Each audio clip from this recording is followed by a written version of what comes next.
Chapter 1. Already, Miss Welse, though I'm sorry we can't spare one of the steamer's boats. Frona Welse arose with alacrity and came to the first officer's side. We're so busy, he explained, and gold rushers are such perishable freight, at least.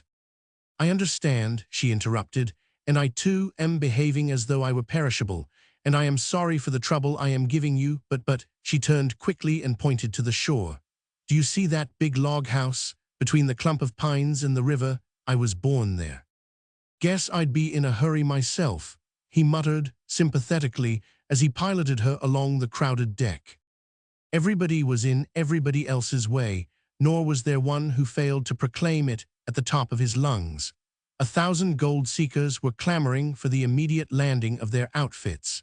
Each hatchway gaped wide open, and from the lower depths, the shrieking donkey engines were hurrying the misassorted outfits skyward. On either side of the steamer, rows of scows received the flying cargo, and on each of these scows, a sweating mob of men charged the descending slings and heaved bales and boxes about in frantic search. Men waved shipping receipts and shouted over the steamer rails to them. Sometimes 2 and 3 identified the same article and wore a rose. The 2 circle and the circle and dot brands caused endless jangling, while every whipsaw discovered a dozen claimants. The purser insists that he is going mad, the first officer said, as he helped Frona Welse down the gangway to the landing stage, and the freight clerks have turned the cargo over to the passengers and quit work. But we're not so unlucky as the Star of Bethlehem, he reassured her, pointing to a steamship at anchor a quarter of a mile away. Half of her passengers have pack horses for Skagway and White Pass, and the other half are bound over the Chilkoot, so they've mutinied and everything's at a standstill. Hey you, he cried, beckoning to a white hull which hovered discreetly on the outer rim of the floating confusion. A tiny launch, pulling heroically at a huge tow barge, attempted to pass between, but the boatman shot nervily across her bow, and just as he was clear, unfortunately, caught a crab. This slewed the boat around and brought it to a stop. Watch out, the first officer shouted. A pair of 70-foot canoes, loaded with outfits, gold rushers, and Indians, and under full sail, drove down from the counter direction. One of them veered sharply towards the landing stage, but the other pinched the white hull against the barge. The boatman had unshipped his oars in time, but his small craft groaned under the pressure and threatened to collapse, whereat he came to his feet, and in short, nervous phrases, consigned all canoemen and launch captains to eternal perdition. A man on the barge leaned over from above and baptized him with crisp and crackling oaths, while the whites and Indians in the canoe laughed derisively. "Oh, gee Wan," one of them shouted, "why don't ye learn to row?" The boatman's fist landed on the point of his critic's jaw and dropped him stunned upon the heaped merchandise. Not content with this summary act, he proceeded to follow his fist into the other craft. The miner nearest him tugged vigorously at a revolver which had jammed in its shiny leather holster, while his brother Argonauts, laughing, waited the outcome. But the canoe was under way again, and the Indian helmsman drove the point of his paddle into the boatman's chest and hurled him backward into the bottom of the white hole. When the flood of oaths and blasphemy was at full tide, and violent assault and quick death seemed most imminent, the first officer had stolen a glance at the girl by his side. He had expected to find a shocked and frightened maiden countenance, and was not at all prepared for the flushed and deeply interested face which met his eyes. "I am sorry," he began. But she broke in, as though annoyed by the interruption. "No, not at all. I am enjoying it every bit, though I am glad that man's revolver stuck, if it had not. We might have been delayed in getting ashore." The first officer laughed and therein displayed his tact. "That man is a robber," he went on, indicating the boatman, who had now shoved his oars into the water and was pulling alongside. "He agreed to charge only $20 for putting you ashore, said he'd have made it 25 had it been a man. He's a pirate, mark me, and he will surely hang someday. $20 for a half-hour's work, think of it." "Easy sport, easy," cautioned the fellow in question, at the same time making an awkward landing and dropping one of his oars overside. "You've no call to be flingin' names about," he added, defiantly, wringing out his shirt sleeve, wet from rescue of the oar. "You've got good ears, my man," began the first officer. "And a quick fist," the other snapped in. "And a ready tongue. Needed in my business. No gettin' long without it among you sea sharks. Pirate am I, and you with 1,000 passengers packed like sardines. Charge 'em double first-class passage, feed 'em steerage grub, and bunk 'em worse 'en pigs. Pirate me." A red-faced man thrust his head over the rail above and began to bellow lustily. "I want my stock landed. Come up here, Mr. Thurston, now right away. 50 cayuses of mine eating their heads off in this dirty kennel of yours, and it'll be a sick time you'll have if you don't hustle them ashore as fast as God'll let you. I'm losing $1,000 a day, and I won't stand it. Do you hear? I won't stand it. You've robbed me right and left from the time you cleared dock in Seattle, and by the hinges of hell I won't stand it anymore. I'll break this company as sure as my name's Thad Ferguson. Do you hear my spiel? I'm Thad Ferguson, and you can't come and see me any too quick for your health. Do you hear?" "Pirate A," the boatman soliloquized. "Who, me?" Mr. Thurston waved his hand appeasingly at the red-faced man and turned to the girl. "I'd like to go ashore with you and as far as the store, but you see how busy we are. Goodbye and a lucky trip to you. I'll tell off a couple of men at once and break out your baggage. Have it up at the store tomorrow morning sharp." She took his hand lightly and stepped aboard. Her weight gave the leaky boat a sudden lurch, and the water hurtled across the bottom boards to her shoe tops, but she took it coolly enough, settling herself in the stern sheets and tucking her feet under her. "Hold on," the officer cried. "This will never do, Miss Welse. Come on back, and I'll get one of our boats over as soon as I can." "I'll see you in heaven first," retorted the boatman, shoving off. "Let go," he threatened. Mr. Thurston gripped tight hold of the gunwale, and as reward for his chivalry had his knuckles rapped sharply by the oar blade. Then he forgot himself, and Miss Welse also, and swore fervently. "I dare say our farewell might have been more dignified," she called back to him, her laughter rippling across the water. "Jove," he muttered, doffing his cap gallantly. "There is a woman," and a sudden hunger seized him, and a yearning to see himself mirrored always in the gray eyes of Frona Welse. He was not analytical, he did not know why, but he knew that with her he could travel to the end of the earth. He felt a distaste for his profession and a temptation to throw it all over and strike out for the Klondike whither she was going. Then he glanced up the beetling side of the ship, saw the red face of Thad Ferguson, and forgot the dream he had for an instant dreamed. Splash, a handful of water from his strenuous oar struck her full in the face. "Hope you don't mind it, miss," he apologized. "I'm doing the best I know how, which ain't much." "So it seems," she answered good-naturedly. "Not that I love the sea," bitterly, "but I've got to turn a few honest dollars somehow, and this seemed the likeliest way. I oughter a been in Klondike by now if I'd had any luck at all. Tell you how it was. I lost my outfit on Windy Arm halfway in after packing it clean across the pass."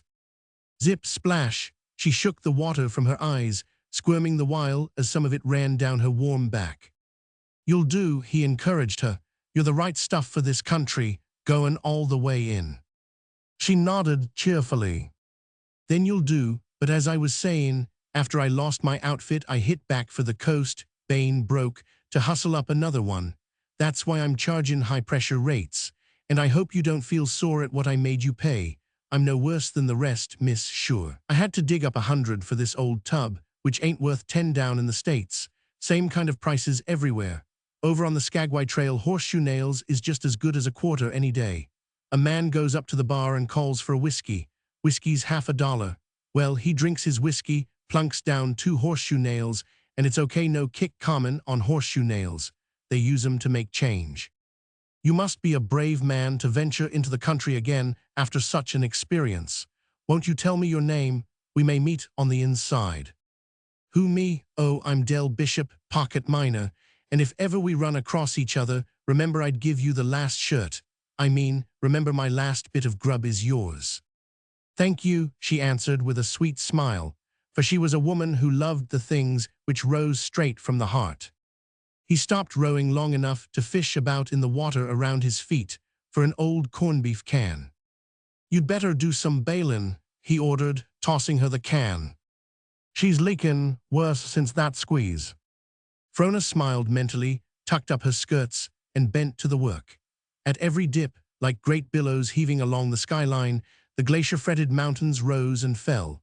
Sometimes she rested her back and watched the teeming beach towards which they were heading, and again, the landlocked arm of the sea in which a score or so of great steamships lay at anchor. From each of these, to the shore and back again, flowed a steady stream of scows, launches, canoes, and all sorts of smaller craft.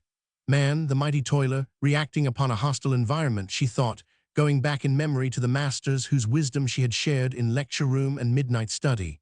She was a ripened child of the age, and fairly understood the physical world and the workings thereof. And she had a love for the world and a deep respect. For some time, Del Bishop had only punctuated the silence with splashes from his oars, but a thought struck him. "You haven't told me your name," he suggested with complacent delicacy. "My name is Welse," she answered, "Frona Welse." A great awe manifested itself in his face and grew to a greater and greater awe. "You are Frona Welse," he enunciated slowly. "Jacob Welse ain't your old man, is he?" "Yes, I am Jacob Welse's daughter, at your service." He puckered his lips in a long, low whistle of understanding and stopped rowing. "Just you climb back into the stern and take your feet out of that water," he commanded, "and gimme holt that can." "Am I not bailing satisfactorily?" she demanded indignantly. "Yep, you're doing all right, but you are just what I was before you knew who I was. Now you go on rowing, that's your share of the work, and I'll take care of mine." "Oh, you'll do," he murmured ecstatically, bending afresh to the oars. "And Jacob Welse is your old man, I oughter 'a known it, sure." When they reached the sand spit, crowded with heterogeneous piles of merchandise and buzzing with men, she stopped long enough to shake hands with her ferryman. And though such a proceeding on the part of his feminine patrons was certainly unusual, Del Bishop squared it easily with the fact that she was Jacob Welse's daughter. "Remember, my last bit of grub is yours," he reassured her, still holding her hand. "And your last shirt, too, don't forget." "Well, you're a crackerjack," he exploded with a final squeeze. "Sure."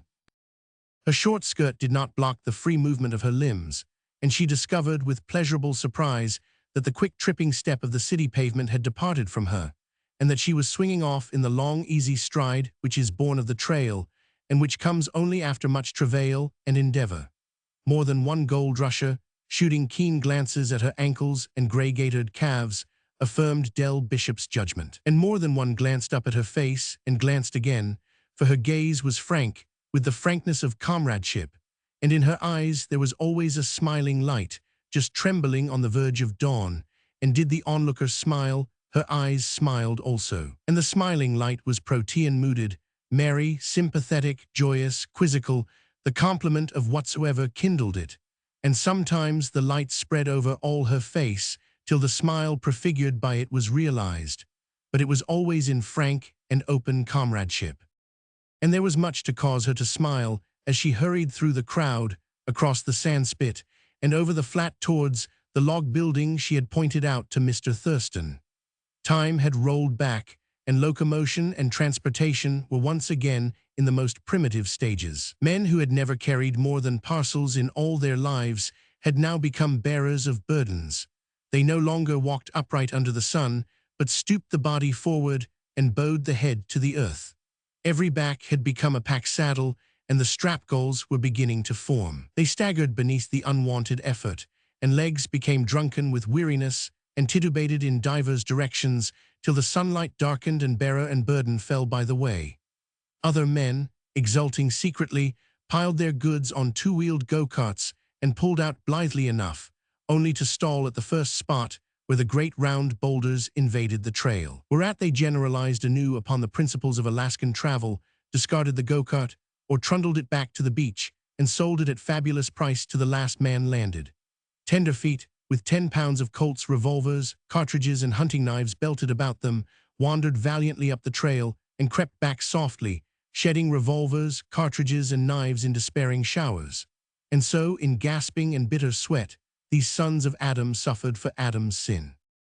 Frona felt vaguely disturbed by this great throbbing rush of gold-mad men, and the old scene with its clustering associations seemed blotted out by these toiling aliens. Even the old landmarks appeared strangely unfamiliar. It was the same, yet not the same. Here on the grassy flat, where she had played as a child and shrunk back at the sound of her voice echoing from glacier to glacier, 10,000 men tramped ceaselessly up and down, grinding the tender herbage into the soil and mocking the stony silence. And just up the trail were 10,000 men who had passed by, and over the Chilkoot were 10,000 more. And behind, all down the island-studded Alaskan coast, even to the Horn, were yet 10,000 more, harnessers of wind and steam, hasteners from the ends of the earth. The dire river, as of old, roared turbulently down to the sea, but its ancient banks were gored by the feet of many men, and these men labored in surging rows at the dripping tow lines, and the deep-laden boats followed them as they fought their upward way. And the will of man strove with the will of the water, and the men laughed at the old dire river and gored its banks deeper for the men who were to follow. The doorway of the store, through which she had once run out and in, and where she had looked with awe at the unusual sight of a stray trapper or fur trader, was now packed with a clamorous throng of men. Where of old one letter waiting a claimant was a thing of wonder, she now saw, by peering through the window, the mail heaped up from floor to ceiling. And it was for this mail the men were clamoring so insistently. Before the store, by the scales, was another crowd. An Indian threw his pack upon the scales, the white owner jotted down the weight in a notebook, and another pack was thrown on. Each pack was in the straps, ready for the packer's back and the precarious journey over the Chilkoot. Frona edged in closer. She was interested in freights. She remembered in her day when the solitary prospector or trader had his outfit packed over for 6 cents, $120 a ton. The tenderfoot who was weighing up consulted his guidebook.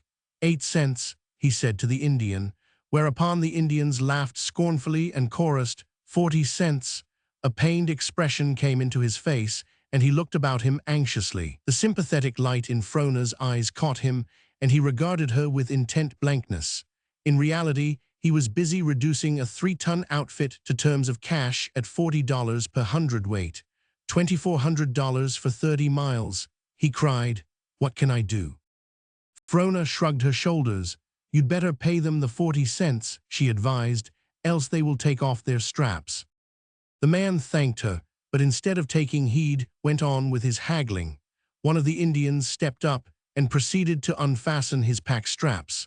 The tenderfoot wavered, but just as he was about to give in, the packers jumped the price on him to 45 cents. He smiled after a sickly fashion and nodded his head in token of surrender. But another Indian joined the group and began whispering excitedly. A cheer went up, and before the man could realize it, they had jerked off their straps and departed, spreading the news as they went that freight to Lake Linderman was 50 cents. Of a sudden, the crowd before the store was perceptibly agitated. Its members whispered excitedly one to another, and all their eyes were focused upon 3 men approaching from up the trail. The trio were ordinary-looking creatures, ill-clad and even ragged. In a more stable community, their apprehension by the village constable and arrest for vagrancy would have been immediate. French Louis, the tenderfeet whispered and passed the word along. Owns 3 Eldorado claims in a block, the man next to Frona confided to her, worth 10 millions at the very least. French Louis, striding a little in advance of his companions, did not look it. He had parted company with his hat somewhere along the route, and a frayed silk kerchief was wrapped carelessly about his head. And for all his 10 millions, he carried his own traveling pack on his broad shoulders.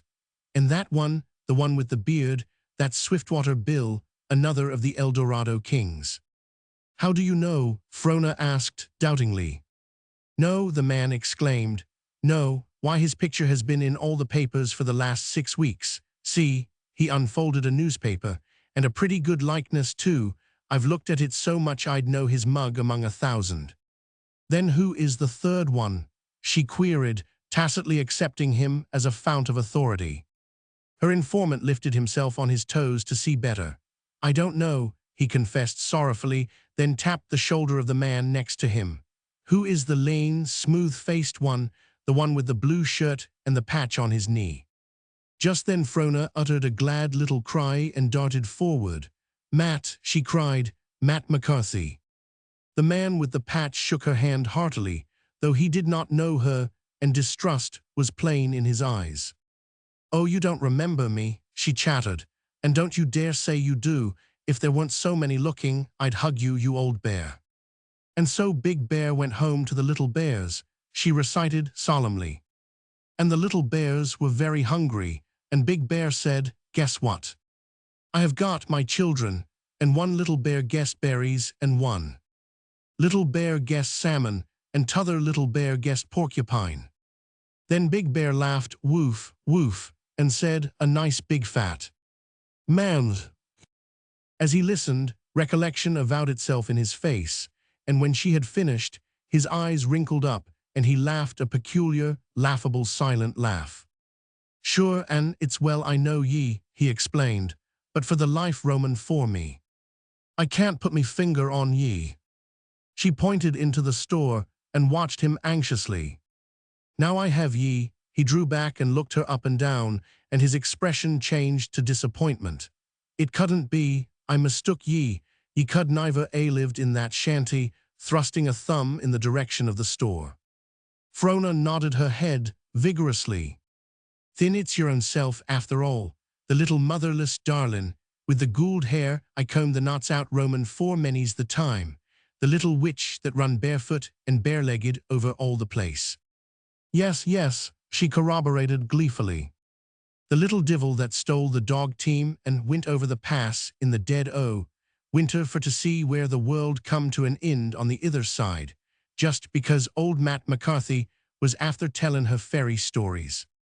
Oh, Matt, dear old Matt, remember the time I went swimming with the Siwash girls from the Indian camp? And I dragged ye out by the hair o' your head, and lost one of your new rubber boots. Ah, and sure and I do, and a most shocking and immodest affair it was, and the boots was worth $10 over your father's counter. And then you went away over the pass to the inside, and we never heard a word of you. Everybody thought you dead. Well, I recollect the day, and ye cried in me arms and wouldn't kiss your old Matt goodbye, but ye did in the end, he exclaimed triumphantly, when ye saw I was goin' to lave ye for sure. What a wee thing ye were. I was only 8. And 'tis 12-year agon, 12 year I've spent on the inside, with never a trip out. Ye must be 20 now. And almost as big as you, Frona affirmed. A likely woman ye have grown into, tall and shapely and all that.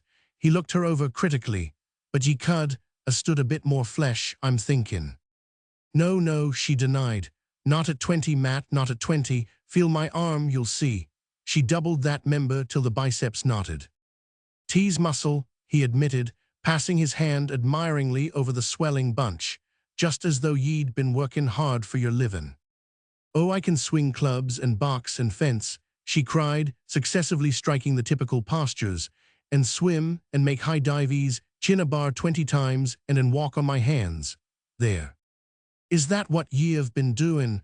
I thought ye went away for book larnin', he commented dryly. But they have new ways of teaching now, Matt, and they don't turn you out with your head crammed. And your legs that spindly they can't carry it all. Well, and I forgive ye your muscle. But how about yourself, Matt? Frona asked. How has the world been to you these 12 years? Behold, he spread his legs apart, threw his head back, and his chest out. Ye now behold Mr. Matthew McCarthy, a king Roman for the noble El Dorado dynasty, by the strength Roman for his own right arm. Me possessions is limitless. I have more dust in 1 minute than ever I saw in all me life before. Me intention for Mackin, this trip to the States, is to look up me ancestors. I have a firm belief that they once existed. Ye may find nuggets in the Klondike, but neither good whiskey. Tis likewise me intention to have 1 drink Roman for the rate stuff before I die. After that 'tis me sworn resolve to return to the supervision Roman for me Klondike properties. Indeed, and I'm an El Dorado king, and if ye'll be wantin' the Lind Roman for a tidy bit, it's meself that'll loan it ye. The same old Matt who never grows old, Frona laughed. And it's yourself is the Frona Welse, for all your prizefighter's muscles and your philosopher's brains. But let's wander inside on the heels of Louis and Swiftwater. Andy's still Tinden's store, I'm told, and we'll see if I still linger in the pages Roman for his memory. And I also, Frona seized him by the hand. It was a bad habit she had of seizing the hands of those she loved. It's 10 years since I went away. The Irishman forged his way through the crowd like a pile driver, and Frona followed easily in the lee of his bulk. The tenderfeet watched them reverently, for to them they were as Northland divinities. The buzz of conversation rose again. "Who's the girl?" somebody asked. And just as Frona passed inside the door, she caught the opening of the answer. "Jacob Welse's daughter. Never heard of Jacob Welse. Where have you been keeping yourself?" Chapter 2. She came out of the wood of glistening birch, and with the first fires of the sun blazoning her unbound hair, raced lightly across the dew-dripping meadow. The earth was fat with excessive moisture and soft to her feet, while the dank vegetation slapped against her knees and cast off flashing sprays of liquid diamonds. The flush of the morning was in her cheek, and its fire in her eyes, and she was aglow with youth and love. For she had nursed at the breast of nature, in forfeit of a mother, and she loved the old trees and the creeping green things with a passionate love, and the dim murmur of growing life was a gladness to her ears, and the damp earth smells were sweet to her nostrils.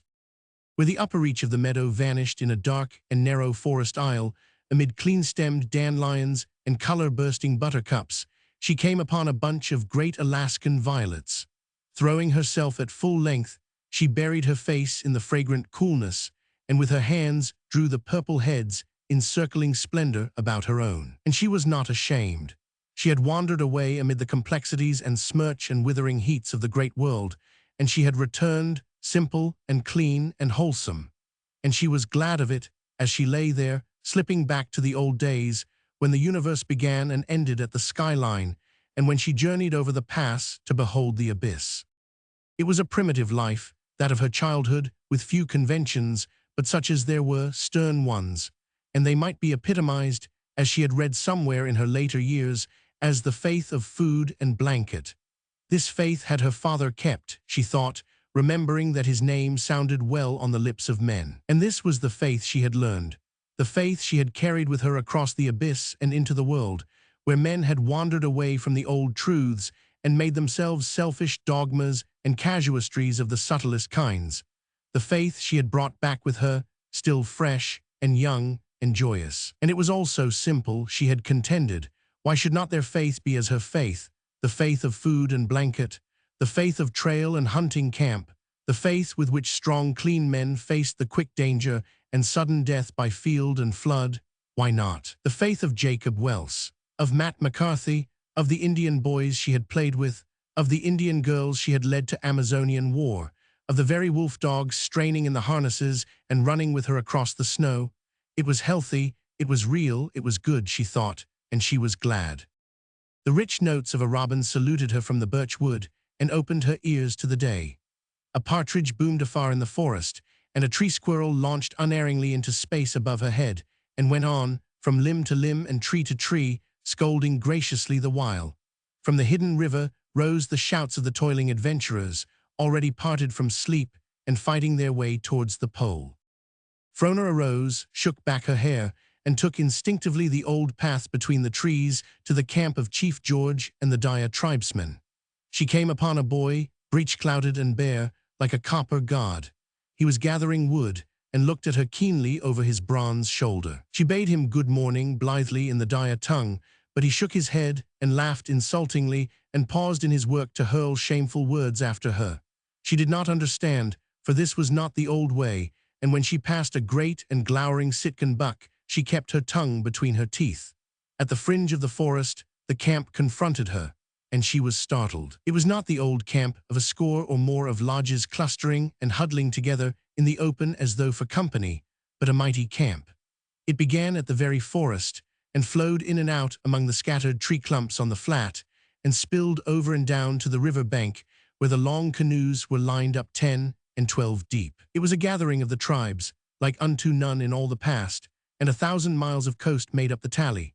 They were all strange Indians, with wives and chattels and dogs. She rubbed shoulders with Juneau and Rangel men, and was jostled by wild-eyed sticks from over the passes, fierce Chilkats and Queen Charlotte Islanders. and the looks they cast upon her were black and frowning, save, and far worse, where the merrier souls leered patronizingly into her face and chuckled unmentionable things. She was not frightened by this insolence, but angered, for it hurt her and embittered the pleasurable homecoming. Yet she quickly grasped the significance of it. The old patriarchal status of her father's time had passed away, and civilization, in a scorching blast, had swept down upon this people in a day. Glancing under the raised flaps of a tent, she saw haggard-faced bucks squatting in a circle on the floor. By the door, a heap of broken bottles advertised the vigils of the night. A white man, low of visage and shrewd, was dealing cards about, and gold and silver coins leaped into heaping bets upon the blanket board. A few steps farther on, she heard the cluttering whirl of a wheel of fortune, and saw the Indians, men and women, chancing eagerly their sweat-earned wages for the gaudy prizes of the game. And from teepee and lodge rose the cracked and crazy strains of cheap music boxes. An old squaw, peeling a willow pole in the sunshine of an open doorway, raised her head and uttered a shrill cry. "Hee-hee, Tina's hee-hee," she muttered as well and as excitedly as her toothless gums would permit. Frona thrilled at the cry, Tina's hee-hee, little laughter, her name of the long-gone Indian past. She turned and went over to the old woman. "And hast thou so soon forgotten Tina's hee-hee?" she mumbled, "and thine eyes so young and sharp, not so soon does Nipusa forget." "It is thou, Nipusa," Frona cried, her tongue halting from the disuse of years. "Aye, it is Nipusa," the old woman replied, drawing her inside the tent and dispatching a boy, hot-footed, on some errand.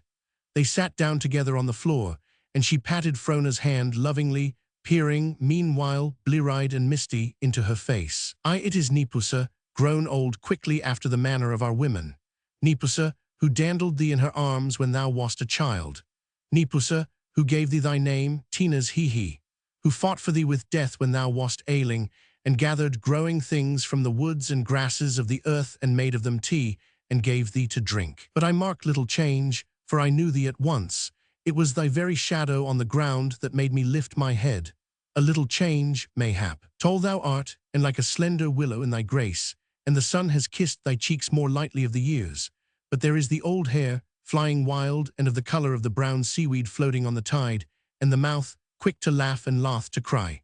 And the eyes are as clear and true as in the days when Nipusa chid thee for wrongdoing, and thou wouldst not put false words upon thy tongue. Ai, not as thou art the other women who come now into the land." "And why is a white woman without honor among you?" Frona demanded. "Your men say evil things to me in the camp, and as I came through the woods, even the boys. Not in the old days, when I played with them, was this shame so." Ai, Nipusa made answer. "It is so, but do not blame them, pour not thine anger upon their heads, for it is true it is the fault of thy women who come into the land these days. They can point to no man and say, that is my man, and it is not good that women should he thus. And they look upon all men bold-eyed and shameless, and their tongues are unclean, and their hearts bad. Wherefore are thy women without honor among us? As for the boys, they are but boys, and the men, how should they know?" The tent flaps were poked aside, and an old man came in. He grunted to Frona and sat down. Only a certain eager alertness showed the delight he took in her presence. "So Tina's hee-hee has come back in these bad days," he vouchsafed in a shrill, quavering voice. "In why bad days, Muskim?" Frona asked. "Do not the women wear brighter colors? Are not the bellies fuller with flour and bacon and white man's grub? Do not the young men contrive great wealth what of their pack-straps and paddles? And art thou not remembered with the ancient offerings of meat and fish and blanket? Why bad days, Muskim?"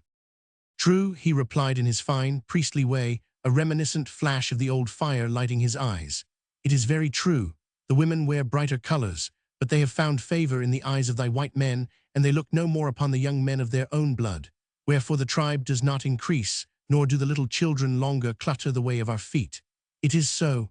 The bellies are fuller with the white man's grub, but also are they fuller with the white man's bad whiskey. Nor could it be otherwise that the young men contrive great wealth, but they sit by night over the cards, and it passes from them, and they speak harsh words one to another, and in anger blows are struck, and there is bad blood between them. As for old Muskim, there are few offerings of meat and fish and blanket, for the young women have turned aside from the old paths, nor do the young men longer honor the old totems and the old gods.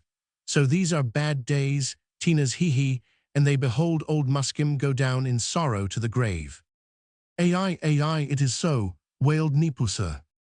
Because of the madness of thy people have my people become mad, Muskim continued. They come over the salt sea like the waves of the sea, thy people, and they go, who knoweth where? Ai, who knoweth where? Nipusa lamented, rocking slowly back and forth. Ever they go towards the frost and cold, and ever do they come, more people, wave upon wave. Ai, into the frost and cold, it is a long way and dark and cold. She shivered, then laid a sudden hand on Frona's arm. And thou goest. Frona nodded. And Tina's he goest. Ai. The tent flap lifted, and Matt McCarthy peered in. It's yourself. Frona, is it, with breakfast waitin' this half-hour on ye, and old. Andy fumin' and frettin' like the old woman he is. Good mornin' to ye. Nipusa, he addressed Frona's companions, and to ye Muskim though. Belike ye of little memory, Roman for me face. The old couple grunted salutation, and remained stolidly silent. But hurry with ye, girl, turning back to Frona. Me steamer starts by midday, and it's little I'll see Roman for ye at the best, and likewise there's Andy and the breakfast pippin hot, both Roman for them. Chapter 3. Frona waved her hand to Andy and swung out on the trail. Fastened tightly to her back were her camera and a small traveling satchel. In addition, she carried for alpenstock the willow pole of Nipusa. Her dress was of the mountaineering sort, short-skirted and scant, allowing the greatest play with the least material, and withal gray of color and modest. Her outfit on the backs of a dozen Indians and in charge of Del Bishop had got underway hours before. The previous day, on her return with Matt McCarthy from the Siwash camp, she had found Del Bishop at the store waiting her. His business was quickly transacted, for the proposition he made was terse and to the point. She was going into the country. He was intending to go in. She would need somebody. If she had not picked anyone yet, why, he was just the man. He had forgotten to tell her the day he took her ashore that he had been in the country years before and knew all about it. True, he hated the water, and it was mainly a water journey, but he was not afraid of it. He was afraid of nothing. Further, he would fight for her at the drop of the hat. As for pay, when they got to Dawson, a good word from her to Jacob Welse, and a year's outfit would be his. No grubstake about it, no strings on him. He would pay for the outfit later on when his sack was dusted. What did she think about it anyway? And Frona did think about it, for ere she had finished breakfast he was out hustling the packers together. She found herself making better speed than the majority of her fellows, who were heavily laden and had to rest their packs every few hundred yards. Yet she found herself hard put to keep the pace of a bunch of Scandinavians ahead of her. They were huge, strapping, blonde-haired giants, each striding along with 100 pounds on his back, and all harnessed to a go-kart which carried fully 600 more. Their faces were as laughing suns, and the joy of life was in them. The toil seemed child's play and slipped from them lightly. They joked with one another and with the passers-by in a meaningless tongue, and their great chests rumbled with cavern-echoing laughs. Men stood aside for them and looked after them enviously, for they took the rises of the trail on the run and rattled down the counter slopes and ground the iron-rimmed wheels harshly over the rocks. Plunging through a dark stretch of woods, they came out upon the river at the ford. A drowned man lay on his back on the sandbar, staring upward, unblinking, at the sun. A man in irritated tones was questioning over and over, "Where's his partner? Ain't he got a partner?" Two more men had thrown off their packs and were coolly taking an inventory of the dead man's possessions. One called aloud the various articles, while the other checked them off on a piece of dirty wrapping paper. Letters and receipts, wet and pulpy, strewed the sand. A few gold coins were heaped carelessly on a white handkerchief. Other men, crossing back and forth in canoes and skiffs, took no notice. The Scandinavians glanced at the sight, and their faces sobered for a moment. "Where's his partner? Ain't he got a partner?" the irritated man demanded of them. They shook their heads. They did not understand English. They stepped into the water and splashed onward. Someone called warningly from the opposite bank, whereat they stood still and conferred together. Then they started on again. The two men taking the inventory turned to watch. The current rose nigh to their hips, but it was swift and they staggered, while now and again the cart slipped sideways with the stream. The worst was over, and Frona found herself holding her breath. The water had sunk to the knees of the two foremost men when a strap snapped on one nearest the cart. His pack swung suddenly to the side, overbalancing him. At the same instant, the man next to him slipped, and each jerked the other under. The next two were whipped off their feet, while the cart, turning over, swept from the bottom of the ford into the deep water. The two men who had almost emerged threw themselves backward on the pull ropes. The effort was heroic, but giants though they were, the task was too great, and they were dragged, inch by inch, downward and under. Their packs held them to the bottom, save him whose strap had broken. This one struck out, not to the shore, but down the stream, striving to keep up with his comrades. A couple of 100 feet below, the rapid dashed over a tooth-reef of rocks, and here, a minute later, they appeared. The cart, still loaded, showed first, smashing a wheel and turning over and over into the next plunge. The men followed in a miserable tangle. They were beaten against the submerged rocks and swept on, all but one. Frona, in a canoe, a dozen canoes were already in pursuit, saw him grip the rock with bleeding fingers.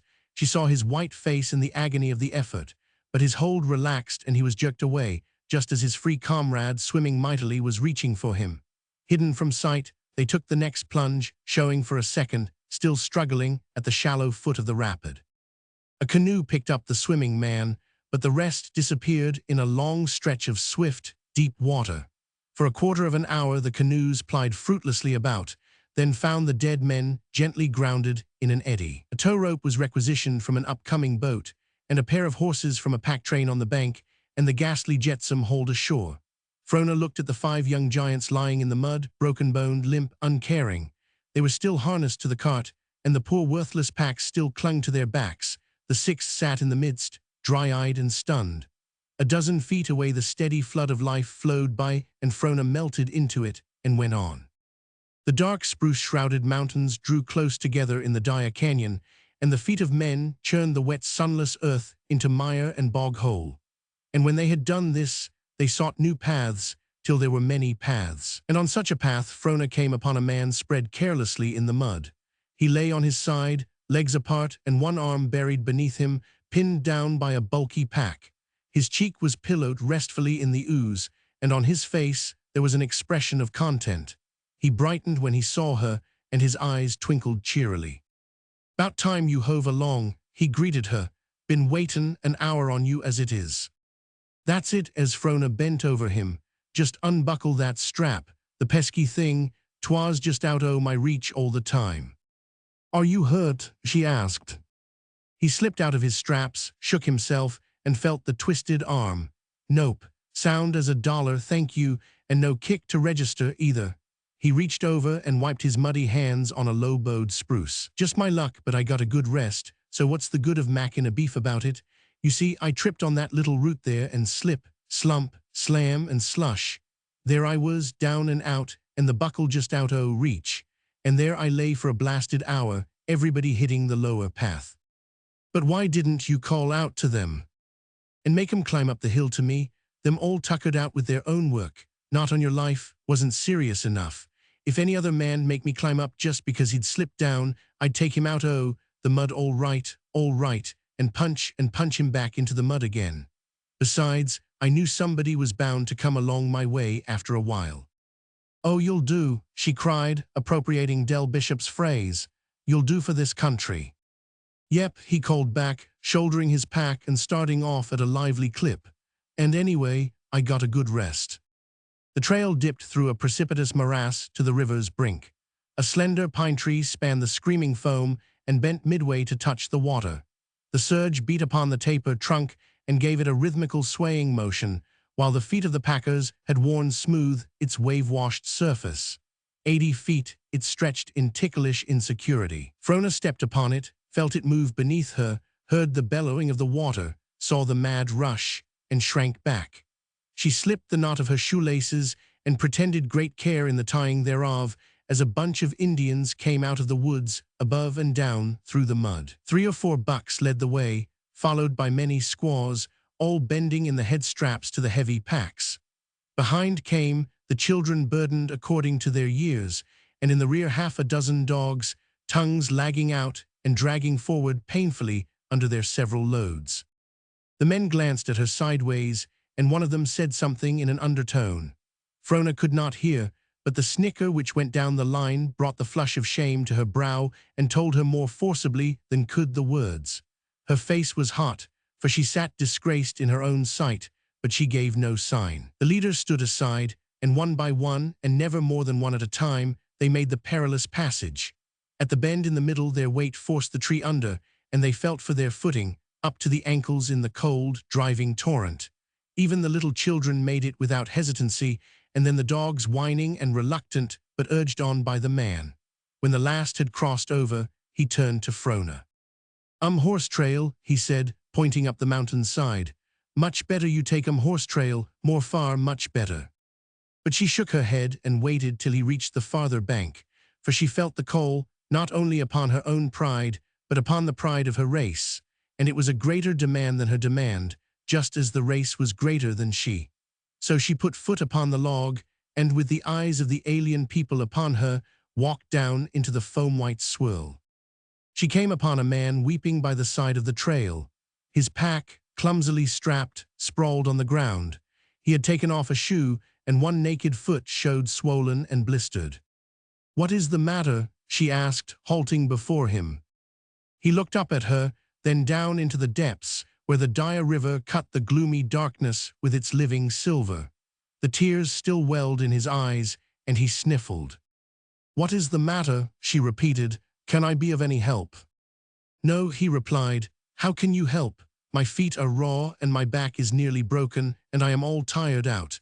Can you help any of these things?" "Well," judiciously, "I am sure it might be worse. Think of the men who have just landed on the beach.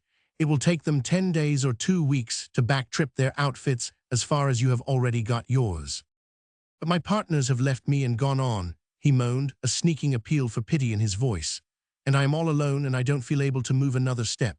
And then think of my wife and babies. I left them down in the States. Oh, if they could only see me now. I can't go back to them, and I can't go on. It's too much for me. I can't stand it, this working like a horse. I was not made to work like a horse. I'll die, I know I will if I do. Oh, what shall I do? What shall I do? Why did your comrades leave you?" "Because I was not so strong as they, because I could not pack as much or as long, and they laughed at me and left me." "Have you ever roughed it?" Frona asked. "No." "You look well put up and strong. Weigh probably 165. 170, he corrected. "You don't look as though you had ever been troubled with sickness. Never an invalid." "And no." "And your comrades, they are miners." "Never mining in their lives. They worked in the same establishment with me. That's what makes it so hard, don't you see? We'd known one another for years, and to go off and leave me just because I couldn't keep up." "My friend," and Frona knew she was speaking for the race, "you are strong as they, you can work just as hard as they, pack as much, but you are weak of heart. This is no place for the weak of heart. You cannot work like a horse because you will not. Therefore the country has no use for you. The North wants strong men, strong of soul, not body. The body does not count, so go back to the States. We do not want you here. If you come you will die, and what then of your wife and babies? So sell out your outfit and go back. You will be home in 3 weeks. Goodbye." She passed through Sheep Camp. Somewhere above, a mighty glacier, under the pent pressure of a subterranean reservoir, had burst asunder and hurled 100,000 tons of ice and water down the rocky gorge. The trail was yet slippery with the slime of the flood, and men were rummaging disconsolately in the rubbish of overthrown tents and caches. But here and there they worked with nervous haste, and the stark corpses by the trailside attested dumbly to their labor. A few hundred yards beyond, the work of the rush went on uninterrupted. Men rested their packs on jutting stones, swapped escapes whilst they regained their breath, then stumbled on to their toil again. The midday sun beat down upon the stone scales. The forest had given up the struggle, and the dizzying heat recoiled from the unclothed rock. On either hand rose the ice-marred ribs of earth, naked and strenuous in their nakedness. Above towered storm-beaten Chilkoot. Up its gaunt and ragged front crawled a slender string of men. But it was an endless string. It came out of the last fringe of dwarfed shrub below, drew a black line across a dazzling stretch of ice, and filed past Frona where she ate her lunch by the way. And it went on, up the pitch of the steep, growing fainter and smaller, till it squirmed and twisted like a column of ants and vanished over the crest of the pass. Even as she looked, Chilkoot was wrapped in rolling mist and whirling cloud, and a storm of sleet and wind roared down upon the toiling pygmies. The light was swept out of the day, and a deep gloom prevailed. But Frona knew that somewhere up there, clinging and climbing and immortally striving, the long line of ants still twisted towards the sky. And she thrilled at the thought, strong with man's ancient love of mastery, and stepped into the line which came out of the storm behind and disappeared into the storm before. She blew through the gap of the pass in a whirlwind of vapor, with hand and foot clambered down the volcanic ruin of Chilkoot's mighty father, and stood on the bleak edge of the lake which filled the pit of the crater. The lake was angry and white-capped, and though 100 caches were waiting ferriage, no boats were plying back and forth. A rickety skeleton of sticks, in a shell of greased canvas, lay upon the rocks. Frona sought out the owner, a bright-faced young fellow with sharp black eyes and a salient jaw. Yes, he was the ferryman, but he had quit work for the day. Water too rough for freighting. He charged $25 for passengers, but he was not taking passengers today. Had he not said it was too rough, that was why. "But you will take me, surely?" she asked. He shook his head and gazed out over the lake. "At the far end, it's rougher than you see it here. Even the big wooden boats won't tackle it. The last that tried, with a gang of packers aboard, was blown over on the west shore. We could see them plainly, and as there's no trail around from there, they'll have to camp it out till the blow is over. But they're better off than I am. My camp outfit is at Happy Camp, and I can't very well stay here." Frona smiled winsomely, but there was no appeal in the smile, no feminine helplessness throwing itself on the strength and chivalry of the male. "Do reconsider and take me across." "No. I'll give you 50. No, I say. But I'm not afraid, you know." The young fellow's eyes flashed angrily. He turned upon her suddenly, but on second thought did not utter the words forming on his lips. She realized the unintentional slur she had cast and was about to explain. But on second thought she, too, remained silent, for she read him and knew that it was perhaps the only way for her to gain her point. They stood there, bodies inclined to the storm in the manner of seamen on sloped decks, unyieldingly looking into each other's eyes. His hair was plastered in wet ringlets on his forehead, while hers, in longer wisps, beat furiously about her face. "Come on, then." He flung the boat into the water with an angry jerk and tossed the oars aboard. "Climb in, I'll take you, but not for your $50. You pay the regulation price and that's all." A gust of the gale caught the light shell and swept it broadside for a score of feet. The spray drove inboard in a continuous stinging shower, and Frona at once fell to work with the bailing can. "I hope we're blown ashore," he shouted, stooping forward to the oars. "It would be embarrassing for you." He looked up savagely into her face. "No," she modified, "but it would be very miserable for both of us. A night without tent, blankets, or fire. Besides, we're not going to blow ashore." She stepped out on the slippery rocks and helped him heave up the canvas craft and tilt the water out. On either side uprose bare wet walls of rock. A heavy sleet was falling steadily, through which a few streaming caches showed in the gathering darkness. "You'd better hurry up," he advised, thanking her for the assistance. "And relaunching the boat. 2 miles of stiff trail from here to Happy Camp, no wood until you get there, so you'd best hustle along." "Goodbye." Frona reached out and took his hand and said, "You are a brave man." "Oh, I don't know." He returned the grip with usury and looked his admiration. A dozen tents held grimly to their pegs on the extreme edge of the timber line at Happy Camp. Frona, weary with the day, went from tent to tent. Her wet skirts clung heavily to her tired limbs, while the wind buffeted her brutally about. Once, through a canvas wall, she heard a man apostrophizing gorgeously and felt sure that it was Del Bishop. But a peep into the interior told a different tale, so she wandered fruitlessly on till she reached the last tent in the camp. She untied the flap and looked in. A spluttering candle showed the one occupant, a man, down on his knees and blowing lustily into the firebox of a smoky Yukon stove. Chapter 4. She cast off the lower flap fastenings and entered. The man still blew into the stove, unaware of his company. Frona coughed, and he raised a pair of smoke-reddened eyes to hers. "Certainly," he said, casually enough. "Fasten the flaps and make yourself comfortable," and thereat returned to his Borean task. Hospitable, to say the least, she commented to herself, obeying his command and coming up to the stove. A heap of dwarfed spruce, gnarled and wet and cut to proper stove length, lay to one side.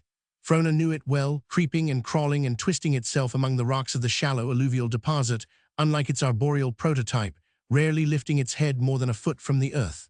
She looked into the oven, found it empty, and filled it with the wet wood. The man arose to his feet, coughing from the smoke which had been driven into his lungs, and nodding approval. When he had recovered his breath, "Sit down and dry your skirts. I'll get supper." He put a coffee pot on the front lid of the stove, emptied the bucket into it, and went out of the tent after more water. As his back disappeared, Frona dived for her satchel, and when he returned a moment later, he found her with a dry skirt on and wringing the wet one out. While he fished about in the grub box for dishes and eating utensils, she stretched a spare bit of rope between the tent poles and hung the skirt on it to dry. The dishes were dirty, and, as he bent over and washed them, she turned her back and deftly changed her stockings. Her childhood had taught her the value of well-cared feet for the trail. She put her wet shoes on a pile of wood at the back of the stove, substituting for them a pair of soft and dainty house moccasins of Indian make. The fire had now grown strong, and she was content to let her undergarments dry on her body. During all this time, neither had spoken a word. Not only had the man remained silent, but he went about his work in so preoccupied a way that it seemed to Frona that he turned a deaf ear to the words of explanation she would have liked to utter. His whole bearing conveyed the impression that it was the most ordinary thing under the sun for a young woman to come in out of the storm and night and partake of his hospitality. In one way she liked this, but in so far as she did not comprehend it, she was troubled. She had a perception of a something being taken for granted which she did not understand. Once or twice she moistened her lips to speak, but he appeared so oblivious of her presence that she withheld. After opening a can of corned beef with the axe, he fried half a dozen thick slices of bacon, set the frying pan back, and boiled the coffee. From the grub box, he resurrected the half of a cold, heavy flapjack. He looked at it dubiously and shot a quick glance at her. Then he threw the sodden thing out of doors and dumped the contents of a Seabiscuit bag upon a camp cloth. The Seabiscuit had been crumbled into chips and fragments and generously soaked by the rain till it had become a mushy, pulpy mass of dirty white. "It's all I have in the way of bread," he muttered, "but sit down and we will make the best of it." One moment, and before he could protest, Frona had poured the Seabiscuit into the frying pan on top of the grease and bacon. To this she added a couple of cups of water and stirred briskly over the fire. When it had sobbed and sighed with the heat for some few minutes, she sliced up the corned beef and mixed it in with the rest.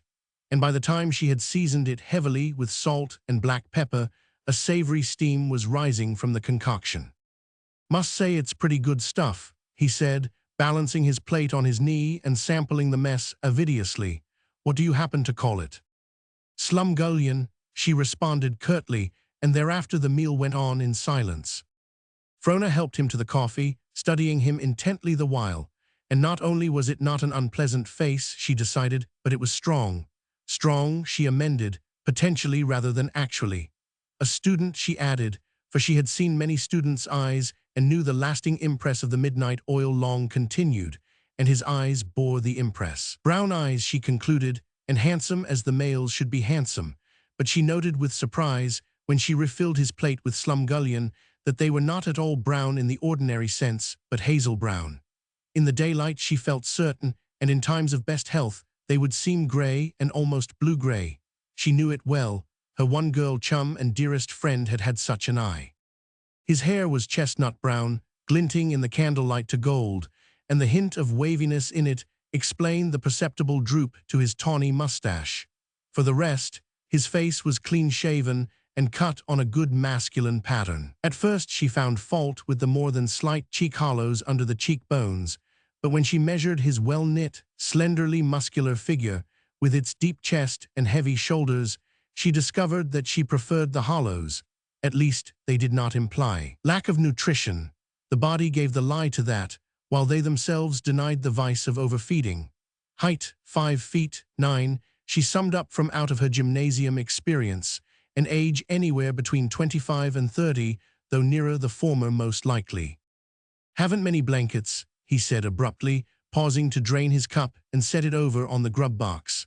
"I don't expect my Indians back from Lake Linderman till morning, and the beggars have packed over everything except a few sacks of flour and the bare camp outfit. However, I've a couple of heavy ulsters which will serve just as well." He turned his back, as though he did not expect a reply, and untied a rubber-covered roll of blankets.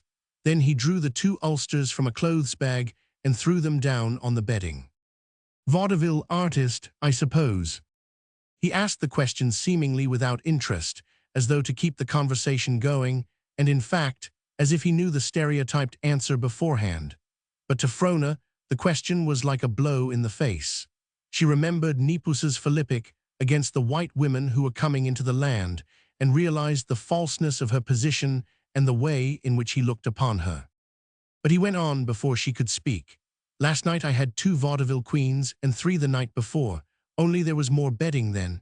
It's unfortunate, isn't it, the aptitude they display in getting lost from their outfits? Yet somehow I have failed to find any lost outfits so far, and they are all queens, it seems. No understudies or minor turns about them, no, and I presume you are a queen too." The too ready blood sprayed her cheek, and this made her angrier than did he, for whereas she was sure of the steady grip she had on herself, her flushed face betokened a confusion which did not really possess her. "No," she answered coolly, "I am not a vaudeville artist." He tossed several sacks of flour to one side of the stove, without replying, and made of them the foundation of a bed. And with the remaining sacks, he duplicated the operation on the opposite side of the stove. "But you are some kind of an artist, then," he insisted when he had finished, with an open contempt on the artist. "Unfortunately, I am not any kind of an artist at all." He dropped the blanket he was folding and straightened his back. Hitherto he had no more than glanced at her, but now he scrutinized her carefully, every inch of her, from head to heel and back again, the cut of her garments and the very way she did her hair. And he took his time about it. "Oh, I beg pardon," was his verdict, followed by another stare. "Then you are a very foolish woman dreaming of fortune and shutting your eyes to the dangers of the pilgrimage. It is only meet that 2 kinds of women come into this country. Those who by virtue of wifehood and daughterhood are respectable, and those who are not respectable. Vaudeville stars and artists, they call themselves for the sake of decency, and out of courtesy we countenance it. Yes, I know. But remember, the women who come over the trail must be one or the other. There is no middle course, and those who attempt it are bound to fail. So you are a very, very foolish girl, and you had better turn back while there is yet a chance.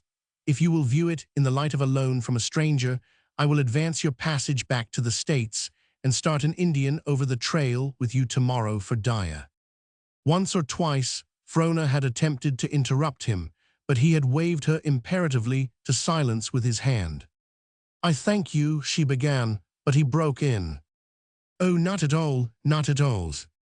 "I thank you," she repeated, "but it happens that you are mistaken. I have just come over the trail from Daya and expect to meet my outfit already in camp here at Happy Camp. They started hours ahead of me, and I can't understand how I passed them. Yes, I do too. A boat was blown over to the west shore of Crater Lake this afternoon, and they must have been in it. That is where I missed them and came on. As for my turning back, I appreciate your motive for suggesting it, but my father is in Dawson, and I have not seen him for 3 years. Also, I have come through from Daya this day and am tired, and I would like to get some rest. So, if you still extend your hospitality, I'll go to bed." "Impossible." He kicked the blankets to one side, sat down on the flour sacks, and directed a blank look upon her. Are there any women in the other tents?" she asked, hesitatingly. "I did not see any, but I may have overlooked. A man and his wife were, but they pulled stakes this morning. No, there are no other women except 2 or 3 in a tent, which will not do for you. Do you think I am afraid of their hospitality? She demanded hotly. As you said, they are women. But I said it would not do, he answered, absently, staring at the straining canvas and listening to the roar of the storm. A man would die in the open on a night like this. And the other tents are crowded to the walls, he mused. I happen to know they have stored all their caches inside because of the water and they haven't room to turn around. Besides, a dozen other strangers are storm-bound with them. 2 or 3 asked to spread their beds in here tonight if they couldn't pinch room elsewhere.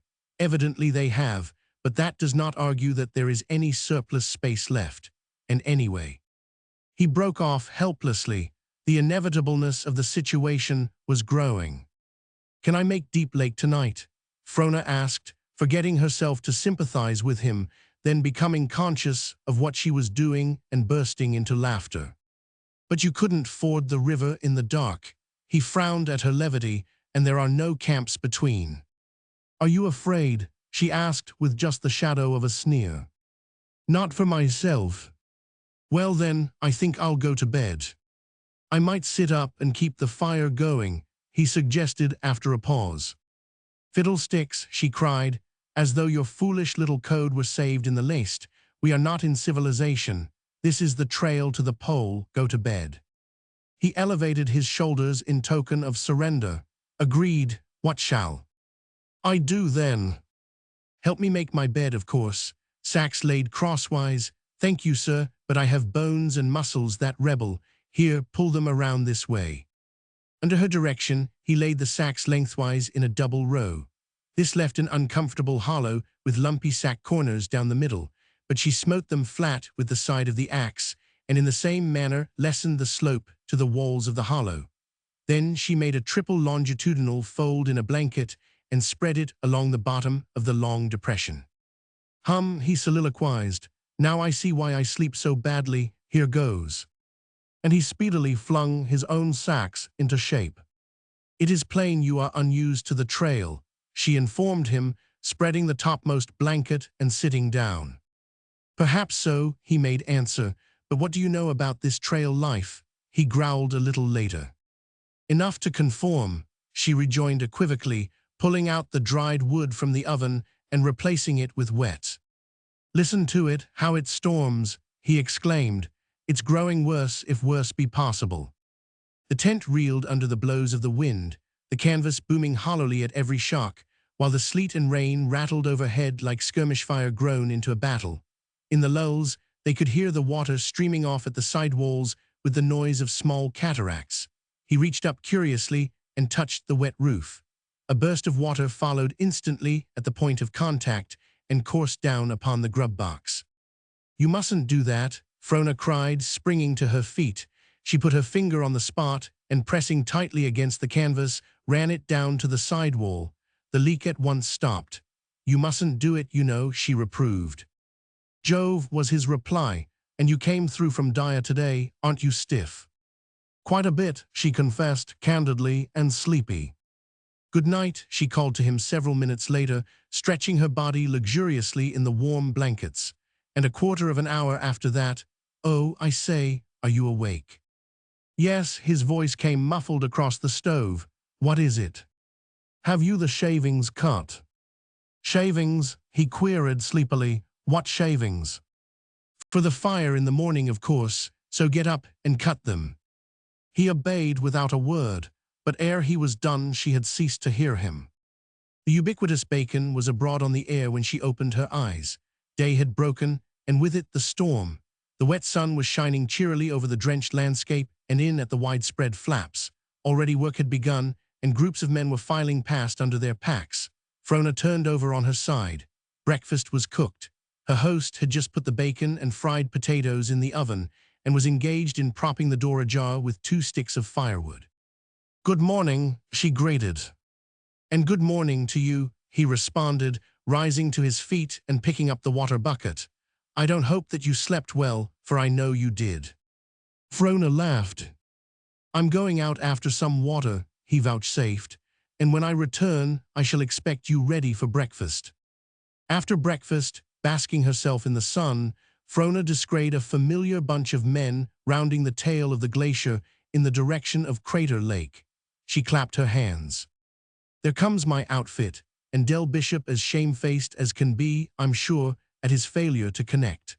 Turning to the man, and at the same time slinging camera and satchel over her shoulder, so I must say goodbye, not forgetting to thank you for your kindness.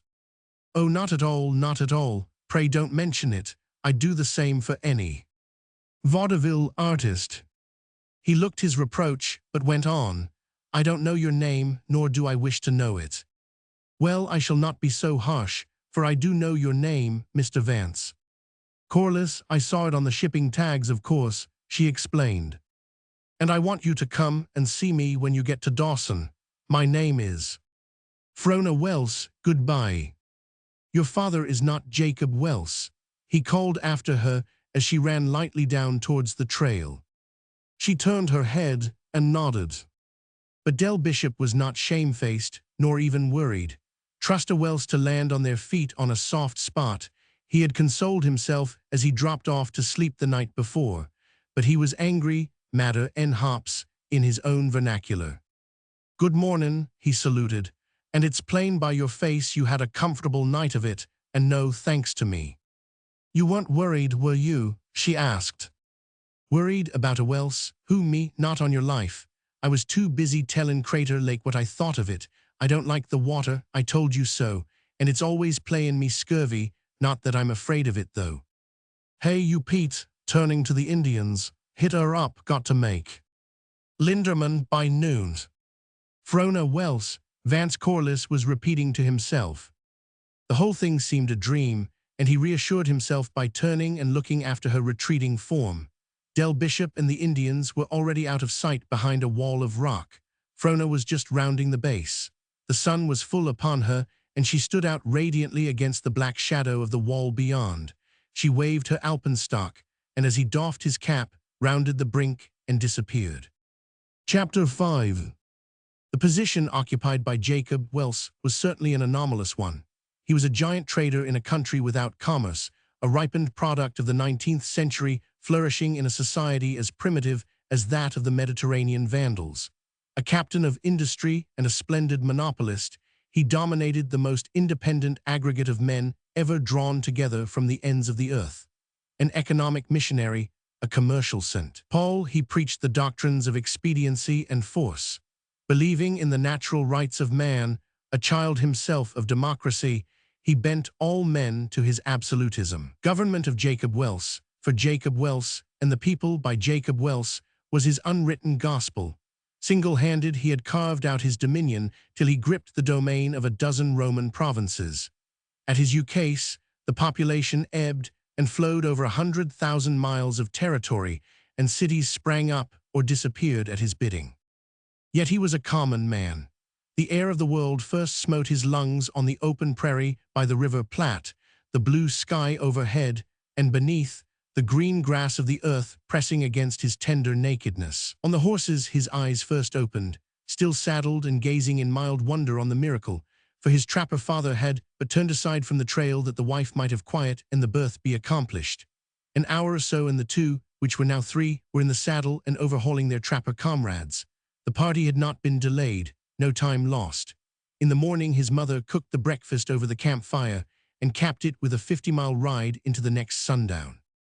The trapper father had come of the sturdy Welsh stock, which trickled into early Ohio out of the jostling East, and the mother was a nomadic daughter of the Irish emigrant settlers of Ontario. From both sides came the wanderlust of the blood, the fever to be moving, to be pushing on to the edge of things. In the first year of his life, ere he had learned the way of his legs, Jacob Welse had wandered a horse through 1,000 miles of wilderness and wintered in a hunting lodge on the headwaters of the Red River of the North. His first footgear was moccasins, his first taffy the tallow from a moose. His first generalizations were that the world was composed of great wastes and white vastnesses, and populated with Indians and white hunters like his father. A town was a cluster of deerskin lodges, a trading post a seat of civilization, and a factor God Almighty himself. Rivers and lakes existed chiefly for man's use in traveling. Viewed in this light, the mountains puzzled him, but he placed them away in his classification of the inexplicable and did not worry. Men died sometimes, but their meat was not good to eat, and their hides worthless, perhaps because they did not grow fur. Pelts were valuable, and with a few bales a man might purchase the earth. Animals were made for men to catch and skin. He did not know what men were made for, unless, perhaps, for the factor. As he grew older, he modified these concepts, but the process was a continual source of naive apprehension and wonderment. It was not until he became a man and had wandered through half the cities of the States that this expression of childish wonder passed out of his eyes and left them wholly keen and alert. At his boy's first contact with the cities, while he revised his synthesis of things, he also generalized afresh. People who lived in cities were effeminate. They did not carry the points of the compass in their heads, and they got lost easily. That was why they elected to stay in the cities, because they might catch cold, and because they were afraid of the dark, they slept under shelter and locked their doors at night. The women were soft and pretty, but they could not lift a snowshoe far in a day's journey. Everybody talked too much. That was why they lied and were unable to work greatly with their hands. Finally, there was a new human force called bluff. A man who made a bluff must be dead sure of it, or else be prepared to back it up. Bluff was a very good thing when exercised with discretion. Later, though living his life mainly in the woods and mountains, he came to know that the cities were not all bad, that a man might live in a city and still be a man. Accustomed to do battle with natural forces, he was attracted by the commercial battle with social forces. The masters of marts and exchanges dazzled but did not blind him, and he studied them and strove to grasp the secrets of their strength. And further, in token that some good did come out of Nazareth, in the full tide of manhood, he took to himself a city-bred woman. But he still yearned for the edge of things, and the leaven in his blood worked till they went away, and above the dire beach, on the rim of the forest, built the big log trading post. And here, in the mellow of time, he got a proper focus on things and unified the phenomena of society precisely as he had already unified the phenomena of nature. There was naught in one which could not be expressed in terms of the other. The same principles underlaid both, the same truths were manifest of both. Competition was the secret of creation. Battle was the law and the way of progress. The world was made for the strong, and only the strong inherited it, and through it all there ran an eternal equity. To be honest was to be strong, to sin was to weaken, to bluff an honest man was to be dishonest, to bluff a bluffer was to smite with the steel of justice. The primitive strength was in the arm, the modern strength in the brain. Though it had shifted ground, the struggle was the same old struggle. As of old time, men still fought for the mastery of the earth and the delights thereof, but the sword had given way to the ledger, the mail-clad baron to the soft-garbed industrial lord, and the center of imperial political power to the seat of commercial exchanges. The modern will had destroyed the ancient brute. The stubborn earth yielded only to force. Brain was greater than body. The man with the brain could best conquer things primitive. He did not have much education as education goes. To the 3 R's his mother taught him by campfire and candlelight, he had added a somewhat miscellaneous book knowledge, but he was not burdened with what he had gathered. Yet he read the facts of life understandingly, and the sobriety which comes of the soil was his, and the clear earth vision. And so it came about that Jacob Welse crossed over the Chilkoot in an early day and disappeared into the vast unknown. A year later, he emerged at the Russian missions clustered about the mouth of the Yukon on Bering Sea. He had journeyed down a river 3,000 miles long, he had seen things and dreamed a great dream. But he held his tongue and went to work, and one day the defiant whistle of a crazy sternwheel tub saluted the midnight sun on the dank river stretch by Fort O, Yukon. It was a magnificent adventure. How he achieved it only Jacob Welse can tell, but with the impossible to begin with, plus the impossible, he added steamer to steamer and heaped enterprise upon enterprise. Along many 1,000 miles of river and tributary, he built trading posts and warehouses. He forced the white man's axe into the hands of the Aborigines, and in every village and between the villages rose the cords of 4-foot firewood for his boilers. On an island in Bering Sea, where the river and the ocean meet, he established a great distributing station, and on the North Pacific he put big ocean steamships. while in his offices in Seattle and San Francisco, it took clerks by the score to keep the order and system of his business. Men drifted into the land. Hitherto famine had driven them out, but Jacob Welse was there now, and his grub stores, so they wintered in the frost and groped in the frozen muck for gold. He encouraged them, grub-staked them, carried them on the books of the company. His steamers dragged them up the Koyukuk in the old days of Arctic City. Wherever pay was struck, he built a warehouse and a store. The town followed. He explored, he speculated, he developed. Tireless, indomitable, with the steel glitter in his dark eyes, he was everywhere at once, doing all things. In the opening up of a new river, he was in the van, and at the tail end also, hurrying forward the grub. On the outside, he fought trade combinations, made alliances with the corporations of the earth, and forced discriminating tariffs from the great carriers. On the inside, he sold flour and blankets and tobacco, built sawmills, staked town sites, and sought properties in copper, iron, and coal, and that the miners should be well equipped, ransacked the lands of the Arctic even as far as Siberia for native-made snowshoes, mukluks, and parkas. He bore the country on his shoulders, saw to its needs, did its work. Every ounce of its dust passed through his hands, every postcard and letter of credit. He did its banking and exchange, carried and distributed its mails. He frowned upon competition, frightened out predatory capital, bluffed militant syndicates, and when they would not, backed his bluff and broke them. And for all, yet found time and place to remember his motherless girl, and to love her, and to fit her for the position he had made. Chapter 6. So I think, Captain, you will agree that we must exaggerate the seriousness of the situation. Jacob Welse helped his visitor into his fur greatcoat and went on. Not that it is not serious, but that it may not become more serious. Both you and I have handled famines before. We must frighten them, and frighten them now, before it is too late. Take 5,000 men out of Dawson, and there will be grub to last. Let those 5,000 carry their tale of famine to Dyer and Skagway, and they will prevent 5,000 more coming in over the ice. Quite right, and you may count on the hearty cooperation of the police, Mr. Welse. The speaker, a strong-faced, grizzled man, heavy-set and of military bearing, pulled up his collar and rested his hand on the doorknob. I see already, thanks to you, the newcomers are beginning to sell their outfits and buy dogs. Lord, won't there be a stampede out over the ice as soon as the river closes down? And each that sells 1,000 pounds of grub and goes lessens the proposition by one empty stomach and fills another that remains. When does the Laura start? This morning, with 300 grubless men aboard. Would that they were 3,000. Amen to that, and by the way, when does your daughter arrive? Most any day now. Jacob Welse's eyes warmed. And I want you to dinner when she does, and bring along a bunch of your young bucks from the barracks. I don't know all their names, but just the same extend the invitation as though from me personally. I haven't cultivated the social side much. No time, but see to it that the girl enjoys herself. Fresh from the States and London, and she's liable to feel lonesome. You understand. Jacob Welse closed the door, tilted his chair back, and cocked his feet on the guardrail of the stove.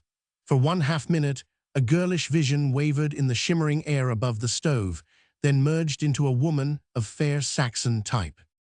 The door opened. Mr. Welse, Mr. Foster sent me to find out if he is to go on filling signed warehouse orders. Certainly, Mr. Smith, but tell him to scale them down by half. If a man holds an order for 1,000 pounds, give him 500. He lighted a cigar and tilted back again in his chair. Captain McGregor wants to see you, sir. Send him in. Captain McGregor strode in and remained standing before his employer. The rough hand of the New World had been laid upon the Scotsman from his boyhood, but sterling honesty was written in every line of his bitter-seamed face, while a prognathous jaw proclaimed to the onlooker that honesty was the best policy, for the onlooker at any rate, should he wish to do business with the owner of the jaw. This warning was backed up by the nose, side-twisted and broken, and by a long scar which ran up the forehead and disappeared in the grey-grizzled hair. We throw off the lines in an hour, sir, so I've come for the last word. Good. Jacob Welse whirled his chair about. Captain McGregor. I had other work cut out for you this winter, but I have changed my mind and chosen you to go down with the Laura. Can you guess why?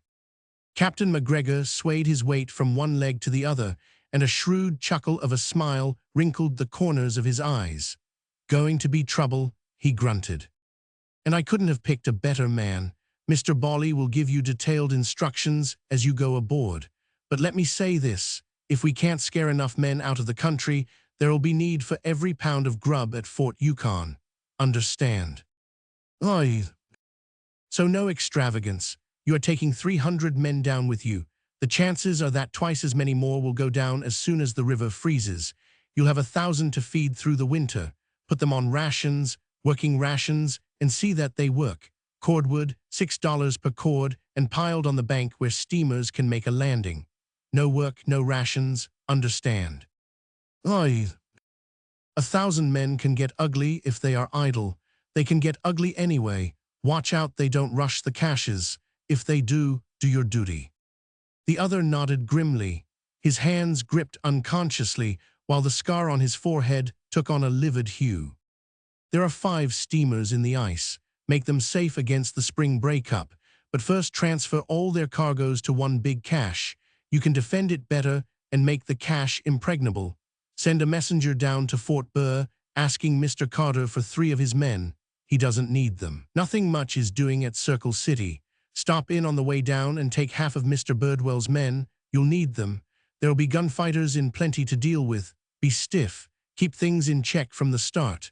Remember, the man who shoots first comes off with the whole hide, and keep a constant eye on the grub." And on the 4590s, Captain McGregor rumbled back as he passed out the door. "John Melton, Mr. Melton, sir, can he see you?" "See here, Welse, what's this mean?"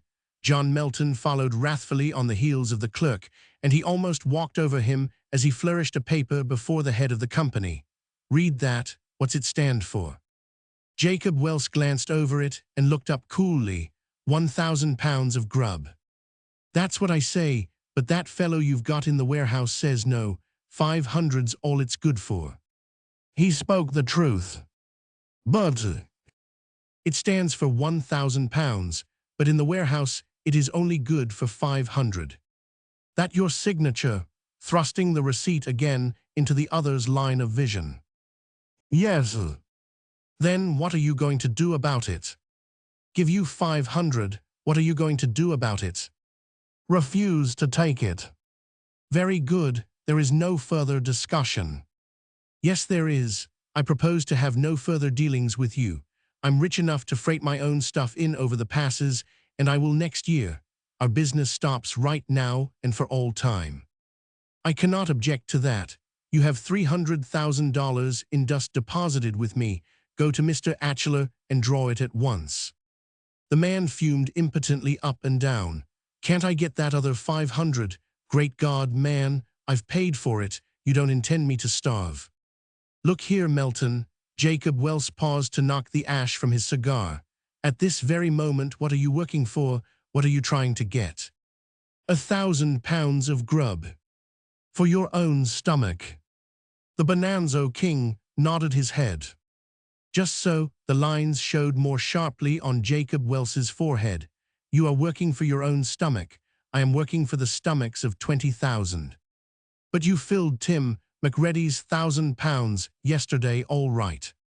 The scale down did not go into effect until today.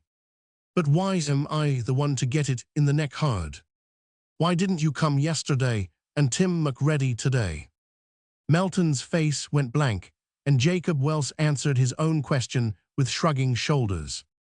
"That's the way it stands, Melton. No favoritism. If you hold me responsible for Tim McReady, I shall hold you responsible for not coming yesterday. Better we both throw it upon Providence. You went through the 40-mile famine. You are a white man. A Bonanzo property, or a block of Bonanzo properties, does not entitle you to a pound more than the oldest penniless sourdough or the newest baby born. Trust me.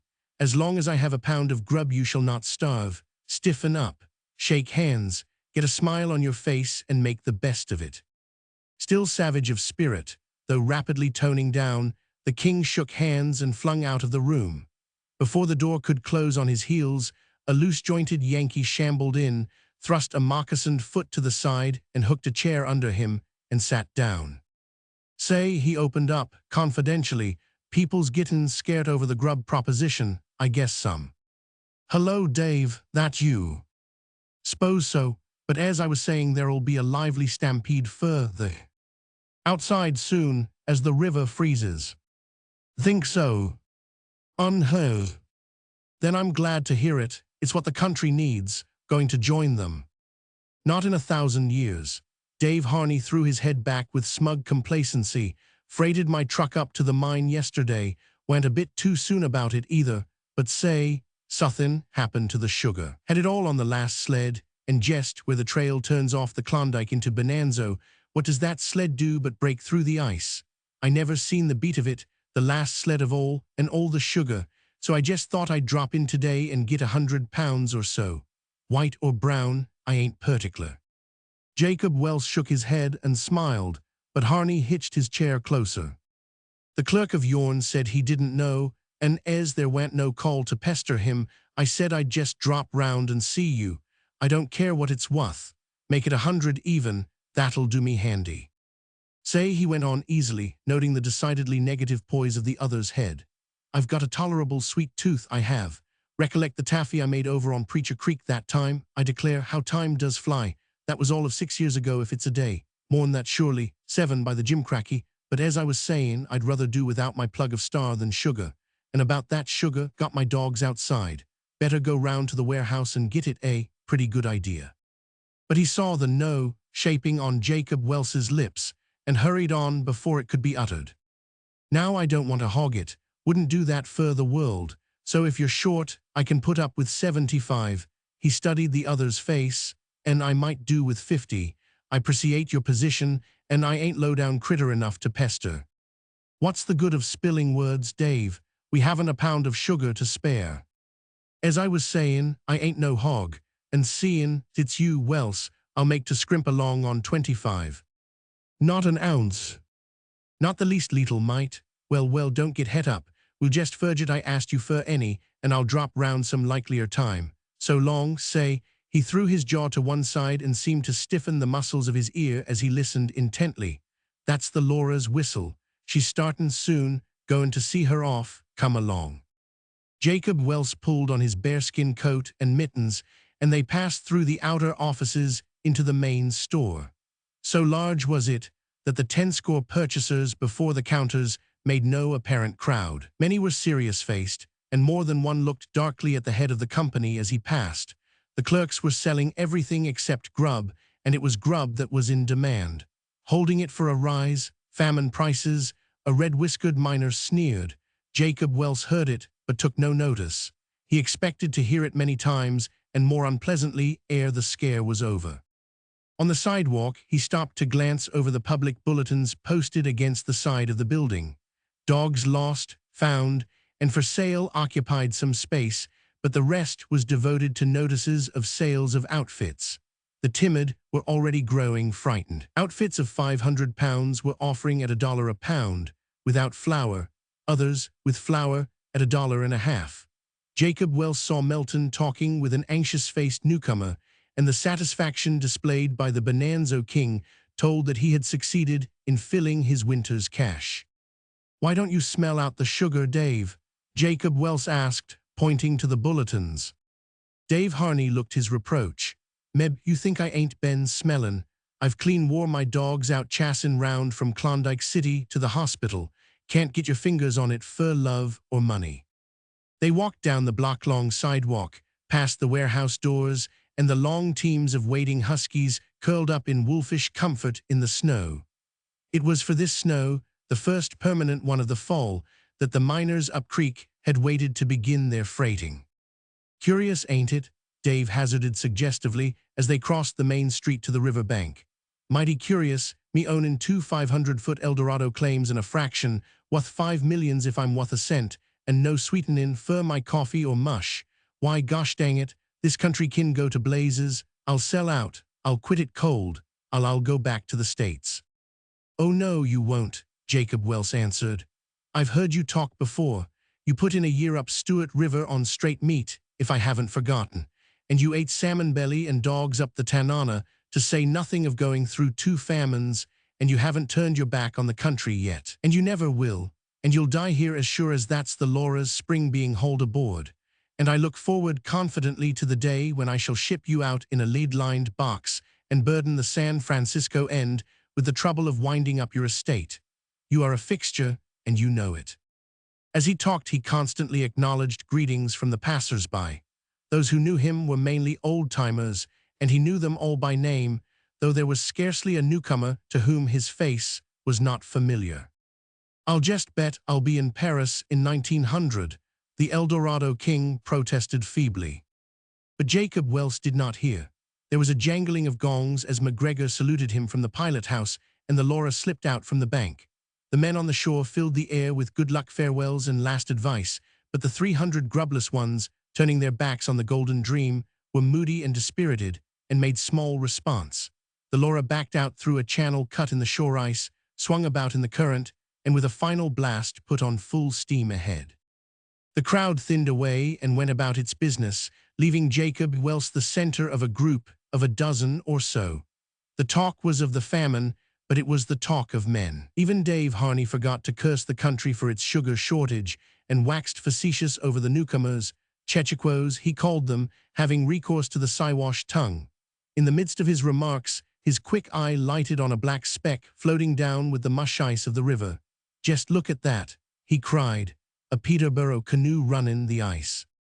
Twisting and turning, now paddling, now shoving clear of the floating cakes, the two men in the canoe worked into the remise, along the edge of which they drifted, waiting for an opening. Opposite the channel cut out by the steamer, they drove their paddles deep and darted into the calm, dead water. The waiting group received them with open arms, helping them up the bank and carrying their shell after them. In its bottom were 2 leather mail pouches, a couple of blankets, coffee pot and frying pan, and a scant grub sack. As for the men, so frosted were they, and so numb with the cold, that they could hardly stand. Dave Harney proposed whiskey and was for hailing them away at once, but one delayed long enough to shake stiff hands with Jacob Welse. "She's coming," he announced. "Passed her boat an hour back. It ought to be round the bend any minute. I've got dispatches for you, but I'll see you later. Got to get something into me first." Turning to go with Harney, he stopped suddenly and pointed upstream. "There she is now, just coming out past the bluff." "Run along, boys, and get your whiskey," Harney admonished him and his mate. "Tell 'em it's on me, double dose, and just excuse me not drinkin' with you, for I'm goin' to stay." The Klondike was throwing a thick flow of ice, partly mush and partly solid, and swept the boat out towards the middle of the Yukon. They could see the struggle plainly from the bank, 4 men standing up and poling away through the jarring cakes. A Yukon stove aboard was sending up a trailing pillar of blue smoke, and as the boat drew closer, they could see a woman in the stern working the long steering sweep. At sight of this, there was a snap and sparkle in Jacob Welse's eyes. It was the first omen, and it was good, he thought. She was still a Welse, a struggler and a fighter. The years of her culture had not weakened her.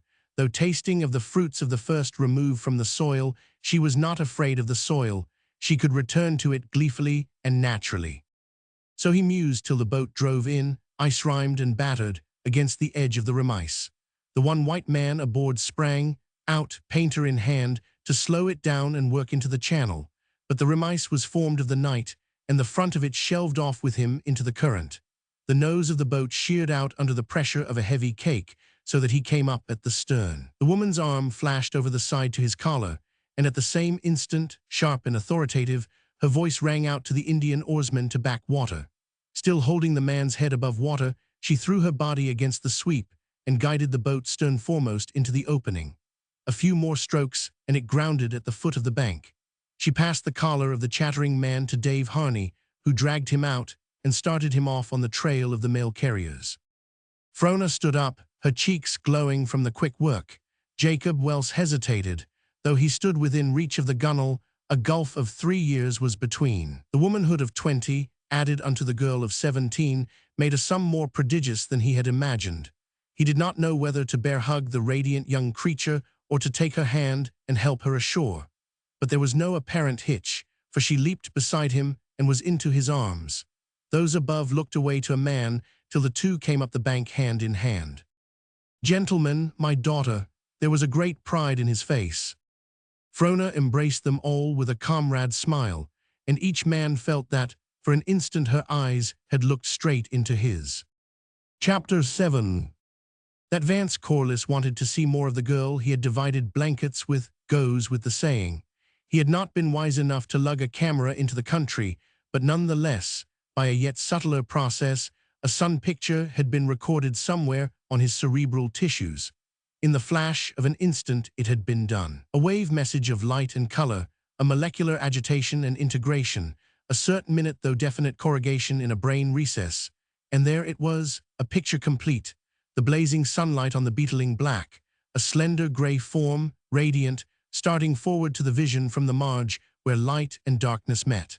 A fresh young morning smile wreathed in a flame of burning gold. It was a picture he looked at often, and the more he looked the greater was his desire to see Frona Welse again. This event he anticipated with a thrill, with the exultancy over change which is common of all life. She was something new, a fresh type, a woman unrelated to all women he had met. Out of the fascinating unknown, a pair of hazel eyes smiled into his, and a hand, soft of touch and strong of grip, beckoned him. And there was an allurement about it which was as the allurement of sin.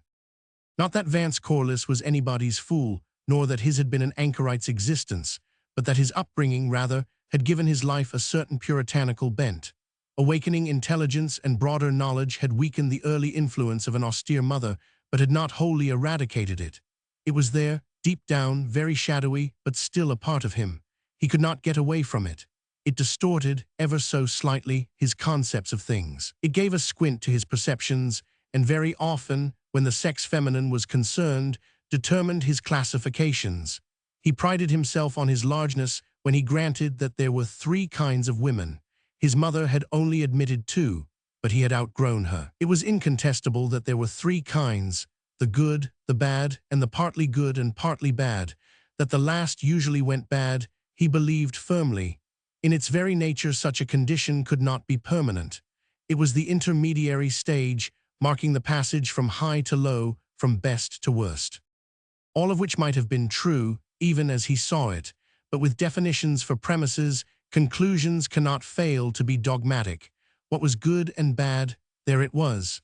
That was where his mother whispered with dead lips to him. Nor alone his mother, but divers conventional generations, even back to the sturdy ancestor who first uplifted from the soil and looked down.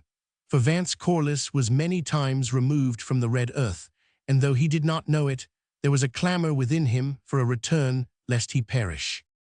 Not that he pigeonholed Frona according to his inherited definitions. He refused to classify her at all. He did not dare.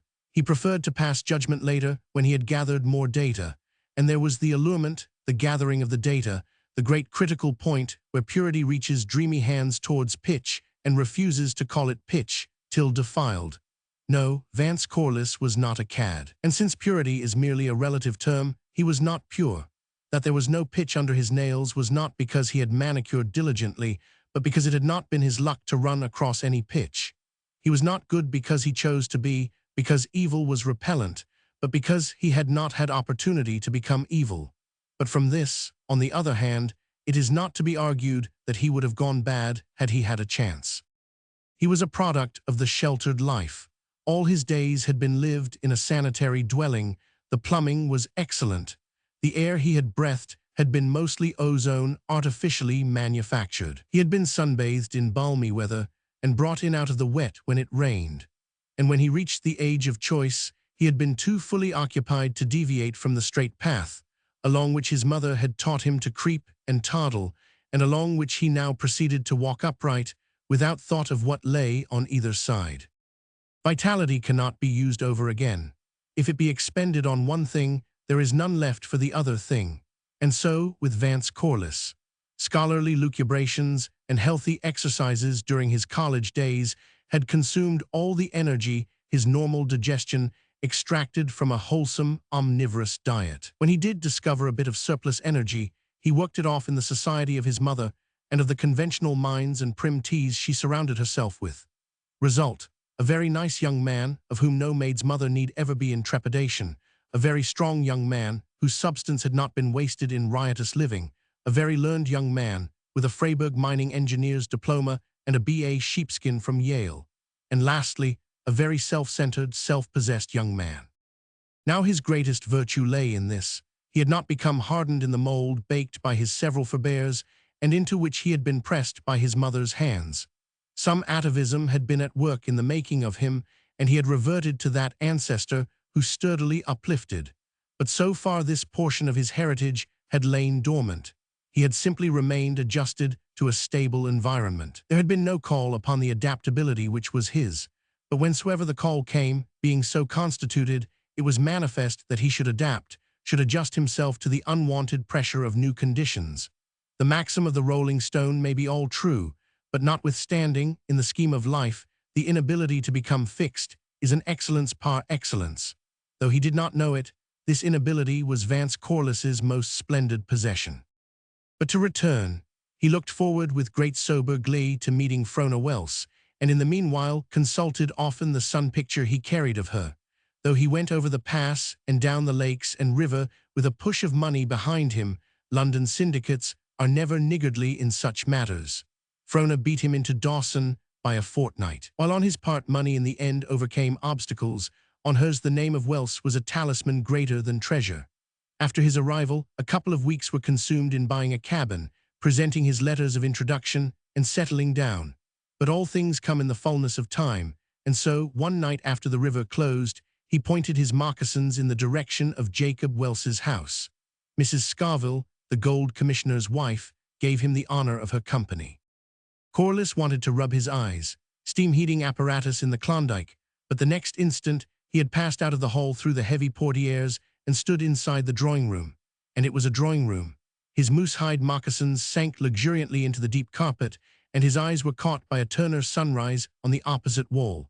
And there were other paintings and things in bronze. 2 Dutch fireplaces were roaring full with huge backlogs of spruce. There was a piano, and somebody was singing. Frona sprang from the stool and came forward, greeting him with both hands. He had thought his sun picture perfect, but this fire picture, this young creature with the flush and warmth of ringing life, quite eclipsed it. It was a whirling moment as he held her 2 hands in his, one of those moments when an incomprehensible orgasm quickens the blood and dizzies the brain. Though the first syllables came to him faintly, Mrs. Scoville's voice brought him back to himself. "Oh," she cried, "you know him."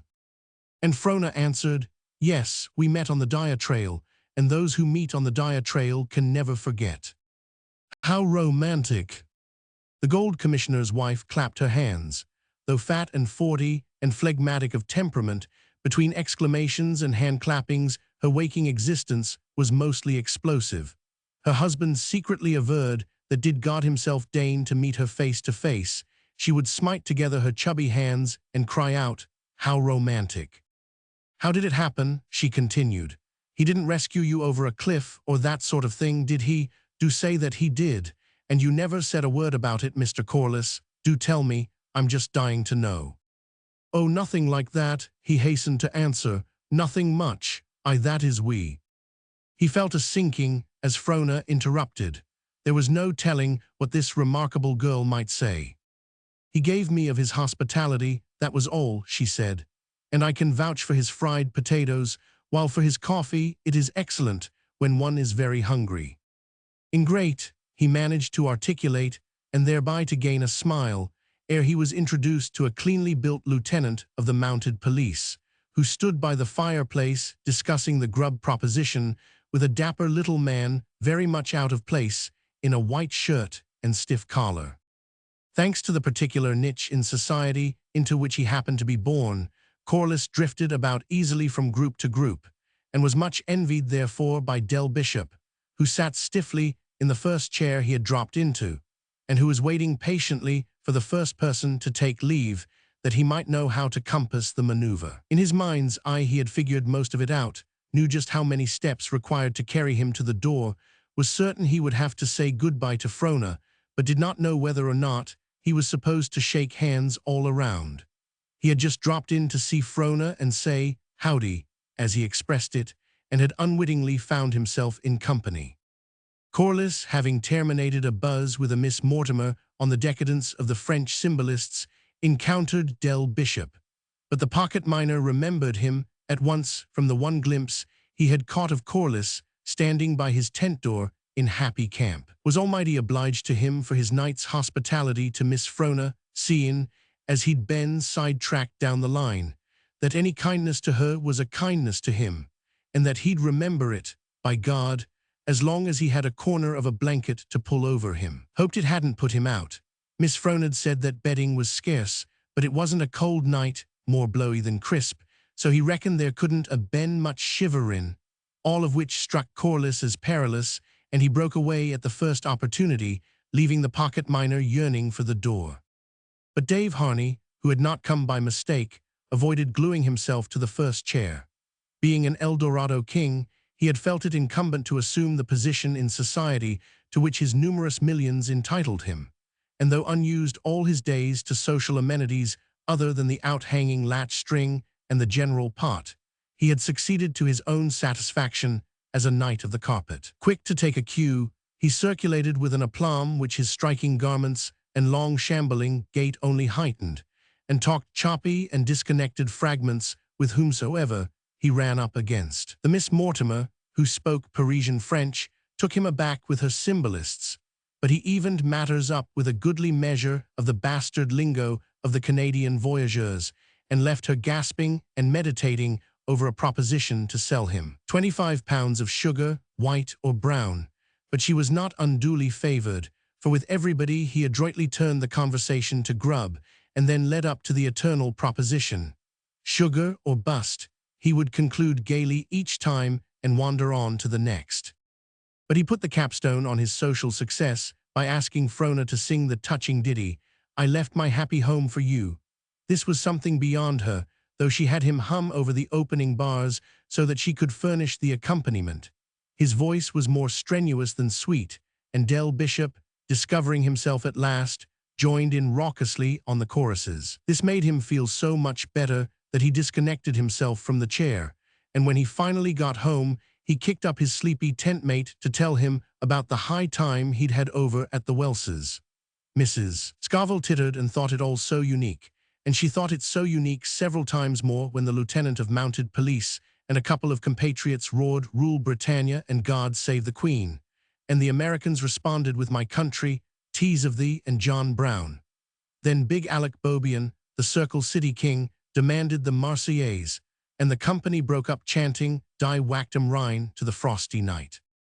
"Don't come on these nights," Frona whispered to Corliss at parting. "We haven't spoken 3 words, and I know we shall be good friends." Did Dave Harney succeed in getting any sugar out of you? They mingled their laughter, and Corliss went home under the aurora borealis, striving to reduce his impressions to some kind of order. Chapter 8. And why should I not be proud of my race? Frona's cheeks were flushed and her eyes sparkling. They had both been harking back to childhood, and she had been telling Corliss of her mother, whom she faintly remembered. Fair and flaxen-haired, typically Saxon, was the likeness she had drawn, filled out largely with knowledge gained from her father and from old Andy of the Dire Post. The discussion had then turned upon the race in general, and Frona had said things in the heat of enthusiasm which affected the more conservative mind of Corliss as dangerous and not solidly based on fact. He deemed himself too large for race egotism and insular prejudice, and had seen fit to laugh at her immature convictions. "It's a common characteristic of all peoples," he proceeded, "to consider themselves superior races, a naive, natural egoism, very healthy and very good, but none the less manifestly untrue. The Jews conceived themselves to be God's chosen people, and they still so conceive themselves. And because of it, they have left a deep mark down the page of history," she interrupted. "But time has not proved the stability of their conceptions, and you must also view the other side. A superior people must look upon all others as inferior peoples. This comes home to you. To be a Roman were greater than to be a king, and when the Romans rubbed against your savage ancestors in the German forests, they elevated their brows and said, 'An inferior people, barbarians.' But we are here now, we are, and the Romans are not. The test is time. So far we have stood the test. The signs are favorable that we shall continue to stand it. We are the best fitted." Egotism. But wait, put it to the test. As she spoke, her hand flew out impulsively to his. At the touch, his heart pulsed upward. There was a rush of blood and a tightening across the temples. Ridiculous, but delightful, he thought. At this rate, he could argue with her the night through. The test, she repeated, withdrawing her hand without embarrassment. We are a race of doers and fighters, of globe encirclers and zone conquerors. We toil and struggle, and stand by the toil and struggle no matter how hopeless it may be. While we are persistent and resistant, we are so made that we fit ourselves to the most diverse conditions. Will the Indian, the Negro, or the Mongol ever conquer the Teuton? Surely not. The Indian has persistence without variability. If he does not modify, he dies. If he does try to modify, he dies anyway. The Negro has adaptability, but he is servile and must be led. As for the Chinese, they are permanent. All that the other races are not, the Anglo-Saxon, or Teuton if you please, is. All that the other races have not, the Teuton has. What race is to rise up and overwhelm us? Ah, you forget the Slav, Corliss suggested slyly. The Slav, her face fell. True, the Slav, the only stripling in this world of young men and grey beards, but he is still in the future, and in the future the decision rests. In the meantime we prepare. If may be we shall have such a start that we shall prevent him growing. You know, because he was better skilled in chemistry, knew how to manufacture gunpowder, that the Spaniard destroyed the Aztec.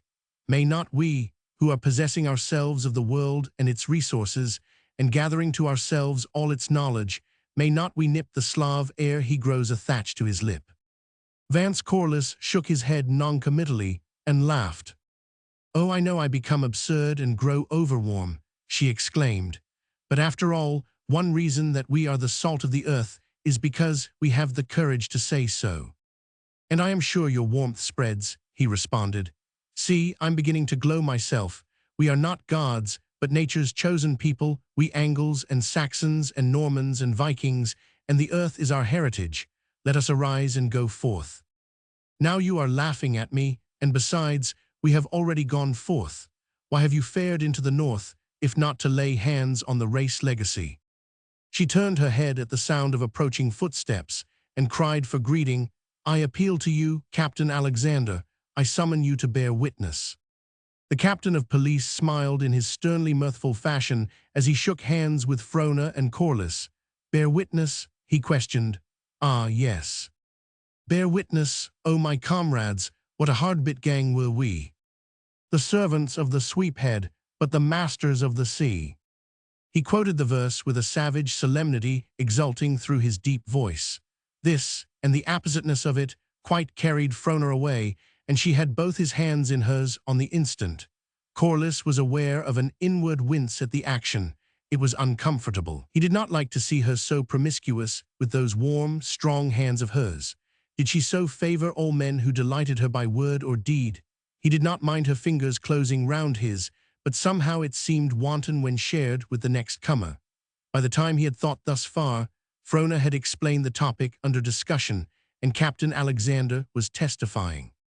I don't know much about your Slav and other kin, except that they are good workers and strong, but I do know that the white man is the greatest and best breed in the world. Take the Indian, for instance.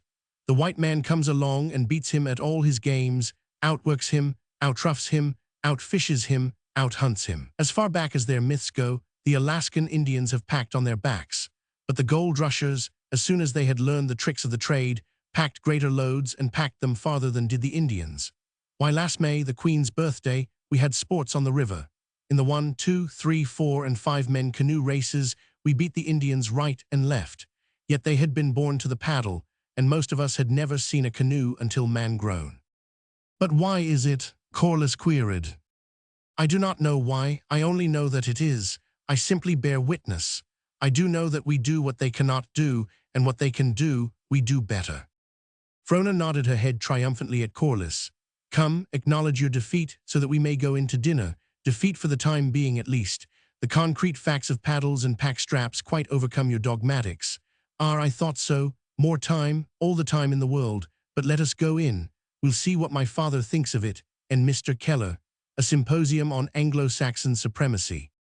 Frost and enervation are mutually repellent. The Northland gives a keenness and zest to the blood, which cannot be obtained in warmer climes.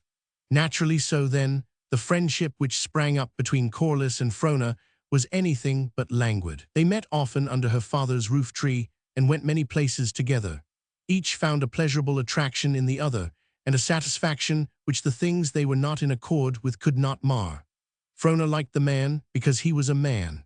In her wildest flights, she could never imagine linking herself with any man, no matter how exalted spiritually, who was not a man physically. It was a delight to her and a joy to look upon the strong males of her kind, with bodies comely in the sight of God and muscles swelling with the promise of deeds and work.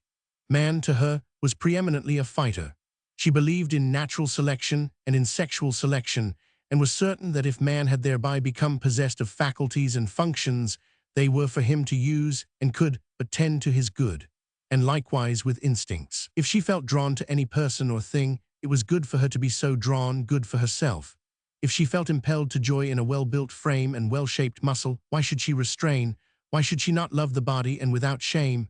The history of the race, and of all races, sealed her choice with approval. Down all time, the weak and effeminate males had vanished from the world stage. Only the strong could inherit the earth. She had been born of the strong, and she chose to cast her lot with the strong. Yet of all creatures, she was the last to be deaf and blind to the things of the spirit. But the things of the spirit she demanded should be likewise strong. No halting, no stuttered utterance, tremulous waiting, minor wailing. The mind and the soul must be as quick and definite and certain as the body, nor was the spirit made alone for immortal dreaming. Like the flesh, it must strive and toil. It must be workaday as well as idle day. She could understand a weakling singing sweetly and even greatly, and in so far she could love him for his sweetness and greatness, but her love would have fuller measure were he strong of body as well. She believed she was just. She gave the flesh its due and the spirit its due, but she had over and above her own choice, her own individual ideal. She liked to see the two go hand in hand. Prophecy and dyspepsia did not affect her as a felicitous admixture. A splendid savage and a weak-kneed poet, she could admire the one for his brawn and the other for his song, but she would prefer that they had been made one in the beginning. As to Vance Corliss, first and most necessary of all, there was that physiological affinity between them that made the touch of his hand a pleasure to her.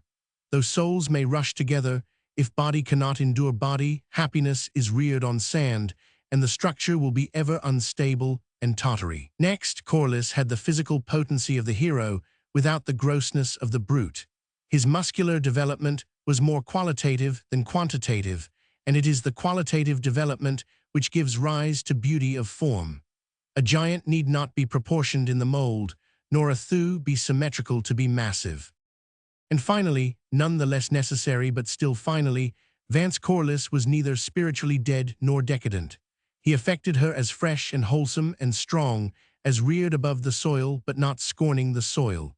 Of course, none of this she reasoned out otherwise than by subconscious processes. Her conclusions were feelings, not thoughts.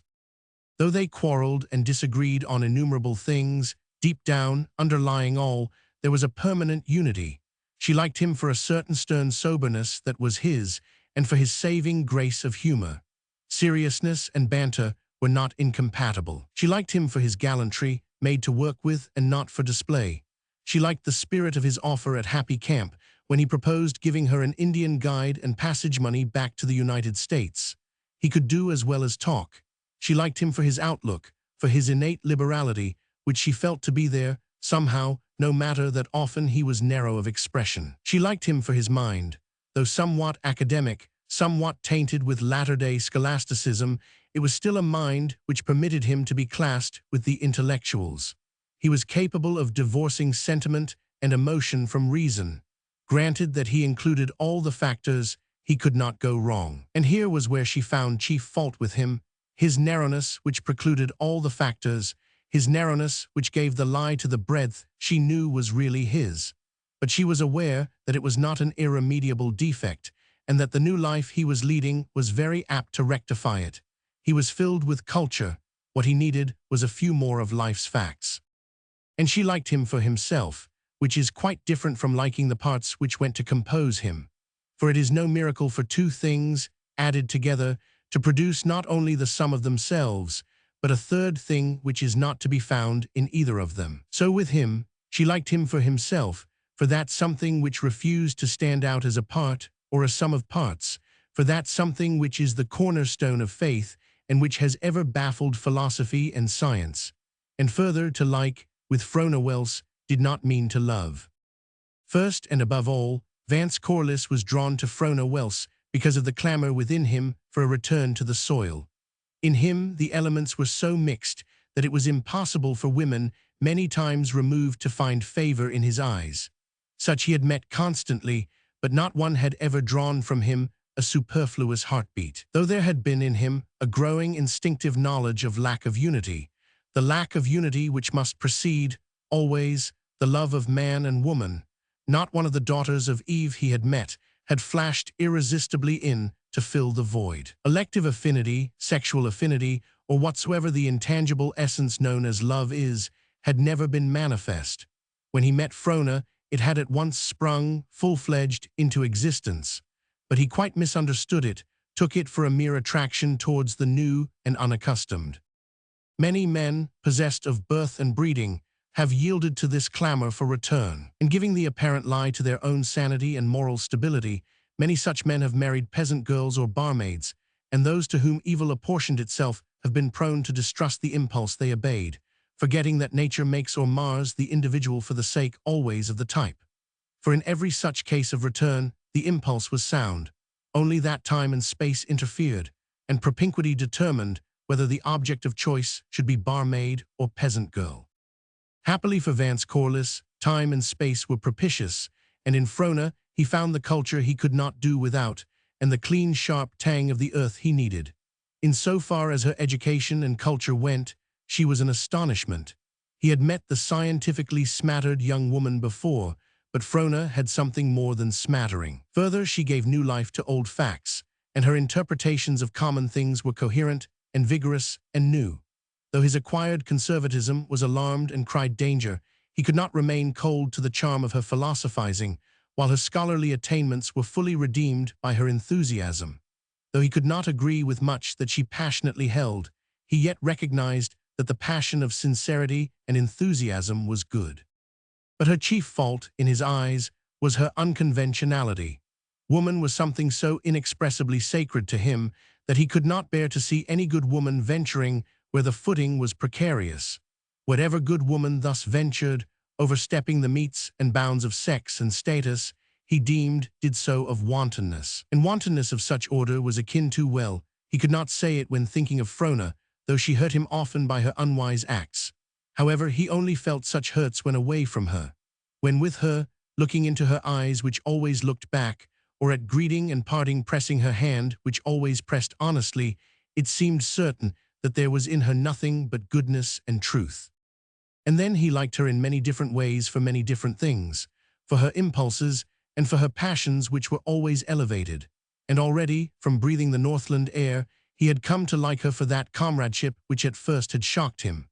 There were other acquired likings, her lack of prudishness, for instance, which he awoke one day to find that he had previously confounded with lack of modesty. And it was only the day before that day that he drifted, before he thought, into a discussion with her of Camille. She had seen Bernhardt and dwelt lovingly on the recollection. He went home afterwards, a dull pain gnawing at his heart, striving to reconcile Frona with the ideal impressed upon him by his mother that innocence was another term for ignorance. Notwithstanding, by the following day he had worked it out and loosened another finger of the maternal grip. He liked the flame of her hair in the sunshine, the glint of its gold by the firelight, and the waywardness of it and the glory. He liked her neat-shod feet and the gray-gaitered calves, alas, now hidden in long-skirted Dawson. He liked her for the strength of her slenderness, and to walk with her, swinging her step and stride to his, or to merely watch her come across a room or down the street, was a delight. Life and the joy of life romped through her blood, abstemiously filling out and rounding off each shapely muscle and soft curve. And he liked it all. Especially he liked the swell of her forearm, which rose firm and strong and tantalizing, and sought shelter all too quickly under the loose-flowing sleeve. The coordination of physical with spiritual beauty is very strong in normal men, and so it was with Vance Corliss. That he liked the one was no reason that he failed to appreciate the other. He liked Frona for both, and for herself as well. And to like, with him, though he did not know it, was to love. Chapter 9. Vance Corliss proceeded at a fair rate to adapt himself to the Northland life, and he found that many adjustments came easy. While his own tongue was alien to the brimstone of the Lord, he became quite used to strong language on the part of other men, even in the most genial conversation. Carthy, a little Texan who went to work for him for a while, opened or closed every second sentence, on an average, with the mild expletive, "by damn." It was also his invariable way of expressing surprise, disappointment, consternation, or all the rest of the tribe of sudden emotions. By pitch and stress and intonation, the protean oath was made to perform every function of ordinary speech. At first, it was a constant source of irritation and disgust to Corliss, but ere long he grew not only to tolerate it, but to like it, and to wait for it eagerly. Once Carthy's wheel dog lost an ear in a hasty contention with a dog of the Hudson Bay, and when the young fellow bent over the animal and discovered the loss, the blended endearment and pathos of the "by damn," which fell from his lips, was a relation to Corliss. All was not evil out of Nazareth, he concluded sagely, and like Jacob Welse of old, revised his philosophy of life accordingly. Again, there were two sides to the social life of Dawson. Up at the barracks, at the Welses, and a few other places, all men of standing were welcomed and made comfortable by the womenkind of like standing. There were teas and dinners and dances and socials for charity and the usual run of things, all of which, however, failed to wholly satisfy the men. Down in the town, there was a totally different, though equally popular, other side. As the country was too young for club life, the masculine portion of the community expressed its masculinity by herding together in the saloons, the ministers and missionaries being the only exceptions to this mode of expression. Business appointments and deals were made and consummated in the saloons, enterprises projected, shop talked, the latest news discussed, and a general good fellowship maintained. Their all life rubbed shoulders, and kings and dog drivers, old-timers and chechaquos met on a common level. And it so happened, probably because sawmills and house space was scarce, that the saloons accommodated the gambling tables and the polished dance-house floors. And here, because he needs must bend to custom, Corliss's adaptation went on rapidly. And as Carthy, who appreciated him, soliloquized, "The best of it is he likes it damn well, by damn." But any adjustment must have its painful periods, and while Corliss's general change went on smoothly, in the particular case of Frona it was different. She had a code of her own, quite unlike that of the community, and perhaps believed woman might do things at which even the saloon-inhabiting males would be shocked. And because of this, she and Corliss had their first disagreeable disagreement. Frona loved to run with the dogs through the biting frost, cheeks tingling, blood bounding, body thrust forward, and limbs rising and falling ceaselessly to the pace. And one November day, with the first cold snap on and the spirit thermometer frigidly marking 65 below, she got out the sled, harnessed her team of huskies, and flew down the river trail. As soon as she cleared the town, she was off and running. And in such manner, running and riding by turns, she swept through the Indian village below the bluffs, made an 8-mile circle up Moosehide Creek and back, crossed the river on the ice, and several hours later came flying up the west bank of the Yukon opposite the town.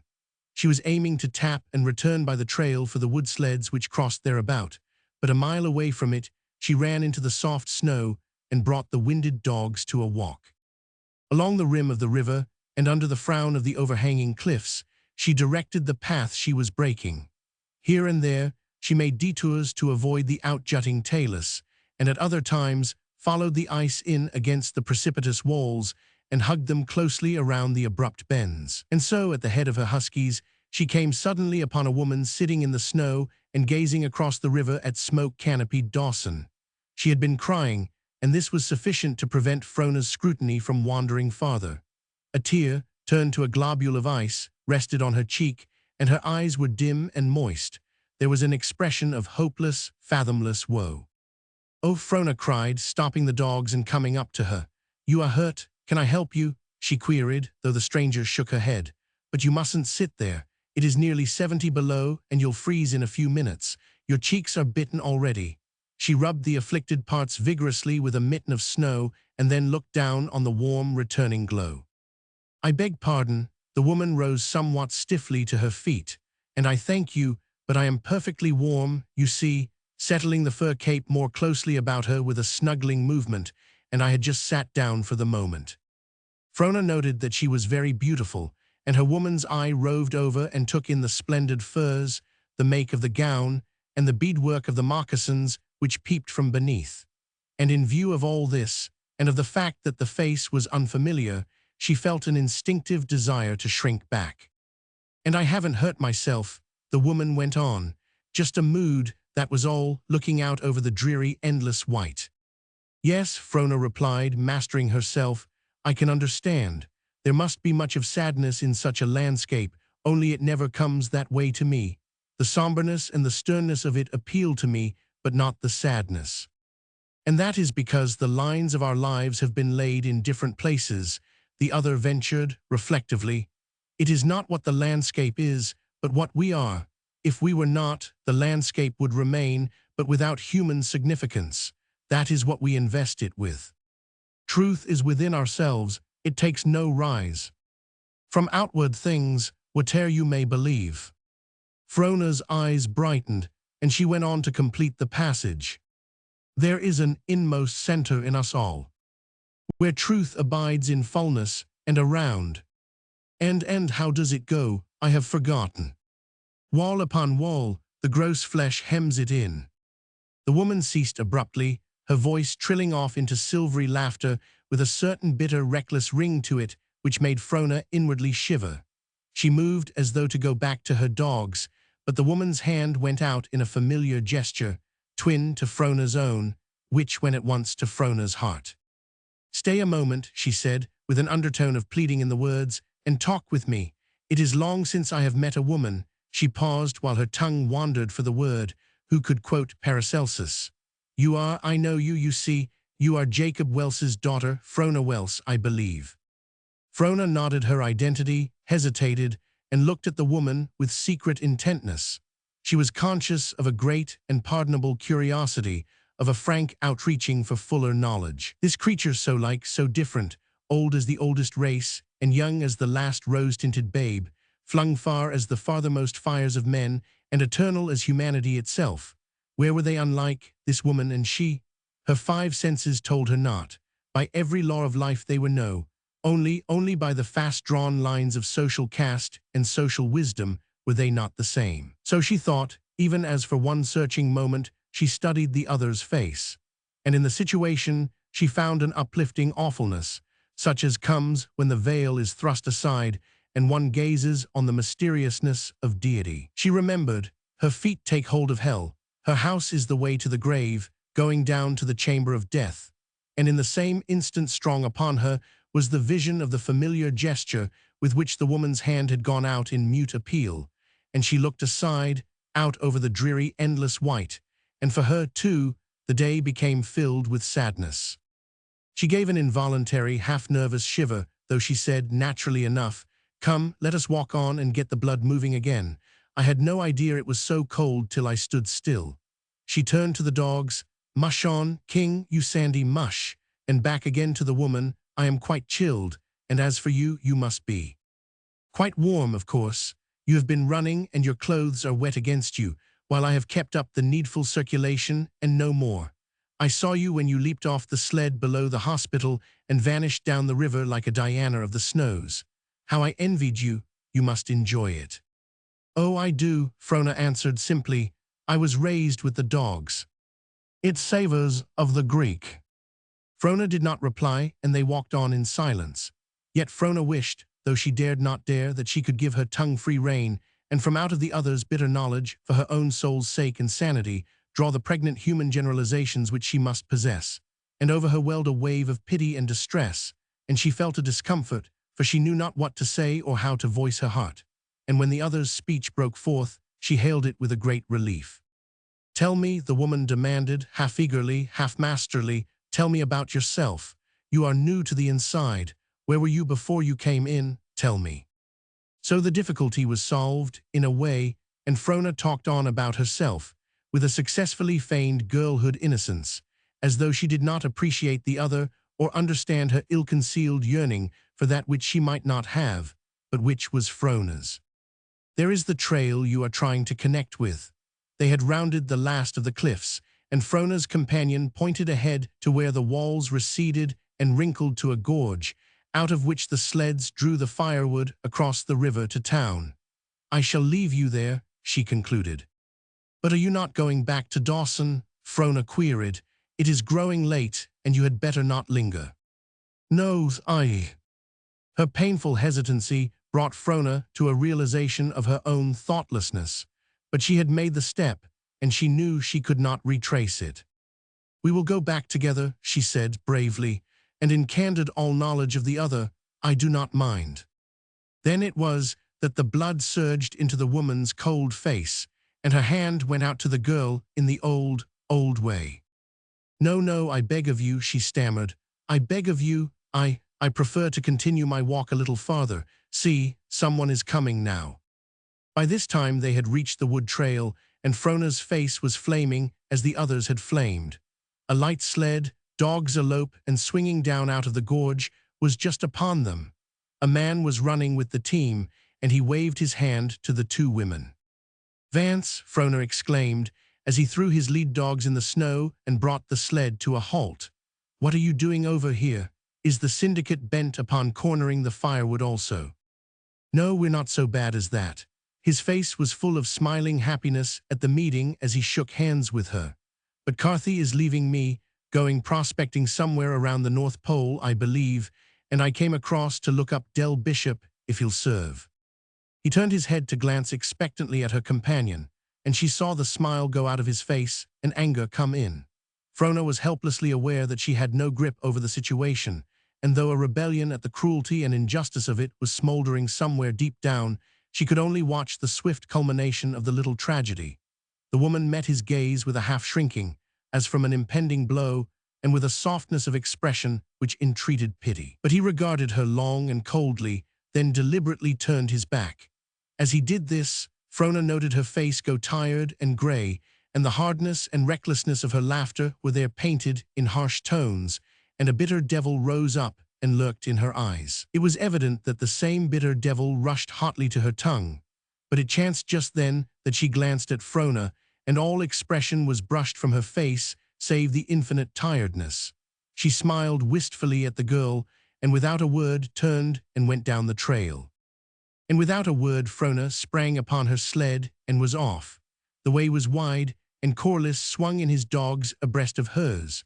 The smoldering rebellion flared up, and she seemed to gather to herself some of the woman's recklessness. You brute! The words left her mouth, sharp, clear-cut, breaking the silence like the lash of a whip. The unexpectedness of it and the savagery took Corliss aback. He did not know what to do or say. Oh, you coward, you coward! Frona, listen to me. But she cut him off. No, do not speak. You can have nothing to say. You have behaved abominably. I am disappointed in you. It is horrible, horrible. Yes, it was horrible. Horrible that she should walk with you, have speech with you, be seen with you. Not until the sun excludes you do I exclude you, she flung back at him. But there is a fitness of things. Fitness, she turned upon him and loosed her wrath. If she is unfit, are you fit? May you cast the first stone with that smugly sanctimonious air of yours. You shall not talk to me in this fashion. I'll not have it. He clutched at her sled, and even in the midst of her anger she noticed it with a little thrill of pleasure. Shall not, you coward. He reached out as though to lay hands upon her, and she raised her coiled whip to strike. But to his credit, he never flinched. His white face calmly waited to receive the blow. Then she deflected the stroke, and the long lash hissed out and fell among the dogs. Swinging the whip briskly, she rose to her knees on the sled and called frantically to the animals. Hers was the better team, and she shot rapidly away from Corliss. She wished to get away, not so much from him as from herself, and she encouraged the huskies into wilder and wilder speed. She took the steep riverbank in full career and dashed like a whirlwind through the town and home. Never in her life had she been in such a condition, never had she experienced such terrible anger. And not only was she already ashamed, but she was frightened and afraid of herself. Chapter 10. The next morning Corliss was knocked out of a late bed by Bash, one of Jacob Welse's Indians. He was the bearer of a brief little note from Frona, which contained a request for the mining engineer to come and see her at his first opportunity. That was all that was said, and he pondered over it deeply. What did she wish to say to him? She was still such an unknown quantity, and never so much as now in the light of the day before, that he could not guess. Did she desire to give him his dismissal on a definite, well-understood basis, to take advantage of her sex and further humiliate him, to tell him what she thought of him in coolly considered, cold-measured terms, or was she penitently striving to make amends for the unmerited harshness she had dealt him? There was neither contrition nor anger in the note, no clue, nothing save a formally worded desire to see him. So it was in a rather unsettled and curious frame of mind that he walked in upon her as the last hour of the morning drew to a close. He was neither on his dignity nor off, his attitude being strictly noncommittal against the moment she should disclose hers. But without beating about the bush, in that way of hers which he had come already to admire, she at once showed her colors and came frankly forward to him. The first glimpse of her face told him, the first feel of her hand, before she had said a word, told him that all was well. "I am glad you have come," she began. "I could not be at peace with myself until I had seen you and told you how sorry I am for yesterday and how deeply ashamed I—" There, it's not so bad as all that." They were still standing, and he took a step nearer to her. "I assure you I can appreciate your side of it, and though looking at it theoretically, it was the highest conduct, demanding the fullest meed of praise, still, in all frankness, there is much to yes, much to deplore in it from the social standpoint. And unhappily, we cannot leave the social standpoint out of our reckoning. But so far as I may speak for myself, you have done nothing to feel sorry for or be ashamed of." "It is kind of you," she cried graciously. "Only it is not true, and you know it is not true. You know that you acted for the best. You know that I hurt you, insulted you. You know that I behaved like a fishwife, and you do know that I disgusted you." No. He raised his hand as though to ward from her the blows she dealt herself. "But yes, and I have all reason in the world to be ashamed. I can only say this in defense. The woman had affected me deeply, so deeply that I was close to weeping. Then you came on the scene, you know what you did, and the sorrow for her bred an indignation against you, and well, I worked myself into a nervous condition such as I had never experienced in my life. It was hysteria, I suppose. Anyway, I was not myself. We were neither of us ourselves. Now you are untrue. I did wrong, but you were yourself, as much so then as now. But do be seated. Here we stand as though you were ready to run away at first sign of another outbreak. Surely you are not so terrible." He laughed, adroitly pulling his chair into position so that the light fell upon her face. "Rather, you are not such a coward. I must have been terrible yesterday.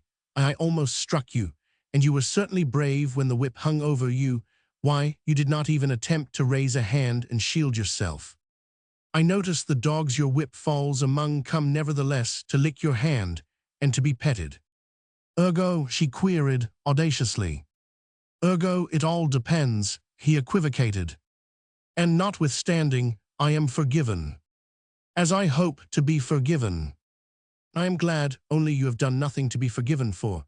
You acted according to your light, and I to mine, though it must be acknowledged that mine casts the broader flare. Ah, I have it," clapping her hands in delight. "I was not angry with you yesterday, nor did I behave rudely to you or even threaten you. It was utterly impersonal, the whole of it. You simply stood for society, for the type which aroused my indignation and anger, and as its representative you bore the brunt of it. Don't you see?" "I see, and cleverly put. Only, while you escaped the charge of maltreating me yesterday, you throw yourself open to it today. You make me out all that is narrow-minded and mean and despicable, which is very unjust. Only a few minutes past I said that your way of looking at it, theoretically considered, was irreproachable, but not so when we include society. But you misunderstand me, Vance. Listen." Her hand went out to his, and he was content to listen. "I have always upheld that what is well. I grant the wisdom of the prevailing social judgment in this matter. Though I deplore it, I grant it, for the human is so made, but I grant it socially only. I as an individual choose to regard such things differently, and as between individuals so minded, why should it not be so regarded? Don't you see? Now I find you guilty. As between you and me, yesterday on the river, you did not so regard it. You behaved as narrow-mindedly as would have the society you represent. Then you would preach two doctrines, he retaliated, one for the elect and one for the herd. You would be a democrat in theory and an aristocrat in practice. In fact, the whole stand you are making is nothing more or less than Jesuitical. I suppose with the next breath you will be contending that all men are born free and equal, with a bundle of natural rights thrown in. You are going to have Del Bishop work for you. By what equal freeborn right will he work for you, or you suffer him to work? No, he denied. I should have to modify somewhat the questions of equality and rights. And if you modify, you are lost, she exulted, for you can only modify in the direction of my position, which is neither so Jesuitical nor so harsh as you have defined it. But don't let us get lost in dialectics. I want to see what I can see, so tell me about this woman. Not a very tasteful topic, Corliss objected. But I seek knowledge. Nor can it be wholesome knowledge. Frona tapped her foot impatiently and studied him. She is beautiful, very beautiful, she suggested. Do you not think so? As beautiful as hell. But still beautiful, she insisted. Yes, if you will have it so. And she is as cruel and hard and hopeless as she is beautiful. Yet I came upon her alone by the trail, her face softened and tears in her eyes. And I believe with a woman's ken that I saw a side of her to which you are blind. And so strongly did I see it, that when you appeared my mind was blank to all save the solitary wail, oh, the pity of it, the pity of it. And she is a woman, even as I, and I doubt not that we are very much alike. Why, she even quoted Browning. And last week, he cut her short. In a single sitting, she gambled away 30,000 of Jack Dorsey's dust. Dorsey, with 2 mortgages already on his dump. They found him in the snow next morning, with 1 chamber empty in his revolver. Frona made no reply, but walking over to the candle, deliberately thrust her finger into the flame. Then she held it up to Corliss, that he might see the outraged skin, red and angry. And so I point the parable. The fire is very good, but I misuse it, and I am punished. You forget, he objected.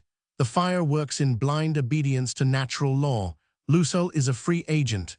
That which she has chosen to do, that she has done. Nay, it is you who forget, for just as surely Dorsey was a free agent. But you said Lucille. Is that her name? I wish I knew her better. Corliss winced. Don't, you hurt me when you say such things. And why, pray? Because. Yes. Because I honor woman highly. Frona, you have always made a stand for frankness, and I can now advantage by it. It hurts me because of the honor in which I hold you, because I cannot bear to see taint approach you. Why, when I saw you and that woman together on the trail, you cannot understand what I suffered. Taint, there was a tightening about her lips, which he did not notice, and a just perceptible luster of victory lighted her eyes. Yes, taint, contamination, he reiterated. There are some things which it were not well for a good woman to understand. One cannot dabble with mud and remain spotless. That opens the field wide. She clasped and unclasped her hands gleefully. You have said that her name was Lucille. You display a knowledge of her. You have given me facts about her. You doubtless retain many which you dare not give. In short, if one cannot dabble and remain spotless, how about you? But I am a man, of course, very good. Because you are a man, you may court contamination. Because I am a woman, I may not. Contamination contaminates, does it not? Then you, what do you hear with me? Out upon you. Corliss threw up his hands laughingly. I give in. You are too much for me with your formal logic. I can only fall back on the higher logic, which you will not recognize. Which is strength. What man wills for woman, that will he have. I take you then on your own ground, she rushed on. What of Lucille? What man has willed that he has had? So you and all men have willed since the beginning of time. So poor Dorsey willed. You cannot answer, so let me speak something that occurs to me concerning that higher logic you call strength. I have met it before. I recognized it in you yesterday on the sleds. In me. In you when you reached out and clutched at me. You could not down the primitive passion, and for that matter, you did not know it was uppermost. But the expression on your face, I imagine, was very like that of a woman stealing caveman. Another instant, and I am sure you would have laid violent hands upon me. Then I ask your pardon, I did not dream. There you go, spoiling it all. I quite liked you for it. Don't you remember, I too was a cave woman, brandishing the whip over your head. But I am not done with you yet, Sir Doubleface, even if you have dropped out of the battle. Her eyes were sparkling mischievously, and the wee laughter creases were forming on her cheek. I purpose to unmask you. As clay in the hands of the potter, he responded meekly. Then you must remember several things. At first, when I was very humble and apologetic, you made it easier for me by saying that you could only condemn my conduct on the ground of being socially unwise. Remember. Corliss nodded. Then, just after you branded me as Jesuitical, I turned the conversation to Lucille, saying that I wished to see what I could see. Again, he nodded. And just as I expected, I saw, for in only a few minutes you began to talk about taint and contamination and dabbling in mud, and all in relation to me. There are your two propositions, sir. You may only stand on one, and I feel sure that you stand on the last one. Yes, I am right, you do, and you were insincere, confess, when you found my conduct unwise only from the social point of view. I like sincerity. Yes, he began, I was unwittingly insincere, but I did not know it until further analysis, with your help, put me straight. Say what you will, Frona, my conception of woman is such that she should not court defilement. But cannot we be as gods, knowing good and evil? But we are not gods, he shook his head sadly. Only the men are. That is new womanish talk, he frowned. Equal rights, the ballot and all that. Oh, don't, she protested. You won't understand me, you can't. I am no woman's rights creature, and I stand not for the new woman, but for the new womanhood. Because I am sincere, because I desire to be natural and honest and true, and because I am consistent with myself, you choose to misunderstand it all and to lay wrong strictures upon me. I do try to be consistent, and I think I fairly succeed, but you can see neither rhyme nor reason in my consistency. Perhaps it is because you are unused to consistent, natural women, because more likely you are only familiar with the hothouse breeds, pretty, helpless, well-rounded, stall-fatted little things, blissfully innocent and criminally ignorant. They are not natural or strong, nor can they mother the natural and strong. She stopped abruptly. They heard somebody enter the hall, and a heavy, soft moccasined tread approaching. We are friends, she added hurriedly, and Corliss answered with his eyes. Ain't intrudin', am I? Dave Harney grinned broad insinuation and looked about ponderously before coming up to shake hands. Not at all, Corliss answered. We've bored each other till we were pining for someone to come along. If you hadn't, we would soon have been quarreling, wouldn't we, Miss Welse? I don't think he states the situation fairly, she smiled back. In fact, we had already begun to quarrel. You do look a mite flustered, Harney criticized, dropping his loose-jointed frame all over the pillows of the lounging couch. How's the famine? Corliss asked. Any public relief started yet? Won't need any public relief. Miss Frona's old man was too forehanded for 'em. Scared the daylights out of the critters, I do believe. 3,000 went out over the ice hittin' the high places, and half as many again went down to the caches, and the markets loosened some considerable. Just what Welse figured on, everybody speculated on a rise and held all the grub they could lay hand to. That helped scare the shorts, and away they stampeded for salt water, the whole caboodle, a-talkin' all the dogs with 'em. Say, he sat up solemnly, corner dogs, they'll rise suthin' unheard on in the spring when freightin' gets brisk. I've corralled 100 already, and I figure to clear $100 clean on every hide of 'em. Think so? Think so, I guess yes. Between we three, confidential, I'm startin' a couple of lads down into the lower country next week to buy up 500 of the best huskies they kin spot. Think so? I've limbered my jints too long in the land to get caught nappin'. Frona burst out laughing, but you got pinched on the sugar, Dave. Oh, I dunno, he responded complacently, which reminds me, I've got a newspaper and only 4 weeks old, the Seattle Post-Intelligencer. has the United States and Spain. Not so fast, not so fast. The long Yankee waved his arms for silence, cutting off Frona's question, which was following fast on that of Corliss. But have you read it? They both demanded. Every line, advertisements and all. Then do tell me, Frona began, has. Now you keep quiet, Miss Frona, till I tell you about it reglar. That newspaper cost me $50, caught the man common in round the bend above Klondike City and bought it on the spot. The dummy could got 100 for it, easy, if he'd held on till he made town. But what does it say, has? As I was saying, that newspaper cost me $50. It's the only one that come in.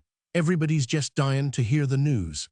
So I invited a select number of 'em to come here to your parlors tonight, Miss Frona, as the only likely place, and they kin read it out loud, by shifts, as long as they want or till they're tired. That is, if you'll let 'em have the use of the place. Why, of course, they are welcome, and you are very kind too. He waved her praise away. Just as I calculated. Now it so happens, as you said, that I was pinched on sugar, so every mother's son and daughter that gets a squint at that paper tonight got to pony up 5 cups of sugar. Salve, 5 cups, big cups, white or brown or cube, and I'll take their IOUs and send a boy round to their shacks the day following to collect. Frona's face went blank at the telling, then the laughter came back into it. Won't it be jolly? I'll do it if it raises a scandal. Tonight, Dave, sure tonight. Sure, and you get a complimentary, further loan of your parlor. But Papa must pay his 5 cups. You must insist upon it, Dave. Dave's eyes twinkled appreciatively. I'll get it back on him, you bet. And I'll make him come, she promised, at the tail of Dave Harney's chariot. Sugar cart, Dave suggested, and tomorrow night I'll take the paper down to the Opry House. Won't be fresh then, so they kin get in cheap. A cup'll be about the right thing, I reckon. He sat up and cracked his huge knuckles boastfully. I ain't been burnin', daylight sense navigation closed, and if they set up all night, they won't be up early enough in the mornin' to get ahead of Dave Harney, even on a sugar proposition. Chapter 11. Over in the corner, Vance Corliss leaned against the piano, deep in conversation with Colonel Trethewey. The latter, keen and sharp and wiry, for all his white hair and 60-odd years, was as young in appearance as a man of 30. A veteran mining engineer, with a record which put him at the head of his profession, he represented as large American interests as Corliss did British. Not only had a cordial friendship sprung up between them, but in a business way they had already been of large assistance to each other. And it was well that they should stand together, a pair who held in grip and could direct at will the potent capital which 2 nations had contributed to the development of the land under the pole. The crowded room was thick with tobacco smoke. 100 men or so, garbed in furs and warm-colored wools, lined the walls and looked on. But the mumble of their general conversation destroyed the spectacular feature of the scene and gave to it the geniality of common comradeship. For all its bizarre appearance, it was very like the living room of the home when the members of the household come together after the work of the day. Kerosene lamps and tallow candles glimmered feebly in the murky atmosphere, while large stoves roared their red-hot and white-hot cheer. On the floor, a score of couples pulsed rhythmically to the swinging waltz-time music. Starched shirts and frock coats were not. The men wore their wolf and beaver skin caps, with the gay tasseled ear flaps flying free, while on their feet were the moose skin moccasins and walrus hide mucklucks of the north. Here and there a woman was in moccasins, though the majority danced in frail ballroom slippers of silk and satin. At one end of the hall, a great open doorway gave glimpse of another large room where the crowd was even denser. From this room, in the lulls in the music, came the pop of corks and the clink of glasses, and as an undertone, the steady click and clatter of chips and roulette balls. The small door at the rear opened, and a woman, befurred and muffled, came in on a wave of frost. The cold rushed in with her to the warmth, taking form in a misty cloud which hung close to the floor, hiding the feet of the dancers, and writhing and twisting until vanquished by the heat. A veritable frost queen, my Lucille, Colonel Trethewey addressed her. She tossed her head and laughed, and as she removed her capes and street moccasins, chatted with him gaily. But of Corliss, though he stood within a yard of her, she took no notice. Half a dozen dancing men were waiting patiently at a little distance till she should have done with the colonel. The piano and violin played the opening bars of a schottische, and she turned to go, but a sudden impulse made Corliss step up to her. It was wholly unpremeditated. He had not dreamed of doing it. "I am very sorry," he said. Her eyes flashed angrily as she turned upon him. "I mean it," he repeated, holding out his hand. "I am very sorry. I was a brute and a coward. Will you forgive me?" She hesitated, and with the wisdom bought of experience, searched him for the ulterior motive. Then her face softened, and she took his hand. A warm mist dimmed her eyes. "Thank you," she said. But the waiting men had grown impatient, and she was whirled away in the arms of a handsome young fellow, conspicuous in a cap of yellow Siberian wolf skin. Corliss came back to his companion, feeling unaccountably good and marveling at what he had done. "It's a damned shame." The colonel's eye still followed Lucille, and Vance understood. "Corliss, I've lived my 60 and lived them well, and do you know, woman is a greater mystery than ever. Look at them all." He embraced the whole scene with his eyes. Butterflies, bits of light and song and laughter dancing down the last tail reach of hell. Not only Lucille, but the rest of them. Look at May there, with the brow of a Madonna and the tongue of a gutter devil. And Myrtle, for all the world, one of Gainsborough's old English beauties, stepped down from the canvas to riot out the century in Dawson's dance halls. And Laura there, wouldn't she make a mother? Can't you see the child in the curve of her arm against her breast? They're the best of the boiling, I know. A new country always gathers the best. But there's something wrong, Corliss, something wrong. The heats of life have passed with me, and my vision is truer, surer. It seems a new Christ must arise and preach a new salvation, economic or sociologic, in these latter days. It matters not, so long as it is preached. The world has need of it. The room was wont to be swept by sudden tides, and notably between the dances, when the revelers ebbed through the great doorway to where corks popped and glasses tinkled. Colonel Trethewey and Corliss followed out on the next ebb to the bar, where 50 men and women were lined up. They found themselves next to Lucille and the fellow in the yellow wolf-skin cap. He was undeniably handsome, and his looks were enhanced by a warm overplus of blood in the cheeks and a certain mellow fire in the eyes. He was not technically drunk, for he had himself in perfect physical control, but his was the sole exhilaration which comes of the juice of the grape. His voice was raised the least bit and joyous, and his tongue made quick and witty, just in the unstable condition when vices and virtues are prone to extravagant expression. As he raised his glass, the man next to him accidentally jostled his arm.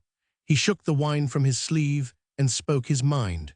It was not a nice word, but one customarily calculated to rouse the fighting blood. And the other man's blood roused, for his fist landed under the wolfskin cap with force sufficient to drive its owner back against Corliss. The insulted man followed up his attack swiftly. The women slipped away, leaving a free field for the men, some of whom were for crowding in, and some for giving room and fair play. The wolfskin cap did not put up a fight or try to meet the wrath he had invoked, but with his hands shielding his face, strove to retreat.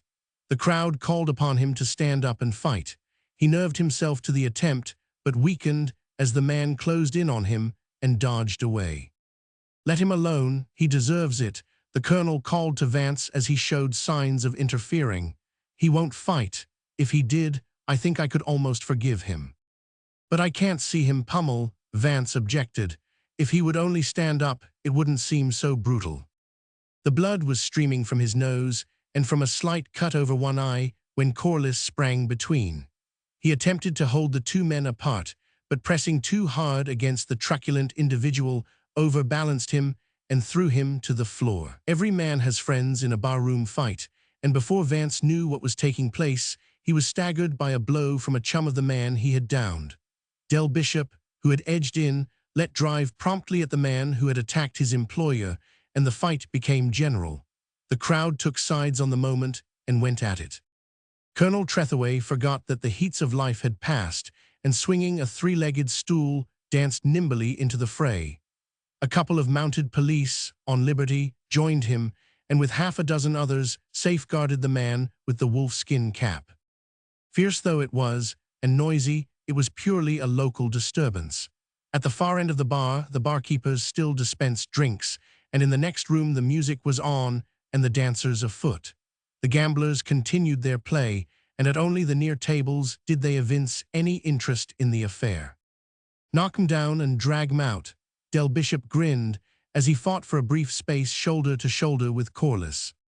Corliss grinned back, met the rush of a stalwart dog driver with a clinch, and came down on top of him among the stamping feet. He was drawn close and felt the fellow's teeth sinking into his ear. Like a flash, he surveyed his whole future and saw himself going one-eared through life, and in the same dash, as though inspired, his thumbs flew to the man's eyes and pressed heavily on the balls. Men fell over him and trampled upon him, but it all seemed very dim and far away. He only knew, as he pressed with his thumbs, that the man's teeth wavered reluctantly.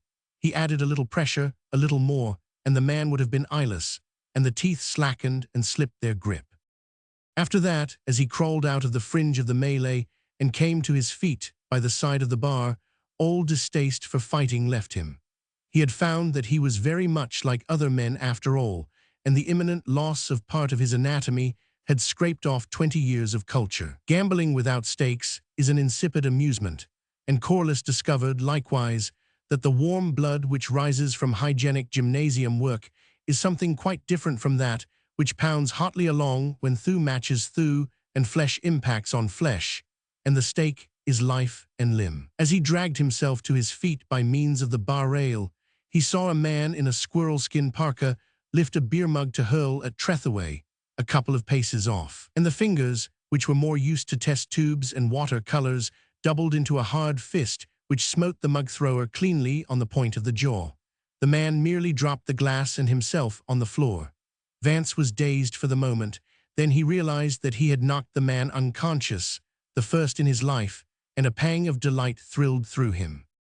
Colonel Trethaway thanked him with a look and shouted, "Get on the outside, work to the door, Corliss, work to the door." Quite a struggle took place before the storm doors could be thrown open, but the colonel, still attached to the three-legged stool, effectually dissipated the opposition, and the opera house disgorged its turbulent contents into the street. This accomplished, hostilities ceased after the manner of such fights, and the crowd scattered. The two policemen went back to keep order, accompanied by the rest of the allies, while Corliss and the colonel, followed by the wolf-skin cap and Del Bishop, proceeded up the street. Blood and sweat, Colonel Trethaway exulted. "Talk about putting the vim into one. Why, I'm 20 years younger if I'm a day. Corliss, your hand. I congratulate you, I do, I heartily do. Candidly, I didn't think it was in you. You're a surprise, sir, a surprise." "And a surprise to myself," Corliss answered. The reaction had set in, and he was feeling sick and faint. "And you also are a surprise, the way you handled that stool." "Yes, now, I flatter myself I did fairly well with it. Did you see? Well, look at that." He held up the weapon in question, still tightly clutched, and joined in the laugh against himself. "Whom have I to thank, gentlemen?" They had come to a pause at the corner, and the man they had rescued was holding out his hand. "My name is St. Vincent," he went on, "and—" "What name?" Del Bishop queried with sudden interest. "St. Vincent, Gregory St. Vincent."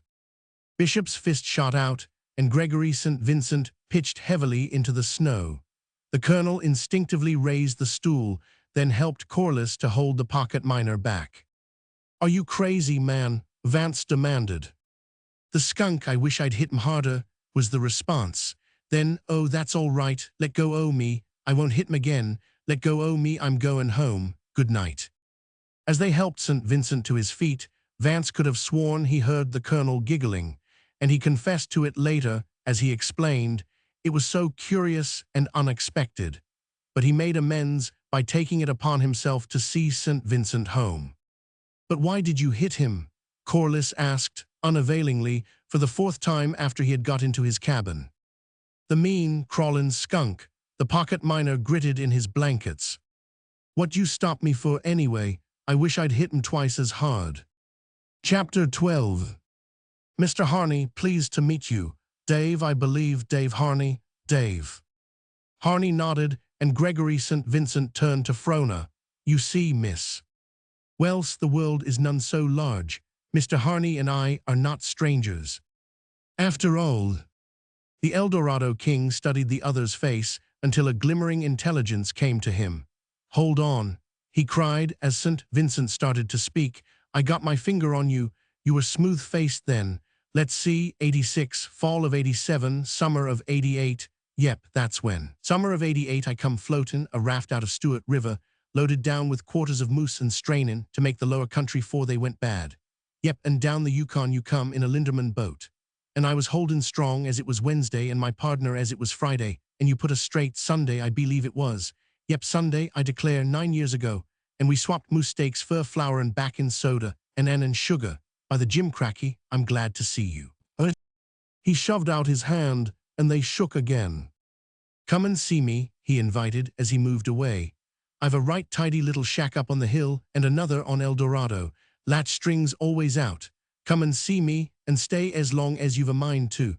Sorry to quit you cold, but I got to traipse down to the Opry House and collect my taxes. Sugar, Miss Frona'll tell you." "You are a surprise, Mr. St. Vincent." Frona switched back to the point of interest, after briefly relating Harney's saccharine difficulties. "The country must indeed have been a wilderness 9 years ago, and to think that you went through it at that early day. Do tell me about it." Gregory St. Vincent shrugged his shoulders. "There is very little to tell. It was an ugly failure, filled with many things that are not nice, and containing nothing of which to be proud. But do tell me, I enjoy such things. They seem closer and truer to life than the ordinary everyday happenings. A failure, as you call it, implies something attempted. What did you attempt?" He noted her frank interest with satisfaction. "Well, if you will, I can tell you in few words all there is to tell. I took the mad idea into my head of breaking a new path around the world, and in the interest of science and journalism, particularly journalism, I proposed going through Alaska, crossing the Bering Straits on the ice, and journeying to Europe by way of northern Siberia. It was a splendid undertaking, most of it being virgin ground, only I failed. I crossed the straits in good order, but came to grief in eastern Siberia, all because of Tamerlane is the excuse I have grown accustomed to making." "A Ulysses," Mrs. Scoville clapped her hands and joined them. "A modern Ulysses, how romantic." "But not an Othello," Frona replied. "His tongue is a sluggard. He leaves one at the most interesting point with an enigmatical reference to a man of a bygone age. You take an unfair advantage of us, Mr. St. Vincent, and we shall be unhappy until you show how Tamerlane brought your journey to an untimely end." He laughed and with an effort put aside his reluctance to speak of his travels. When Tamerlane swept with fire and sword over Eastern Asia, states were disrupted, cities overthrown, and tribes scattered like stardust. In fact, a vast people was hurled broadcast over the land. Fleeing before the mad lust of the conquerors, these refugees swung far into Siberia, circling to the north and east, and fringing the rim of the polar basin with a spray of Mongol tribes. Am I not tiring you? "No, no," Mrs. Scoville exclaimed. "It is fascinating. Your method of narration is so vivid. It reminds me of Macaulay." St. Vincent laughed good-naturedly. "You know I am a journalist, and he has strongly influenced my style, but I promise you I shall tone down. However, to return, had it not been for these Mongol tribes, I should not have been halted in my travels. Instead of being forced to marry a greasy princess, and to become proficient in interclannish warfare and reindeer stealing, I should have traveled easily and peaceably to St. Petersburg." "Oh, these heroes, are they not exasperating, Frona? But what about the reindeer stealing and the greasy princesses?" The gold commissioner's wife beamed upon him, and glancing for permission to Frona, he went on. "Coast people were Esquimaux stock, merry-natured and happy and inoffensive. They called themselves the Alkilian or the Seamen.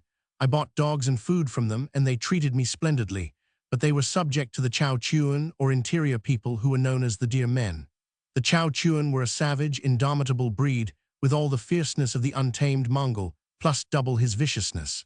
As soon as I left the coast they fell upon me, confiscated my goods, and made me a slave." "But were there no Russians?" Mrs. Scoville asked. "Russians among the Chowchuan?" He laughed his amusement. "Geographically, they are within the White Tsar's domain, but politically, no. I doubt if they ever heard of him. Remember, the interior of northeastern Siberia is hidden in the polar gloom, a terra incognita, where few men have gone and none has returned." "But you—" "I chance to be the exception. Why I was spared, I do not know, it just so happened. At first I was vilely treated, beaten by the women and children, clothed in vermin-infested mangy furs, and fed on refuse. They were utterly heartless. How I managed to survive is beyond me, but I know that often and often, at first, I meditated suicide.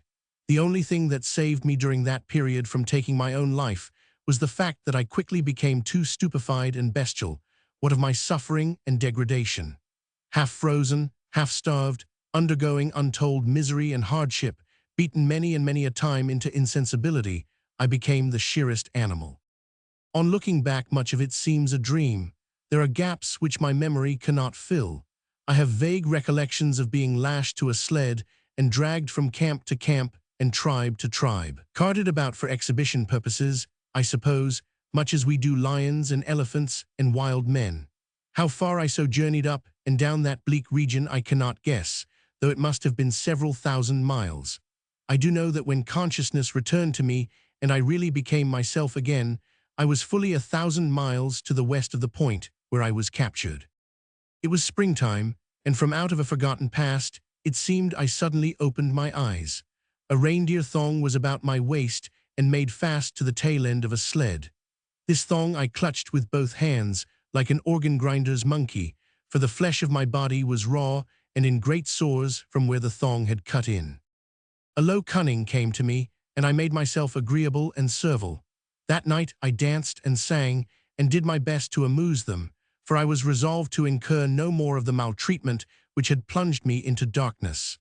Now the dear men traded with the sea men, and the sea men with the whites, especially the whalers. So later I discovered a deck of cards in the possession of one of the women, and I proceeded to mystify the Chow Chuan with a few commonplace tricks. Likewise, with fitting solemnity, I perpetrated upon them the little I knew of parlor legerdemain. Result: I was appreciated at once, and was better fed and better clothed.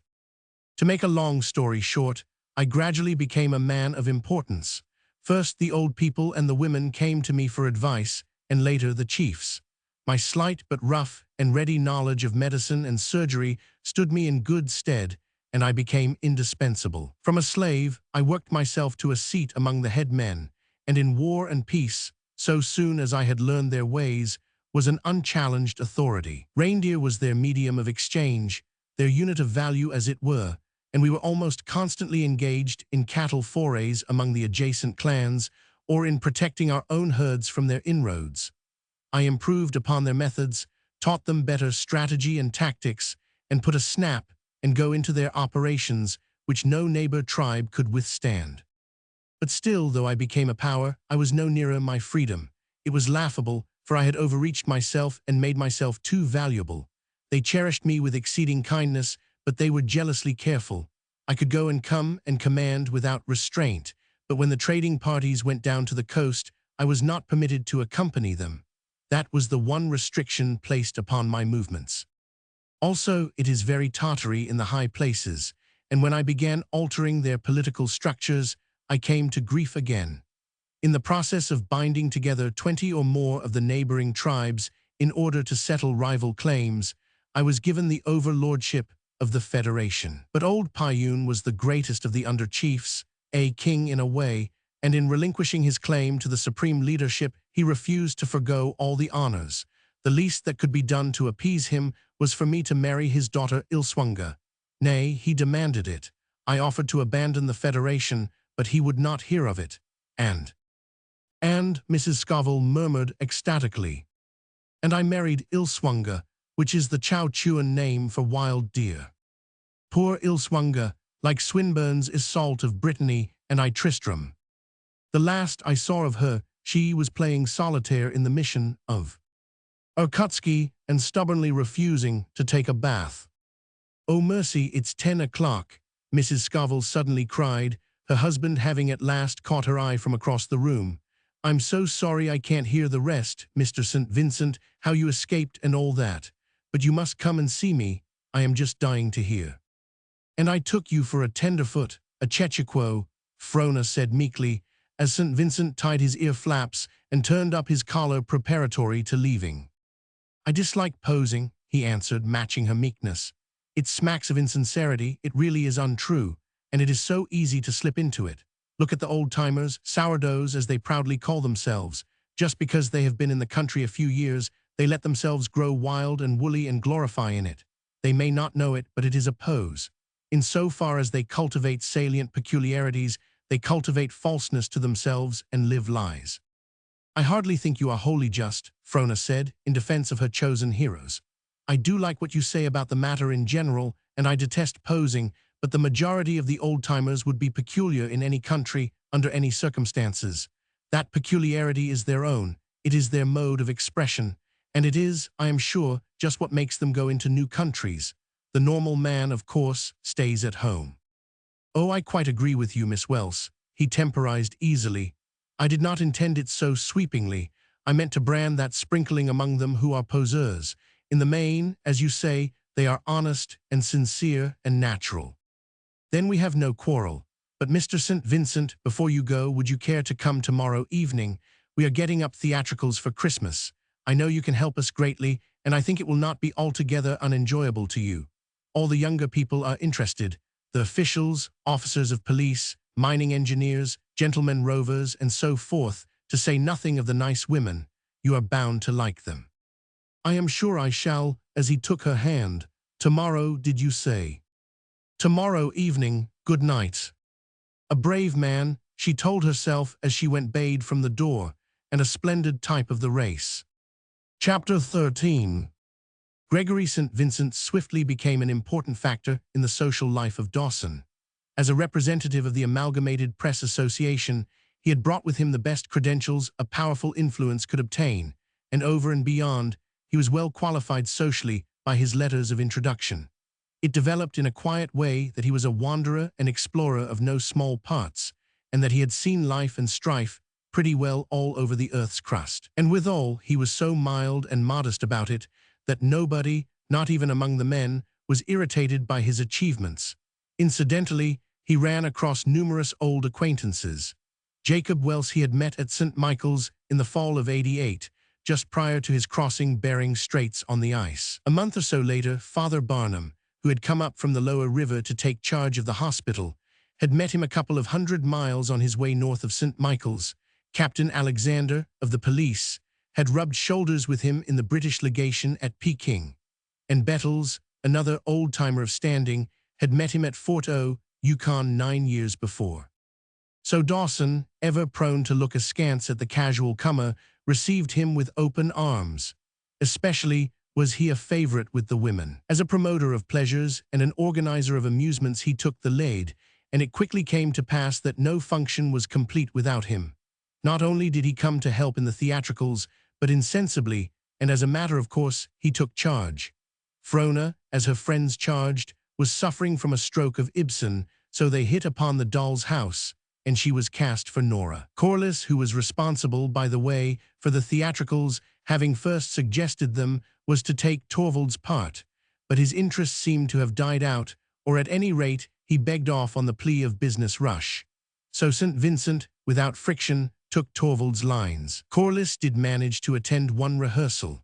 It might have been that he had come tired from 40 miles with the dogs, and it might have been that Torvald was obliged to put his arm about Nora at divers times and to toy playfully with her ear. But one way or the other, Corliss never attended again. Busy he certainly was, and when not away on trail, he was closeted almost continually with Jacob Welse and Colonel Trethaway.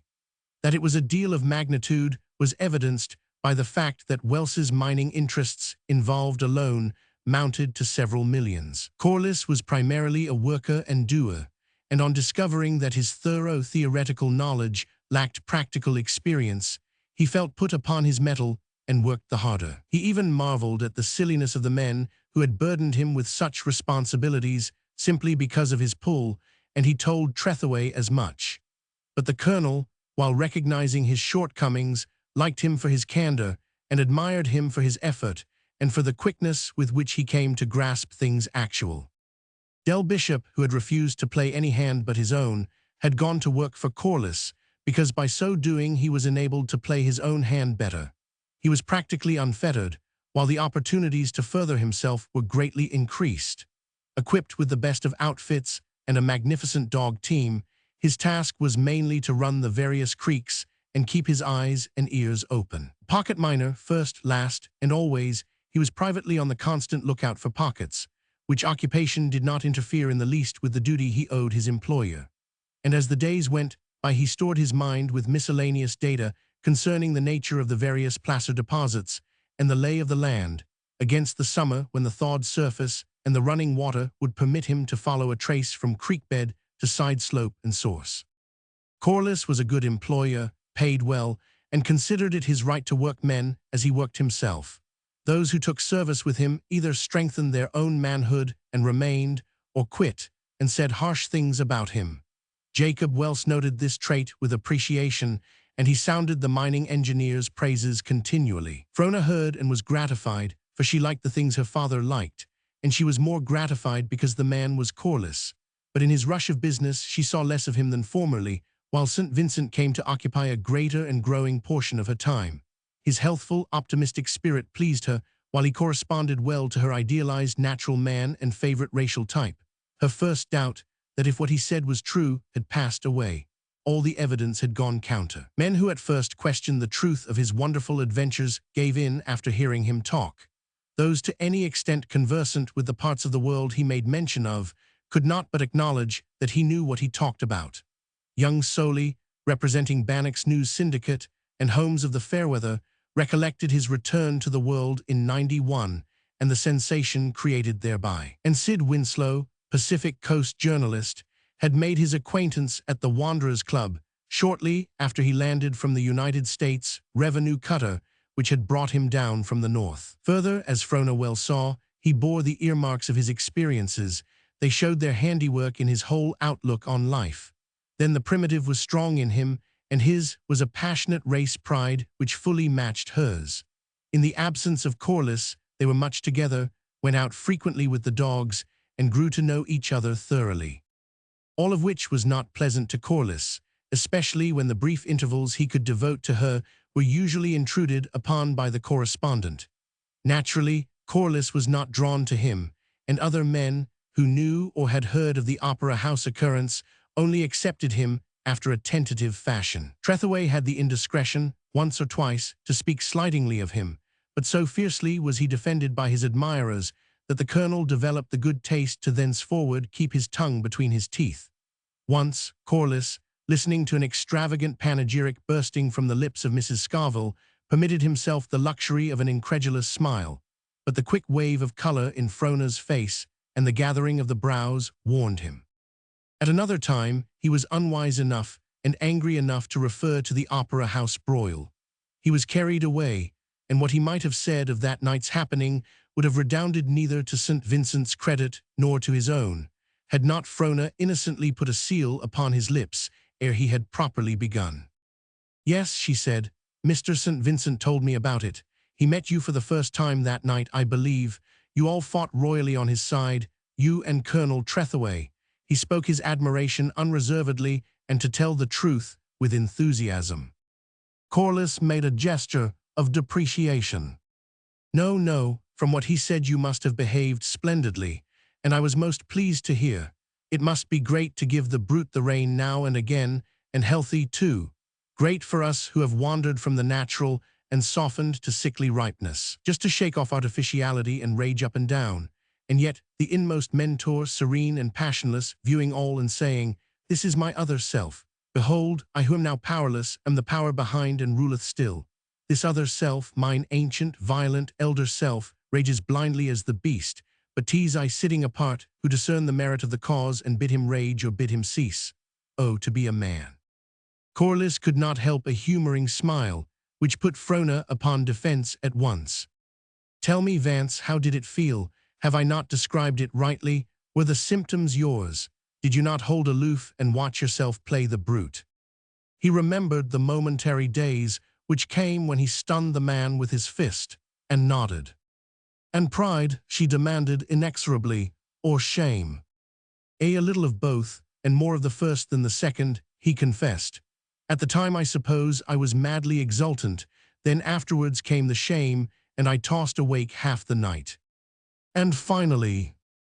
Pride, I guess. I couldn't help it, couldn't down it. I awoke in the morning feeling as though I had won my spurs. In a subconscious way, I was inordinately proud of myself, and time and again, mentally, I caught myself throwing chests. Then came the shame again, and I tried to reason back my self-respect. And last of all, pride. The fight was fair and open. It was none of my seeking. I was forced into it by the best of motives. I'm not sorry, and I would repeat it if necessary. And rightly so. Frona's eyes were sparkling. And how did Mr. St. Vincent acquit himself? Oh, I suppose all right, creditably.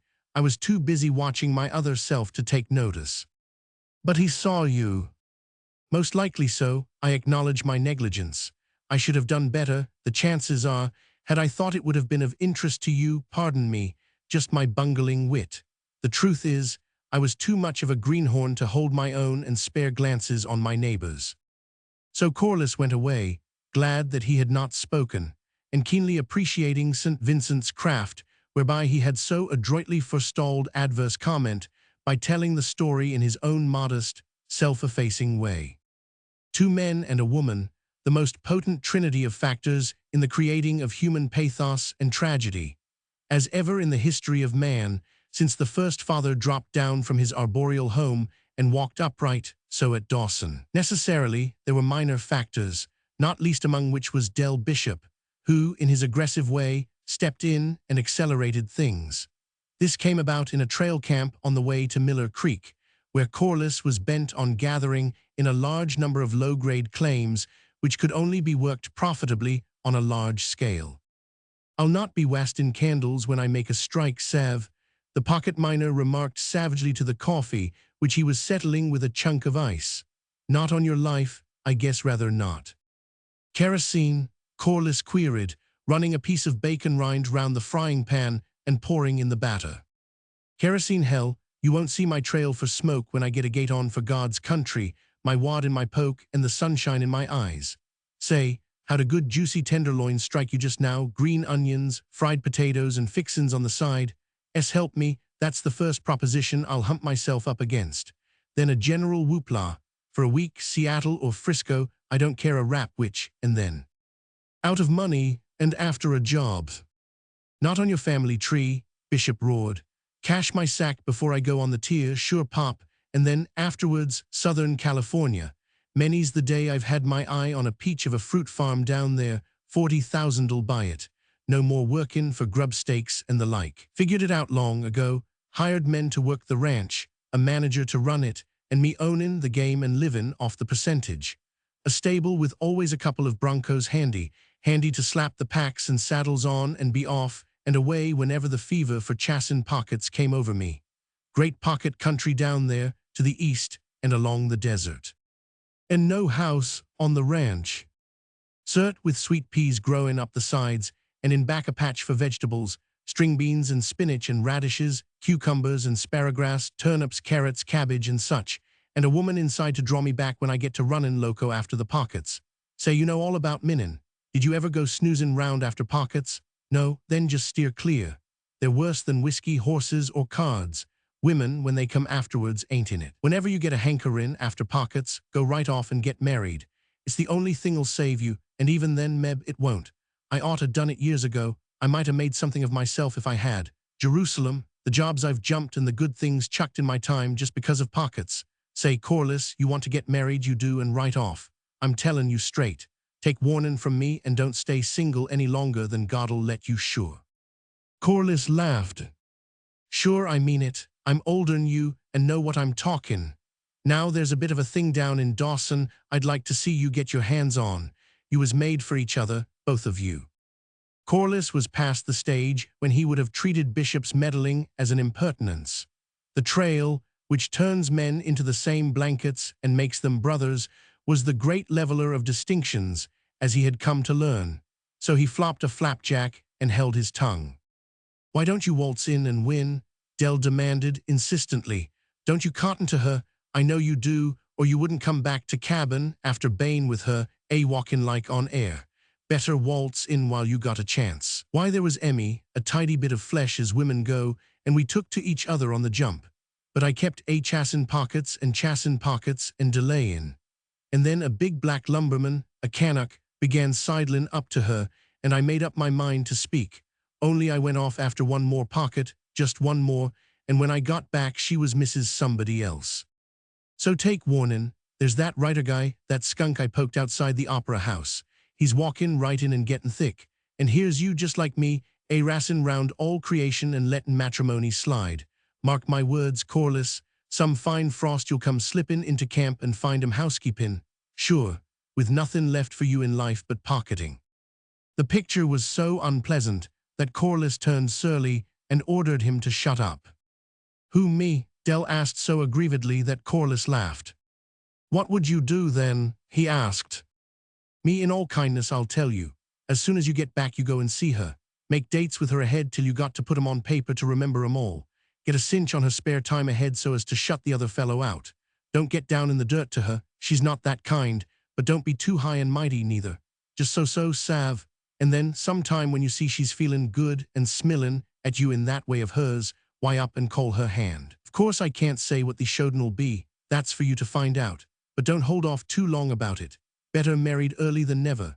And if that writer guy shoves in, poke him in the breadbasket hard, that'll settle him plenty. Better still, take him off to one side and talk to him. Tell him you're a bad man, and that you staked that claim before he was dry behind the ears, and that if he comes nossin' around trying to file on it, you'll beat his head off. Bishop got up, stretched, and went outside to feed the dogs.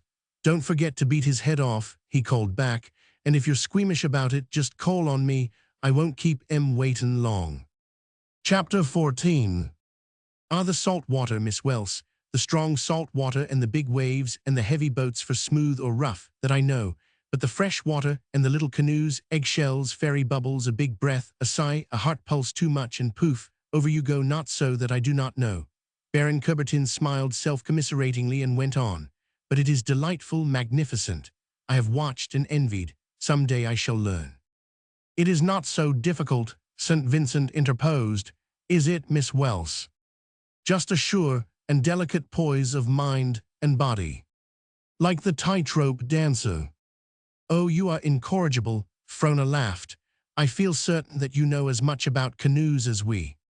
And you know, a woman, cosmopolitan as the Frenchman was, the independence and ability for doing of the Yankee women were a perpetual wonder to him.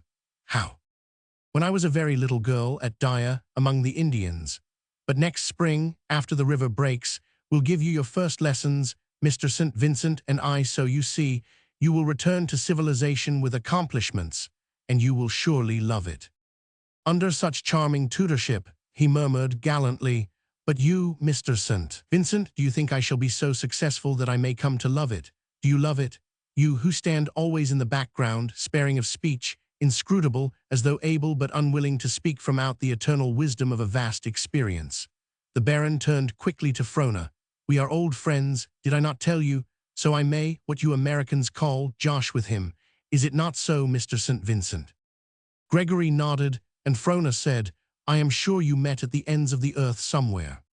Yokohama, St. Vincent cut in shortly, 11 years ago in cherry blossom time. But Baron Coubertin does me an injustice, which stings, unhappily, because it is not true. I am afraid, when I get started, that I talk too much about myself. A martyr to your friends, Frona conciliated, and such a teller of good tales that your friends cannot forbear imposing upon you. Then tell us a canoe story, the Baron begged. A good one, what you Yankees call a hair-raiser. They drew up to Mrs. Scoville's fat wood-burning stove, and St. Vincent told of the great whirlpool in the Box Canyon, of the terrible corkscrew in the mane of the White Horse Rapids, and of his cowardly comrade, who, walking around, had left him to go through alone, 9 years before, when the Yukon was virgin. Half an hour later Mrs. Scoville bustled in, with Corliss in her wake. That hill, the last of my breath, she gasped, pulling off her mittens, never saw such luck, she declared none the less vehemently the next moment. This play will never come off. I never shall be Mrs. Linden. How can I? Krogstad's gone on a stampede to Indian River, and no one knows when he'll be back. Krogstad, to Corliss, is Mr. Maybrick, you know, and Mrs. Alexander has the neuralgia and can't stir out. So there's no rehearsal today, that's flat. She attitudinized dramatically. Yes, in my first terror, But a day has passed, and in that day I have seen incredible things in this house. Helmer must know everything. There must be an end to this unhappy secret. O Krogstad, you need me, and I need you, and you are over on the Indian River making sourdough bread, and I shall never see you more." They clapped their applause. "My only reward for venturing out and keeping you all waiting was my meeting with this ridiculous fellow." She shoved Corliss forward. "Oh, you have not met Baron Coubertin, Mr. Corliss. If you strike it rich, Baron, I advise you to sell to Mr. Corliss. He has the money bags of Croesus and will buy anything so long as the title is good. And if you don't strike, sell anyway. He's a professional philanthropist, you know." But would you believe it? Addressing the general group, this ridiculous fellow kindly offered to see me up the hill and gossip along the way, though he refused point-blank to come in and watch the rehearsal. But when he found there wasn't to be any, he changed about like a weather vane. So here he is, claiming to have been away to Miller Creek. But between ourselves, there is no telling what dark deeds. "Dark deeds, look," Frona broke in, pointing to the tip of an amber mouthpiece which projected from Vance's outside breast pocket. "A pipe, my congratulations." She held out her hand, and he shook good-humoredly. "All Dell's fault," he laughed. "When I go before the great white throne, it is he who shall stand forth and be responsible for that particular sin." "An improvement, nevertheless," she argued. "All that is wanting is a good round swear word now and again." "Oh, I assure you I am not unlearned," he retorted. "No man can drive dogs else. I can swear from hell to breakfast, by damn, and back again, if you will permit me, to the last link of perdition.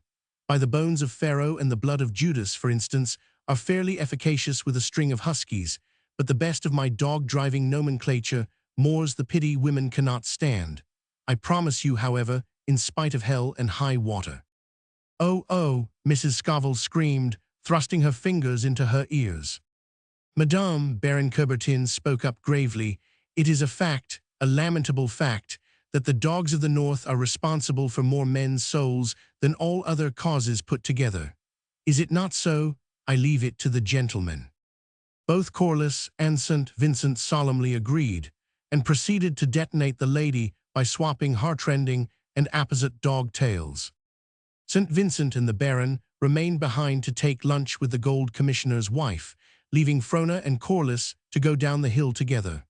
Silently consenting, as though to prolong the descent, they swerved to the right, cutting transversely the myriad footpaths and sled roads which led down into the town. It was a mid-December day, clear and cold, and the hesitant high-noon sun, having laboriously dragged its pale orb up from behind the southern landrim, balked at the great climb to the zenith, and began its shamefaced slide back beneath the earth. Its oblique rays refracted from the floating frost particles till the air was filled with glittering jewel dust, resplendent, blazing, flashing light and fire, but cold as outer space. They passed down through the scintillant, magical sheen, their moccasins rhythmically crunching the snow and their breaths wreathing mysteriously from their lips in sprayed opalescence. Neither spoke, nor cared to speak, so wonderful was it all. At their feet, under the great vault of heaven, a speck in the midst of the white vastness, huddled the golden city, puny and sordid, feebly protesting against immensity, man's challenge to the infinite. Calls of men and cries of encouragement came sharply to them from close at hand, and they halted. There was an eager yelping, a scratching of feet, and a string of ice-rhymed wolf dogs, with hot lolling tongues and dripping jaws, pulled up the slope and turned into the path ahead of them. On the sled, a long and narrow box of rough-sawed spruce told the nature of the freight. 2 dog drivers, a woman walking blindly, and a black-robed priest made up the funeral cortege.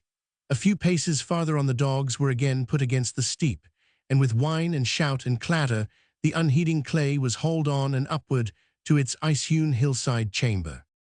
"A zone conqueror," Frona broke voice.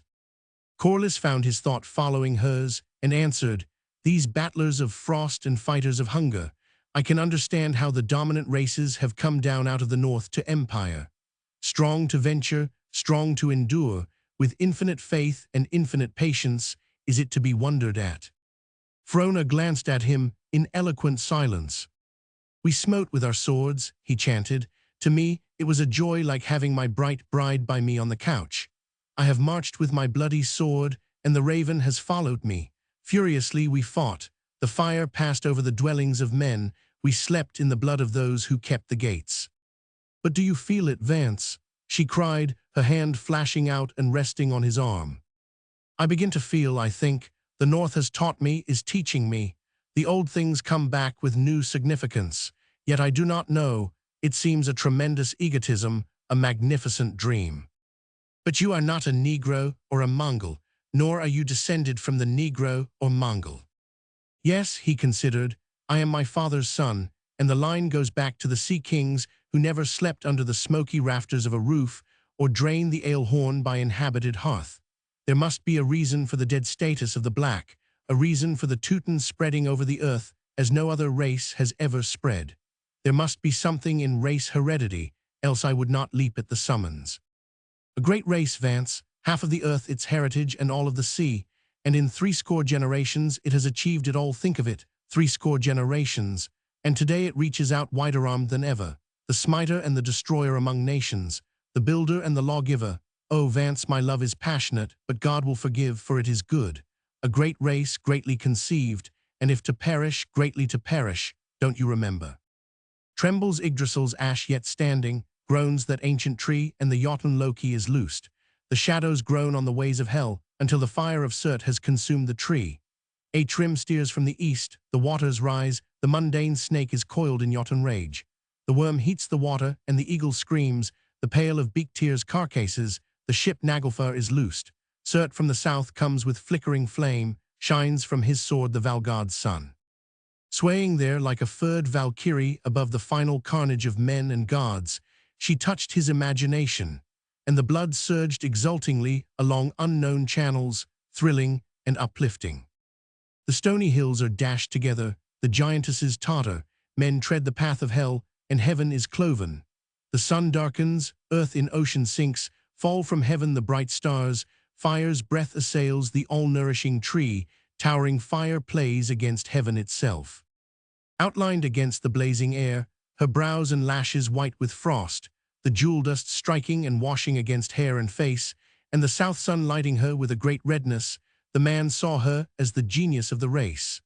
The traditions of the blood laid hold of him, and he felt strangely at one with the white-skinned, yellow-haired giants of the younger world. And as he looked upon her, the mighty past rose before him, and the caverns of his being resounded with the shock and tumult of forgotten battles. With bellowing of storm winds and crash of smoking North Sea waves, he saw the sharp-beaked fighting galleys and the sea-flung Northmen, great-muscled, deep-chested, sprung from the elements, men of sword and sweep, marauders and scourgers of the warm Southlands. The din of 20 centuries of battle was roaring in his ear, and the clamor for return to type strong upon him. He seized her hands passionately. Be the bright bride by me, Frona, be the bright bride by me on the couch. She started and looked down at him, questioningly. Then the import of it reached her, and she involuntarily drew back. The sun shot a last failing flicker across the earth and vanished. The fire went out of the air, and the day darkened. Far above, the hearse dogs howled mournfully. No, he interrupted, as words formed on her lips. Do not speak. I know my answer, your answer. Now, I was a fool. Come, let us go down. It was not until they had left the mountain behind them, crossed the flat, and come out on the river by the sawmill, that the bustle and scurry of human life made it seem possible for them to speak. Corliss had walked with his eyes moodily bent to the ground, and Frona, with head erect and looking everywhere, stealing an occasional glance to his face. Where the road rose over the log runway of the mill, the footing was slippery, and catching at her to save her from falling, their eyes met. I am grieved, she hesitated, and then, in unconscious self-defense. It was so, I had not expected it just then. Else you would have prevented, he asked bitterly. Yes, I think I should have. I did not wish to give you pain. Then you expected it some time. And feared it, but I had hoped. Vance, I did not come into the Klondike to get married.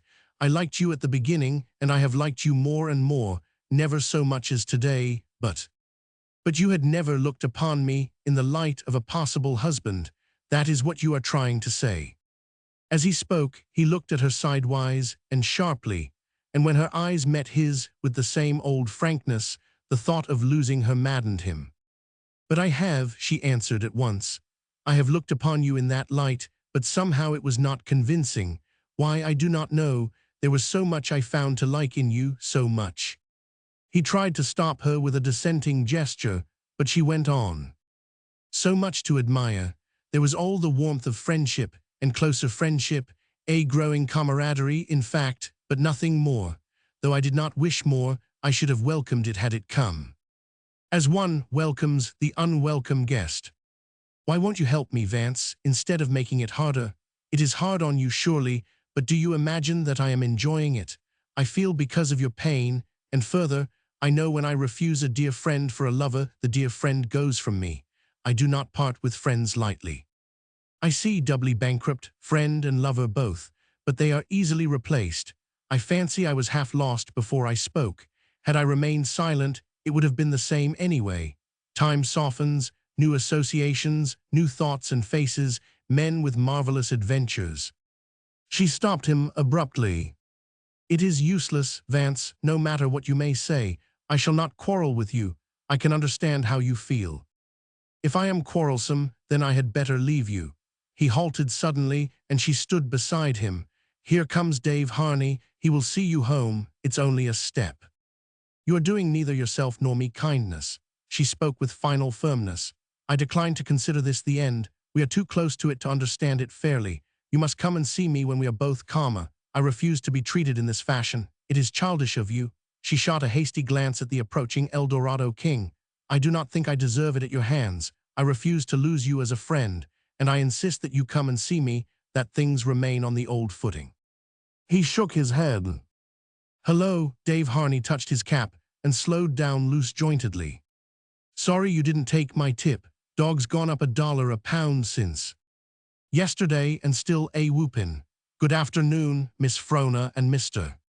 Corliss, goin' my way." "Miss Welse is." Corliss touched the visor of his cap and half-turned on his heel. "Where are you off to?" Dave demanded. "Got an appointment," he lied. "Remember," Frona called to him, "you must come and see me."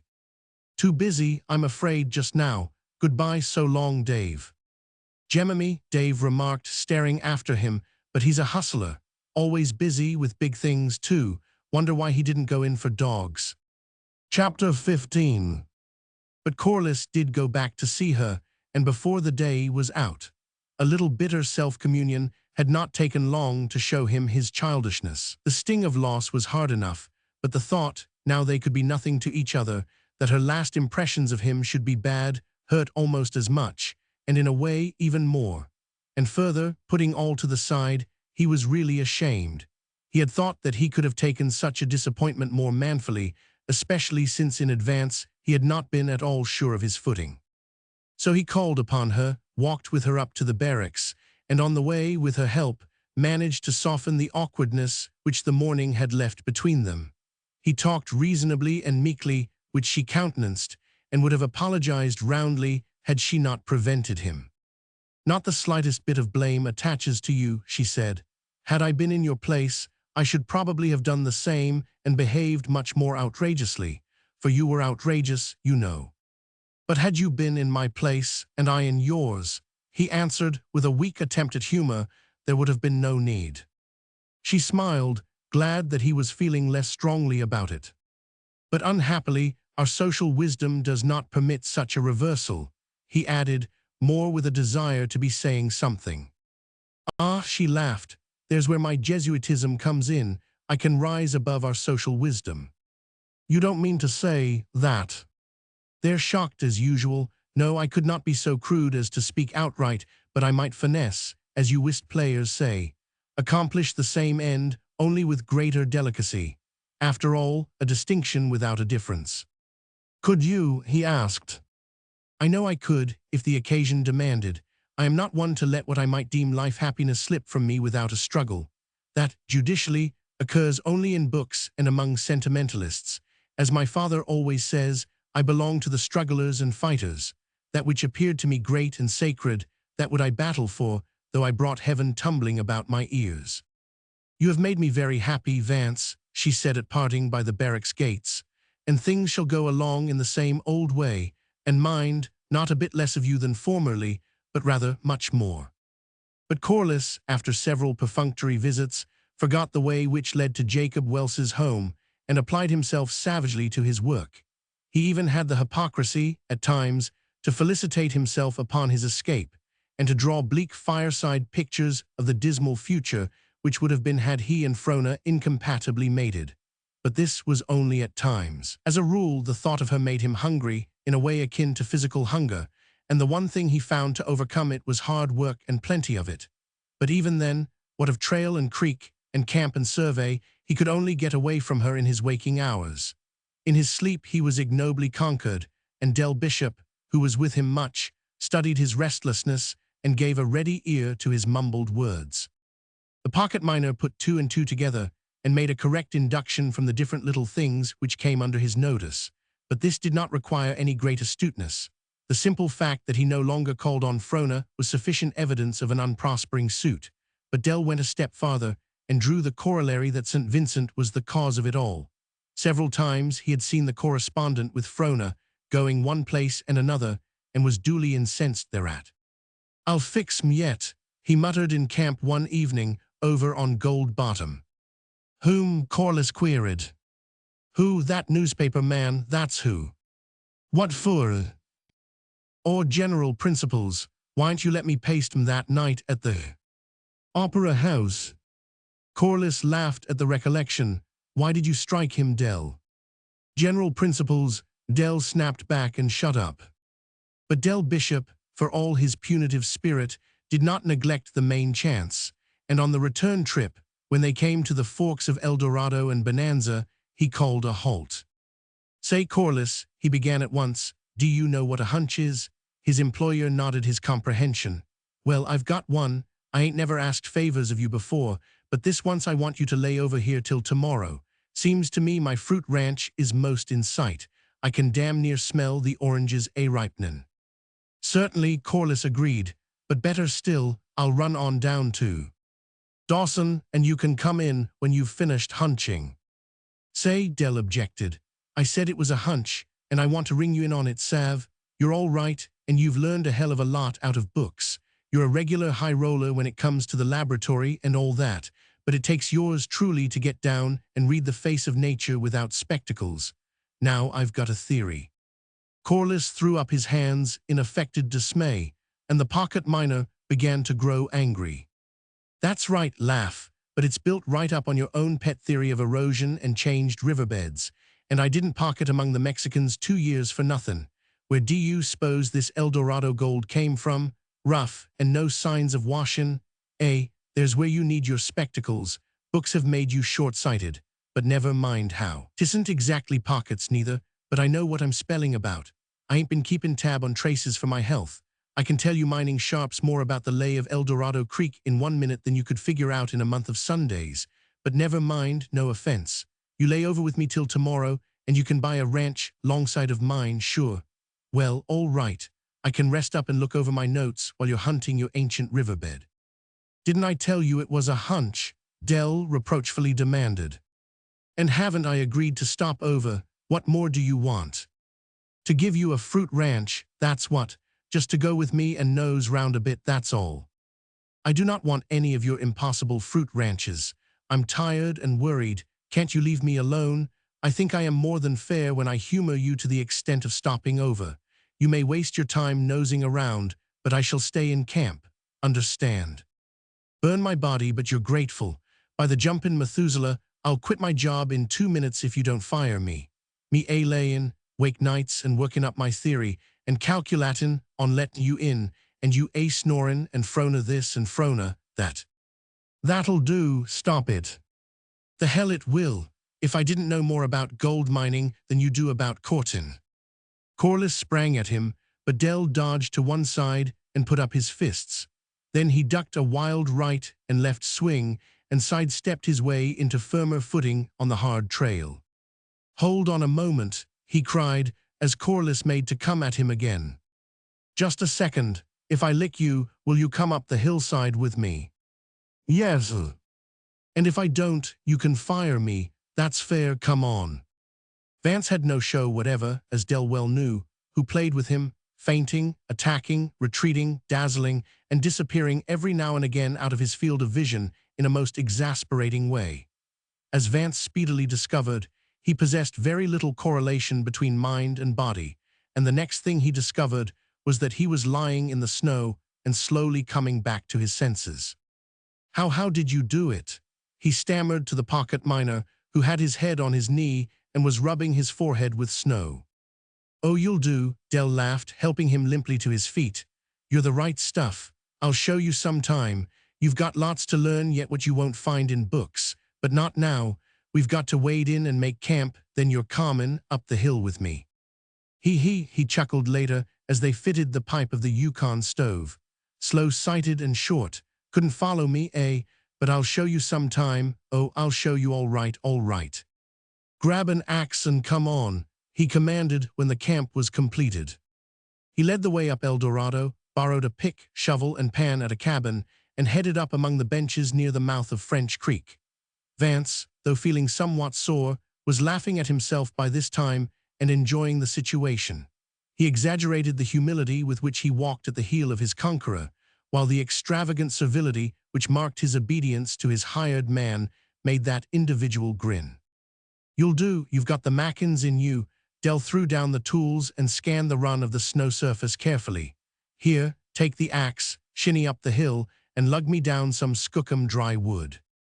By the time Corliss returned with the last load of wood, the pocket miner had cleared away the snow and moss in divers spots, and formed, in general design, a rude cross. "Cuttin' her both ways," he explained. "Meb I'll hit her here or over there or up above, but if there's anything in the hunch, this is the place. Bedrock dips in above, and it's deep there and most likely richer, but too much work. This is the rim of the bench. Can't be more'n a couple of feet down. All we want is indications. Afterwards we can tap in from the side." As he talked, he started fires here and there on the uncovered spaces. "But look here, Corliss, I want you to mind this ain't pocketin'. This is just plain ordinary prentice work. But pocketin'," he straightened up his back and spoke reverently, "but pocketin' is the deepest science and the finest art. Delicate to a hair's breadth, hand and eye true and steady as steel. When you've got to burn your pan blue-black twice a day, and out of a shovel full of gravel wash down to the one wee speck of flour gold, why that's washin', that's what it is. Tell you what, I'd sooner follow a pocket than eat." "And you would sooner fight than do either." Bishop stopped to consider. He weighed himself with care equal to that of retaining the one wee speck of flour gold. "No, I wouldn't neither. I'd take pocketin' in mine every time. It's as bad as dope, Corliss, sure. If it once gets a hold of you, you're a goner. You'll never shake it. Look at me, and talk about pipe dreams. They can't burn a candle longside of it." He walked over and kicked one of the fires apart. Then he lifted the pick, and the steel point drove in and stopped with a metallic clang, as though brought up by solid cement. "Ain't thawed 2 inches, he muttered, stooping down and groping with his fingers in the wet muck. The blades of last year's grass had been burned away, but he managed to gather up and tear away a handful of the roots. "Hell!" "What's the matter?" Corliss asked. "Hell," he repeated in a passionless way, knocking the dirt-covered roots against the pan. Corliss went over and stooped to closer inspection. "Hold on," he cried, picking up 2 or 3 grimy bits of dirt and rubbing them with his fingers. A bright yellow flashed forth. "Hell," the pocket miner reiterated tonelessly. "First rattle out the box, begins at the grass roots and goes all the way down." Head turned to the side and up, eyes closed, nostrils distended and quivering, he rose suddenly to his feet and sniffed the air. Corliss looked up wonderingly. "Huh," the pocket miner grunted, then he drew a deep breath. "Can't you smell them oranges?" Chapter 16. The stampede to French Hill was on by the beginning of Christmas week. Corliss and Bishop had been in no hurry to record, for they looked the ground over carefully before blazing their stakes, and let a few close friends into the secret. Harney, Welse, Trethaway, a Dutch Chechiquo who had forfeited both feet to the frost, a couple of the mounted police, an old pal with whom Del had prospected through the Black Hills country, the washerwoman at the Forks, and last, and notably, Lucille. Corliss was responsible for her getting in on the lay, and he drove and marked her stakes himself, though it fell to the colonel to deliver the invitation to her to come and be rich. In accordance with the custom of the country, those thus benefited offered to sign over half-interests to the two discoverers. Corliss would not tolerate the proposition. Dell was similarly minded, though swayed by no ethical reasons. He had enough as it stood. "Got my fruit ranch paid for, double the size I was calculatin' on," he explained, "and if I had any more, I wouldn't know what to do with it, sure." After the strike, Corliss took it upon himself, as a matter of course, to look about for another man. But when he brought a keen-eyed Californian into camp, Dell was duly wroth.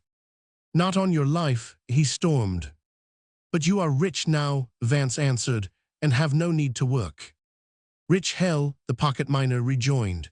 "Accordin' to covenant, you can't fire me, and I'm goin' to hold the job down as long as my sweet will'll let me. Sav." On Friday morning, early, all interested parties appeared before the Gold Commissioner to record their claims. The news went abroad immediately. In 5 minutes, the first stampeders were hitting the trail.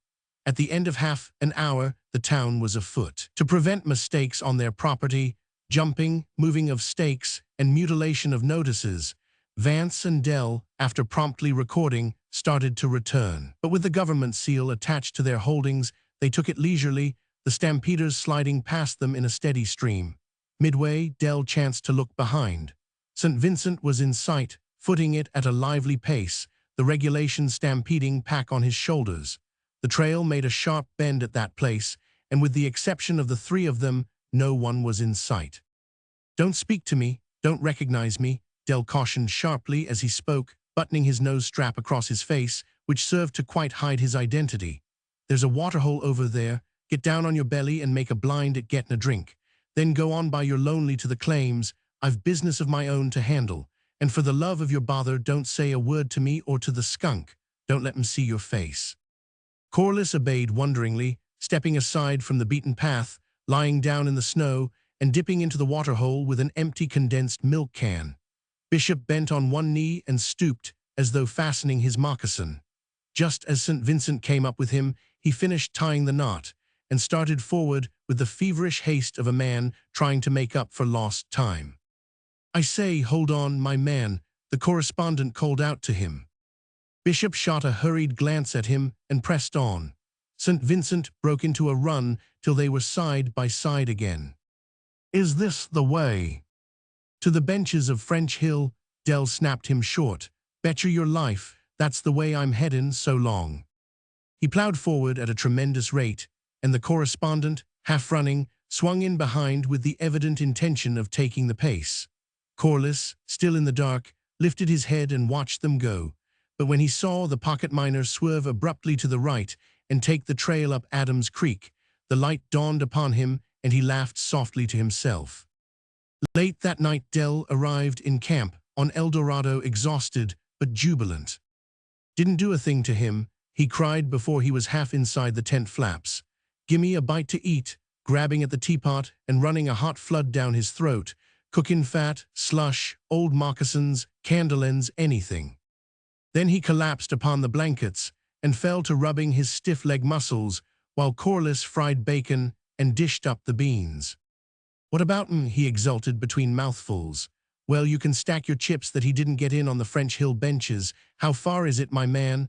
In the well-mimicked, patronizing tones of St. Vincent. "How far is it?" with the patronage left out. "How far to French Hill?" weakly. "How far do you think it is?" very weakly, with a tremolo which hinted of repressed tears. "How far?" The pocket miner burst into roars of laughter, which were choked by a misdirected flood of tea, and which left him coughing and speechless. "Where'd I leave 'em?" when he had recovered. "Over on the divide to Indian River, winded, plum-beaten, done for, just about able to crawl into the nearest camp, and that's about all. I've covered 50 stiff miles myself, so here's for bed. Good night, don't call me in the mornin'." He turned into the blankets all standing, and as he dozed off, Vance could hear him muttering, "How far is it, my man? I say, how far is it?" Regarding Lucille, Corliss was disappointed. "I confess I cannot understand her," he said to Colonel Trethaway. "I thought her bench claim would make her independent of the opera house." "You can't get a dump out in a day," The colonel interposed. But you can mortgage the dirt in the ground when it prospects as hers does. Yet I took that into consideration and offered to advance her a few thousand, non-interest bearing, and she declined. Said she didn't need it, in fact, was really grateful, thanked me, and said that any time I was short to come and see her. Trethaway smiled and played with his watch chain. What would you? Life even here certainly means more to you and me than a bit of grub, a piece of blanket, and a Yukon stove. She is as gregarious as the rest of us, and probably a little more so. Suppose you cut her off from the opera house, what then? May she go up to the barracks and consort with the captain's lady, make social calls on Mrs. Scoville, or chum with Frona, don't you see? Will you escort her in daylight down the public street? Will you? Vance demanded. Aye, the colonel replied unhesitatingly, and with pleasure. And so will I, but he paused and gazed gloomily into the fire. But see how she is going on with St. Vincent, as thick as thieves they are, and always together. Puzzles me, Trethaway admitted. I can grasp St. Vincent's side of it, many irons in the fire, and Lucille owns a bench claim on the second tier of French Hill. Mark me, Corliss, we can tell infallibly the day that Frona consents to go to his bed and board, if she ever does consent. And that will be the day St. Vincent breaks with Lucille. Corliss pondered, and the colonel went on. But I can't grasp Lucille's side of it, what she can see in St. Vincent. Her taste is no worse than that of the rest of the women, Vance broke in hotly. I am sure that. Frona could not display poor taste, eh? Corliss turned on his heel and walked out, and left Colonel Trethaway smiling grimly. Vance Corliss never knew how many people, directly and indirectly, had his cause at heart that Christmas week. Two men strove in particular, one for him and one for the sake of Frona. Pete Whipple, an old-timer in the land, possessed an El Dorado claim directly beneath French Hill, also a woman of the country for a wife, a swarthy breed, not over-pretty, whose Indian mother had mated with a Russian fur trader some 30 years before at Kutlik on the Great Delta. Bishop went down one Sunday morning to yarn away an hour or so with Whipple, but found the wife alone in the cabin. She talked a bastard English gibberish, which was an anguish to hear, so the pocket miner resolved to smoke a pipe and depart without rudeness. But he got her tongue wagging, and to such an extent that he stopped and smoked many pipes, and whenever she lagged, urged her on again. He grunted and chuckled and swore in undertones while he listened, punctuating her narrative regularly with hells, which adequately expressed the many shades of interest he felt. In the midst of it, the woman fished an ancient leather-bound volume, all scarred and marred, from the bottom of a dilapidated chest, and thereafter it lay on the table between them. Though it remained unopened, she constantly referred to it by look and gesture, and each time she did so a greedy light blazed in Bishop's eyes. At the end, when she could say no more and had repeated herself from 2 to half a dozen times, he pulled out his sack. Mrs. Whipple set up the gold scales and placed the weights, which he counterbalanced with $100 worth of dust. Then he departed up the hill to the tent, hugging the purchase closely, and broke in on Corliss, who sat in the blankets mending moccasins. I'll fix 'em yet, Dell remarked casually, at the same time patting the book and throwing it down on the bed. Corliss looked up inquiringly and opened it. The paper was yellow with age and rotten from the weatherwear of trail, while the text was printed in Russian. I didn't know you were a Russian scholar, Dell, he quizzed, but I can't read a line of it. Neither can I, more's the pity, nor does Whipple's woman salve the lingo. I got it from her. But her old man, he was full Russian, you know, he used to read it aloud to her. But she knows what she knows, and what her old man knew, and so do I. And what do the three of you know? Oh, that's tellin', Bishop answered coyly.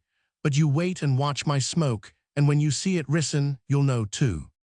Matt McCarthy came in over the ice Christmas week, summed up the situation so far as Frona and St. Vincent were concerned, and did not like it. Dave Harney furnished him with full information, to which he added that obtained from Lucille, with whom he was on good terms. Perhaps it was because he received the full benefit of the sum of their prejudice, but no matter how, he at any rate answered roll call with those who looked upon the correspondent with disfavor. It was impossible for them to tell why they did not approve of the man, but somehow St. Vincent was never much of a success with men. This, in turn, might have been due to the fact that he shone so resplendently with women as to cast his fellows in eclipse, for otherwise, in his intercourse with men, he was all that a man could wish. There was nothing domineering or overriding about him, while he manifested a good fellowship at least equal to their own. Yet, having withheld his judgment after listening to Lucille and Harney, Matt McCarthy speedily reached a verdict upon spending an hour with St. Vincent at Jacob Welse's. And this in face of the fact that what Lucille had said had been invalidated by Matt's learning of her intimacy with the man in question. Strong of friendship, quick of heart and hand, Matt did not let the grass grow under his feet. "I'll be talkin' a social fling myself, as befits a member Roman for the noble Eldorado dynasty," he explained, and went up the hill to a whist party in Dave Harney's cabin. To himself he added, "And belike, if Satan takes his eye off his own, I'll put it to that young cub Roman for his." But more than once during the evening he discovered himself challenging his own judgment. Probe as he would with his innocent wit, Matt found himself baffled. St. Vincent certainly rang true. Simple, light-hearted, unaffected, joking, and being joked in all good nature, thoroughly democratic. Matt failed to catch the faintest echo of insincerity. "May the dogs walk on me grave," he communed with himself while studying a hand which suffered from a plethora of trumps. "Is it the years are tellin', puttin' the frost in me veins and chillin' the blood? A likely lad, and is it for me to misjudge because his is a talkin' way with the ladies? Just because the swat creatures smile on the lad and flutter warm at the sight Roman for him, bright eyes and brave men, tease the way they have Roman for love and valor. They're shuddered and shocked at the cruel and bloody dads Roman for war, yet who so quick do they lose their hearts to as the brave butcher, by Roman for a soldier? Why not? The lad's done brave things, and the girls give him the warm, soft smile. Small reason that, for me to be callin' him the devil's own cub. Out upon ye, Matt McCarthy, for a crusty old sourdough, with vitals frozen and summer gone from your heart. 'Tis an ossification ye have become, but bide a wee, Matt, bide a wee," he supplemented. "Wait till ye have felt the fail Roman for his flesh." The opportunity came shortly, when St. Vincent, with Frona opposite, swept in the full 13 tricks. "A ramps," Matt cried. "Vincent, me lad, a ramps, your hand on it, me brave." It was a stout grip, neither warm nor clammy, but Matt shook his head dubiously. "What's the good Roman for botherin'?" he muttered to himself as he shuffled the cards for the next deal. "Ye old fool, find out first how Frona darlin' stands, and if it's patchy is, thin 'tis time for doin'." "Oh, McCarthy's all hunky," Dave Harney assured them later on, coming to the rescue of St. Vincent, who was getting the rough side of the Irishman's wit. The evening was over, and the company was putting on its wraps and mittens. "Didn't tell you about his visit to the cathedral, did he, when he was on the outside? Well, it was suthin' like this, as he was explainin' it to me.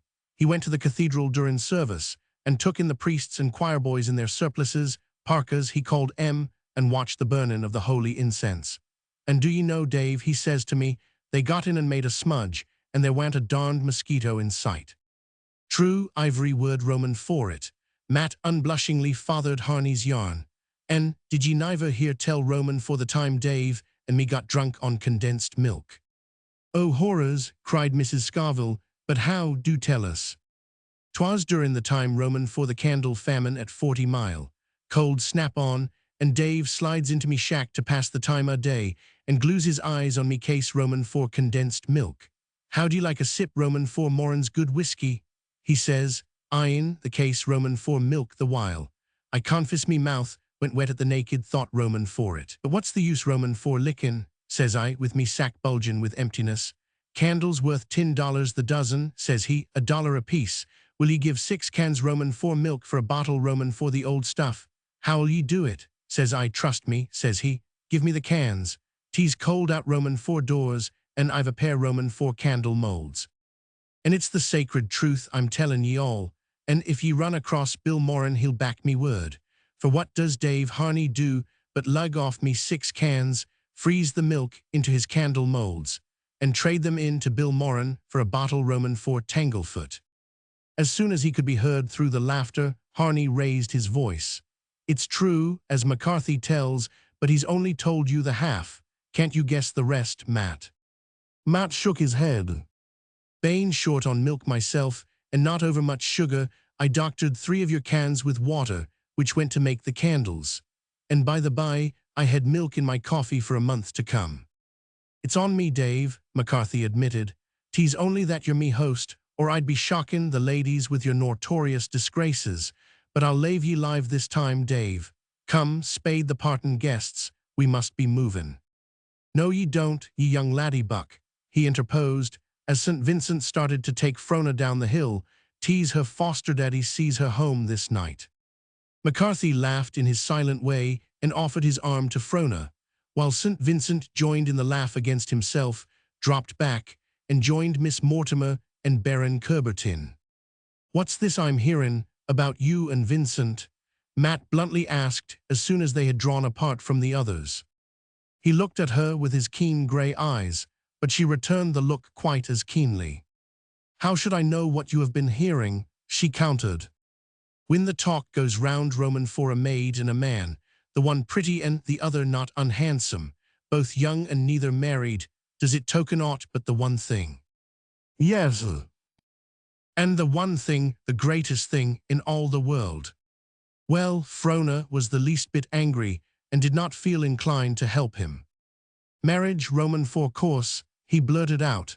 "'Tis said it looks that way with the pair of ye." "But is it said that it is that way?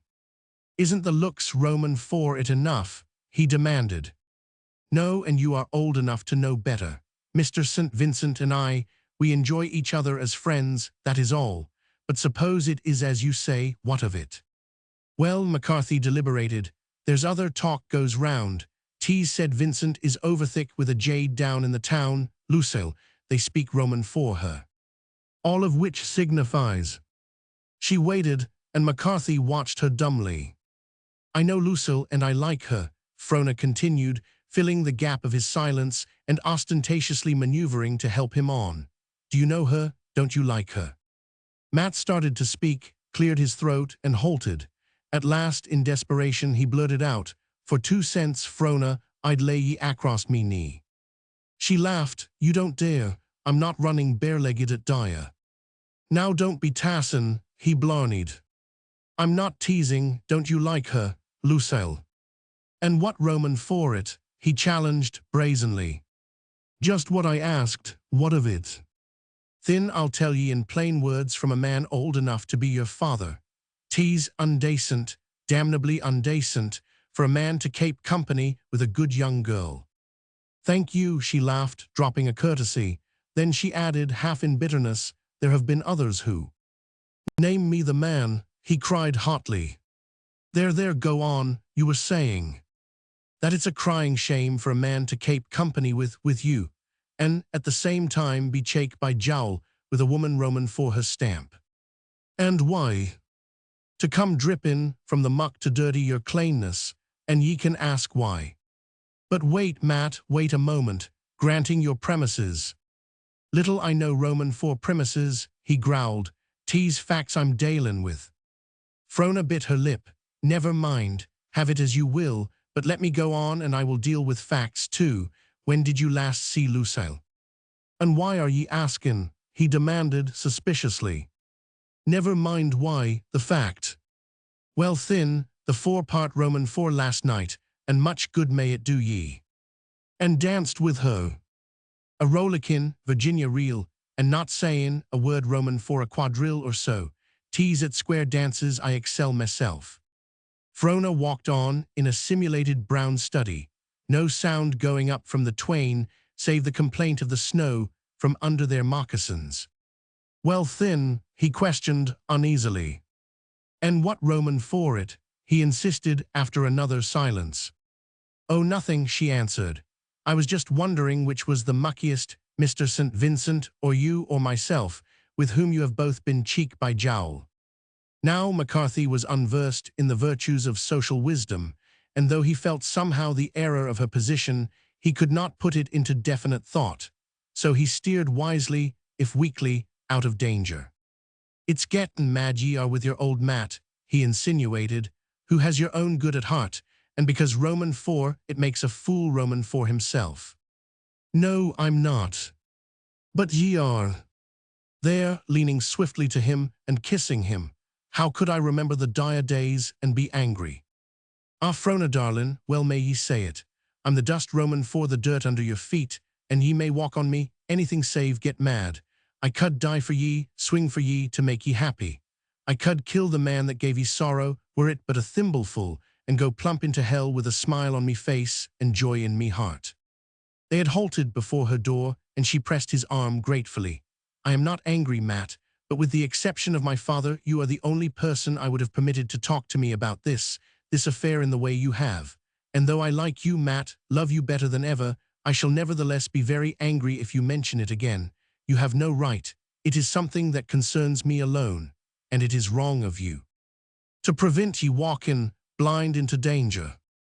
If you wish to put it that way, yes. He growled deep down in his throat. What is it you are saying? She asked. That ye may shut me mouth, but that ye can't bind me arm. But you mustn't, Matt dear, you mustn't. Again he answered with a subterranean murmur. And I want you to promise me now that you will not interfere in my life that way, by word or deed. I'll not promise. But you must. I'll not, further, it's gettin' cold on the stoop, and ye'll be frostin' your toes, the pink little toes I fished splinters out roamin' for at Dyer. So it's in with ye, Frona girl, and good night. He thrust her inside and departed. When he reached the corner, he stopped suddenly and regarded his shadow on the snow. Matt McCarthy, you're a damned fool, who I've heard roamin' for a Welse not knowin' their own mind, as though ye'd neither had dalins with the stiff-necked breed, ye calamitous son roamin' for misfortune. Then he went his way, still growling deeply, and at every growl the curious wolf-dog at his heels bristled and bared its fangs. Chapter 17. Tired. Jacob Welse put both hands on Frona's shoulders, and his eyes spoke the love his stiff tongue could not compass. The tree and the excitement and the pleasure were over with. A score or so of children had gone home frostily happy across the snow. The last guest had departed, and Christmas Eve and Christmas Day were blending into one. She returned his fondness with glad-eyed interest, and they dropped into huge, comfortable chairs on either side the fireplace, in which the backlog was falling to ruddy ruin. And this time next year, he put the question seemingly to the glowing log, and as if in ominous foreshadow, it flared brightly and crumbled away in a burst of sparks. It is marvelous, he went on, dismissing the future in an effort to shake himself into a wholesomer frame of mind. It has been one long, continuous miracle the last few months since you have been with me. We have seen very little of each other, since your childhood, and when I think upon it soberly, it is hard to realize that you are really mine, sprung from me, bone of my bone and flesh of my flesh. As the tangle-haired wild young creature of Dyer, a healthy, little, natural animal, and nothing more, it required no imagination to accept you as one of the breed of Welse. But as Frona, the woman, as you were tonight, as you are now as I look at you, as you have been since you came down the Yukon, it is hard. I cannot realize. He faltered and threw up his hands helplessly. I almost wish that I had given you no education, that I had kept you with me, faring with me, adventuring with me, achieving with me, and failing with me. I would have known you now as we sit by the fire. As it is, I do not. To that which I did know there has been added somehow, what shall I call it? A subtlety, complexity, favorite words of yours, which is beyond me. No, he waved the speech abruptly from her lips. She came over and knelt at his feet, resting her head on his knee and clasping his hand in firm sympathy. No, that is not true. Those are not the words. I cannot find them. I fail to say what I feel. Let me try again. Underneath all you do carry the stamp of the breed. I knew I risked the loss of that when I sent you away, but I had faith in the persistence of the blood, and I took the chance, doubted and feared when you were gone, waited and prayed dumbly, and hoped oftentimes hopelessly. And then the day dawned, the day of days. When they said your boat was coming, death rose and walked on the one hand of me, and on the other life everlasting. Made or marred, the words rang through my brain till they maddened me. Would the Welse remain the Welse? Would the blood persist? Would the young shoot rise straight and tall and strong, green with sap and fresh and vigorous? Or would it droop limp and lifeless, withered by the heats of the world other than the little simple, natural dire world. It was the day of days, and yet it was a lingering, watching, waiting tragedy. You know I had lived the years lonely, fought the lone fight, and you away the only kin, if it had failed. But your boat shot from the bluffs into the open, and I was half afraid to look. Men have never called me coward, but I was nearer the coward then than ever and all before. That moment I had faced death easier, and it was foolish, absurd. How could I know whether it was for good or ill when you drifted a distant speck on the river? Still, I looked, and the miracle began, for I did know. You stood at the steering sweep. You were a Welse. It seemed so little. In truth, it meant so much. It was not to be expected of a mere woman, but of a Welse, yes. And when Bishop went over the side, and you gripped the situation as imperatively as the sweep, and your voice rang out, and the Siwashes bent their backs to your will, then was it the day of days. I tried always, and remembered, Frona whispered. She crept up softly till her arm was about his neck, and her head against his breast. He rested one arm lightly on her body, and poured her bright hair again and again from his hand in glistening waves. As I said, the stamp of the breed was unmarred, but there was yet a difference. There is a difference. I have watched it, studied it, tried to make it out. I have sat at table, proud by the side of you, but dwarfed. When you talked of little things, I was large enough to follow. When of big things, too small. I knew you, had my hand on you when presto, and you were away, gone, I was lost. He is a fool who knows not his own ignorance. I was wise enough to know mine. Art, poetry, music, what do I know of them? And they were the great things, are the great things to you, mean more to you than the little things I may comprehend. And I had hoped, blindly, foolishly, that we might be one in the spirit as well as the one flesh. It has been bitter, but I have faced it and understand. But to see my own red blood get away from me, elude me, rise above me, it stuns. God, I have heard you read from your Browning. No, do not speak, and watch the play of your face, the uplift and the passion of it, and all the while the words droning in upon me, meaningless, musical, maddening. And Mrs. Scoville sitting there, nursing an expression of idiotic ecstasy, and understanding no more than I could have strangled her. Why I have stolen away at night with your Browning and locked myself in like a thief in fear. The text was senseless. I have beaten my head with my fist like a wild man to try and knock some comprehension into it. For my life had worked itself out along one set groove, deep and narrow. I was in the rut. I had done those things which came to my hand and done them well, but the time was past. I could not turn my hand anew. I who am strong and dominant, who have played large with destiny, who could buy body and soul, 1,000 painters and versifiers, was baffled by a few paltry cents worth of printed paper. He spilled her hair for a moment's silence. To come back, I had attempted the impossible, gambled against the inevitable. I had sent you from me to get that which I had not, dreaming that we would still be one, as though two could be added to two and still remain two. So to sum up, the breed still holds, but you have learned an alien tongue. When you speak it, I am deaf. And bitterest of all, I know that the new tongue is the greater. I do not know why I have said all this, made my confession of weakness. O Father mine, greatest of men, she raised her head and laughed into his eyes, the while brushing back the thick iron-gray hair which thatched the dome of his forehead.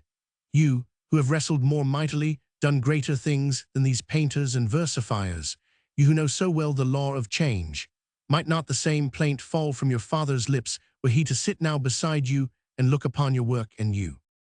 Yes, I have said that I understand. Do not let us discuss it, a moment's weakness. My father was a great man. And so mine. A struggler to the end of his days. He fought the great lone fight. And so mine. And died fighting. And so shall mine, so shall we all, we Welses. He shook her playfully in token of returning spirits. But I intend to sell out, mines, company, everything, and study Browning. Still the fight, you can't discount the blood, father. Why were you not a boy? He demanded abruptly. You would have been a splendid one. As it is, a woman made to be the delight of some man, you must pass from me, tomorrow, next day, this time next year, who knows how soon. Now I know the direction my thought has been trending. Just as I know you do, so do I recognize the inevitableness of it and the justness. But the man, Frona, the man. Don't, she demurred. Tell me of your father's fight, the last fight, the great lone fight at Treasure City. 10-1 it was, and well fought, tell me. No, Frona, Do you realize that for the first time in our lives we talk together seriously as father and daughter? For the first time, you have had no mother to advise, no father, for I trusted the blood and wisely and let you go. But there comes a time when the mother's counsel is needed, and you who never knew one. Frona yielded in instant recognition, and waiting, snuggled more closely to him. This man, St. Vincent, how is it between you? I do not know, how do you mean? Remember always, Frona, that you have free choice, yours is the last word. Still, I would like to understand, I could, perhaps, I might be able to suggest, but nothing more, still a suggestion. There was something inexpressibly sacred about it, yet she found herself tongue-tied. Instead of the one definite thing to say, a muddle of ideas fluttered in her brain. After all, could he understand? Was there not a difference which prevented him from comprehending the motives which, for her, were impelling? For all her harking back to the primitive and stout defense of its sanity and truth, did his native philosophy give him the same code which she drew from her acquired philosophy? Then she stood aside and regarded herself and the queries she put, and drew apart from them, for they breathed of treason. There is nothing between us, father, she spoke up resolutely. Mr. St. Vincent has said nothing. We are good friends, we like each other, we are very good friends. I think that is all. But you like each other, you like him. Is it in the way a woman must like a man before she can honestly share her life with him, lose herself in him? Do you feel with Ruth, so that when the time comes you can say, thy people are my people, and thy God my God? No, it may be, but I cannot, dare not face it, say it or not say it, think it or not think it now. It is the great affirmation. When it comes, it must come, no one may know how or why, in a great white flash, like a revelation, hiding nothing, revealing everything in dazzling, blinding truth. At least I so imagine. Jacob Welse nodded his head with the slow meditation of one who understands, yet stops to ponder and weigh again. But why have you asked, father? Why has Mr. St. Vincent been raised? I have been friends with other men. But I have not felt about other men as I do of St. Vincent. We may be truthful, you and I, and forgive the pain we give each other. My opinion counts for no more than another's. Fallibility is the commonest of curses, nor can I explain why I feel as I do. I oppose much in the way you expect to when your great white flash sears your eyes. But in a word, I do not like St. Vincent. A very common judgment of him among the men, Frona interposed, driven irresistibly to the defensive. Such consensus of opinion only makes my position stronger, he returned, but not disputatively. Yet I must remember that I look upon him as men look. His popularity with women must proceed from the fact that women look differently than men, just as women do differ physically and spiritually from men. It is deep, too deep for me to explain.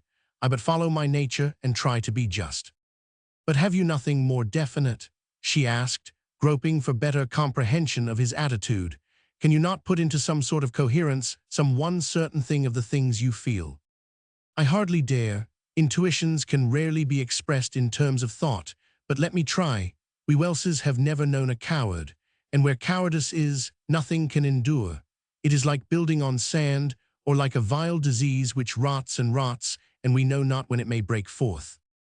But it seems to me that Mr. St. Vincent is the last man in the world with whom cowardice may be associated. I cannot conceive of him in that light. The distress in her face hurt him. I know nothing against St. Vincent. There is no evidence to show that he is anything but what he appears. Still, I cannot help feeling it in my fallible human way. Yet there is one thing I have heard, a sordid pothouse brawl in the opera house. Mind you, Frona, I say nothing against the brawl or the place. Men are men, but it is said that he did not act as a man ought that night. But as you say, father, men are men. We would like to have them other than they are, for the world surely would be better, but we must take them as they are. Lucille. No, you misunderstand. I did not refer to her, but to the fight. He did not, he was cowardly. But as you say, it is said. He told me about it, not long afterwards, and I do not think he would have dared had there been anything. But I do not make it as a charge, Jacob Welse hastily broke in. Merely hearsay, and the prejudice of the men would be sufficient to account for the tale, and it has no bearing anyway. I should not have brought it up, for I have known good men funk in my time, buck fever as it were. And now let us dismiss it all from our minds. I merely wished to suggest, and I suppose I have bungled. But understand this, Frona, turning her face up to his, understand above all things and in spite of them, first, last, and always, that you are my daughter, and that I believe your life is sacredly yours, not mine, yours to deal with and to make or mar. Your life is yours to live, and in so far that I influence it you will not have lived your life, nor would your life have been yours, nor would you have been a Welse, for there was never a Welse yet who suffered dictation. They died first, or went away to pioneer on the edge of things. Why, if you thought the dance house the proper or natural medium for self-expression, I might be sad, but tomorrow I would sanction your going down to the opera house. It would be unwise to stop you, and further, it is not our way. The Welses have ever stood by, in many a lost cause and forlorn hope, knee to knee and shoulder to shoulder. Conventions are worthless for such as we. They are for the swine who without them would wallow deeper. The weak must obey or be crushed, not so with the strong. The mass is nothing, the individual everything, and it is the individual always that rules the mass and gives the law. A fig for what the world says. If the Welsh should procreate a bastard line this day, it would be the way of the Welse, and you would be a daughter of the Welse. And in the face of hell and heaven, of God himself, we would stand together, we of the one blood, Frona, you and I. You are larger than I, she whispered, kissing his forehead, and the caress of her lips seemed to him the soft impact of a leaf falling through the still autumn air.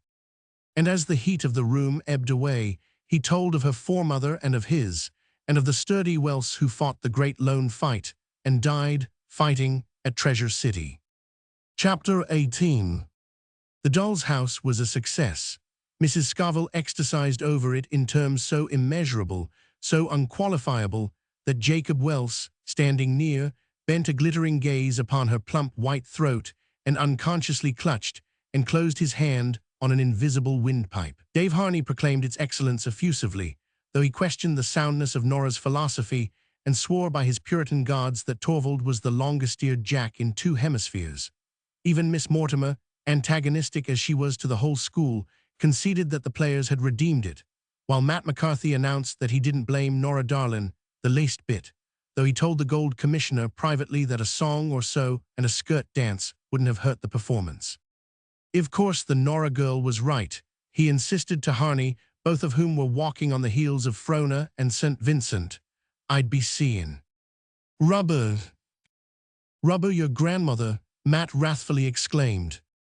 As I was saying, Harney continued imperturbably, rubber boots is goin' to go sky-high 'bout the time of wash-up. 3 ounces the pair, and you kin put your chips on that for a high card. You kin gather 'em in now for an ounce a pair and clear 2 on the deal. A cinch, Matt, a dead open and shut. The devil take you and your cinches. It's Nora Darlin I have in me mind the while. They bade goodbye to Frona and St. Vincent and went off disputing under the stars in the direction of the opera house. Gregory St. Vincent heaved an audible sigh. At last. At last what? Frona asked incuriously. At last the first opportunity for me to tell you how well you did. You carried off the final scene wonderfully, so well that it seemed you were really passing out of my life forever. What a misfortune! It was terrible. No. But yes, I took the whole condition upon myself. You were not Nora, you were Frona, nor I Torvald, but Gregory. When you made your exit, capped and jacketed and traveling bag in hand, it seemed I could not possibly stay and finish my lines. And when the door slammed and you were gone, the only thing that saved me was the curtain. It brought me to myself, or else I would have rushed after you in the face of the audience. It is strange how a simulated part may react upon one, Frona speculated. Or rather, St. Vincent suggested. Frona made no answer, and they walked on without speech. She was still under the spell of the evening and the exaltation which had come to her as Nora had not yet departed. Besides, she read between the lines of St. Vincent's conversation and was oppressed by the timidity which comes over woman when she faces man on the verge of the greater intimacy. It was a clear, cold night, not over cold, not more than 40 below, and the land was bathed in a soft, diffused flood of light which found its source not in the stars, nor yet in the moon, which was somewhere over on the other side of the world. From the southeast to the northwest, a pale greenish glow fringed the rim of the heavens, and it was from this the dim radiance was exhaled. Suddenly, like the ray of a searchlight, a band of white light plowed overhead. Night turned to ghostly day on the instant, then blacker night descended. But to the southeast, a noiseless commotion was apparent. The glowing greenish gauze was in a ferment, bubbling, uprearing, downfalling, and tentatively thrusting huge bodiless hands into the upper ether. Once more a cyclopean rocket twisted its fiery way across the sky, from horizon to zenith, and on in tremendous flight to horizon again. But the span could not hold, and in its wake the black night brooded. And yet again, broader, stronger, deeper, lavishly spilling streamers to right and left, it flaunted the midmost zenith with its gorgeous flare, and passed on and down to the further edge of the world. Heaven was bridged at last, and the bridge endured. At this flaming triumph, the silence of earth was broken, and 10,000 wolf dogs, in long-drawn unison howls, sobbed their dismay and grief. Frona shivered, and St. Vincent passed his arm about her waist. The woman in her was aware of the touch of man, and of a slight tingling thrill of vague delight, but she made no resistance. And as the wolf dogs mourned at her feet and the aurora wantoned overhead, she felt herself drawn against him closely. "Need I tell my story?" he whispered. She drooped her head in tired content on his shoulder, and together they watched the burning vault wherein the stars dimmed and vanished. Ebbing, flowing, pulsing to some tremendous rhythm, the prism colors hurled themselves in luminous deluge across the firmament. Then the canopy of heaven became a mighty loom, wherein imperial purple and deep sea green blended, wove, and interwove, with blazing woof and flashing warp, till the most delicate of tools, fluorescent and bewildering, was daintily and airily shaken in the face of the astonished night. Without warning, the span was sundered by an arrogant arm of black. The arch dissolved in blushing confusion. Chasms of blackness yawned, grew, and rushed together. Broken masses of strayed color and fading fire stole timidly towards the skyline. Then the dome of night towered imponderable, immense, and the stars came back one by one, and the wolf dogs mourned anew. "I can offer you so little, dear," the man said with a slightly perceptible bitterness, "the precarious fortunes of a gypsy wanderer." And the woman, placing his hand and pressing it against her heart, said, as a great woman had said before her, "A tent and a crust of bread with you, Richard." Chapter 19. How was only an Indian woman, bred of a long line of fish-eating, meat-trending carnivores, and her ethics were as crude and simple as her blood. But long contact with the whites had given her an insight into their way of looking at things, and though she grunted contemptuously in her secret soul, she none the less understood their way perfectly. 10 years previous, she had cooked for Jacob Welse, and served him in one fashion or another ever since. And when on a dreary January morning she opened the front door in response to the deep-tongued knocker, even her stolid presence was shaken as she recognized the visitor. Not that the average man or woman would have so recognized, but Hauha's faculties of observing and remembering details had been developed in a hard school where death dealt his blow to the lax and life saluted the vigilant. Hauha looked up and down the woman who stood before her. Through the heavy veil she could barely distinguish the flash of the eyes, while the hood of the parka effectually concealed the hair, and the parka proper the particular outlines of the body. But Hauha paused and looked again. There was something familiar in the vague general outline. She quested back to the shrouded head again and knew the unmistakable poise. Then Hauha's eyes went blear as she traversed the simple windings of her own brain, inspecting the bare shelves taciturnly stored with the impressions of a meager life. No disorder, no confused mingling of records, no devious and interminable impress of complex emotions, tangled theories, and bewildering abstractions. Nothing but simple facts, neatly classified and conveniently collated. Unerringly from the stores of the past, she picked and chose and put together in the instant present, till obscurity dropped from the woman before her, and she knew her, word and deed and look and history. "Much better you go way quickety-quick," Hauha informed her. "Miss Welse, I wish to see her." The strange woman spoke in firm, even tones which betokened the will behind, but which failed to move Hauha. "Much better you go," she repeated stolidly. "Here, take this to Frona Welse, And would you, thrusting her knee between the door and jamb, and leave the door open. How scowled, but took the note, for she could not shake off the grip of the 10 years of servitude to the superior race. May I see you? Lucille. So the note ran. Frona glanced up expectantly at the Indian woman. Kick toes outside, How explained. Me tell go away quickety quick. You tink yes, no good, No, take her, Frona was thinking quickly. No, bring her up here. Much better. Go. How grunted, and yielded up the obedience she could not withhold, though as she went down the stairs to the door, in a tenebrous, glimmering way, she wondered that the accident of white skin or swart made master or servant, as the case might be. In the one sweep of vision, Lucille took in Frona smiling with extended hand in the foreground, the dainty dressing table, the simple finery, the thousand girlish evidences, and with the sweet wholesomeness of it pervading her nostrils, her own girlhood rose up and smote her. Then she turned a bleak eye and cold ear on outward things. I am glad you came, Frona was saying. I have so wanted to see you again, and but do get that heavy parka off, please. How thick it is, and what splendid fur and workmanship. Yes, from Siberia. A present from St. Vincent, Lucille felt like adding, but said instead, the Siberians have not yet learned to scamp their work, you know.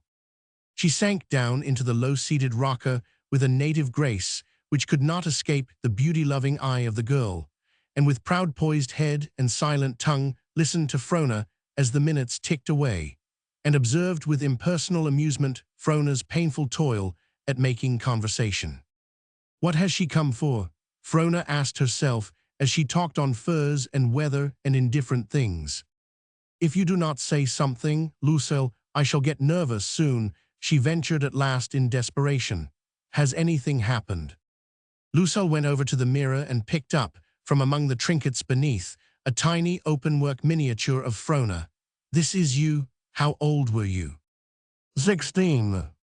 A sylph, but a cold northern one.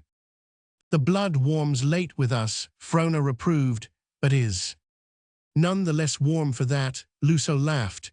And how old are you now? 20. 20, Lucille repeated slowly, 20, and resumed her seat. You are 20, and I am 24. So little difference as that. But our blood warms early. Lucille voiced her reproach across the unfathomable gulf which 4 years could not plumb. Frona could hardly hide her vexation. Lucille went over and looked at the miniature again and returned. What do you think of love? She asked abruptly, her face softening unheralded into a smile. Love, the girl quavered. Yes, love, what do you know about it? What do you think of it? A flood of definitions, glowing and rosy, sped to her tongue, but Frona swept them aside and answered, love is immolation. Very good sacrifice, and now does it pay? Yes, it pays, of course it pays, who can doubt it? Lucille's eyes twinkled amusedly. Why do you smile? Frona asked. Look at me, Frona. Lucille stood up and her face blazed. I am 24, not altogether a fright, not altogether a dunce. I have a heart. I have good red blood and warm, and I have loved. I do not remember the pay. I know only that I have paid. And in the paying were paid, Frona took up warmly. The price was the reward. If love be fallible, yet you have loved, you have done, you have served. What more would you? The well-paid love, Lucille sneered. Oh, you are unfair. I do you justice, Lucille insisted firmly.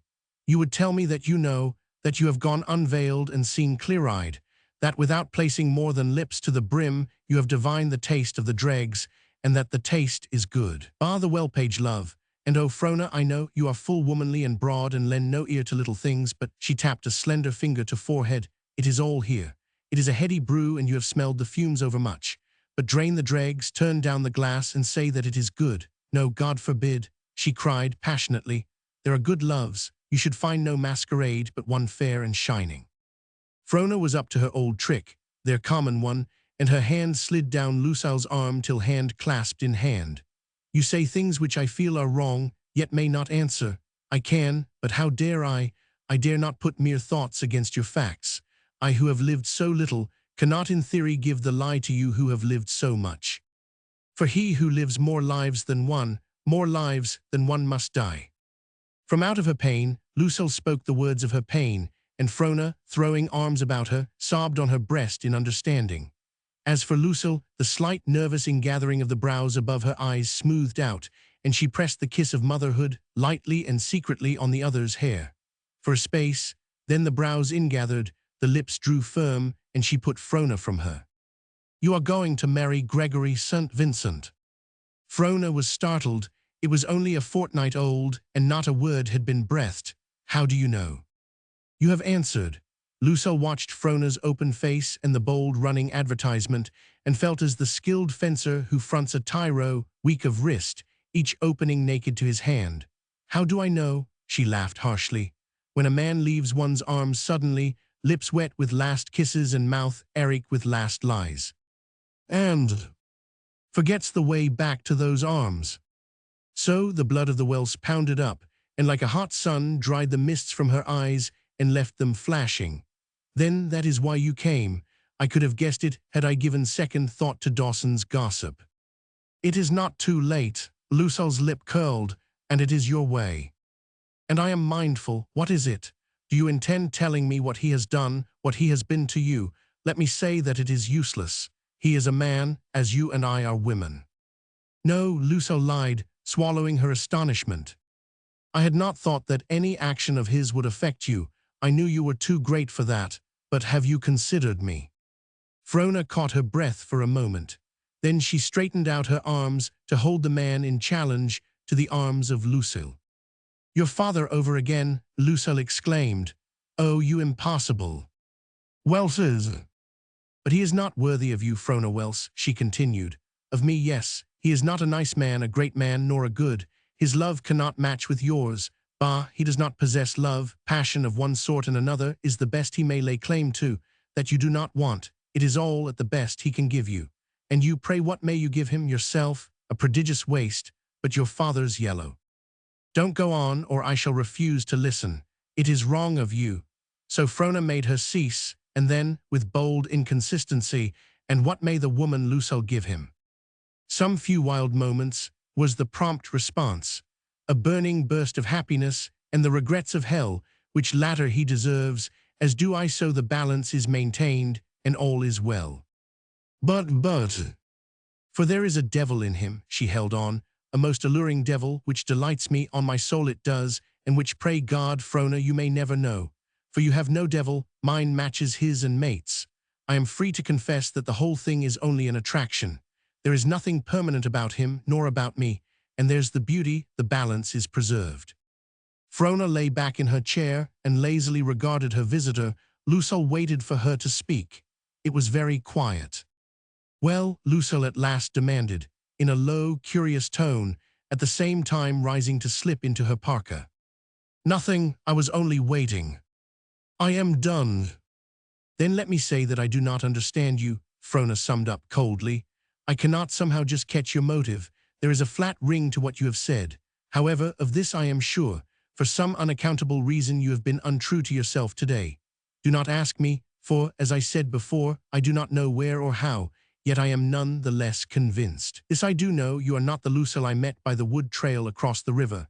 That was the true Lucille, little though I saw of her. The woman who is here today is a strange woman. I do not know her. Sometimes it has seemed she was Lucille, but rarely. This woman has lied to me and lied to me about herself. As to what she said of the man, at the worst that is merely an opinion. It may be she has lied about him likewise. The chance is large that she has. What do you think about it? That you are a very clever girl, Frona. That you speak sometimes more truly than you know, and that at others you are blinder than you dream. There is something I could love in you, but you have hidden it away so that I cannot find it. Lucille's lips trembled on the verge of speech, but she settled her parka about her and turned to go. Frona saw her to the door herself, and how Ha pondered over the wight who made the law and was greater than the law. When the door had closed, Lucille spat into the street. Fall, St. Vincent, I have defiled my mouth with your name, and she spat again. Come in. At the summons, McCarthy pulled the latch string, pushed the door open, and closed it carefully behind him. Oh, it is you. St. Vincent regarded his visitor with dark abstraction, then, recollecting himself, held out his hand. Why, hello, Matt, old man. My mind was 1,000 miles away when you entered.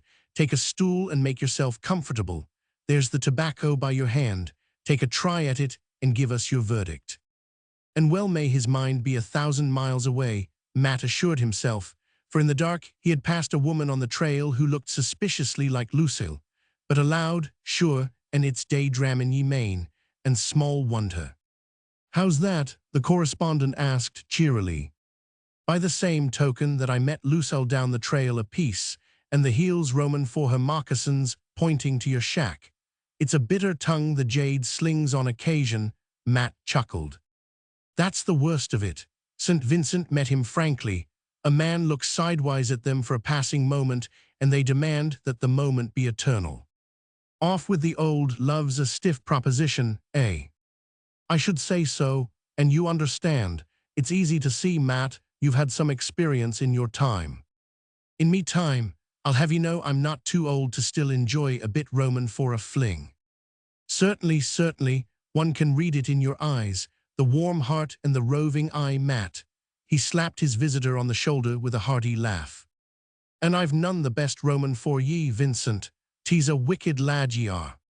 With a talkin' way with the ladies, as plain as the nose on your face. Manny's the idle kiss ye have given, and Manny's the heart ye have broke. But Vincent, did ye ever know the raal thing? How do you mean? The raal thing, that is, well, have ye been ever a father? St. Vincent shook his head. And neither have I, but have ye felt the love roamin' for a father thin? I hardly know, I don't think so. Well, I have, and it's the raal thing I'll tell ye. If ever a man suckled a child, I did, or the next door to it. A girl child at that, and she's woman grown now, and if the thing is possible, I love her more than her own blood father. Bad luck, except in her, there was neither but one woman I loved, and that woman had mated before a time. Not a soul did I breathe a word to, trust me, nor even herself, but she died. God's love be with her. His chin went down upon his chest, and he quested back to a flaxen-haired Saxon woman, strayed like a bit of sunshine into the log store by the Dyer River.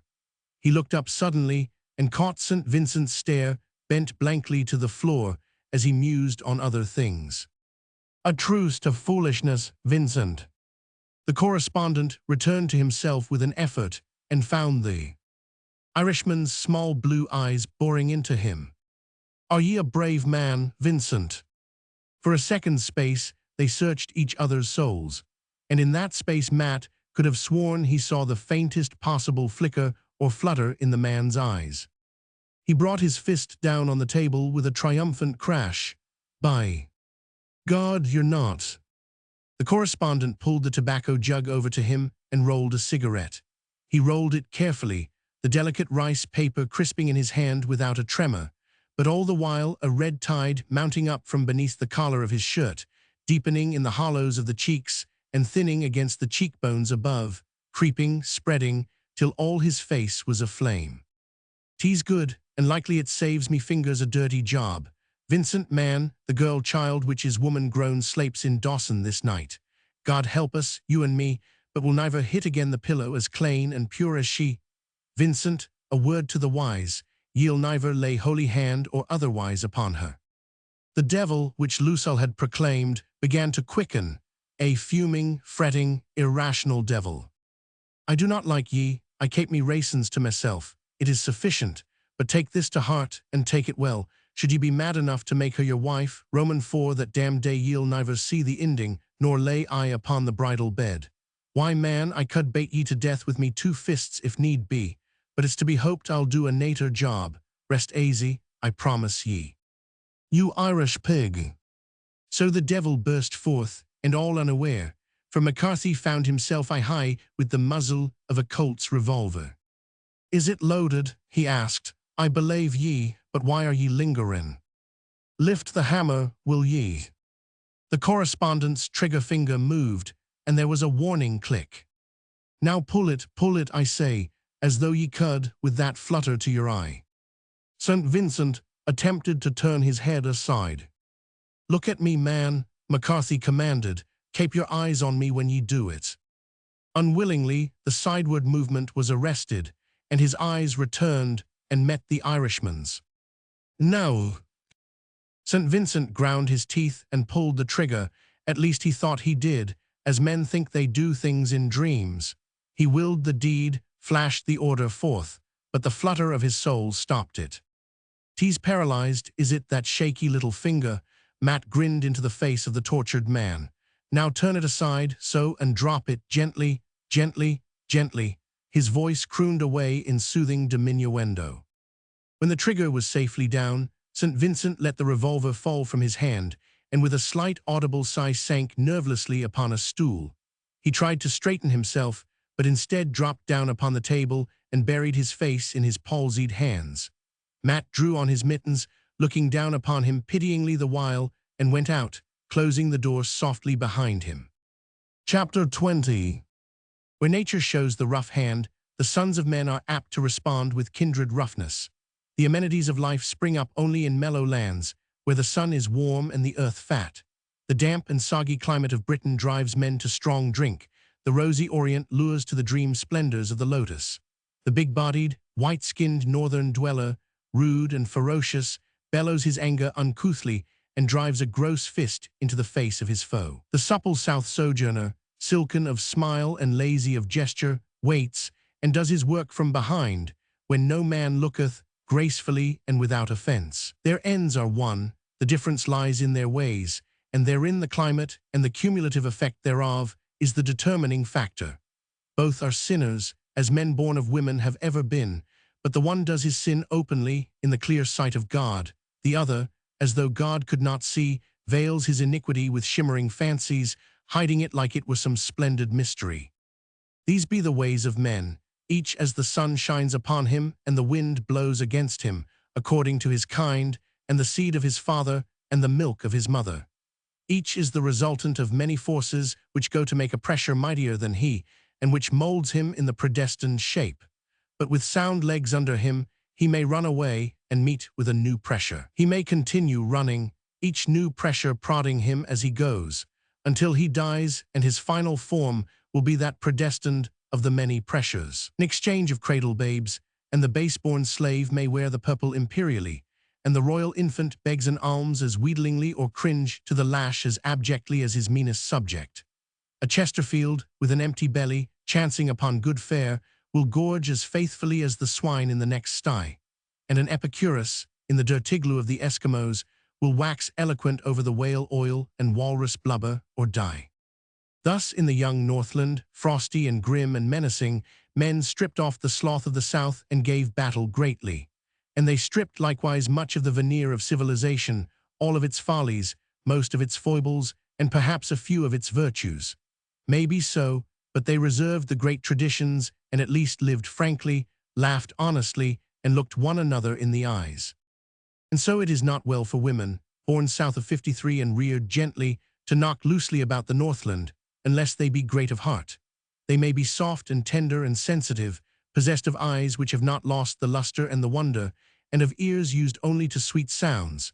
But if their philosophy is sane and stable, large enough to understand and to forgive, they will come to no harm and attain comprehension. If not, they will see things and hear things which hurt, and they will suffer greatly and lose faith in man, which is the greatest evil that may happen them. Such should be sedulously cherished, and it were well to depute this to their menfolk, the nearer of kin the better. In line, it were good policy to seek out a cabin on the hill overlooking Dawson, or best of all, across the Yukon on the western bank. Let them not move abroad unheralded and unaccompanied, and the hillside back of the cabin may be recommended as a fit field for stretching muscles and breathing deeply, a place where their ears may remain undefiled by the harsh words of men who strive to the utmost. Vance Corliss wiped the last tin dish and filed it away on the shelf, lighted his pipe, and rolled over on his back on the bunk to contemplate the moss-chinked roof of his French Hill cabin. This French Hill cabin stood on the last dip of the hill into El Dorado Creek, close to the main traveled trail, and its one window blinked cheerily of nights at those who journeyed late. The door was kicked open, and Del Bishop staggered in with a load of firewood. His breath had so settled on his face in a white rime that he could not speak. Such a condition was ever a hardship with the man, so he thrust his face forthwith into the quivering heat above the stove. In a trice the frost was started, and the thawed streamlets dancing madly on the white-hot surface beneath. Then the ice began to fall from his beard in chunks, rattling on the lid tops and simmering spitefully till spurted upward in clouds of steam. And so you witness an actual phenomenon, illustrative of the three forms of matter, Vance laughed, mimicking the monotonous tones of the demonstrator. Solid, liquid, and vapor. In another moment you will have the gas. Th, that's all very well, Bishop spluttered, wrestling with an obstructing piece of ice until it was wrenched from his upper lip and slammed stoveward with a bang. How cold do you make it, Del? 50. 50, the pocket miner demanded with unutterable scorn, wiping his face. Quicksilver's been solid for hours, and it's been gettin' colder and colder ever since. 50, I'll bet my new mittens against your old moccasins that it ain't a notch below 70. Think so? Do you want to bet? Vance nodded laughingly. Centigrade or Fahrenheit? Bishop asked, suddenly suspicious. Oh well, if you want my old moccasins so badly, Vance rejoined, feigning to be hurt by the other's lack of faith. Why, you can have them without betting. Del snorted and flung himself down on the opposite bunk. Think you're funny, don't you? No answer forthcoming, he deemed the retort conclusive, rolled over, and fell to studying the moss chinks. 15 minutes of this diversion sufficed. Play you a rubber of crib before bed, he challenged across to the other bunk. I'll go you. Corliss got up, stretched, and moved the kerosene lamp from the shelf to the table. Think it will hold out? He asked, surveying the oil level through the cheap glass.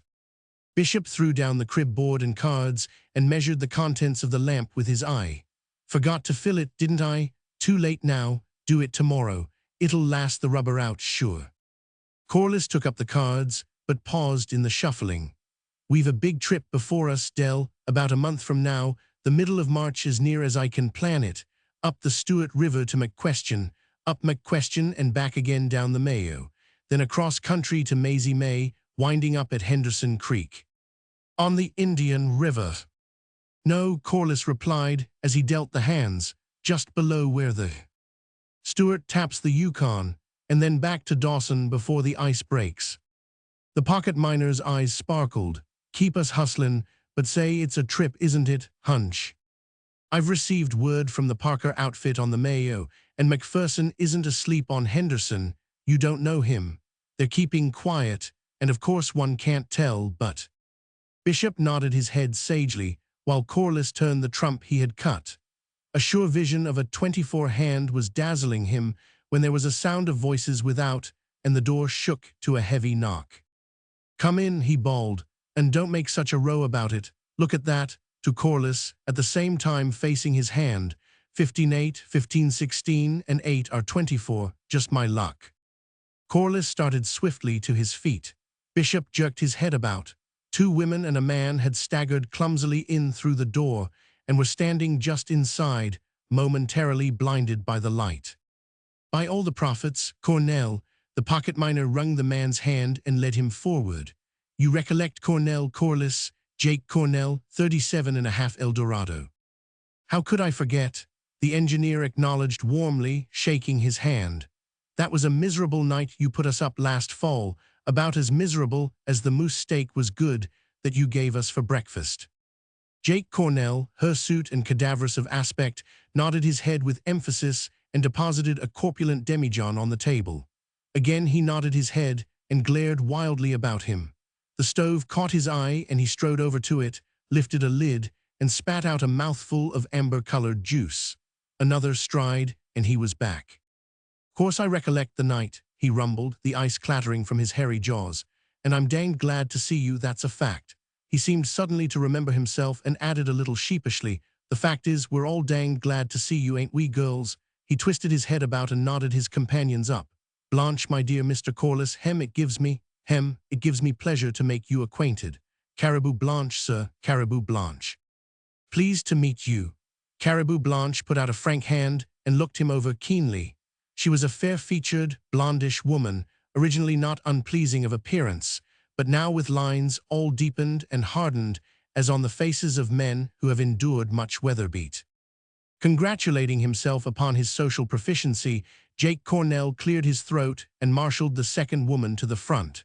Mr. Corliss, the Virgin, I make you both acquainted. In response to the query in Vance's eyes, yes, the Virgin, that's all, just the Virgin. She smiled and bowed, but did not shake hands. A toff was her secret comment upon the engineer, and from her limited experience, she had been led to understand that it was not good form among toffs to shake hands. Corliss fumbled his hand, then bowed, and looked at her curiously. She was a pretty, low-browed creature, darkly pretty, with a well-favored body, and for all that the type was mean, he could not escape the charm of her overbrimming vitality. She seemed bursting with it, and every quick, spontaneous movement appeared to spring from very excess of red blood and superabundant energy. Pretty healthy proposition, ain't she? Jake Cornell demanded, following his host's gaze with approval. None o' your gammon, Jake, the Virgin snapped back, with lip curled contemptuously for Vance's especial benefit. I fancy it'd be more in keeping if you looked to poor Blanche there. Fact is, we're plumb ding-dong played out, Jake said, and Blanche went through the ice just down the trail, and her feet's like to freezin'. Blanche smiled as Corliss piloted her to a stool by the fire, and her stern mouth gave no indication of the pain she was suffering. He turned away when the Virgin addressed herself to removing the wet footgear, while Bishop went rummaging for socks and moccasins. Didn't go in morn to the ankles, Cornell explained confidentially, but that's plenty a night like this. Corliss agreed with a nod of the head. Spotted your light and and so we come. Don't mind, do you? Why, certainly not. No intrudin'. Corliss reassured him by laying hand on his shoulder and cordially pressing him to a seat. Blanche sighed luxuriously.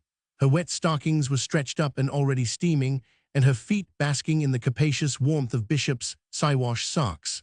Vance shoved the tobacco canister across, but Cornell pulled out a handful of cigars and passed them around.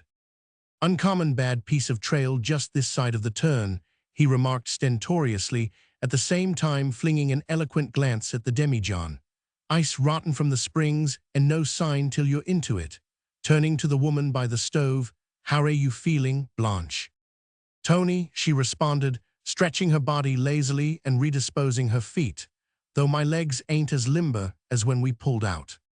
Looking to his host for consent, Cornell tilted the demijohn over his arm and partly filled the 4 tin mugs and an empty jelly glass. What's the matter with a toddy? The Virgin broke in, or a punch? Got any lime juice? She demanded of Corliss. You are very jolly. She directed her dark eyes towards Del. You cookie, trot out your mixing pan and sling the kettle for hot water. Come on, all hands, Jake's treat, and I'll show you ow. Any sugar, Mr. Corliss? And nutmeg? Cinnamon then? Okay, it'll do. Lively now, cookie. Ain't she a peach? Cornell confided to Vance, watching her with mellow eyes as she stirred the steaming brew. But the Virgin directed her attentions to the engineer. Don't mind, I am, sir, she advised. Ease morn off gorn ready, eating the jug every blessed stop. Now, my dear, Jake protested. Don't you my dear me, she sniffed. I don't like you. Why? Cos, she ladled the punch carefully into the mugs and meditated. Cos you chew tobacco, cos your whiskery, what I take to is smooth-faced young chaps. Don't take any stock in her nonsense, the Fraction King warned, she just does it a purpose to get me mad. Now then, she commanded sharply, step up to your liquor, airs ow. What'll it be? Cried Blanche from the stove. The elevated mugs wavered and halted. The Queen, God bless her, the Virgin toasted promptly. And Bill, Del Bishop interrupted. Again, the mugs wavered. Bill who? The Virgin asked suspiciously. McKinley. She favored him with a smile. "Thank you, Cookie, you're a trump. Now, airs ago, gents, take it standing. The Queen, God bless her, and Bill McKinley." "Bottoms up," thundered Jake Cornell, and the mugs smote the table with clanging rims. Vance Corliss discovered himself amused and interested. According to Frona, he mused ironically. This was learning life, was adding to his sum of human generalizations. The phrase was hers, and he rolled it over a couple of times. Then, again, her engagement with St. Vincent crept into his thought, and he charmed the Virgin by asking her to sing. But she was coy, and only after Bishop had rendered the several score stanzas of Flying Cloud did she comply. Her voice, in a weakly way, probably registered an octave and a half. Below that point it underwent strange metamorphoses, while on the upper levels it was devious and rickety. Nevertheless, she sang "Take Back Your Gold" with touching effect, which brought a fiery moisture into the eyes of the Fraction King, who listened greedily, for the time being experiencing unwanted ethical yearnings. The applause was generous, followed immediately by Bishop, who toasted the singer as the enchantress of Bow Bells, to the reverberating "Bottoms Up" of Jake Cornell. 2 hours later, Frona Welse rapped. It was a sharp, insistent rap, penetrating the din within and bringing Corliss to the door. She gave a glad little cry when she saw who it was. "Oh, it is you. Vance, I didn't know you lived here." He shook hands and blocked the doorway with his body. Behind him, the Virgin was laughing and Jake Cornell roaring. "Oh, cable this message along the track. The prod's out west, but he's coming back. Put plenty of veal for one on the rack. Tra-la-la-la, la-la-la-la-la." "What is it?" Vance questioned. "Anything up?" "I think you might ask me in." There was a hint of reproach in Frona's voice and of haste. "I blundered through the ice, and my feet are freezing." "Oh God," in the exuberant tones of the Virgin, came whirling over Vance's shoulder, and the voices of Blanche and Bishop joining in a laugh against Cornell and that worthy's vociferous protestations. It seemed to him that all the blood of his body had rushed into his face. "But you can't come in, Frona, don't you hear them?" "But I must," she insisted. "My feet are freezing." With a gesture of resignation, he stepped aside and closed the door after her. Coming suddenly in from the darkness, she hesitated a moment, but in that moment recovered her sight and took in the scene. The air was thick with tobacco smoke, and the odor of it, in the close room, was sickening to one fresh from the pure outside. On the table, a column of steam was ascending from the big mixing pan. The Virgin, fleeing before Cornell, was defending herself with a long mustard spoon. Evading him and watching her chance, she continually daubed his nose and cheeks with the yellow smear. Blanche had twisted about from the stove to see the fun, and Del Bishop, with a mug at rest halfway to his lips, was applauding the successive strokes. The faces of all were flushed. Vance leaned nervously against the door. The whole situation seemed so unthinkably impossible. An insane desire to laugh came over him, which resolved itself into a coughing fit. But Frona, realizing her own pressing need by the growing absence of sensation in her feet, stepped forward. "Hello, Del," she called. The mirth froze on his face at the familiar sound, and he slowly and unwilling turned his head to meet her. She had slipped the hood of her parka back, and her face, outlined against the dark fur, rosy with the cold and bright, was like a shaft of the sun shot into the murk of a boozing ken. They all knew her, for who did not know Jacob Welse's daughter? The Virgin dropped the mustard spoon with a startled shriek, while Cornell, passing a dazed hand across his yellow markings and consummating the general's smear, collapsed on the nearest stool. Caribou Blanche alone retained her self-possession and laughed softly.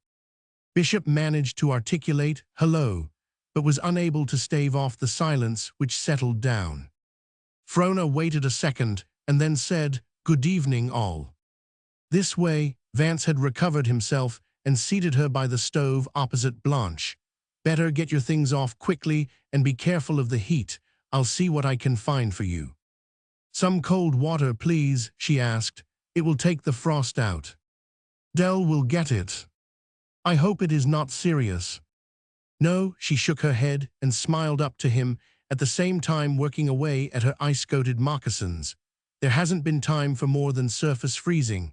At the worst, the skin will peel off." An unearthly silence brooded in the cabin, broken only by Bishop filling a basin from the water bucket, and by Corliss seeking out his smallest and daintiest house moccasins and his warmest socks. Frona, rubbing her feet vigorously, paused and looked up. "Don't let me chill the festivities just because I'm cold," she laughed. "Please go on." Jake Cornell straightened up and cleared his throat inanely, and the Virgin looked over-dignified. But Blanche came over and took the towel out of Frona's hands. "I wet my feet in the same place," she said, kneeling down and bringing a glow to the frosted feet. "I suppose you can manage some sort of a fit with them. Here." Vance tossed over the house moccasins and woolen wrappings, which the two women, with low laughs and confidential undertones, proceeded to utilize. "But what in the world were you doing on trail, alone, at this time of night?" Vance asked. In his heart, he was marveling at the coolness and pluck with which she was carrying off the situation. "I know beforehand that you will censure me," she replied, helping Blanche arrange the wet gear over the fire. "I was at Mrs. Stanton's, but first, you must know, Miss Mortimer and I are staying at the Pentleys for a week.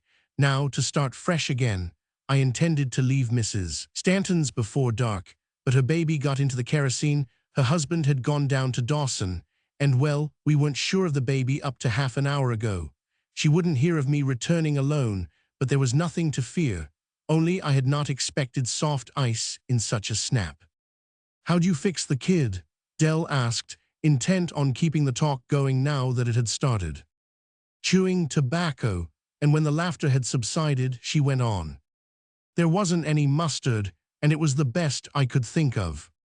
Besides, Matt McCarthy saved my life with it once, down at Dyer when I had the croup, but you were singing when I came in," she suggested. "Do go on." Jake Cornell hawed prodigiously, and I got done. "Then you, Dell, sing Flying Cloud, as you used to coming down the river." "Oh, said the Virgin. "Then you sing, I am sure you do." She smiled into the Virgin's eyes, and that lady delivered herself of a coster ballad with more art than she was aware. The chill of Frona's advent was quickly dissipated, and song and toast and merriment went round again. Nor was Frona above touching lips to the jelly glass in fellowship, and she contributed her quota by singing Annie Laurie and Ben Bolt. Also, but privily, she watched the drink saturating the besotted souls of Cornell and the Virgin. It was an experience, and she was glad of it, though sorry in a way for Corliss, who played the host lamely. But he had little need of pity. Any other woman, he said to himself a score of times, looking at Frona and trying to picture numerous women he had known by his mother's teapot, knocking at the door and coming in as Frona had done. Then again, it was only yesterday that it would have hurt him, Blanche's rubbing her feet, but now he gloried in Frona's permitting it, and his heart went out in a more kindly way to Blanche. Perhaps it was the elevation of the liquor, but he seemed to discover new virtues in her rugged face. Frona had put on her dried moccasins and risen to her feet, and was listening patiently to Jake Cornell, who hiccuped a last incoherent toast. "To the hick man," he rumbled cavernously, "the man hick that made. The blessed country," volunteered the Virgin. "True, my dear hick, to the man that made the blessed country. To hick to Jacob Welse." "And a rider," Blanche cried, "to Jacob Welse's daughter. I standing, and bottoms up." "Oh, she's a jolly good fellow," Dell led off, the drink ruddying his cheek. "I'd like to shake hands with you just once," Blanche said in a low voice, while the rest were chorusing. Frona slipped her mitten, which she had already put on, and the pressure was firm between them. "No," she said to Corliss, who had put on his cap and was tying the ear flaps. "Blanche tells me the Pentleys are only half a mile from here. The trail is straight. I'll not hear of anyone accompanying me." No, this time she spoke so authoritatively that he tossed his cap into the bunk. "Good night, all," she called, sweeping the roisterers with a smile. But Corliss saw her to the door and stepped outside. She glanced up to him. Her hood was pulled only partly up, and her face shone alluringly under the starlight. Frona, I wish." "Don't be alarmed," she whispered. "I'll not tell on you, Vance." He saw the mocking glint in her eyes, but tried to go on. I wish to explain just how. No need, I understand. But at the same time, I must confess, I do not particularly admire your taste. Frona, the evident pain in his voice reached her. Oh, you big foolish, she laughed. Don't I know, didn't Blanche tell me she wet her feet? Corliss bowed his head. Truly, Frona, you are the most consistent woman I ever met. Furthermore, with a straightening of his form and a dominant assertion in his voice, this is not the last. She tried to stop him, but he continued. I know that things will turn out differently. To fling your own words back at you, all the factors have not been taken into consideration. As for St. Vincent, I'll have you yet. For that matter, now could not be too soon. He flashed out hungry arms to her, but she read quicker than he moved, and laughing, eluded him and ran lightly down the trail. Come back, Frona, come back, he called. I am sorry. No, you're not, came the answer, and I'd be sorry if you were. Good night. He watched her merge into the shadows, then entered the cabin. He had utterly forgotten the scene within, and at the first glance it startled him. Caribou Blanche was crying softly to herself. Her eyes were luminous and moist, and as he looked, a lone tear stole down her cheek. Bishop's face had gone serious. The Virgin had sprawled head and shoulders on the table, amid overturned mugs and dripping leis, and Cornell was titubating over her, hiccuping, and repeating vacuously, "You're all right, my dear, you're all right." But the Virgin was inconsolable. "Oh God, when I think on what is and was, and no fault of mine, I tell you," she shrieked with quick fierceness. "How was I born, I ask? What was my old man? A drunk, a chronic, and my old woman talk of white capel. Who guv a cent for me, or how I was dragged up? Who cared a rap, I say? Who cared a rap?" A sudden revulsion came over Corliss. "Hold your tongue," he ordered. The Virgin raised her head, her loosened hair streaming about her like a fury's. "What is she?" she sneered. "Sweetheart." Corliss whirled upon her savagely, face white and voice shaking with passion. The Virgin cowered down and instinctively threw up her hands to protect her face. "Don't hit me, sir," she whined. "Don't hit me." He was frightened at himself and waited till he could gather control. "Now," he said calmly, "get into your things and go, all of you. Clear out, vamos." "You're no man, you ain't," the Virgin snarled, discovering that physical assault was not imminent. But Corliss herded her particularly to the door and gave no heed. Turning ladies out," she sniffed, with a stumble over the threshold. "No offense," Jake Cornell muttered pacifically, "no offense." "Good night, sorry," Corliss said to Blanche, with the shadow of a forgiving smile as she passed out. "You're a tough, that's what you are, a bloomin' tough," the Virgin howled back as he shut the door. He looked blankly at Del Bishop and surveyed the sodden confusion on the table.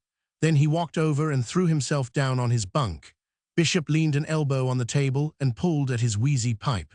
The lamp smoked, flickered, and went out, but still he remained, filling his pipe again and again and striking endless matches. "Del, are you awake?" Corliss called at last. Del grunted. "I was a cur to turn them out into the snow. I am ashamed." "Sure," was the affirmation. A long silence followed. Del knocked the ashes out and raised up. "Sleep," he called. There was no reply, and he walked to the bunk softly and pulled the blankets over the engineer. Chapter 21. Yes, what does it all mean? Corliss stretched lazily and cocked up his feet on the table. He was not especially interested, but Colonel Trethaway persisted in talking seriously. "That's it, the very thing, the old and ever-young demand which man slaps into the face of the universe." The Colonel searched among the scraps in his notebook. "See, holding up a soiled slip of typed paper, I copied this out years ago. Listen, what a monstrous specter is this man, this disease of the agglutinated dust, lifting alternate feet or lying drugged with slumber, killing, feeding, growing, bringing forth small copies of himself, grown up with hair like grass, fitted with eyes that glitter in his face, a thing to set children screaming. Poor soul, here for so little, cast among so many hardships, filled with desires so incommensurate and so inconsistent, savagely surrounded, savagely descended, irremediably condemned to prey upon his fellow lives. Infinitely childish, often admirably valiant, often touchingly kind, sitting down to debate of right or wrong and the attributes of the deity, rising up to battle for an egg or die for an idea. And all to what end? He demanded, hotly throwing down the paper, this disease of the agglutinated dust. Corliss yawned in reply. He had been on trail all day and was yearning for between blankets. Here am I, Colonel Trethaway, modestly along in years, fairly well preserved, a place in the community, a comfortable bank account, no need to ever exert myself again, yet enduring life bleakly and working ridiculously with a zest worthy of a man half my years. And to what end? I can only eat so much, smoke so much, sleep so much, and this tail dump of earth men call Alaska is the worst of all possible places in the matter of grub, tobacco, and blankets. But it is the living strenuously which holds you, Corliss interjected. Frona's philosophy, the colonel sneered. And my philosophy, and yours. And of the agglutinated dust, which is quickened with a passion you do not take into account, the passion of duty, of race, of God. And the compensation, Trethaway demanded. Each breath you draw, the mayfly lives an hour. I don't see it. Blood and sweat, you cried that after the rough and tumble in the opera house, and every word of it was receipt in full. Frona's philosophy. And yours and mine. The colonel threw up his shoulders and after a pause confessed. You see, try as I will, I can't make a pessimist out of myself. We are all compensated, and I more fully than most men. What end? I asked, and the answer forthcame. Since the ultimate end is beyond us, then the immediate, more compensation here and now. Quite hedonistic.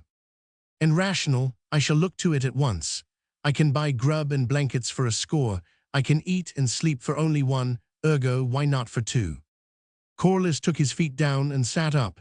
In other words, I shall get married and give the community a shock. Communities like shocks, that's one of their compensations for being agglutinative. I can't think of but one woman, Corliss essayed tentatively, putting out his hand. Trethaway shook it slowly. It is she. Corliss let go, and misgiving shot into his face. But St. Vincent is your problem, not mine. Then Lucille. Certainly not. She played a quixotic little game of her own and botched it beautifully. I do not understand. Corliss brushed his brows in a dazed sort of way. Trethaway parted his lips in a superior smile. It is not necessary that you should. The question is, will you stand up with me? Surely, but what a confoundedly long way around you took. It is not your usual method. Nor was it with her, the colonel declared, twisting his mustache proudly. A captain of the Northwest Mounted Police, by virtue of his magisterial office, may perform marriages in time of stress, as well as execute exemplary justice. So Captain Alexander received a call from Colonel Trethaway, and after he left jotted down an engagement for the next morning. Then the impending groom went to see Frona. Lucille did not make the request. He hastened to explain, but, well, the fact was she did not know any women, and furthermore he, the colonel, knew whom Lucille would like to ask, did she dare? So he did it upon his own responsibility, and coming as a surprise, he knew it would be a great joy to her. Frona was taken aback by the suddenness of it. Only the other day it was that Lucille had made a plea to her for St. Vincent, and now it was Colonel Trethaway. True, there had been a false quantity somewhere, but now it seemed doubly false. Could it be, after all, that Lucille was mercenary? These thoughts crowded upon her swiftly, with the colonel anxiously watching her face the while. She knew she must answer quickly, yet was distracted by an involuntary admiration for his bravery.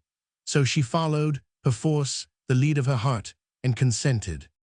Yet the whole thing was rather strained when the four of them came together next day in Captain Alexander's private office.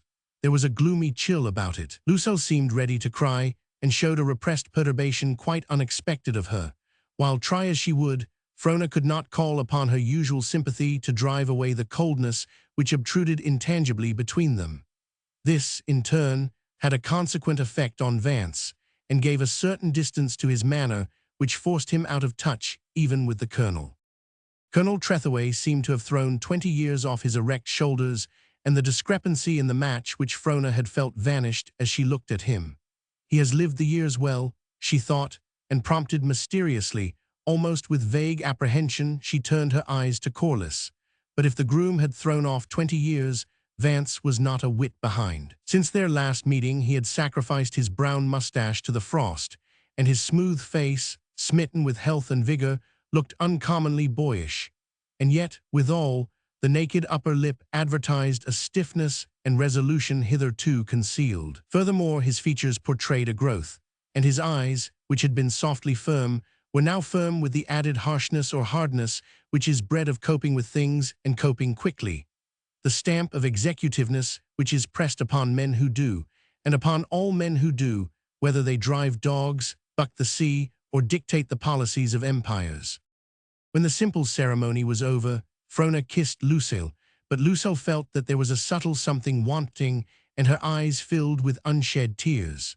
Trethaway, who had felt the aloofness from the start, caught an opportunity with Frona while Captain Alexander and Corliss were being pleasant to Mrs. Trethaway. "What's the matter, Frona?" the colonel demanded bluntly. "I hope you did not come under protest. I am sorry not for you, because lack of frankness deserves nothing, but for Lucille. It is not fair to her." "There has been a lack of frankness throughout." Her voice trembled. "I tried my best. I thought I could do better, but I cannot feign what I do not feel. I am sorry, but I am disappointed. No, I cannot explain, and to you least of all." "Let's be above board, Frona. St. Vincent's concerned." She nodded. "And I can put my hand right on the spot. First place." He looked to the side and saw Lucille stealing an anxious glance to him. "First place, only the other day she gave you a song about St. Vincent. Second place, and therefore you think her heart's not in this present proposition, that she doesn't care a rap for me, in short, that she's marrying me for reinstatement and spoils. Isn't that it? And isn't it enough? Oh, I am disappointed, Colonel Trethaway, grievously, in her, in you, in myself. Don't be a fool. I like you too well to see you make yourself one.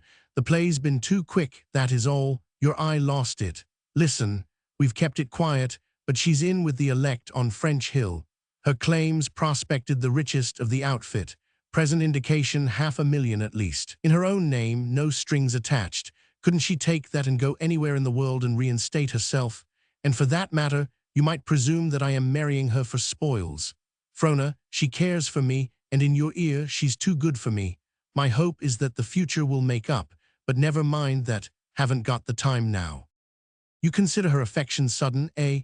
Let me tell you, we've been growing into each other from the time I came into the country, and with our eyes open. St. Vincent? Sure, I knew it all the time. She got it into her head that the whole of him wasn't worth a little finger of you, and she tried to break things up. You'll never know how she worked with him. I told her she didn't know the Welse, and she said so too after. So there it is, take it or leave it. But what do you think about St. Vincent? What I think is neither here nor there, but I'll tell you honestly that I back her judgment. But that's not the point. What are you going to do about it, about her, now? She did not answer, but went back to the waiting group. Lucille saw her coming and watched her face. "He's been telling you." "That I am a fool," Frona answered, "and I think I am, and with a smile, I take it on faith that I am anyway. I can't reason it out just now, but—" Captain Alexander discovered a prenuptial joke just about then, and led the way over to the stove to crack it upon the colonel, and Vance went along to see fair play. "It's the first time," Lucille was saying, "and it means more to me, so much more than to most women, I am afraid. It is a terrible thing for me to do, but I do love him, I do." And when the joke had been duly digested and they came back, she was sobbing, "Dear, dear Frona." It was just the moment, better than he could have chosen, and capped and mittened, without knocking, Jacob Welse came in. The uninvited guest was his greeting. "Is it all over, so?" And he swallowed Lucille up in his huge bearskin. "Colonel, your hand, and your pardon for my intruding, and your regrets for not giving me the word. Come out with them. Hello, Corliss, Captain Alexander, a good day." "What have I done?" Frona wailed, received the bear hug, and managed to press his hand till it almost hurt. "Had to back the game," he whispered, and this time his hand did hurt. "Now, Colonel, I don't know what your plans are, and I don't care. Call them off. I've got a little spread down to the house, and the only honest case of champagne this side of Circle. Of course, you're coming, Corliss," and his eye roved past Captain Alexander with hardly a pause. "Of course," came the answer like a flash, though the Chief Magistrate of the Northwest had had time to canvass the possible results of such unofficial action. "Got a hack." Jacob Welse laughed and held up a moccasined foot. "Walking be chucked." The captain started impulsively towards the door. "I'll have the sleds up before you're ready, 3 of them, and bells galore." So Trethaway's forecast was correct, and Dawson vindicated its agglutinativeness by rubbing its eyes when 3 sleds, with 3 scarlet-tunicked policemen swinging the whips, tore down its main street, and it rubbed its eyes again when it saw the occupants thereof. "We shall live quietly," Lucille told Frona. "The Klondike is not all the world, and the best is yet to come." But Jacob Welse said otherwise. "We've got to make this thing go," he said to Captain Alexander, and Captain Alexander said that he was unaccustomed to backing out. Mrs. Scoville emitted preliminary thunders, marshaled the other women, and became chronically seismic and unsafe. Lucille went nowhere save to Frona's, but Jacob Welse, who rarely went anywhere, was often to be found by Colonel Trethaway's fireside, and not only was he to be found there, but he usually brought somebody along. "Anything on hand this evening?" he was wont to say on casual meeting. "No, then come along with me." Sometimes he said it with lamb-like innocence, sometimes with a challenge brooding under his bushy brows, and rarely did he fail to get his man. These men had wives, and thus were the germs of dissolution sown in the ranks of the opposition. Then again, at Colonel Trethaway's, there was something to be found besides weak tea and small talk, and the correspondents, engineers, and gentlemen rovers kept the trail well packed in that direction, though it was the king's, to a man who first broke the way. So the Trethaway cabin became the center of things, and backed commercially, financially, and officially, it could not fail to succeed socially. The only bad effect of all this was to make the lives of Mrs. Scoville and divers others of her sex more monotonous, and to cause them to lose faith in certain hoary and inconsequent maxims. Furthermore, Captain Alexander, as highest official, was a power in the land, and Jacob Welse was the company, and there was a superstition extant concerning the unwisdom of being on indifferent terms with the company.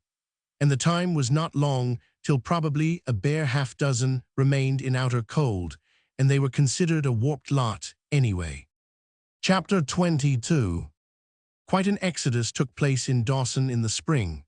Men, because they had made stakes, and other men, because they had made none, bought up the available dogs and rushed out for Dyer over the last ice. Incidentally, it was discovered that Dave Harney possessed most of these dogs. Going out, Jacob Welse asked him on a day when the meridian sun for the first time felt faintly warm to the naked skin. "Well, I calculate not. I'm clearin' $3 a pair on the moccasins I cornered, to say nothing but saw wood on the boots. Say, Welse, not that my nose is out of joint, but you just cinched me everlastin' on sugar, didn't you?" Jacob Welse smiled. "And by the gimcracky I'm squared. Got any rubber boots?" "No, went out of stock early in the winter." Dave snickered slowly. "And I'm the particular party that hocus-pocused 'em." "Not you, I gave special orders to the clerks. They weren't sold in lots." "No more they weren't. 1 man to the pair and 1 pair to the man, and a couple of hundred of them. But it was my dust they chucked into the scales and nobody else's. Drink, don't mind. Easy, put up your sack. Call it rebate, for I kin afford it. Goin' out, not this year, I guess. Washup's common." A strike on Henderson, the middle of April, which promised to be sensational, drew St. Vincent to Stewart River. And a little later, Jacob Welse, interested on Gallagher Gulch and with an eye riveted on the copper mines of White River, went up into the same district, and with him went Frona, for it was more vacation than business. In the meantime, Corliss and Bishop, who had been on trail for a month or more running over the Mayo and McQuestion country, rounded up on the left fork of Henderson, where a block of claims waited to be surveyed. But by May, spring was so far advanced that travel on the creeks became perilous, and on the last of the thawing ice, the miners traveled down to the bunch of islands below the mouth of the Stewart, where they went into temporary quarters or crowded the hospitality of those who possessed cabins. Corliss and Bishop, located on Split Up Island, so called through the habit parties from the outside had of dividing there and going several ways, where Tommy McPherson was comfortably situated. A couple of days later, Jacob Welse and Frona arrived from a hazardous trip out of White River and pitched tent on the high ground at the upper end of Split Up. A few Chechaquos, the first of the spring rush, strung in exhausted and went into camp against the breaking of the river. Also, there were still men going out who, barred by the rotten ice, came ashore to build poling boats and await the break-up or to negotiate with the residents for canoes. Notably among these was the Baron Kerbertin. "Ah, excruciating, magnificent, is it not?" So Frona first ran across him on the following day. "What?" she asked, giving him her hand. You, doffing his cap, "it is a delight." "I am sure," she began. No, he shook his curly mop warmly. "It is not you, see." He turned to Peterborough, for which McPherson had just mulcted him of thrice its value. "The canoe, is it not what you Yankees call a beaut?" "Oh, the canoe," she repeated, with a falling inflection of chagrin. No, pardon." He stamped angrily upon the ground. "It is not so, it is not you, it is not the canoe. It is, I have it now, it is your promise. One day, do you not remember, at Madame Scarvel's, we talked of the canoe and of my ignorance, which was sad, and you promised, you said, I would give you your first lesson. And is it not delightful? Listen, do you not hear the rippling? The rippling, deep down at the heart of things. Soon will the water run free. Here is the canoe, here we meet. The first lesson, delightful, delightful." The next island below Split Up was known as Raubo's Island, and was separated from the former by a narrow back channel. Here, when the bottom had about dropped out of the trail, and with the dogs swimming as often as not, arrived St. Vincent, the last man to travel the winter trail. He went into the cabin of John Borg, a taciturn, gloomy individual, prone to segregate himself from his kind. It was the mischance of St. Vincent's life that of all cabins, he chose Borg's for an abiding place against the break-up. "All right," the man said, when questioned by him. "Throw your blankets into the corner. Bell'll clear the litter out of the spare bunk." Not till evening did he speak again, and then, "You're big enough to do your own cooking. When the woman's done with the stove, you can fire away." The woman, or Bella, was a comely Indian girl, young, and the prettiest St. Vincent had run across. Instead of the customary greased swarthiness of the race, her skin was clear and of a light bronze tone, and her features less harsh, more felicitously curved than those common to the blood. After supper, Borg, both elbows on table and huge misshapen hands supporting chin and jaws, sat puffing stinking Siwash tobacco and staring straight before him. It would have seemed ruminative, the stare, had his eyes been softer or had he blinked. As it was, his face was set and trance-like. "Have you been in the country long?" St. Vincent asked, endeavoring to make conversation. Borg turned his sullen black eyes upon him, and seemed to look into him and through him and beyond him, and still regarding him, to have forgotten all about him. It was as though he pondered some great and weighty matter, probably his sins. The correspondent mused nervously, rolling himself a cigarette. When the yellow cube had dissipated itself in curling fragrance, and he was deliberating about rolling a second, Borg suddenly spoke. 15 years, he said, and returned to his tremendous cogitation. Thereat, and for half an hour thereafter, St. Vincent, fascinated, studied his inscrutable countenance. To begin with, it was a massive head, abnormal and top-heavy, and its only excuse for being was the huge bull throat which supported it. It had been cast in a mold of elemental generousness, and everything about it partook of the asymmetrical crudeness of the elemental. The hair, rank of growth, thick and unkempt, matted itself here and there into curious splotches of gray, and again, grinning at age, twisted itself into curling locks of lustreless black, locks of unusual thickness, like crooked fingers, heavy and solid. The shaggy whiskers, almost bare in places, and in others massing into bunch-grass-like clumps, were plentifully splashed with gray. They rioted monstrously over his face and fell raggedly to his chest, but failed to hide the great hollowed cheeks, or the twisted mouth. The latter was thin-lipped and cruel, but cruel only in a passionless sort of way. But the forehead was the anomaly required to complete the irregularity of the face, for it was a perfect forehead, full and broad, and rising superbly strong to its high dome. It was as the seat and bulwark of some vast intelligence. Omniscience might have brooded there. Bella, washing the dishes and placing them away on the shelf behind Borg's back, dropped a heavy tin cup. The cabin was very still, and the sharp rattle came without warning. On the instant, with a brute roar, the chair was overturned and Borg was on his feet, eyes blazing and face convulsed. Bella gave an inarticulate, animal-like cry of fear and cowered at his feet. St. Vincent felt his hair bristling, and an uncanny chill, like a jet of cold air, played up and down his spine. Then Borg righted the chair and sank back into his old position, chin on hands and brooding ponderously. Not a word was spoken, and Bella went on unconcernedly with the dishes, while St. Vincent rolled a shaky cigarette and wondered if it had been a dream. Jacob Welse laughed when the correspondent told him. "Just his way," he said, "for his ways are like his looks, unusual. He's an unsociable beast, been in the country more years than he can number acquaintances. Truth to say, I don't think he has a friend in all Alaska, not even among the Indians, and he's chummed thick with them off and on. Johnny Sorehead, they call him, but it might as well be Johnny Breakcomhead, for he's got a quick temper and a rough hand. Temper, some little misunderstanding popped up between him and the agent at Arctic City. He was in the right too, agent's mistake, but he tabooed the company on the spot and lived on straight meat for a year. Then I happened to run across him at Tanana Station, and after due explanations, he consented to buy from us again. Got the girl from up the headwaters of the White, Bill Brown told St. Vincent. Welse thinks he's pioneering in that direction, but Borg could give him cards and spades on it and then win out. He's been over the ground years ago. Yes, strange sort of a chap, wouldn't hanker to be bunkmates with him. But St. Vincent did not mind the eccentricities of the man, for he spent most of his time on Split-Up Island with Frona and the Baron. One day, however, and innocently, he ran foul of him. Two Swedes, hunting tree squirrels from the other end of Raubo Island, had stopped to ask for matches and to yarn a while in the warm sunshine of the clearing. St. Vincent and Borg were accommodating them, the latter for the most part in meditative monosyllables. Just to the rear, by the cabin door, Bella was washing clothes. The tub was a cumbersome homemade affair, and half full of water was more than a fair match for an ordinary woman. The correspondent noticed her struggling with it and stepped back quickly to her aid.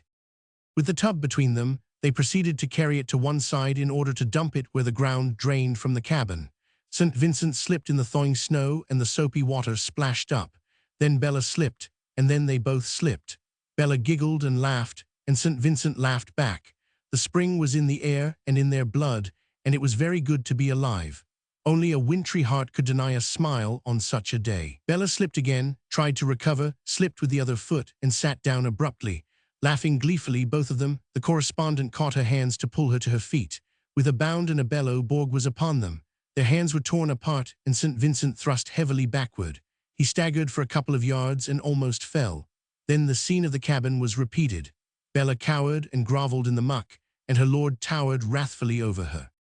"Look you," he said in stifled gutturals, turning to St. Vincent.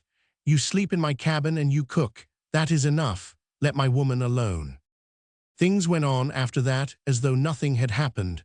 St. Vincent gave Bella a wide berth and seemed to have forgotten her existence. But the Swedes went back to their end of the island, laughing at the trivial happening which was destined to be significant. Chapter 23. Spring, smiting with soft, warm hands, had come like a miracle and now lingered for a dreamy spell before bursting into full-blown summer. The snow had left the bottoms and valleys and nestled only on the north slopes of the ice-scarred ridges. The glacial drip was already in evidence, and every creek in roaring spate. Each day the sun rose earlier and stayed later. It was now chill day by 3 o'clock and mellow twilight at 9. Soon a golden circle would be drawn around the sky, and deep midnight become bright as high noon. The willows and aspens had long since budded, and were now decking themselves in liveries of fresh young green, and the sap was rising in the pines. Mother Nature had heaved her waking sigh and gone about her brief business. Crickets sang of nights in the stilly cabins, and in the sunshine mosquitoes crept from out hollow logs and snug crevices among the rocks. Big, noisy, harmless fellows that had procreated the year gone, lain frozen through the winter, and were now rejuvenated to buzz through swift senility to second death. All sorts of creeping, crawling, fluttering life came forth from the warming earth and hastened to mature, reproduce, and cease.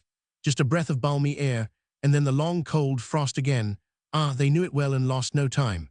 Sand martins were driving their ancient tunnels into the soft clay banks, and robins singing on the spruce-garbed islands. Overhead the woodpecker knocked insistently, and in the forest depths the partridge boomed and strutted in virile glory. But in all this nervous haste, the Yukon took no part. For many 1,000 miles it lay cold, unsmiling, dead. Wildfowl, driving up from the south in wind-jamming wedges, halted, looked vainly for open water, and quested dauntlessly on into the north. From bank to bank stretched the savage ice. Here and there the water burst through and flooded over, but in the chill nights froze solidly as ever. Tradition has it that of old time the Yukon lay unbroken through 3 long summers, and on the face of it there be traditions less easy of belief. So summer waited for open water, and the tardy Yukon took to stretching of days and cracking its stiff joints. Now an air hole ate into the ice, and ate, or a fissure formed and grew and failed to freeze again. Then the ice ripped from the shore and uprose bodily a yard. But still, the river was loth to loose its grip. It was a slow travail, and man, used to nursing nature with pygmy skill, able to burst waterspouts and harness waterfalls, could avail nothing against the billions of frigid tons which refused to run down the hill to Bering Sea. On Split Up Island, all were ready for the breakup. Waterways have ever been first highways, and the Yukon was the sole highway in all the land. So those bound upriver pitched their poling boats and shod their poles with iron, and those bound down caulked their scows and barges and shaped spare sweeps with axe and drawing knife. Jacob Welse loafed and joyed in the utter cessation from work, and Frona joyed with him in that it was good. But Baron Coubertin was in a fever at the delay. His hot blood grew riotous after the long hibernation, and the warm sunshine dazzled him with warmer fancies. Oh, it will never break, never, and he stood gazing at the surly ice and raining politely phrased anathema upon it. It is a conspiracy, poor La Bijou, a conspiracy. He caressed La Bijou like it were a horse, for so he had christened the glistening Peterborough canoe. Frona and St. Vincent laughed and preached him the gospel of patience, which he proceeded to tuck away into the deepest abysses of perdition till interrupted by Jacob Welse. "Look, Coubertin, over there south of the bluff. Do you make out anything moving?" "Yes, a dog." "It moves too slowly for a dog. Frona, get the glasses." Coubertin and St. Vincent sprang after them, but the latter knew their abiding place and returned triumphant. Jacob Welse put the binoculars to his eyes and gazed steadily across the river. It was a sheer mile from the island to the farther bank, and the sunglare on the ice was a sore task to the vision. "It is a man." He passed the glasses to the Baron and strained absently with his naked eyes. "And something is up." "He creeps," the Baron exclaimed. "The man creeps, he crawls on hand and knee. Look, see." He thrust the glasses tremblingly into Frona's hands. Looking across the void of shimmering white, it was difficult to discern a dark object of such size when dimly outlined against an equally dark background of brush and earth. But Frona could make the man out with fair distinctness, and as she grew accustomed to the strain she could distinguish each movement, and especially so when he came to a wind-thrown pine. Sue watched painfully. Twice, after tortuous effort, squirming and twisting, he failed in breasting the big trunk, and on the third attempt, after infinite exertion, he cleared it only to topple helplessly forward and fall on his face in the tangled undergrowth. "It is a man." She turned the glasses over to St. Vincent, "and he is crawling feebly. He fell just then this side of the log." "Does he move?" Jacob Welse asked, and on a shake of St. Vincent's head, brought his rifle from the tent. He fired 6 shots skyward in rapid succession. "He moves." The correspondent followed him closely. "He is crawling to the bank." "Ah, no, one moment. Yes, he lies on the ground and raises his hat or something on a stick. He is waving it." Jacob Welse fired 6 more shots. He waves again. Now he has dropped it and lies quite still. All three looked inquiringly to Jacob Welse. He shrugged his shoulders. How should I know? A white man or an Indian? Starvation most likely, or else he is injured. But he may be dying, Frona pleaded, as though her father, who had done most things, could do all things. We can do nothing. Ah, terrible, terrible, the Baron wrung his hands. Before our very eyes, and we can do nothing? No, he exclaimed with swift resolution, it shall not be, I will cross the ice. He would have started precipitately down the bank had not Jacob Welse caught his arm. Not such a rush, Baron, keep your head. But nothing. Does the man want food or medicine or what? Wait a moment, we will try it together. Count me in, St. Vincent volunteered promptly, and Frona's eyes sparkled. While she made up a bundle of food in the tent, the men provided and rigged themselves with 60 or 70 feet of light rope. Jacob Welse and St. Vincent made themselves fast to it at either end, and the Baron in the middle. He claimed the food as his portion and strapped it to his broad shoulders. Frona watched their progress from the bank. The first 100 yards were easy going, but she noticed at once the change when they had passed the limit of the fairly solid shore ice. Her father led sturdily, feeling ahead and to the side with his staff and changing direction continually. St. Vincent, at the rear of the extended line, was the first to go through, but he fell with the pole thrust deftly across the opening and resting on the ice. His head did not go under, though the current sucked powerfully, and the two men dragged him out after a sharp pull. Frona saw them consult together for a minute, with much pointing and gesticulating on the part of the Baron, and then St. Vincent detach himself and turn shoreward. Brrrr, he shivered, coming up the bank to her. It's impossible. But why didn't they come in? She asked, a slight note of displeasure manifest in her voice. Said they were going to make one more try first. That Curbertin is hot-headed, you know. And my father just as bull-headed, she smiled. But hadn't you better change? There are spare things in the tent. Oh no, he threw himself down beside her. It's warm in the sun. For an hour they watched the two men, who had become mere specks of black in the distance, for they had managed to gain the middle of the river and at the same time had worked nearly a mile upstream. Frona followed them closely with the glasses, though often they were lost to sight behind the ice ridges. It was unfair of them, she heard St. Vincent complain, to say they were only going to have one more try. Otherwise I should not have turned back, yet they can't make it. Absolutely impossible. Yes, no, yes, they're turning back, she announced. But listen, what is that? A hoarse rumble, like distant thunder, rose from the midst of the ice. She sprang to her feet. Gregory, the river can't be breaking. No, no, surely not. See, it is gone. The noise which had come from above had died away downstream. But there. Another rumble, hoarser and more ominous than before, lifted itself and hushed the robins and the squirrels. When abreast of them, it sounded like a railroad train on a distant trestle. A third rumble, which approached a roar and was of greater duration, began from above and passed by. Oh, why don't they hurry? The two specks had stopped, evidently in conversation. She ran the glasses hastily up and down the river. Though another roar had risen, she could make out no commotion. The ice lay still and motionless. The robins resumed their singing, and the squirrels were chattering with spiteful glee. Don't fear, Frona. St. Vincent put his arm about her protectingly. If there is any danger, they know it better than we, and they are taking their time. I never saw a big river break up, she confessed, and resigned herself to the waiting. The roars rose and fell sporadically, but there were no other signs of disruption, and gradually the two men, with frequent duckings, worked inshore. The water was streaming from them, and they were shivering severely as they came up the bank. At last, Frona had both her father's hands in hers. I thought you would never come back. There, run and get dinner, Jacob Welse laughed. There was no danger. But what was it? Stuart River's broken and sending its ice down under the Yukon ice. We could hear the grinding plainly out there. Ah, and it was terrible, terrible. cried the Baron.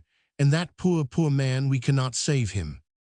"Yes, we can. We'll have a try with the dogs after dinner. Hurry." Frona. But the dogs were a failure. Jacob Welse picked out the leaders as the more intelligent, and with grub packs on them drove them out from the bank. They could not grasp what was demanded of them. Whenever they tried to return, they were driven back with sticks and clods and imprecations. This only bewildered them, and they retreated out of range, whence they raised their wet, cold paws and whined pitifully to the shore. If they could only make it once, they would understand, and then it would go like clockwork. "Ah, would you? Go on, chook, Miriam, chook. The thing is to get the first one across." Jacob Welse finally succeeded in getting Miriam, lead dog to Frona's team, to take the trail left by him and the Baron. The dog went on bravely, scrambling over, floundering through, and sometimes swimming. But when she had gained the farthest point reached by them, she sat down helplessly. Later on, she cut back to the shore at a tangent, landing on the deserted island above, and an hour afterwards trotted into camp minus the grub pack. Then the two dogs, hovering just out of range, compromised matters by devouring each other's burdens, after which the attempt was given over and they were called in. During the afternoon, the noise increased in frequency, and by nightfall was continuous, but by morning it had ceased utterly. The river had risen 8 feet, and in many places was running over its crust. Much crackling and splitting were going on, and fissures leaping into life and multiplying in all directions. "The undertow ice has jammed below among the islands," Jacob Welse explained. "That's what caused the rise.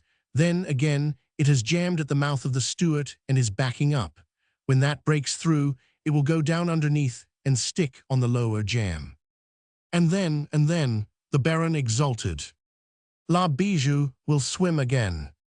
As the light grew stronger, they searched for the man across the river. He had not moved, but in response to their rifle shots waved feebly. "Nothing for it till the river breaks, Baron, and then a dash with La Bijou, St. Vincent, you had better bring your blankets up and sleep. Here tonight, we'll need 3 paddles, and I think we can get Macpherson." "No need," the correspondent hastened to reply. "The back channel is like adamant, and I'll be up by daybreak." "But why not?" Baron Coubertin demanded. Frona laughed. "Remember, we haven't given you your first lessons yet." "And there'll hardly be time tomorrow," Jacob Welse added. "When she goes with a rush.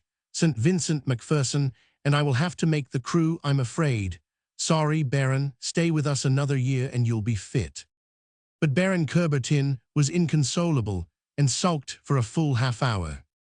Chapter 24. Awake, you dreamers, wake. Frona was out of her sleeping furs at Del Bishop's first call, but ere she had slipped a skirt on and bare feet into moccasins, her father, beyond the blanket curtain, had thrown back the flaps of the tent and stumbled out. The river was up. In the chill gray light, she could see the ice rubbing softly against the very crest of the bank. It even topped it in places, and the huge cakes worked inshore many feet. 100 yards out, the white field merged into the dim dawn and the gray sky. Subdued splits and splutters whispered from out the obscureness, and a gentle grinding could be heard. "When will it go?" she asked of Del. "Not a bit too lively for us. See there." He pointed with his toe to the water lapping out from under the ice and creeping greedily towards them. "A foot rise every 10 minutes. "Danger," he scoffed. "Not on your life. It's got to go. Them islands," waving his hand indefinitely downriver, "can't hold up under more pressure. If they don't let go the ice'll scour them clean out of the bed of the Yukon. Sure, but I've got to be chassin' back. Lower ground down our way, 15 inches on the cabin floor, and Macpherson and Corliss hustlin' perishables into the bunks." "Tell Macpherson to be ready for a call," Jacob Welse shouted after him, and then to Frona, "Now's the time for St. Vincent to cross the back channel." The Baron, shivering barefooted, pulled out his watch. 10 minutes to 3, he chattered.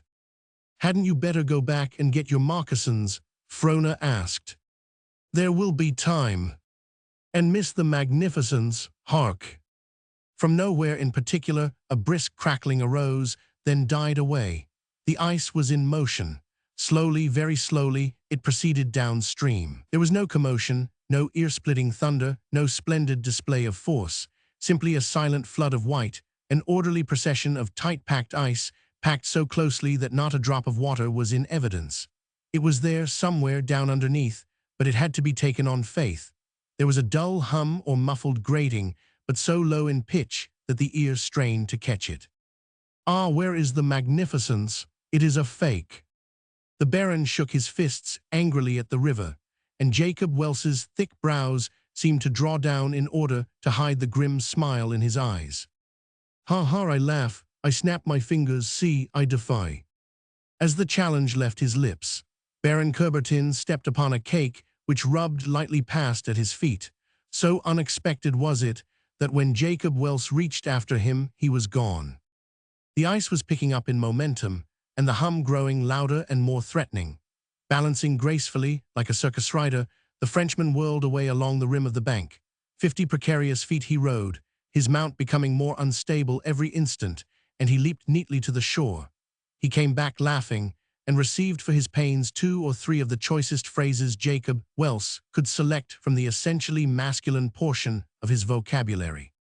And for why? Coubertin demanded, stung to the quick. For why? Jacob Welse mimicked wrathfully, pointing into the sleek stream sliding by. A great cake had driven its nose into the bed of the river 30 feet below and was struggling to upend. All the frigid flood behind crinkled and bent back like so much paper. Then the stalled cake turned completely over and thrust its muddy nose skyward. But the squeeze caught it, while cake mounted cake at its back, and its 50 feet of muck and gouge were hurled into the air.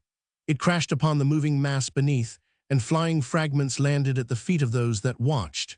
Caught broadside in a chaos of pressures, it crumbled into scattered pieces and disappeared. God, the Baron spoke the word reverently and with awe. Frona caught his hand on the one side and her father's on the other. The ice was now leaping past in feverish haste. Somewhere below, a heavy cake butted into the bank, and the ground swayed under their feet. Another followed it, nearer the surface, and as they sprang back, upreared mightily, and with a ton or so of soil on its broad back, bowled insolently onward. And yet another, reaching inshore like a huge hand, ripped 3 careless pines out by the roots and bore them away. Day had broken, and the driving white gorged the Yukon from shore to shore. What of the pressure of pent water behind, the speed of the flood had become dizzying. Down all its length, the bank was being gashed and gouged, and the island was jarring and shaking to its foundations. Oh, great, great! Frona sprang up and down between the men. Where is your fake, Baron? Ah, he shook his head. Ah, I was wrong, I am miserable, but the magnificence, look. He pointed down to the bunch of islands which obstructed the bend. There the mile-wide stream divided and subdivided again, which was well for water, but not so well for packed ice. The islands drove their wedged heads into the frozen flood and tossed the cakes high into the air. But cake pressed upon cake and shelved out of the water, out and up, sliding and grinding and climbing, and still more cakes from behind, till hillocks and mountains of ice upreared and crashed among the trees. A likely place for a jam, Jacob Welse said. Get the glasses, Frona. He gazed through them long and steadily. It's growing, spreading out, a cake at the right time and the right place. But the river is falling, Frona cried. The ice had dropped 6 feet below the top of the bank, and the Baron Coubertin marked it with a stick. Our man's still there, but he doesn't move. It was clear day, and the sun was breaking forth in the northeast. They took turn about, with the glasses in gazing across the river. Look, is it not marvelous? Coubertin pointed to the mark he had made. The water had dropped another foot. Ah, too bad, the jam, there will be none. Jacob Welse regarded him gravely. Ah, there will be, he asked, picking up hope. Frona looked inquiringly at her father. Jams are not always nice, he said, with a short laugh. It all depends where they take place and where you happen to be. But the river, look, it falls. I can see it before my eyes. It is not too late. He swept the island-studded bend and saw the ice mountains larger and reaching out one to the other. Go into the tent, Coubertin, and put on the pair of moccasins you'll find by the stove. Go on, you won't miss anything. And you, Frona, start the fire and get the coffee underway." Half an hour after, though the river had fallen 20 feet, they found the ice still pounding along. "Now the fun begins. Here, take a squint, you hot-headed Gaul. The left-hand channel, man, now she takes it." Coubertin saw the left-hand channel close, and then a great white barrier heave up and travel from island to island. The ice before them slowed down and came to rest. Then followed the instant rise of the river. Up it came in a swift rush, as though nothing short of the sky could stop it. As when they were first awakened, the cakes rubbed and slid inshore over the crest of the bank, the muddy water creeping in advance and marking the way. "Mon Dieu, but this is not nice." "But magnificent, Baron," Frona teased. "In the meanwhile you are getting your feet wet." He retreated out of the water, and in time, for a small avalanche of cakes rattled down upon the place he had just left. The rising water had forced the ice up till it stood breast-high above the island like a wall. "But it will go down soon when the jam breaks. See, even now it comes up not so swift, it has broken." Frona was watching the barrier. "No, it hasn't," she denied. "But the water no longer rises like a racehorse. Nor does it stop rising." He was puzzled for the nonce, then his face brightened. "Ah, I have it. Above somewhere there is another jam. Most excellent, is it not?" She caught his excited hand in hers and detained him. "But listen. Suppose the upper jam breaks and the lower jam holds." He looked at her steadily till he grasped the full import. His face flushed, and with a quick intake of the breath, he straightened up and threw back his head. He made a sweeping gesture as though to include the island. "Then you and I, the tent, the boats, cabins, trees, everything, and la bijou, poof, and all are gone to the devil." Frona shook her head. "It is too bad." "Bad, pardon, magnificent." "No, no, Baron, not that, but that you are not an Anglo-Saxon. The race could well be proud of you." "And you, Frona, would you not glorify the French?" "At it again, eh? Throwing bouquets at yourselves." Del Bishop grinned at them and made to depart as quickly as he had come. "But twist yourselves. Some sick men in a cabin down here, got to get 'em out. You're needed, and don't be all day about it," he shouted over his shoulder as he disappeared among the trees. The river was still rising, though more slowly, and as soon as they left the high ground they were splashing along ankle-deep in the water. Winding in and out among the trees, they came upon a boat which had been hauled out the previous fall, and 3 Chechequos, who had managed to get into the country thus far over the ice, had piled themselves into it, also their tent, sleds, and dogs. But the boat was perilously near the ice gorge, which growled and wrestled and overtopped it a bare dozen feet away. "Come, get out of this, you fools," Jacob Welse shouted as he went past. Del Bishop had told them to get the hell out of there when he ran by, and they could not understand. One of them turned up an unheeding, terrified face. Another lay prone and listless across the thwarts as though bereft of strength, while the third, with the face of a clerk, rocked back and forth and moaned monotonously, my God, my God." The Baron stopped long enough to shake him. "Damn," he cried, "your legs, man, not God, but your legs. Hump yourself, yes, hump, get a move on, twist, get back from the bank, the woods, the trees, anywhere." He tried to drag him out, but the man struck at him savagely and held back. "How one collects the vernacular," he confided proudly to Frona as they hurried on. "Twist, it is a strong word and suitable." "You should travel with Del," she laughed. "He'd increase your stock in no time." "You don't say so." "Yes, but I do." "Ah, your idioms, I shall never learn," and he shook his head despairingly with both his hands. They came out in a clearing, where a cabin stood close to the river. On its flat earth roof, 2 sick men, swathed in blankets, were lying, while Bishop, Corliss, and Jacob Welse were splashing about inside the cabin after the clothes bags and general outfit.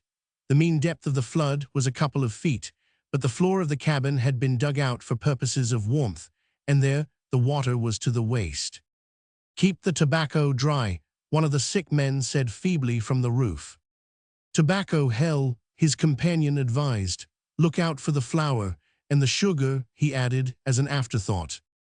"That's 'cause Bill he don't smoke, miss," the first man explained. But keep an eye on it, won't you? He pleaded. Here, now shut up. Dell tossed the canister beside him, and the man clutched it as though it were a sack of nuggets. Can I be of any use? She asked, looking up at them. Nope, scurvy. Nothing'll do him any good but God's country and raw potatoes. The pocket miner regarded her for a moment. What are you doing here anyway? Go on back to high ground. But with a groan and a crash, the ice wall bulged in. A 50-ton cake ended over, splashing them with muddy water, and settled down before the door. A smaller cake drove against the outjutting corner logs, and the cabin reeled. Coubertin and Jacob Welse were inside. After you, Frona heard the Baron, and then her father's short, amused laugh, and the gallant Frenchman came out last, squeezing his way between the cake and the logs. Say, Bill, if that there lower jam holds, we're goners, the man with the canister called to his partner. Aye, that it will, came the answer.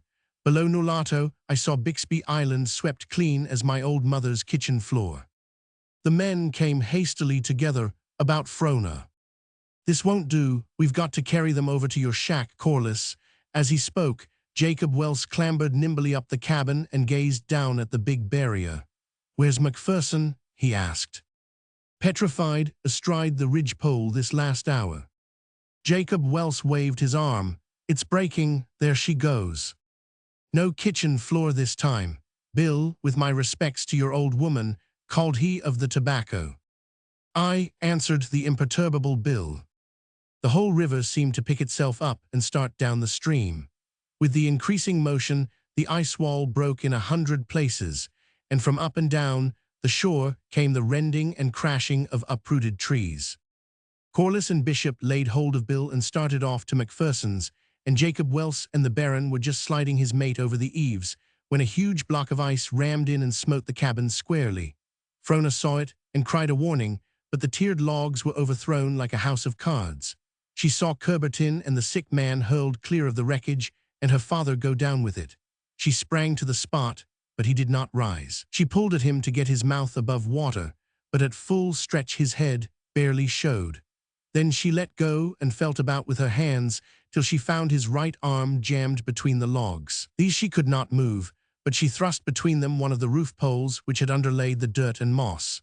It was a rude handspike and hardly equal to the work, for when she threw her weight upon the free end it bent and crackled. Heedful of the warning, she came in a couple of feet and swung upon it tentatively and carefully till something gave and Jacob Welse shoved his muddy face into the air. He drew half a dozen great breaths and burst out, "But that tastes good." And then, throwing a quick glance about him, Frona, Del Bishop is a most voracious man. Why? She asked, perplexedly. Because he said you'd do, you know. He kissed her, and they both spat the mud from their lips, laughing. Coubertin floundered round a corner of the wreckage. Never was there such a man, he cried gleefully. He is mad, crazy, there is no appeasement. His skull is cracked by the fall, and his tobacco is gone. It is chiefly the tobacco which is lamentable. But his skull was not cracked, for it was merely a slit of the scalp of 5 inches or so. You'll have to wait till the others come back. I can't carry. Jacob Welse pointed to his right arm, which hung dead. Only wrenched, he explained, no bones broken.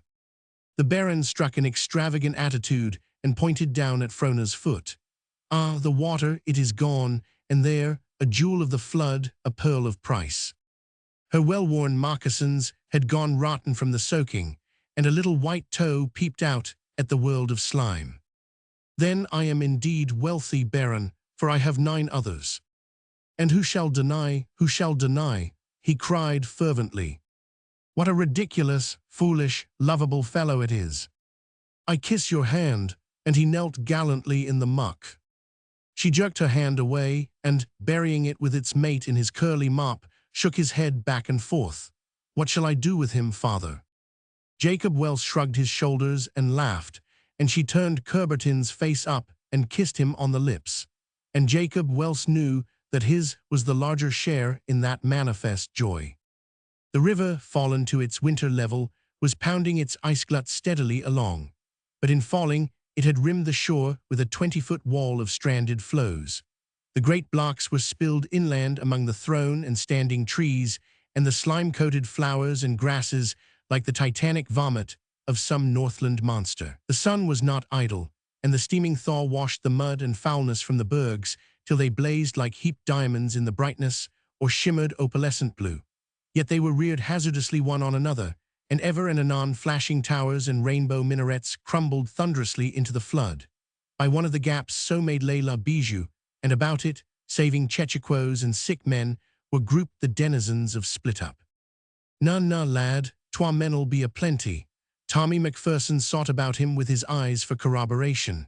"Gin ye gat 3 i' the canoe, 'twill be ower comfortable." "It must be a dash or nothing," Corliss spoke up. "We need 3 men." "Tommy, and you know it." Na, 'twas a plenty, I'm tellin' ye." "But I'm afraid we'll have to do with 2. The Scotch-Canadian evinced his satisfaction openly. "Mair'd be a bother, and I doot not yield Mac, it all richt, lad." "And you'll make one of those too, Tommy," Corliss went on, inexorably. "Na, there's ithers a plenty wi'oot coontin' me." "No, there's not. Curbertin doesn't know the first thing. St. Vincent evidently cannot cross the slough. Mr. Welse's arm puts him out of it, so it's only you and I, Tommy." "I'll not be inquisitive, but yon son of Annex a likely moan. He maun pit up a gooid stroke." While the Scot did not lose much love for the truculent pocket miner, he was well aware of his grit and seized the chance to save himself by shoving the other into the breach. Del Bishop stepped into the center of the little circle, paused, and looked every man in the eyes before he spoke. "Is there a man here'll say I'm a coward?" he demanded without preface. Again he looked each one in the eyes. "Or is there a man who'll even hint that I ever did a cur-like act?" And yet again he searched the circle. "Well and good. I hate the water, but I've never been afraid of it. I don't know how to swim, yet I've been over the side more times than it's good to remember. I can't pull an oar without batting my back on the bottom of the boat. As for steering, well, authorities say there's 32 points to the compass, but there's at least 30 more when I get started. And as sure as God made little apples, I don't know my elbow from my knee about a paddle. I've capsized damn near every canoe I ever set foot in. I've gone right through the bottom of 2. I've turned turtle in the canyon and been pulled out below the White Horse. I can only keep stroke with one man, and that man's yours truly. But gentlemen, if the call comes, I'll take my place in La Bijou and take her to hell if she don't turn over on the way." Baron Curbertin threw his arms about him, crying, "As sure as God made little apples, thou art a man." Tommy's face was white, and he sought refuge in speech from the silence which settled down. "I'll deny I lift a gooid paddle, nor that my wind is fair, but gin ye gang a tithe the way the next jam'll be on us. For my part, I consider it I rash. Bide a wee till the river's clear, say I." "It's no go, Tommy," Jacob Welse admonished. "You can't cash excuses here." "But moan, it doesna need discrimination." "That'll do," from Corliss. "You're coming." "I'll neething o' the sort. I'll—" "Shut up." Del had come into the world with lungs of leather and larynx of brass, and when he thus jerked out the stops, the Scotsman quailed and shrank down. Oye. In contrast to Del's siren tones, Frona's were purest silver as they rippled down island through the trees. Oye, open water, and wait a minute, I'll be with you."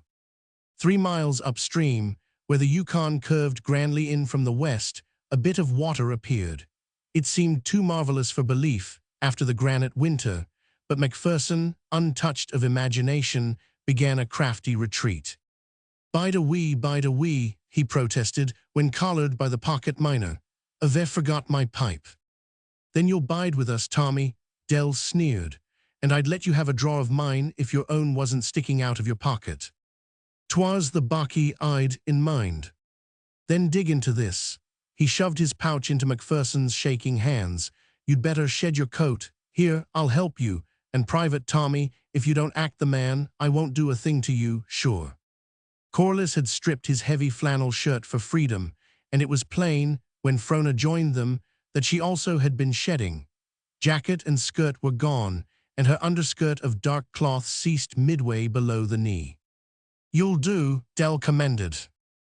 Jacob Welse looked at her anxiously and went over to where she was testing the grips of the several paddles. "You're not," he began. She nodded. "You're a gooid girl," Macpherson broke in. "Now a ver woman to home, to say nothing of 3 bairns." Already, Corliss lifted the bow of La Bijou and looked back. The turbid water lashed by on the heels of the ice run. Curbertin took the stern in the steep descent, and Dell marshaled Tommy's reluctant rear. A flat floe, dipping into the water at a slight incline, served as the embarking stage. "Into the bow with you, Tommy." The Scotsman groaned, felt Bishop breathe heavily at his back, and obeyed, Frona meeting his weight by slipping into the stern. "I can steer," she assured Corliss, who for the first time was aware that she was coming. He glanced up to Jacob Welse, as though for consent, and received it. Hit her up," Dell urged impatiently. "You're burnin' daylight." Chapter 25. La Bijou was a perfect expression of all that was dainty and delicate in the boat builder's soul. Light as an eggshell, and as fragile, her 3/8-inch skin offered no protection from a driving chunk of ice as small as a man's head. Nor, though the water was open, did she find a clear way, for the river was full of scattered floes which had crumbled down from the rim ice. And here, at once, through skillful handling, Corliss took to himself confidence in Frona. It was a great picture, the river rushing blackly between its crystalline walls.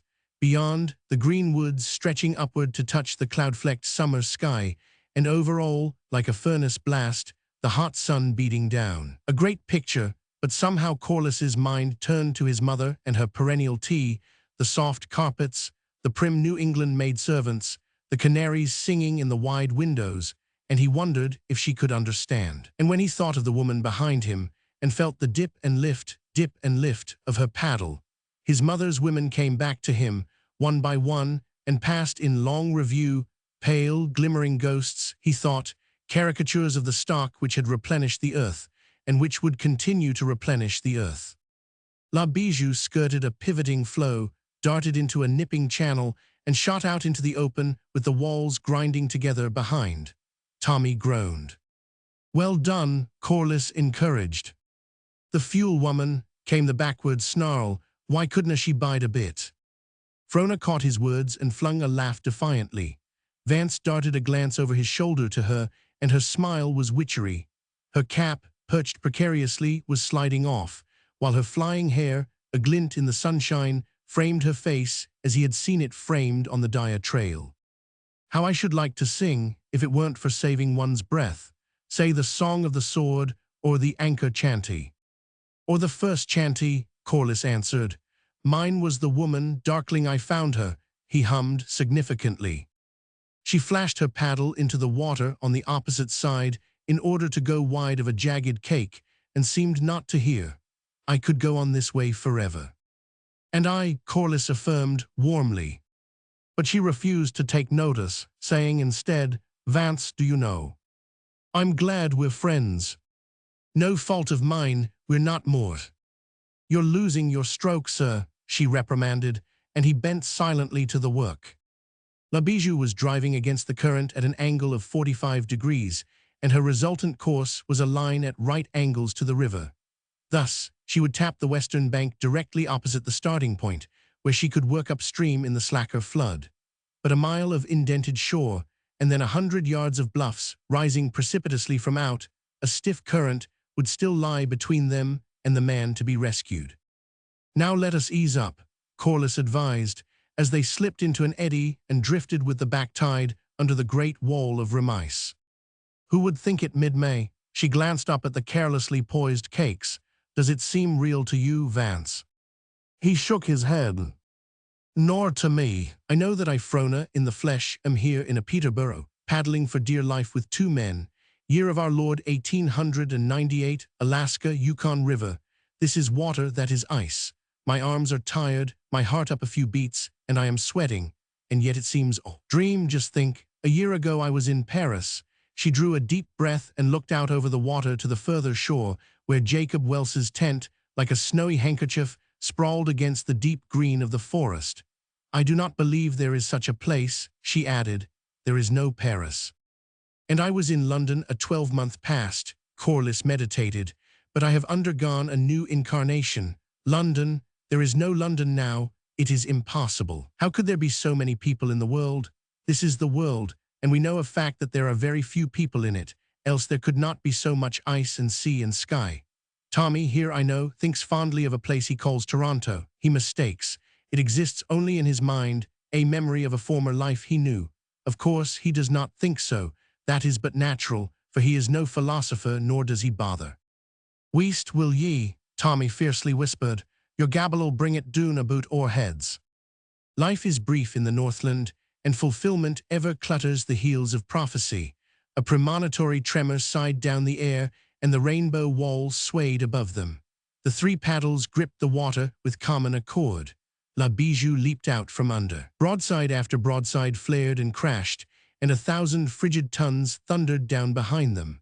The displaced water surged outward in a foamy, upstanding circle, and La Bijou, striving wildly to rise, ducked through the stiff overhang of the crest and wallowed, half full, in the trough. "Dinna I tell ye, ye gabbling fules? Sit still and bail," Corliss checked him sharply, "or you'll not have the comfort of telling us anything." He shook his head at Frona, and she winked back. Then they both chuckled, much like children over an escapade which looks disastrous but turns out well.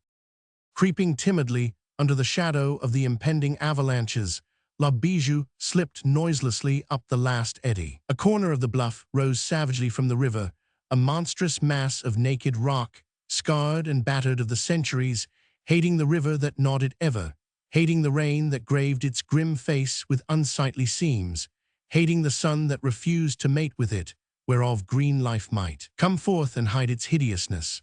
The whole force of the river hurled in against it, waged furious war along its battlements, and caromed off into midstream again. Down all its length, the stiff waves stood in serried rows, and its crevices and water-worn caverns were abellow with unseen strife. "Now bend to it your best." It was the last order Corliss could give, for in the din they were about to enter a man's voice were like a cricket's chirp amid the growling of an earthquake. La Bijou sprang forward, cleared the eddy with a bound, and plunged into the thick. Dip and lift, the paddles worked with rhythmic strength. The water rippled and tore and pulled all ways at once, and the fragile shell, unable to go all ways at once, shook and quivered with the shock of resistance. It veered nervously to the right and left, but Frona held it with a hand of steel. A yard away a fissure in the rock grinned at them. La Bijou leaped and shot ahead, and the water, slipping away underneath, kept her always in one place. Now they surged out from the fissure, now in, ahead for half a yard, then back again, and the fissure mocked their toil. 5 minutes, each of which sounded a separate eternity, and the fissure was past. 10 minutes, and it was 100 feet astern. Dip and lift, till sky and earth and river were blotted out, and consciousness dwindled to a thin line, a streak of foam, fringed on the one hand with sneering rock, on the other with snarling water. That thin line summed up all. Somewhere below was the beginning of things, somewhere above, beyond the roar and traffic, was the end of things, and for that end they strove. And still Frona held the eggshell with a hand of steel. What they gained they held, and fought for more, inch by inch, dip and lift, and all would have been well but for the flutter of Tommy's soul. A cake of ice, sucked beneath by the current, rose under his paddle with a flurry of foam, turned over its toothed edge and was dragged back into the depths. And in that sight he saw himself, hair streaming upward and drowned hands clutching emptiness, going feet first, down and down. He stared wide-eyed at the portent, and his poised paddle refused to strike. On the instant the fissure grinned in their faces, and the next they were below the bluffs, drifting gently in the eddy. Frona lay, head thrown back, sobbing at the sun. Amidships Corliss sprawled panting, and forward, choking and gasping and nerveless, the Scotsman drooped his head upon his knees. La Bijou rubbed softly against the remise and came to rest. The rainbow wall hung above like a fairy pile. The sun, flung backward from innumerable facets, clothed it in jeweled splendor. Silvery streams tinkled down its crystal slopes, and in its clear depths seemed to unfold, veil on veil, the secrets of life and death and mortal striving, vistas of pale shimmering azure opening like dream visions, and promising, down there in the great cool heart, infinite rest, infinite cessation and rest. The topmost tower, delicately massive, a score of feet above them, swayed to and fro gently like the ripple of wheat in light summer airs. But Corliss gazed at it unheeding. Just to lie there on the marge of the mystery, just to lie there and drink the air in great gulps and do nothing. He asked no more. A dervish, whirling on heel till all things blur, may grasp the essence of the universe and prove the Godhead indivisible. And so a man, plying a paddle and plying, may shake off his limitations and rise above time and space. And so Corliss. But gradually, his blood ceased its mad pounding, and the air was no longer nectar-sweet, and a sense of things real and pressing came back to him. "We've got to get out of this," he said. His voice sounded like a man's whose throat has been scorched by many and long potations. It frightened him, but he limply lifted a shaking paddle and shoved off. "Yes, let us start, by all means," Frona said in a dim voice, which seemed to come to him from a far distance. Tommy lifted his head and gazed about.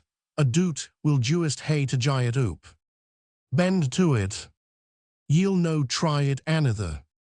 "Bend to it," Corliss repeated. "Till your heart bursts, Tommy," Frona added.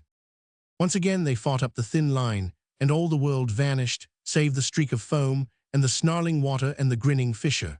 But they passed it, inch by inch, and the broad bend welcomed them from above, and only a rocky buttress of implacable hate, around whose base howled the tides of an equal hate, stood between. Then La Bijou leaped and throbbed and shook again, and the current slid out from under, and they remained ever in one place. Dip and lift, through an infinity of time and torture and travail, till even the line dimmed and faded, and the struggle lost its meaning. Their souls became merged in the rhythm of the toil. Ever lifting, ever falling, they seemed to have become great pendulums of time. And before and behind glimmered the eternities, and between the eternities, ever lifting, ever falling, they pulsed in vast rhythmical movement. They were no longer humans, but rhythms. They surged in till their paddles touched the bitter rock, but they did not know, surged out, where chance piloted them unscathed through the lashing ice, but they did not see, nor did they feel the shock of the smitten waves, nor the driving spray that cooled their faces. La Bijou veered out into the stream, and their paddles, flashing mechanically in the sunshine, held her to the return angle across the river. As time and matter came back to them, and Split-Up Island dawned upon their eyes like the foreshore of a new world, they settled down to the long, easy stroke, wherein breath and strength may be recovered. "A third attempt would have been useless," Corliss said in a dry, cracked whisper. And Frona answered, "Yes, our hearts would have surely broken." Life and the pleasant campfire, and the quiet rest in the noonday shade, came back to Tommy as the shore drew near, and more than all, blessed Toronto, its houses that never moved, and its jostling streets. Each time his head sank forward and he reached out and clutched the water with his paddle, the streets enlarged, as though gazing through a telescope and adjusting to a nearer focus. And each time the paddle drove clear and his head was raised, the island bounded forward. His head sank, and the streets were of the size of life. It raised, and Jacob Welse and the two men stood on the bank 3 lengths away. "Dinner, I tell ye," he shouted to them triumphantly. But Frona jerked the canoe parallel with the bank, and he found himself gazing at the long upstream stretch. He arrested a stroke midway, and his paddle clattered in the bottom. "Pick it up," Corliss's voice was sharp and relentless. "I'll do neathing o' the kind." He turned a rebellious face on his tormentor and ground his teeth in anger and disappointment. The canoe was drifting down with the current, and Frona merely held it in place. Corliss crawled forward on his knees. "I don't want to hurt you, Tommy," he said in a low, tense voice, "so, well, just pick it up, that's a good fellow." "I'll know." "Then I shall kill you," Corliss went on, in the same calm, passionless way, at the same time drawing his hunting knife from its sheath. "And if I dinna," the Scotsman queried stoutly, though cowering away. Corliss pressed gently with the knife. The point of the steel entered Tommy's back just where the heart should be, passed slowly through the shirt, and bit into the skin. Nor did it stop there, neither did it quicken, but just as slowly held on its way. He shrank back, quivering. There, man, pit it oop," he shrieked. I mon jai in. Frona's face was quite pale, but her eyes were hard, brilliantly hard, and she nodded approval. We're going to try this side and shoot across from above, she called to her father. What? I can't hear Tommy. Oh, his heart's weak, nothing serious. She saluted with her paddle. We'll be back in no time, father mine, in no time. Stewart River was wide open, and they ascended it a quarter of a mile before they shot its mouth and continued up the Yukon. But when they were well abreast of the man on the opposite bank, a new obstacle faced them. A mile above, a wreck of an island clung desperately to the river bed. Its tail dwindled to a sand spit, which bisected the river as far down as the impassable bluffs. Further, a few 100,000 tons of ice had grounded upon the spit and upreared a glittering ridge. We'll have to portage, Corliss said, as Frona turned the canoe from the bank. La Bijou darted across the narrower channel to the sand spit and slipped up a little ice ravine where the walls were less precipitous. They landed on an out-jutting cake, which, without support, overhung the water for sheer 30 feet. How far its other end could be buried in the mass was matter for conjecture. They climbed to the summit, dragging the canoe after them, and looked out over the dazzle. Floe was piled on floe in titanic confusion. Huge blocks topped and overtopped one another, only to serve as pedestals for great white masses, which blazed and scintillated in the sun like monstrous jewels. A bonny place for a bit walk, Tommy sneered.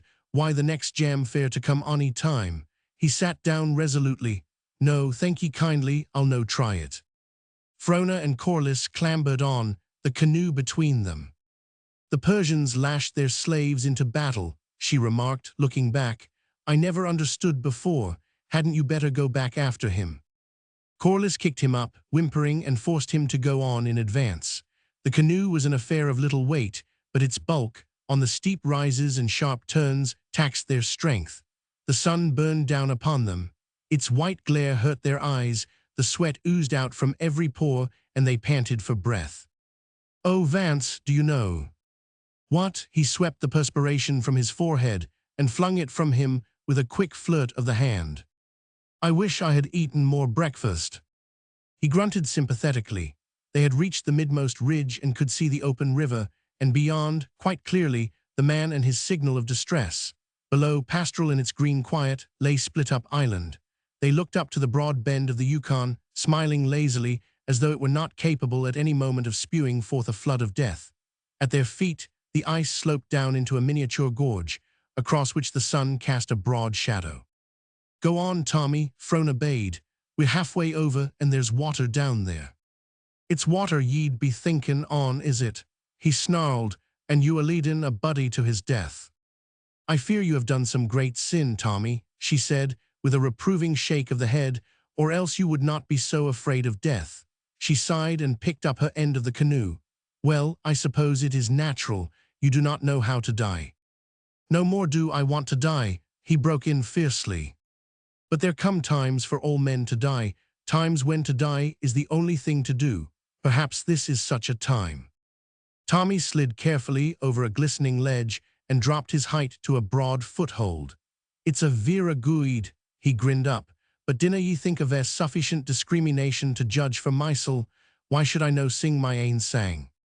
Because you do not know how. The strong have ever pitched the key for such as you. It is they that have taught your kind when and how to die, and led you to die, and lashed you to die. Ye pit it fair, he rejoined, and ye do it weel. It dosna behoove me to complain, sic a michty fine job ye're mackin' on it. You are doing well, Corliss chuckled, as Tommy dropped out of sight and landed into the bed of the gorge. The cantankerous brute, he'd argue on the trail to judgment. Where did you learn to paddle? She asked. College exercise, he answered shortly, but isn't that fine? Look. The melting ice had formed a pool in the bottom of the gorge. Frona stretched out full length and dipped her hot mouth in its coolness, and lying as she did, the soles of her dilapidated moccasins, or rather the soles of her feet, for moccasins and stockings had gone in shreds, were turned upward. They were very white, and from contact with the ice were bruised and cut. Here and there the blood oozed out, and from one of the toes it streamed steadily. So wee and pretty and salt-like, Tommy jibed. One wouldna think they could lead a strong man to hell. By the way you grumble, they're leading you fast enough, Corliss answered angrily. 40 miles an hour, Tommy retorted as he walked away, gloating over having the last word. One moment, you've 2 shirts, lend me one. The Scotsman's face lighted inquisitively till he comprehended. Then he shook his head and started on again. Frona scrambled to her feet. What's the matter? Nothing, sit down. But what is the matter? Corliss put his hands on her shoulders and pressed her back. Your feet, you can't go on in such shape. They're in ribbons, see. He brushed the sole of one of them and held up a blood-dripping palm. Why didn't you tell me? Oh, they didn't bother much. Give me one of your skirts, he demanded. She faltered. I only have one. He looked about him. Tommy had disappeared among the ice floes. We must be getting on, Frona said, attempting to rise. But he held her back. Not another step till I fix you. Here goes, so shut your eyes. She obeyed, and when she opened them, he was naked to the waist, and his undershirt, torn in strips, was being bound about her feet. You were in the rear, and I did not know. Don't apologize, pray, she interrupted. I could have spoken. I'm reproaching you. Now the other one, put it up. The nearness to her bred a madness, and he touched his lips lightly to the same white little toe that had won the Baron Curbertin a kiss.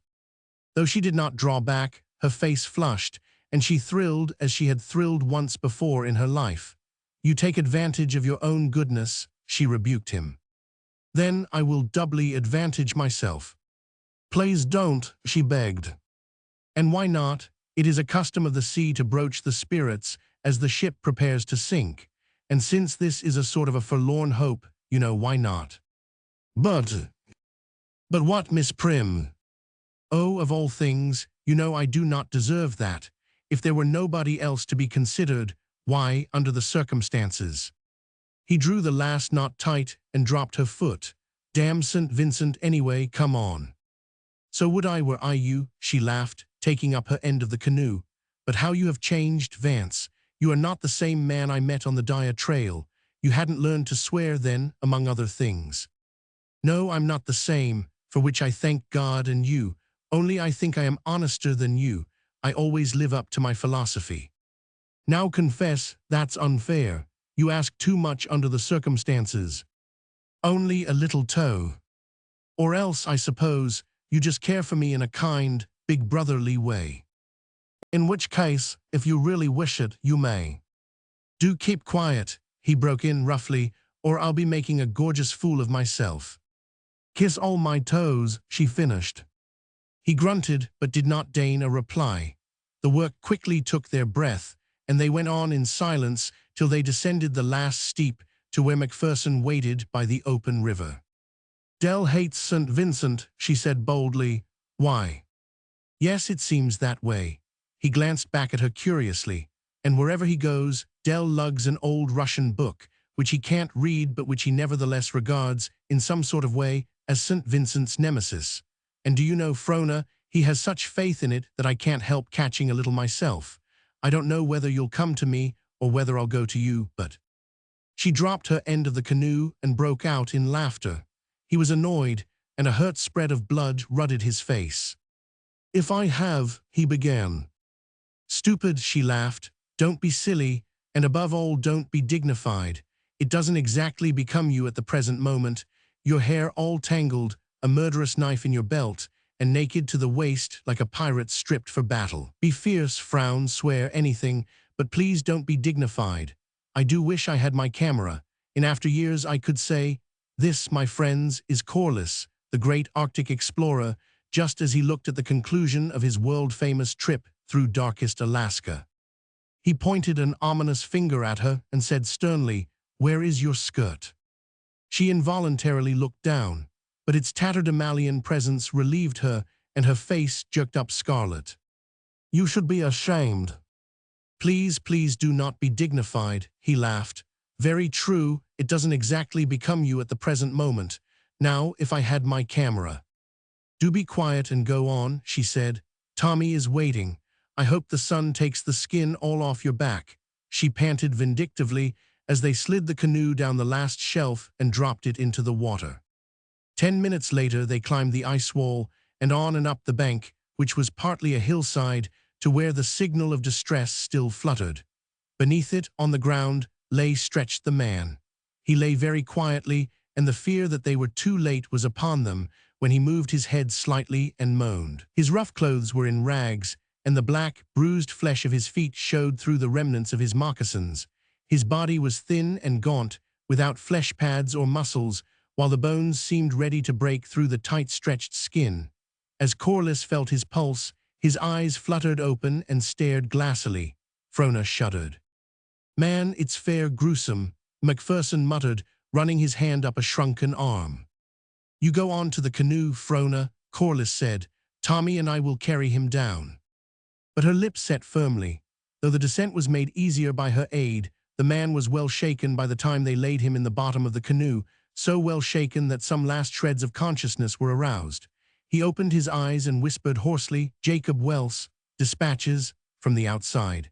He plucked feebly at his open shirt, and across his emaciated chest they saw the leather strap, to which, doubtless, the dispatch pouch was slung. At either end of the canoe there was room to spare, but amidships Corliss was forced to paddle with the man between his knees.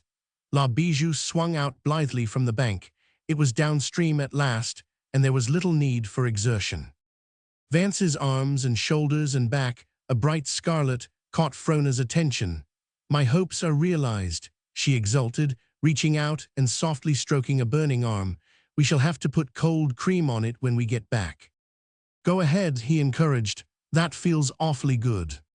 She splashed his hot back with a handful of the ice-cold water from overside. He caught his breath with a gasp and shivered. Tommy turned about to look at them. "It's a good deed we'll a doon this day," he remarked pleasantly. "To jie a hand in distress is good I the sight of God." "Who's afeard?" Frona laughed.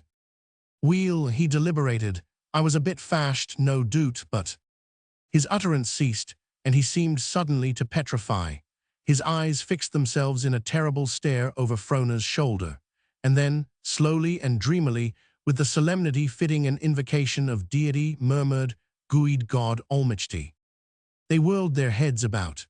A wall of ice was sweeping round the bend, and even as they looked, the right-hand flank, unable to compass the curve, struck the further shore and flung up a ridge of heaving mountains. Good God, like rats I the trap." Tommy jabbed his paddle futilely in the water. "Get the stroke," Corliss hissed in his ear, and La Bijou sprang away. Frona steered straight across the current, at almost right angles for split up, but when the sandspit, over which they had portaged, crashed at the impact of 1,000,000 tons, Corliss glanced at her anxiously. She smiled and shook her head, at the same time slacking off the course. "We can't make it," she whispered, looking back at the ice a couple of 100 feet away. "Our only chance is to run before it and work in slowly." She cherished every inward inch jealously, holding the canoe up as sharply as she dared, and at the same time maintaining a constant distance ahead of the ice rim. "I canna stand the pace," Tommy whimpered once, but the silence of Corliss and Frona seemed ominous, and he kept his paddle going. At the very fore of the ice was a floe 5 or 6 feet thick and a couple of acres in extent. Reaching out in advance of the pack, it clove through the water till on either side there formed a bore like that of a quick flood tide in an inland passage. Tommy caught sight of it and would have collapsed had not Corliss prodded him, between strokes, with the point of his paddle. "We can keep ahead," Frona panted, "but we must get time to make the landing." "When the chance comes, drive her in bow on," Corliss counseled, "and when she strikes, jump and run for it. Climb, rather. I'm glad my skirt is short." Repulsed by the bluffs of the left bank, the ice was forced towards the right. The big floe, in advance, drove in upon the precise point of Split Up Island. "If you look back, I'll brain you with the paddle," Corliss threatened. "Aye," Tommy groaned. But Corliss looked back, and so did Frona. The great berg struck the land with an earthquake shock. For 50 feet the soft island was demolished. A score of pines swayed frantically and went down, and where they went down rose up a mountain of ice, which rose and fell and rose again. Below and but a few feet away, Del Bishop ran out to the bank, and above the roar they could hear faintly his hit her up, hit her up. Then the ice rim wrinkled up, and he sprang back to escape it. The first opening, Corliss gasped. Frona's lips spread apart. She tried to speak, but failed, then nodded her head that she had heard. They swung along in rapid rhythm under the rainbow wall, looking for a place where it might be quickly cleared. And down all the length of Split-Up Island they raced vainly, the shore crashing behind them as they fled. As they darted across the mouth of the back channel to Raubo Island, they found themselves heading directly for an opening in the Remise. La Bijou drove into it full tilt and went half her length out of water on a shelving cake. The three leaped together, but while the two of them gripped the canoe to run it up, Tommy, in the lead, strove only to save himself, and he would have succeeded had he not slipped and fallen midway in the climb. He half arose, slipped, and fell again. Corliss, hauling on the bow of the canoe, trampled over him. He reached up and clutched the gunwale. They did not have the strength, and this clog brought them at once to a standstill. Corliss looked back and yelled for him to leave go, but he only turned upward a piteous face, like that of a drowning man, and clutched more tightly. Behind them the ice was thundering. The first flurry of coming destruction was upon them. They endeavored desperately to drag up the canoe, but the added burden was too much, and they fell on their knees. The sick man sat up suddenly and laughed wildly. "Blood of my soul," he ejaculated, and laughed again. Raubo Island swayed to the first shock, and the ice was rocking under their feet. Frona seized a paddle and smashed the Scotsman's knuckles, and the instant he loosed his grip, Corliss carried the canoe up in a mad rush, Frona clinging on and helping from behind. The rainbow wall curled up like a scroll, and in the convolutions of the scroll, like a bee in the many folds of a magnificent orchid, Tommy disappeared. They fell breathless on the earth, but a monstrous cake shoved up from the jam and balanced above them. Frona tried to struggle to her feet, but sank on her knees, and it remained for Corliss to snatch her and the canoe out from underneath. Again they fell, this time under the trees, the sun sifting down upon them through the green pine needles, the robins singing overhead, and a colony of crickets chirping in the warmth. Chapter 26. Frona woke slowly, as though from a long dream. She was lying where she had fallen, across Corliss's legs, while he on his back faced the hot sun without concern. She crawled up to him. He was breathing regularly, with closed eyes, which opened to meet hers. He smiled, and she sank down again. Then he rolled over on his side, and they looked at each other. "Vance." "Yes." She reached out her hand, his closed upon it, and their eyelids fluttered and drooped down. The river still rumbled somewhere in the infinite distance, but it came to them like the murmur of a world forgot. A soft languor encompassed them. The golden sunshine dripped down upon them through the living green, and all the life of the warm earth seemed singing. And quiet was very good. 15 long minutes they drowsed and woke again. Frona sat up. I was afraid," she said. "Not you." "Afraid that I might be afraid," she amended, fumbling with her hair. "Leave it down, the day merits it." She complied, with a toss of the head which circled it with a nimbus of rippling yellow. "Tommy's gone," Corliss mused, the race with the ice coming slowly back. "Yes," she answered. "I rapped him on the knuckles. It was terrible, but the chance is we've a better man in the canoe, and we must care for him at once. Hello, look there." Through the trees, not a score of feet away, she saw the wall of a large cabin. Nobody in sight. It must be deserted, or else they're visiting, whoever they are. "You look to our man, Vance. I'm more presentable, and I'll go and see." She skirted the cabin, which was a large one for the Yukon country, and came around to where it fronted on the river. The door stood open, and as she paused to knock, the whole interior flashed upon her in an astounding picture, a cumulative picture, or series of pictures, as it were. For first she was aware of a crowd of men, and of some great common purpose upon which all was seriously bent. At her knock they instinctively divided, so that a lane opened up, flanked by their pressed bodies, to the far end of the room. And there, in the long bunks on either side, sat 2 grave rows of men, and midway between, against the wall, was a table. This table seemed the center of interest. Fresh from the sun dazzle, the light within was dim and murky, but she managed to make out a bearded American sitting by the table and hammering it with a heavy caulking mallet. And on the opposite side sat St. Vincent. She had time to note his worn and haggard face before a man of Scandinavian appearance slouched up to the table. The man with the mallet raised his right hand and said glibly, "You do most solemnly swear that what you are about to give before the court." He abruptly stopped and glowered at the man before him. "Take off your hat," he roared, and a snicker went up from the crowd as the man obeyed. Then he of the mallet began again. "You do most solemnly swear that what you are about to give before the court shall be the truth, the whole truth, and nothing but the truth, so help you God." The Scandinavian nodded and dropped his hand. "One moment, gentlemen." Frona advanced up the lane, which closed behind her. St. Vincent sprang to his feet and stretched out his arms to her. "Frona," he cried, "oh, Frona, I am innocent." It struck her like a blow, the unexpectedness of it, and for the instant, in the sickly light, she was conscious only of the ring of white faces, each face set with eyes that burned. Innocent of what, she thought, and as she looked at St. Vincent, arms still extended, she was aware in a vague, troubled way of something distasteful. Innocent of what? He might have had more reserve. He might have waited till he was charged. She did not know that he was charged with anything.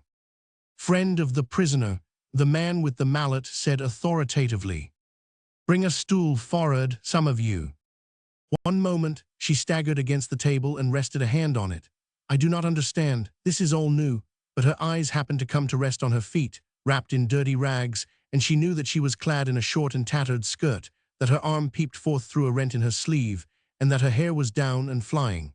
Her cheek and neck on one side seemed coated with some curious substance. She brushed it with her hand, and caked mud rattled to the floor. "That will do," the man said, not unkindly.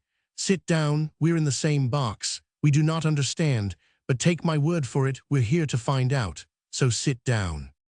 She raised her hand. "One moment." "Sit down," he thundered. "The court cannot be disturbed." A hum went up from the crowd, words of dissent, and the man pounded the table for silence. But Frona resolutely kept her feet. When the noise had subsided, she addressed the man in the chair. "Mr. Chairman, I take it that this is a miners' meeting." The man nodded.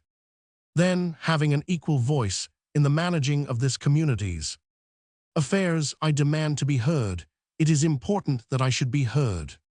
"But you are out of order, Miss Welse," half a dozen voices prompted. "Miss Welse," he went on, an added respect marking his demeanor, "it grieves me to inform you that you are out of order. You had best sit down." "I will not," she answered. "I rise to a question of privilege, and if I am not heard, I shall appeal to the meeting." She swept the crowd with her eyes, and cries went up that she be given a fair show. The chairman yielded and motioned her to go on. "Mr. Chairman and men, I do not know the business you have at present before you, but I do know that I have more important business to place before you. Just outside this cabin is a man probably dying from starvation. We have brought him from across the river. We should not have bothered you, but we were unable to make our own island. This man I speak of needs immediate attention. A couple of you nearest the door go out and look after him," the chairman ordered. "And you, Doc Holliday, go along and see what you can do." "Ask for a recess," St. Vincent whispered. Frona nodded her head. "And Mr. Chairman, I make a motion for a recess until the man is cared for." Cries of "no recess" and "go on with the business" greeted the putting of it, and the motion was lost. "Now, Gregory," with a smile and salutation as she took the stool beside him, "what is it?" He gripped her hand tightly. "Don't believe them, Frona. They are trying to, with a gulping swallow, to kill me." "Why, do be calm, tell me." "Why, last night," he began hurriedly, but broke off to listen to the Scandinavian previously sworn, who was speaking with ponderous slowness. "I wake wide open quick," he was saying. "I come to the door, I there hear one shot more." He was interrupted by a warm-complexioned man, clad in faded mackinaws. "What did you think?" he asked. The witness queried, his face dark and troubled with perplexity. "When you came to the door," What was your first thought? AWW, the man sighed, his face clearing and infinite comprehension sounding in his voice. I have no moccasins, I ain't pretty damn cold. His satisfied expression changed to naive surprise when an outburst of laughter greeted his statement, but he went on stolidly. One more shot I hear, and I run down the trail. Then Corliss pressed in through the crowd to Frona, and she lost what the man was saying. What's up? The engineer was asking. Anything serious? Can I be of any use? Yes, yes. She caught his hand gratefully. Get over the back channel somehow and tell my father to come. Tell him that Gregory St. Vincent is in trouble, that he is charged with— What are you charged with, Gregory? She asked, turning to him. Murder. Murder, from Corliss. Yes, yes, say that he is charged with murder, that I am here and that I need him, and tell him to bring me some clothes. And Vance, with a pressure of the hand and swift upward look, don't take any big chances, but do try to make it. Oh, I'll make it all right. He tossed his head confidently and proceeded to elbow his way towards the door. Who is helping you in your defense? She asked St. Vincent. He shook his head. No, they wanted to appoint someone, a renegade lawyer from the States, Bill Brown, but I declined him. He's taken the other side now. It's lynch law, you know, and their minds are made up. They're bound to get me. I wish there were time to hear your side. But Frona, I am innocent. SSH. She laid her hand on his arm to hush him and turned her attention to the witness. So the newspaper feller, he fight like anything, but Pierre and me, we pull him into the shack. He cry and stand in one place. Who cried? Interrupted the prosecuting lawyer. Him, that feller there. The Scandinavian pointed directly at St. Vincent, and I make a light. The slush lamp I find spilt over most everything, but I have a candle in my pocket. It is good practice to carry a candle in the pocket, he affirmed gravely. And Borg, he lay on the floor dead, and the squaw say he did it, and then she died too. Said who did it? Again his accusing finger singled out St. Vincent. Him, that feller there. Did she? Frona whispered. Yes, St. Vincent whispered back, she did, but I cannot imagine what prompted her. She must have been out of her head. The warm-faced man in the faded mackinaws then put the witness through a searching examination, which Frona followed closely, but which elicited little new. You have the right to cross-examine the witness, the chairman informed St. Vincent. Any questions you want to ask? The correspondent shook his head. Go on, Frona urged. What's the use? He asked hopelessly. I'm foredoomed. The verdict was reached before the trial began. One moment, please. Frona's sharp command arrested the retiring witness. You do not know of your own knowledge who committed this murder. The Scandinavian gazed at her with a bovine expression on his leaden features, as though waiting for her question to percolate to his understanding. You did not see who did it? She asked again. Oh yes, that feller there, accusative finger to the fore. She say he did. There was a general smile at this. But you did not see it. I hear some shooting.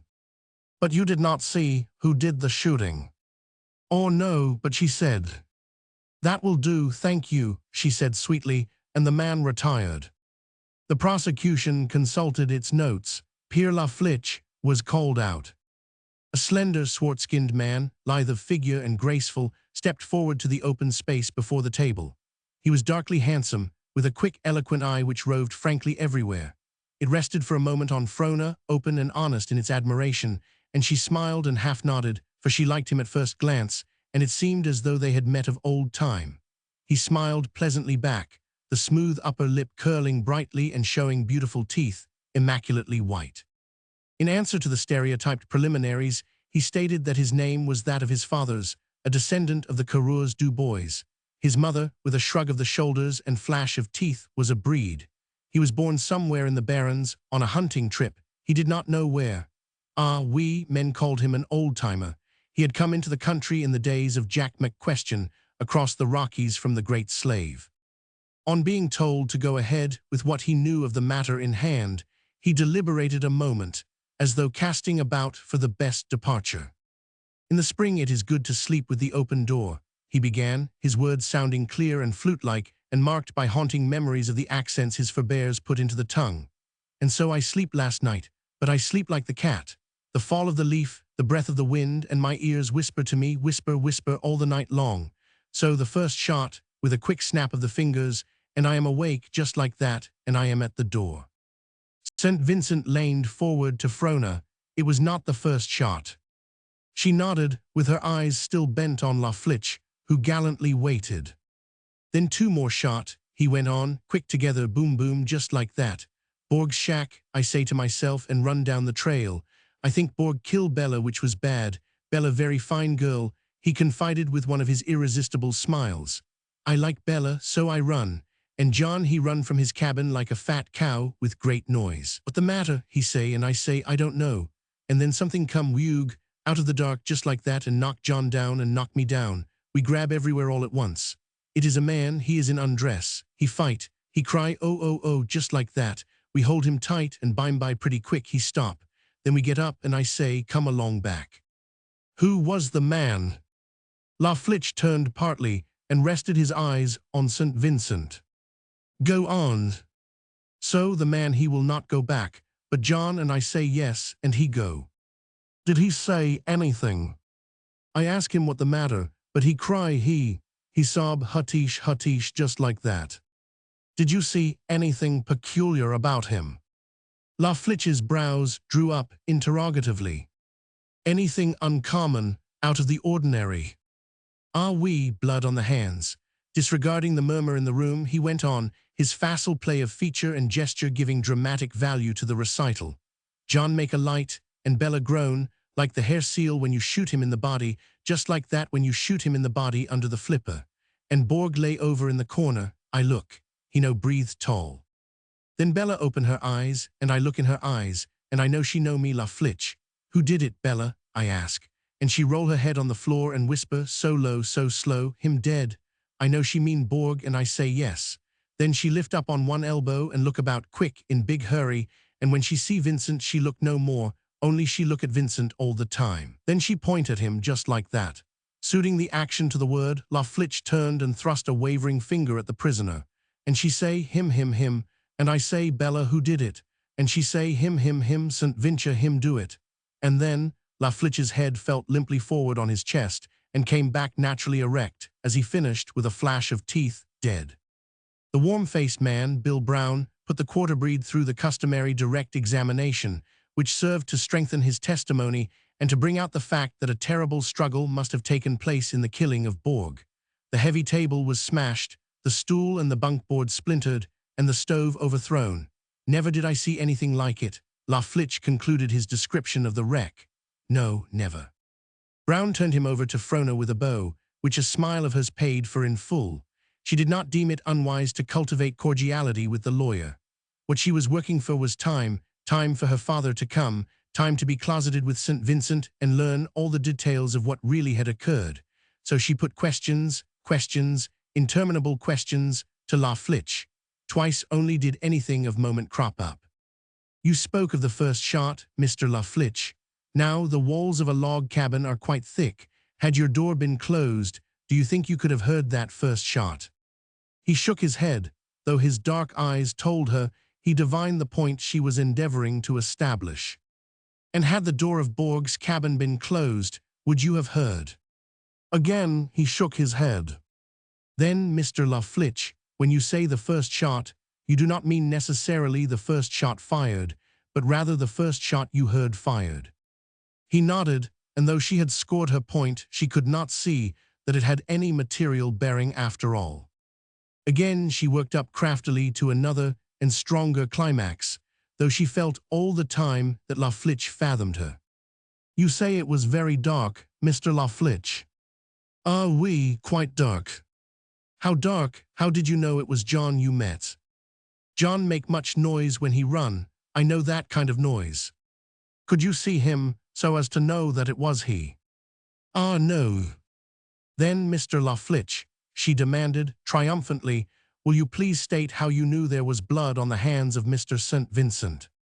His lip lifted in a dazzling smile, and he paused a moment. How? I feel it warm on his hands. And my nose, the smoke of the hunter camped long way off, the hole where the rabbit hide, the track of the moose which has gone before, does not my nose tell me? He flung his head back, and with tense face, eyes closed, nostrils quivering and dilated, he simulated the quiescence of all the senses save one, and the concentration of his whole being upon that one.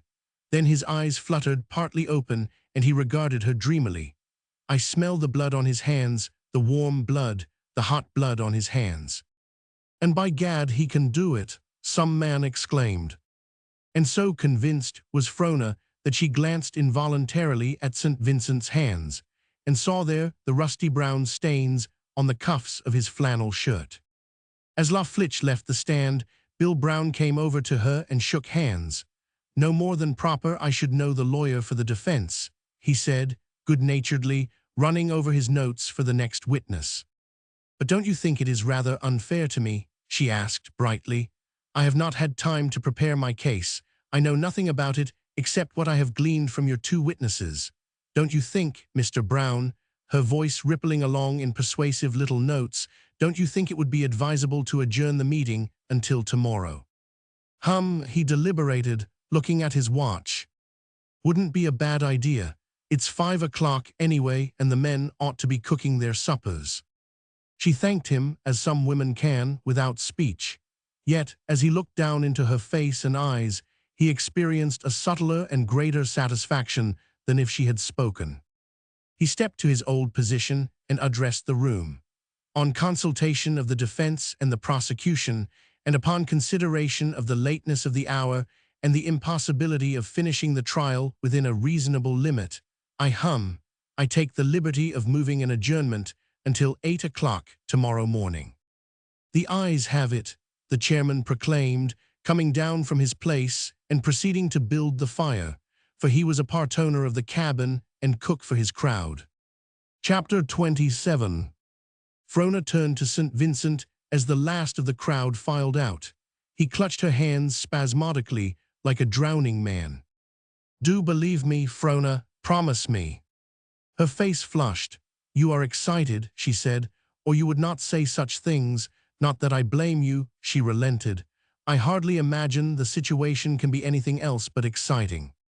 "Yes, and well I know it," he answered bitterly. "I am acting like a fool, and I can't help it. The strain has been terrible, and as though the horror of Borg's end were not enough, to be considered the murderer and hailed up for mob justice. Forgive me, Frona, I am beside myself. Of course, I know that you will believe me." "Then tell me, Gregory." "In the first place, the woman, Bella, lied. She must have been crazed to make that dying statement when I fought as I did for her and Borg. That is the only explanation." "Begin at the beginning," she interrupted. "Remember, I know nothing." He settled himself more comfortably on the stool and rolled a cigarette as he took up the history of the previous night. "It must have been about 1 in the morning when I was awakened by the lighting of the slush lamp. I thought it was Borg, wondered what he was prowling about for, and was on the verge of dropping off to sleep, when, though I do not know what prompted me, I opened my eyes. 2 strange men were in the cabin. Both wore masks and fur caps with the flaps pulled down, so that I could see nothing of their faces save the glistening of the eyes through the eye slits. I had no first thought, unless it was that danger threatened. I lay quietly for a second and deliberated. Borg had borrowed my pistol, and I was actually unarmed. My rifle was by the door. I decided to make a rush for it. But no sooner had I struck the floor than one of the men turned on me, at the same time firing his revolver.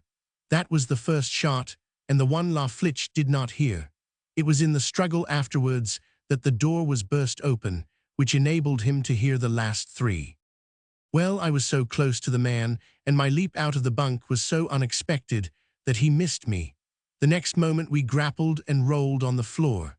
Of course, Borg was aroused, and the second man turned his attention to him and Bella. It was this second man who did the killing, for my man naturally had his hands full. You heard the testimony. From the way the cabin was wrecked, you can picture the struggle. We rolled and tossed about and fought till stools, tables, shelves, everything was smashed. Oh, Frona, it was terrible. Borg fighting for life, Bella helping him, though wounded and groaning, and I unable to aid. But finally, in a very short while, I began to conquer the man with whom I was struggling. I had got him down on his back, pinioned his arms with my knees, and was slowly throttling him, when the other man finished his work and turned on me also. What could I do? 2-to-1 and winded, so I was thrown into the corner and they made their escape. I confess that I must have been badly rattled by that time, for as soon as I caught my breath I took out after them, and without a weapon. Then I collided with La Flitche and John, and you know the rest. Only, he knit his brows in puzzlement, only, I cannot understand why Bella should accuse me. He looked at her appealingly, and though she pressed his hand sympathetically, she remained silent, weighing pro and con what she had heard. She shook her head slowly. It's a bad case, and the thing is to convince them. But my God, Frona, I am innocent. I have not been a saint, perhaps, but my hands are clean from blood. But remember, Gregory, she said gently, I am not to judge you. Unhappily, it rests with the men of this miners' meeting, and the problem is, how are they to be convinced of your innocence? The two main points are against you, Bella's dying words and the blood on your sleeve. The place was eric with blood, St. Vincent cried passionately, springing to his feet. I tell you it was eric. How could I avoid floundering in it, fighting as I was for life? Can you not take my word? There, Gregory, sit down. You are truly beside yourself. If your case rested with me, you know you would go free and clean. But these men, you know what mob rule is. How are we to persuade them to let you go? Don't you see? You have no witnesses. A dying woman's words are more sacred than a living man's. Can you show cause for the woman to die with a lie on her lips? Had she any reason to hate you? Had you done her or her husband an injury? He shook his head. Certainly to us the thing is inexplicable, but the miners need no explanation. To them it is obvious. It rests with us to disprove the obvious. Can we do it?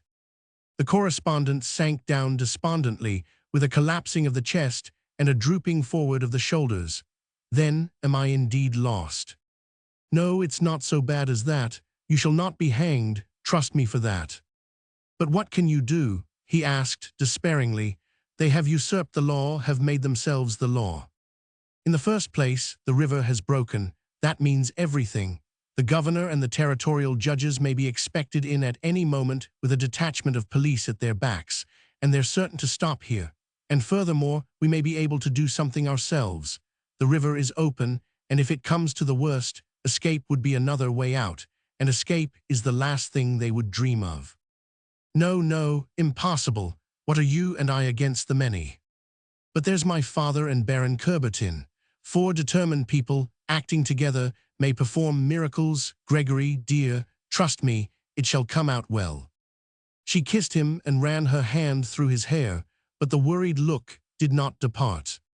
Jacob Welse crossed over the back channel long before dark, and with him came Dell, the Baron, and Corliss, while Frona retired to change her clothes in one of the smaller cabins, which the masculine owners readily turned over to her. Her father saw to the welfare of the mail carrier. The dispatches were of serious import, so serious that long after Jacob Welse had read and reread them his face was dark and clouded, but he put the anxiety from him when he returned to Frona. St. Vincent, who was confined in an adjoining cabin, was permitted to see them. It looks bad, Jacob Welse said, on parting for the night. But rest assured, St. Vincent, bad or not, you'll not be stretched up so long as I've a hand to play in the rumpus. I am certain you did not kill Borg, and there's my fist on it. A long day, Corliss remarked, as he walked back with Frona to her cabin. And a longer tomorrow, she answered wearily, and I'm so sleepy. You're a brave little woman, and I'm proud of you. It was 10 o'clock, and he looked out through the dim twilight to the ghostly ice drifting steadily by. And in this trouble, he went on, depend upon me in any way. In any way, she queried, with a catch in her voice. If I were a hero of the melodrama, I'd say, to the death, but as I'm not, I'll just repeat, in any way. You are good to me, Vance, I can never repay. Tut, tut, I do not put myself on sale. Love is service, I believe.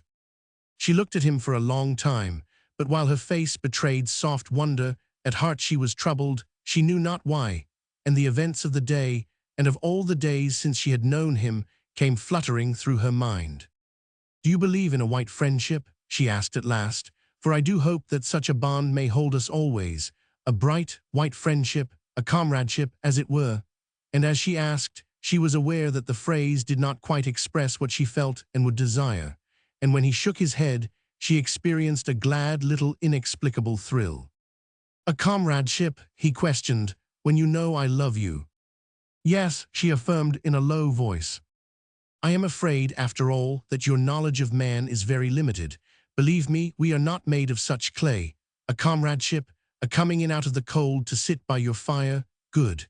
But a coming in when another man sits with you by your fire, no. Comradeship would demand that I delight in your delights, and yet, do you think for a moment that I could see you with another man's child in your arms, a child which might have been mine, with that other man looking out at me through the child's eyes, laughing at me through its mouth?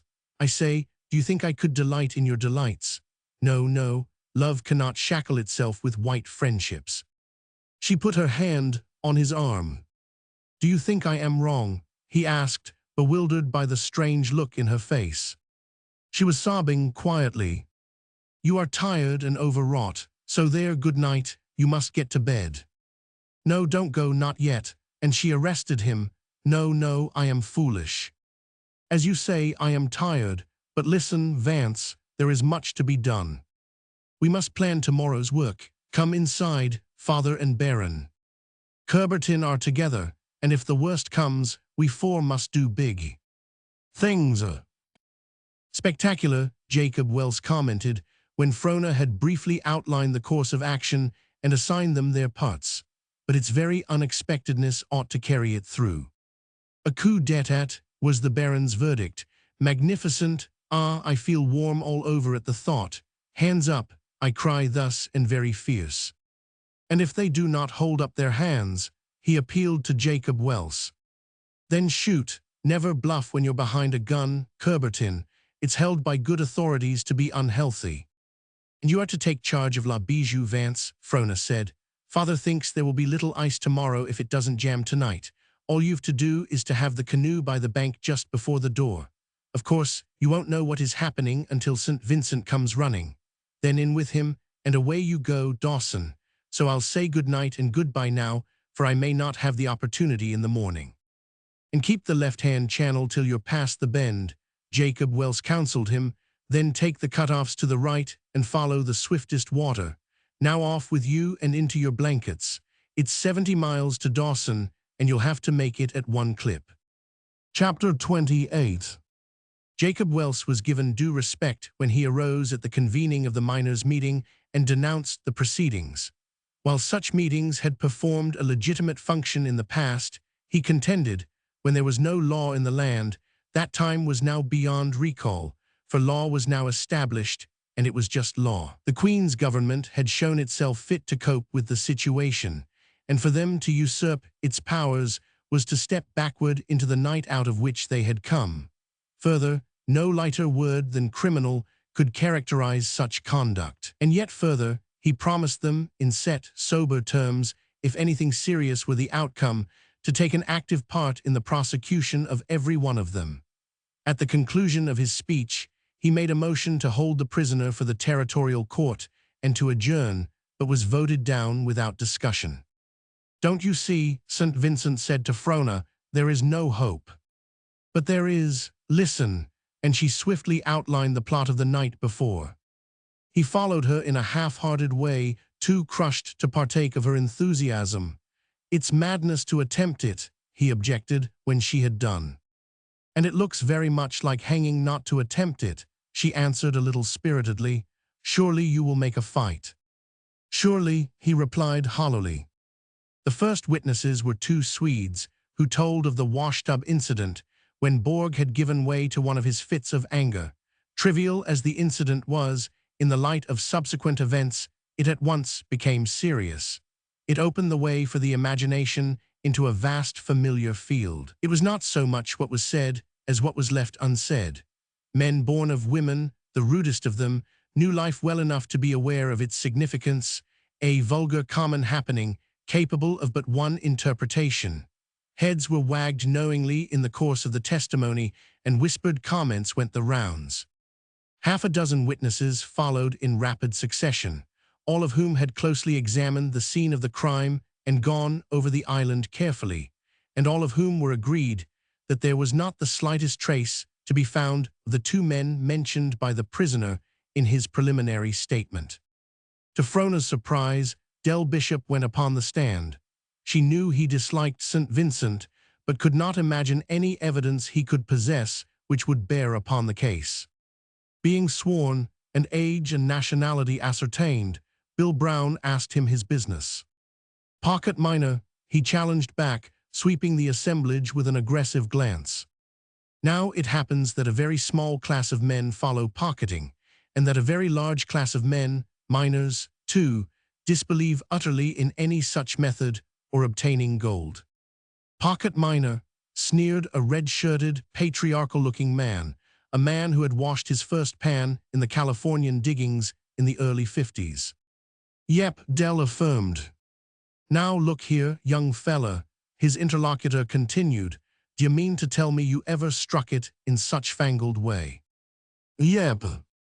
"Don't believe it," with a contemptuous shrug. Del swallowed fast and raised his head with a jerk. "Mr. Chairman, I rise to make a statement.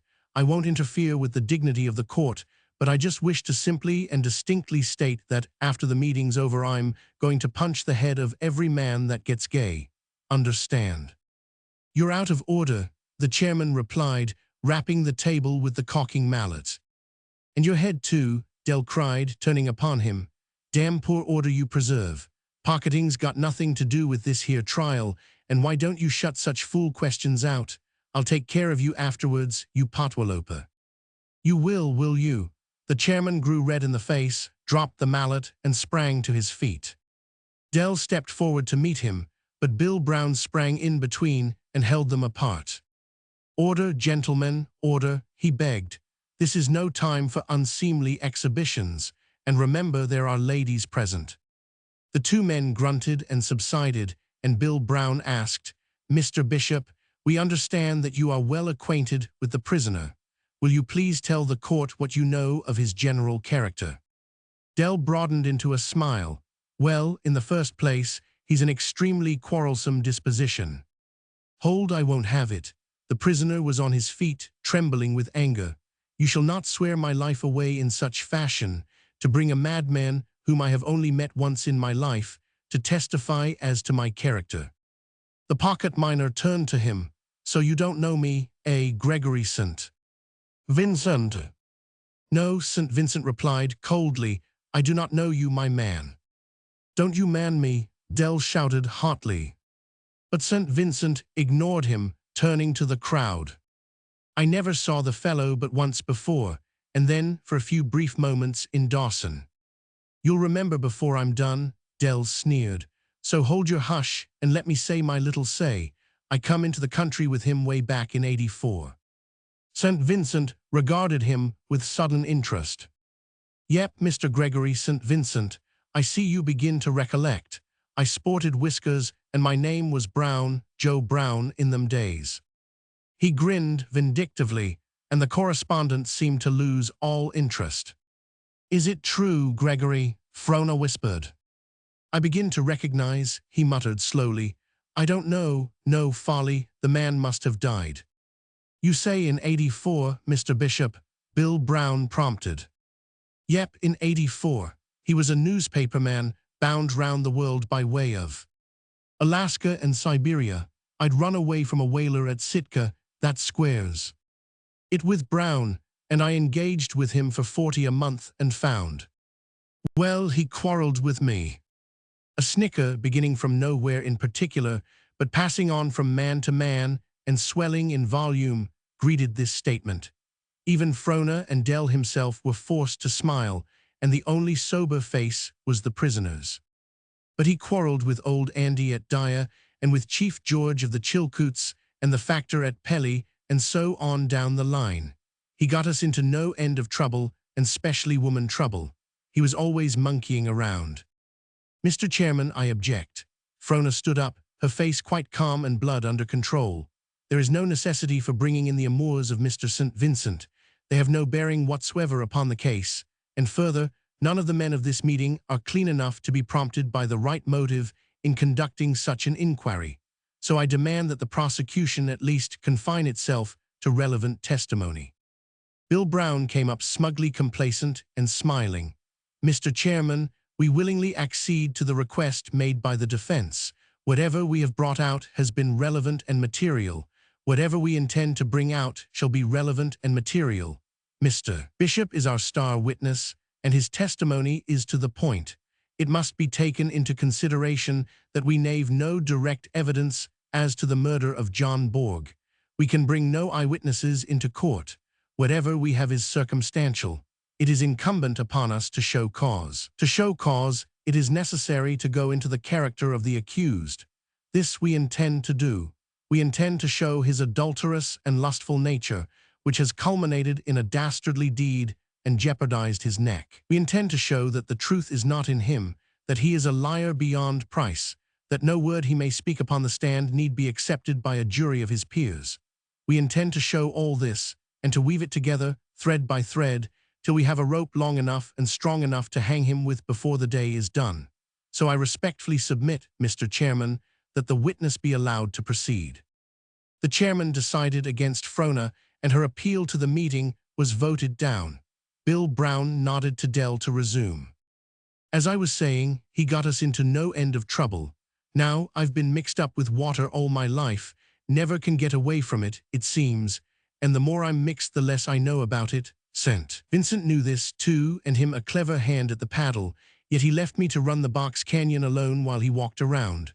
Result, I was turned over, lost half the outfit and all the tobacco, and then he put the blame on me besides. Right after that, he got tangled up with the Lake Labarge sticks, and both of us came near croaking." "And why was that?" Bill Brown interjected. "All along of a pretty squaw that looked too kindly at him. After we got clear, I lectured him on women in general and squaws in particular, and he promised to behave. Then we had a hot time with the little salmons.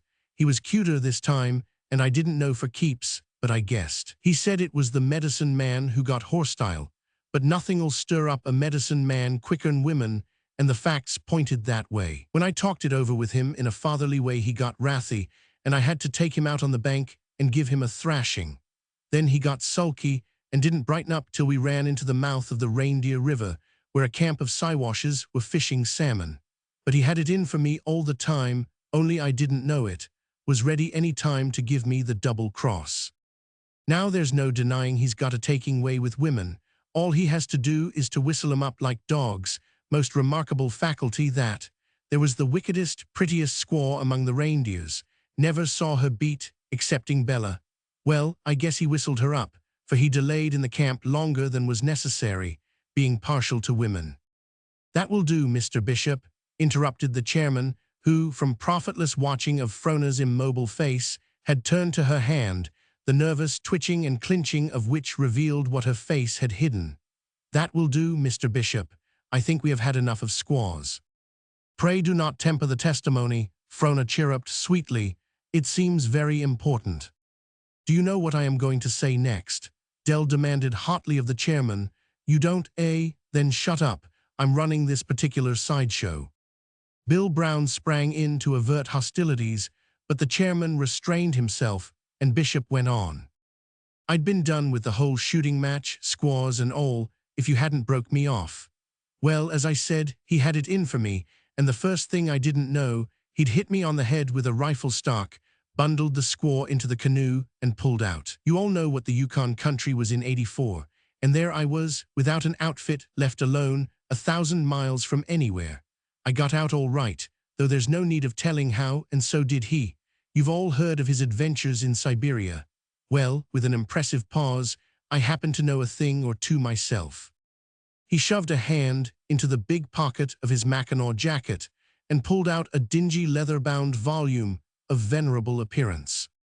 "I got this from Pete Whipple's old woman, Whipple of El Dorado. It concerns her granduncle or great-granduncle, I don't know which, and if there's anybody here can read Russian, why, it'll go into the details of that Siberian trip, but as there's no one here that can." "Kerbertin, he can read it," someone called in the crowd. A way was made for the Frenchman forthwith, and he was pushed and shoved, protestingly, to the front. Salve the lingo, Del demanded. Yes, but so poorly, so miserable, Coubertin demurred. It is a long time, I forget. Go ahead, we won't criticize. No, but. Go ahead, the chairman commanded. Del thrust the book into his hands, opened at the yellow title page. I've been itching to get my paws on some buck like you for months and months, he assured him gleefully. And now I've got you, you can't shake me, Charlie, so fire away. Coubertin began hesitatingly. The Journal of Father Yakonsk, comprising an account in brief of his life in the Benedictine monastery at Obodorsky, and in full of his marvelous adventures in East Siberia among the dear men. The Baron looked up for instructions. Tell us when it was printed, Del ordered him. In Warsaw, 1807. The pocket miner turned triumphantly to the room. Did you hear that? Just keep track of it, 1807, remember. The Baron took up the opening paragraph.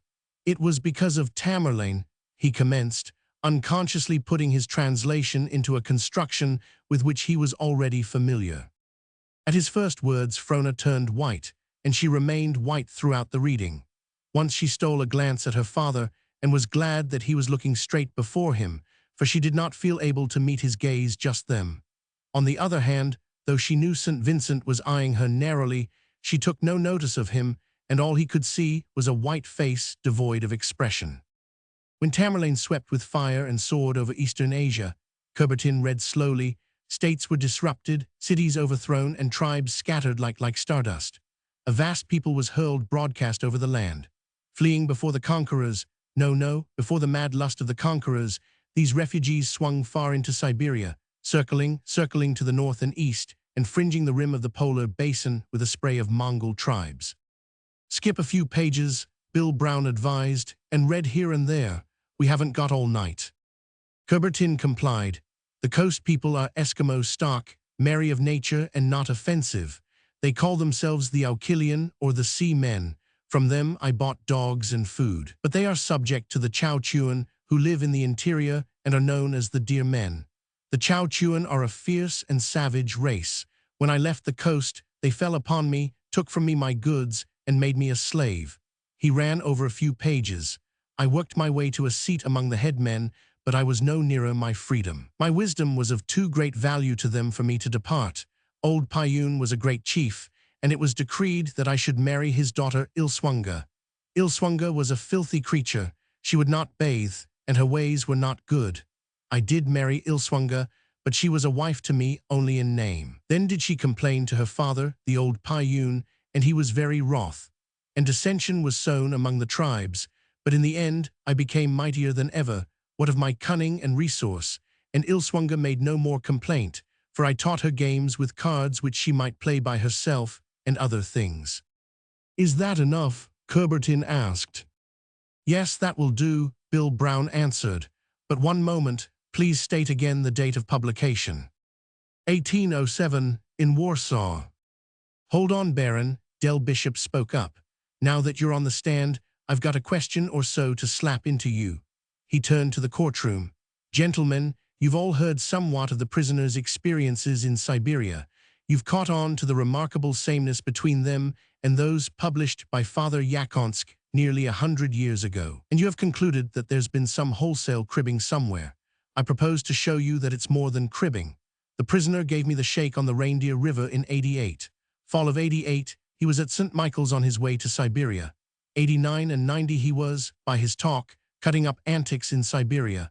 91 he come back to the world, working the conquering hero graft in Frisco. Now let's see if the Frenchman can make us wise. You were in Japan, he asked. Coubertin, who had followed the dates, made a quick calculation and could but illy conceal his surprise. He looked appealingly to Frona, but she did not help him. Yes, he said finally. And you met the prisoner there? Yes. What year was it? There was a general craning forward to catch the answer. 1889, and it came unwillingly. Now how can that be, Baron? Del asked in a wheedling tone. The prisoner was in Siberia at that time. Coubertin shrugged his shoulders that it was no concern of his, and came off the stand. An impromptu recess was taken by the courtroom for several minutes, wherein there was much whispering and shaking of heads. "It is all a lie." St. Vincent leaned close to Frona's ear, but she did not hear.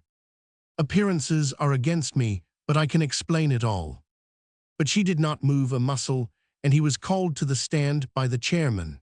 She turned to her father, and the tears rushed up into her eyes when he rested his hand on hers. "Do you care to pull out?" he asked after a momentary hesitation. She shook her head, and St. Vincent began to speak. It was the same story he had told her, though told now a little more fully, and in no wise did it conflict with the evidence of La Flitche and John. He acknowledged the washtub incident, caused, he explained, by an act of simple courtesy on his part and by John Borg's unreasoning anger. He acknowledged that Bella had been killed by his own pistol, but stated that the pistol had been borrowed by Borg several days previously and not returned. Concerning Bella's accusation, he could say nothing. He could not see why she should die with a lie on her lips. He had never in the slightest way incurred her displeasure, so even revenge could not be advanced. It was inexplicable. As for the testimony of Bishop, he did not care to discuss it. It was a tissue of falsehood cunningly interwoven with truth. It was true the man had gone into Alaska with him in 1888, but his version of the things which happened there was maliciously untrue. Regarding the Baron, there was a slight mistake in the dates, that was all. In questioning him, Bill Brown brought out one little surprise. From the prisoner's story, he had made a hard fight against the two mysterious men. If, Brown asked, such were the case, how can you explain away the fact that you came out of the struggle unmarked? On examination of the body of John Borg, many bruises and contusions were noticeable. How is it, if you put up such a stiff fight, that you escaped being battered? St. Vincent did not know, though he confessed to feeling stiff and sore all over. And it did not matter anyway. He had killed neither Borg nor his wife, that much he did know. Frona prefaced her argument to the meeting with a pithy discourse on the sacredness of human life, the weaknesses and dangers of circumstantial evidence, and the rights of the accused wherever doubt arose. Then she plunged into the evidence, stripping off the superfluous and striving to confine herself to facts. In the first place, she denied that a motive for the deed had been shown.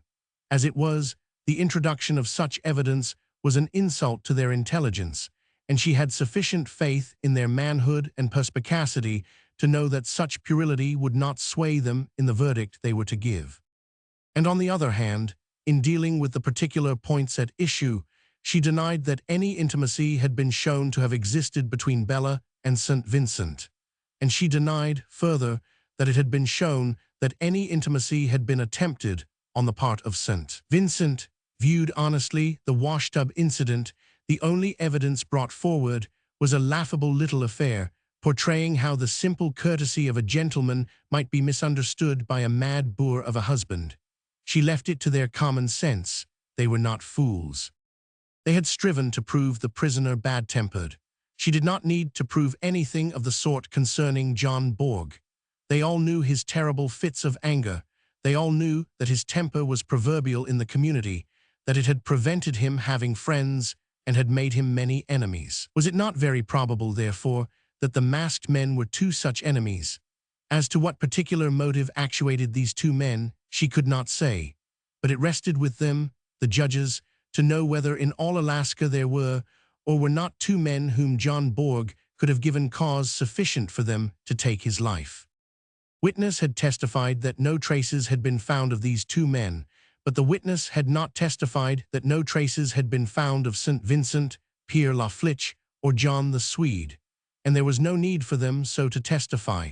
Everybody knew that no footmarks were left when St. Vincent ran up the trail, and when he came back with La Flitche and the other man.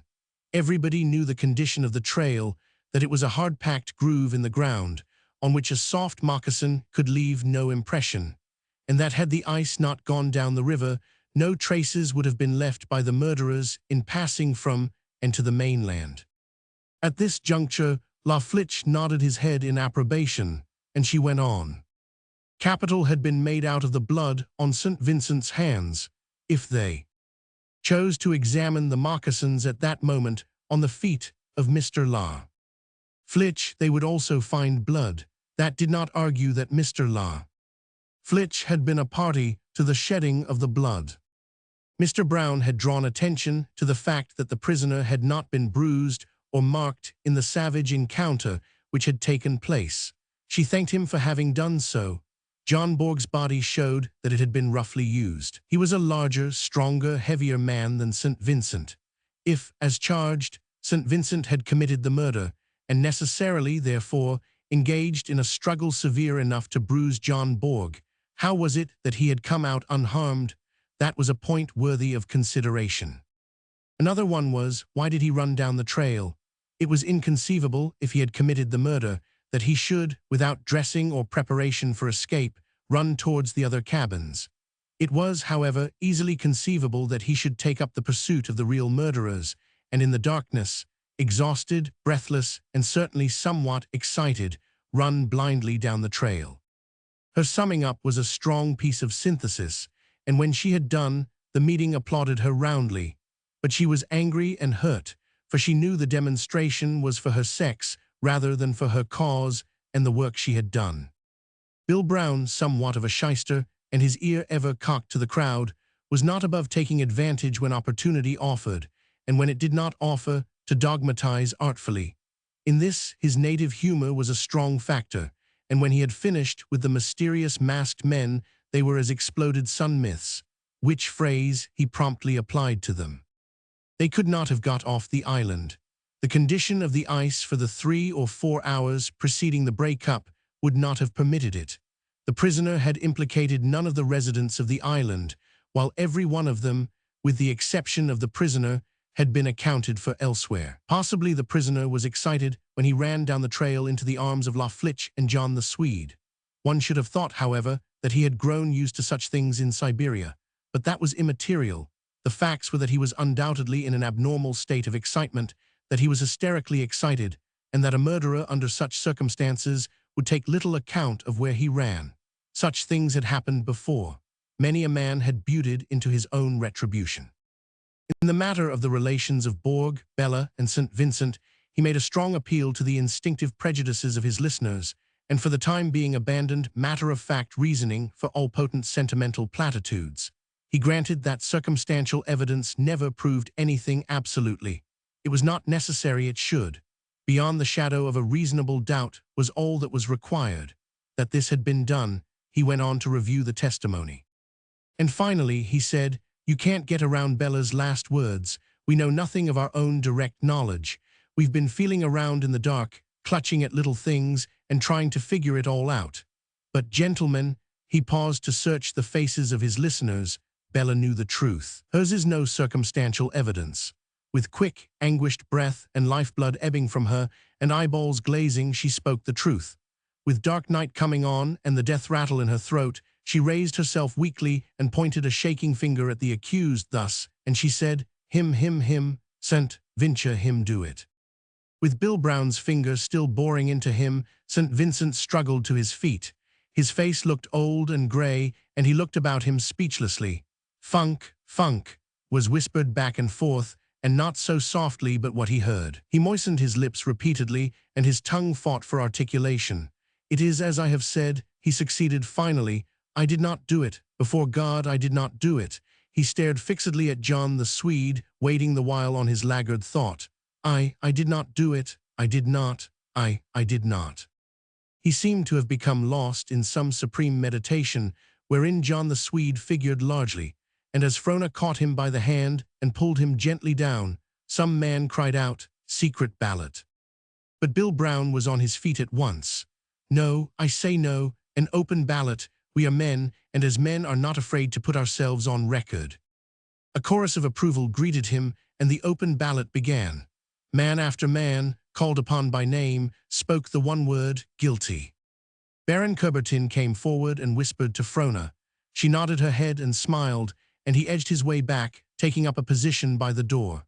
He voted not guilty when his turn came, as did Frona and Jacob Welse.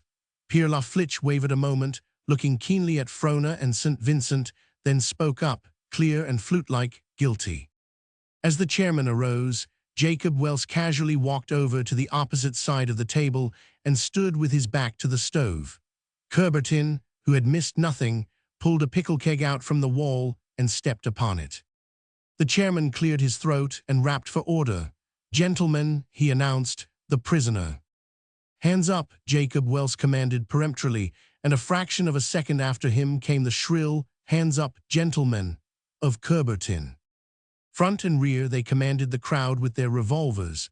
Every hand was in the air, the chairman's having gone up still grasping the mallet. There was no disturbance. Each stood or sat in the same posture as when the command went forth. Their eyes, playing here and there among the central figures, always returned to Jacob Welse. St. Vincent sat as one dumbfounded. Frona thrust a revolver into his hand, but his limp fingers refused to close on it. "Come, Gregory," she entreated. "Quick, Corliss is waiting with the canoe. Come." She shook him, and he managed to grip the weapon. Then she pulled and tugged, as when awakening a heavy sleeper, till he was on his feet. But his face was livid, his eyes like a somnambulist's, and he was afflicted as with a palsy. Still holding him, she took a step backward for him to come on. He ventured it with a shaking knee. There was no sound save the heavy breathing of many men. A man coughed slightly and cleared his throat.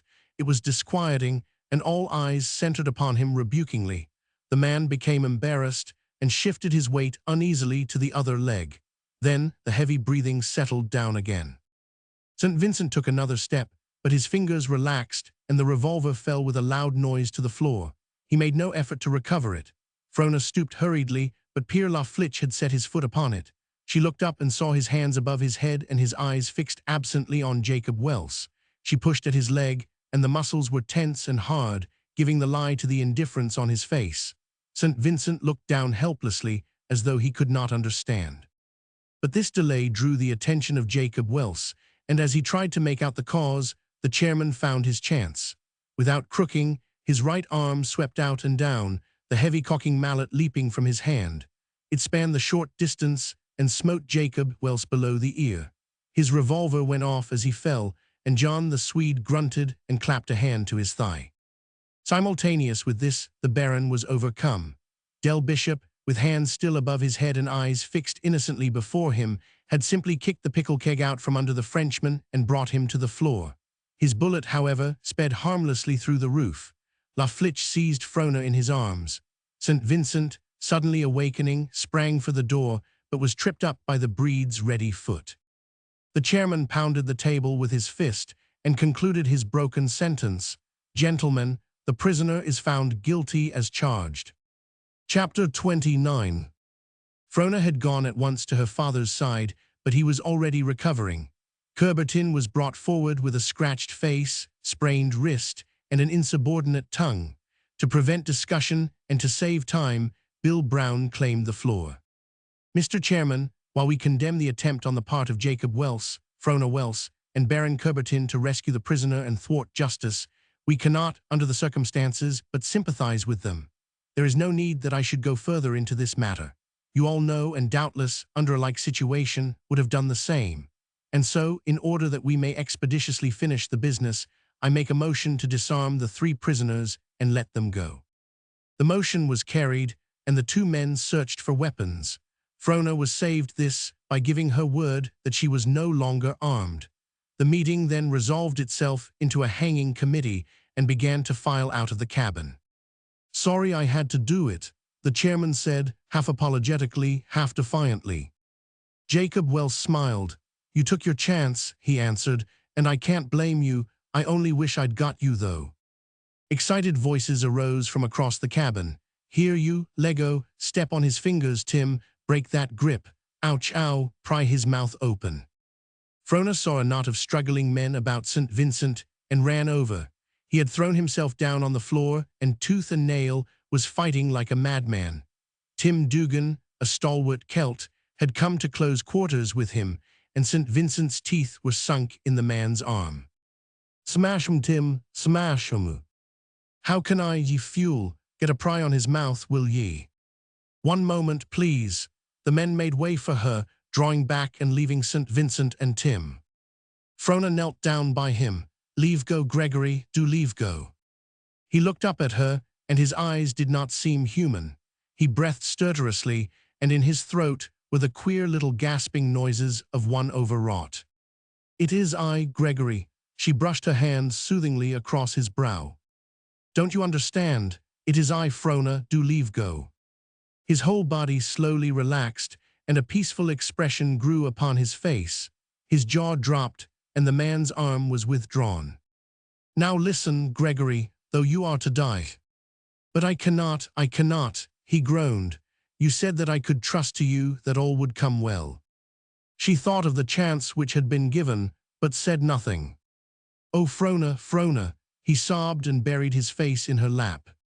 "At least you can be a man, it is all that remains." "Come on," Tim Dugan commanded. "Sorry to bother ye, miss, but we've got to fetch 'em along. Drag 'em out, you fellies. Catch 'em by the legs, Blackie, and you too, Johnson." St. Vincent's body stiffened at the words, the rational gleam went out of his eyes, and his fingers closed spasmodically on Frona's. She looked entreaty at the men, and they hesitated. "Give me a minute with him," she begged, "just a minute." "He ain't worth it," Dugan sneered after they had drawn apart. "Look at M."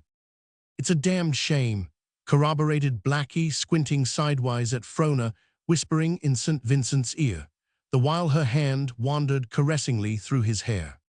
What she said they did not hear, but she got him on his feet and led him forward. He walked as a dead man might walk, and when he entered the open air, gazed forth wonderingly upon the muddy sweep of the Yukon. The crowd had formed by the bank about a pine tree. A boy engaged in running a rope over one of the branches finished his task and slid down the trunk to the ground.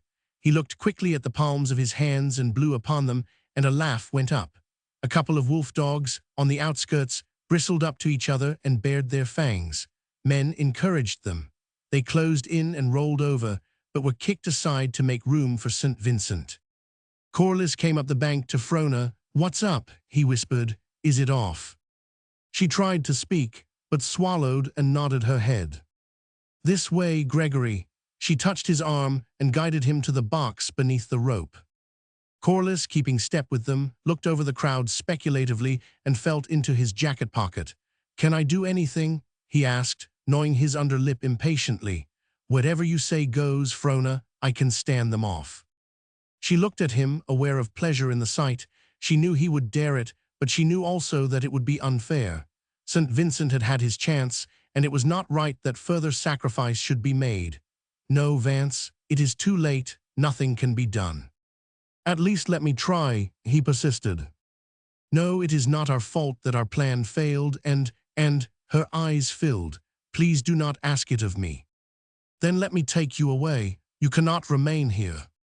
"I must," she answered simply, and turned to St. Vincent, who seemed dreaming. Blackie was tying the hangman's knot in the rope's end, preparatory to slipping the noose over St. Vincent's head. "Kiss me, Gregory," she said, her hand on his arm. He started at the touch and saw all eager eyes centered upon him and the yellow noose just shaped in the hands of the hangman. He threw up his arms as though to ward it off and cried loudly, "No, no, let me confess. Let me tell the truth, then you'll believe me." Bill Brown and the chairman shoved Blackie back, and the crowd gathered in. Cries and protestations rose from its midst. "No, you don't." A boy's shrill voice made itself heard. "I'm not going to go. I climbed the tree and made the rope fast, and I've got a right to stay." "You're only a kid," replied a man's voice, "and it ain't good for you." "I don't care, and I'm not a kid. I'm used to such things, and anyway I climbed the tree. Look at my hands." "Of course he can stay." Other voices took up the trouble. "Leave him alone, Curly. You ain't the whole thing." A laugh greeted this, and things quieted down. "Silence," the chairman called, and then to St. Vincent, "Go ahead, you, and don't take all day about it. Give us a chance to hear." The crowd broke out again. "Put 'em on the box, put 'em on the box." St. Vincent was helped up, and began with eager volubility. "I didn't do it, but I saw it done. There weren't two men, only one. He did it, and Bella helped him." A wave of laughter drowned him out. "Not so fast," Bill Brown cautioned him. "Kindly explain how Bella helped this man kill herself. Begin at the beginning." "That night before he turned in, Borg set his burglar alarm." Burglar alarms. That's what I called it. A tin bread pan attached to the latch so the door couldn't open without tumbling it down. He set it every night, as though he were afraid of what might happen, the very thing which did happen, for that matter. On the night of the murder, I awoke with the feeling that someone was moving around. The slush lamp was burning low, and I saw Bella at the door. Borg was snoring, I could hear him plainly. Bella was taking down the bread pan, and she exercised great care about it. Then she opened the door, and an Indian came in softly. He had no mask, and I should know him if ever I see him again, for a scar ran along the forehead and down over one eye. I suppose you sprang out of bed and gave the alarm. No, I didn't, St. Vincent answered, with a defiant toss of the head, as though he might as well get the worst over with. I just lay there and waited. What did you think? That Bella was in collusion with the Indian, and that Borg was to be murdered. It came to me at once. And you did nothing. Nothing, his voice sank, and his eyes dropped to Frona, leaning against the box beneath him and steadying it. She did not seem to be affected. Bella came over to me, but I closed my eyes and breathed regularly. She held the slush lamp to me, but I played sleep naturally enough to fool her. Then I heard a snort of sudden awakening and alarm, and a cry, and I looked out. The Indian was hacking at Borg with a knife, and Borg was warding off with his arms and trying to grapple him. When they did grapple, Bella crept up from behind and threw her arm in a stranglehold about her husband's neck. She put her knee into the small of his back and bent him backward, and with the Indian helping, threw him to the floor. And what did you do? I watched. Had you a revolver? Yes. The one you previously said John Borg had borrowed. Yes, but I watched. Did John Borg call for help? Yes. Can you give his words? He called St. Vincent. Oh, St. Vincent, oh my God, oh St. Vincent, help me. He shuddered at the recollection and added, it was terrible. I should say so, Brown grunted. And you? I watched, was the dogged reply, while a groan went up from the crowd. Borg shook clear of them, however, and got on his legs. He hurled Bella across the cabin with a back sweep of the arm and turned upon the Indian. Then they fought. The Indian had dropped the knife, and the sound of Borg's blows was sickening. I thought he would surely beat the Indian to death. That was when the furniture was smashed. They rolled and snarled and struggled like wild beasts. I wondered the Indian's chest did not cave in under some of Borg's blows, but Bella got the knife and stabbed her husband repeatedly about the body. The Indian had clinched with him, and his arms were not free, so he kicked out at her sideways. He must have broken her legs, for she cried out and fell down, and though she tried, she never stood up again. Then he went down, with the Indian under him, across the stove. Did he call any more for help? He begged me to come to him.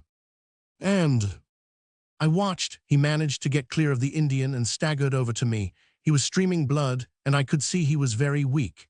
Give me your gun, he said. Quick, give me it. He felt around blindly. Then his mind seemed to clear a bit, and he reached across me to the holster hanging on the wall and took the pistol. The Indian came at him with the knife again, but he did not try to defend himself. Instead, he went on towards Bella, with the Indian still hanging to him and hacking at him. The Indian seemed to bother and irritate him, and he shoved him away. He knelt down and turned Bella's face up to the light, but his own face was covered with blood, and he could not see. So he stopped long enough to brush the blood from his eyes. He appeared to look in order to make sure. Then he put the revolver to her breast and fired.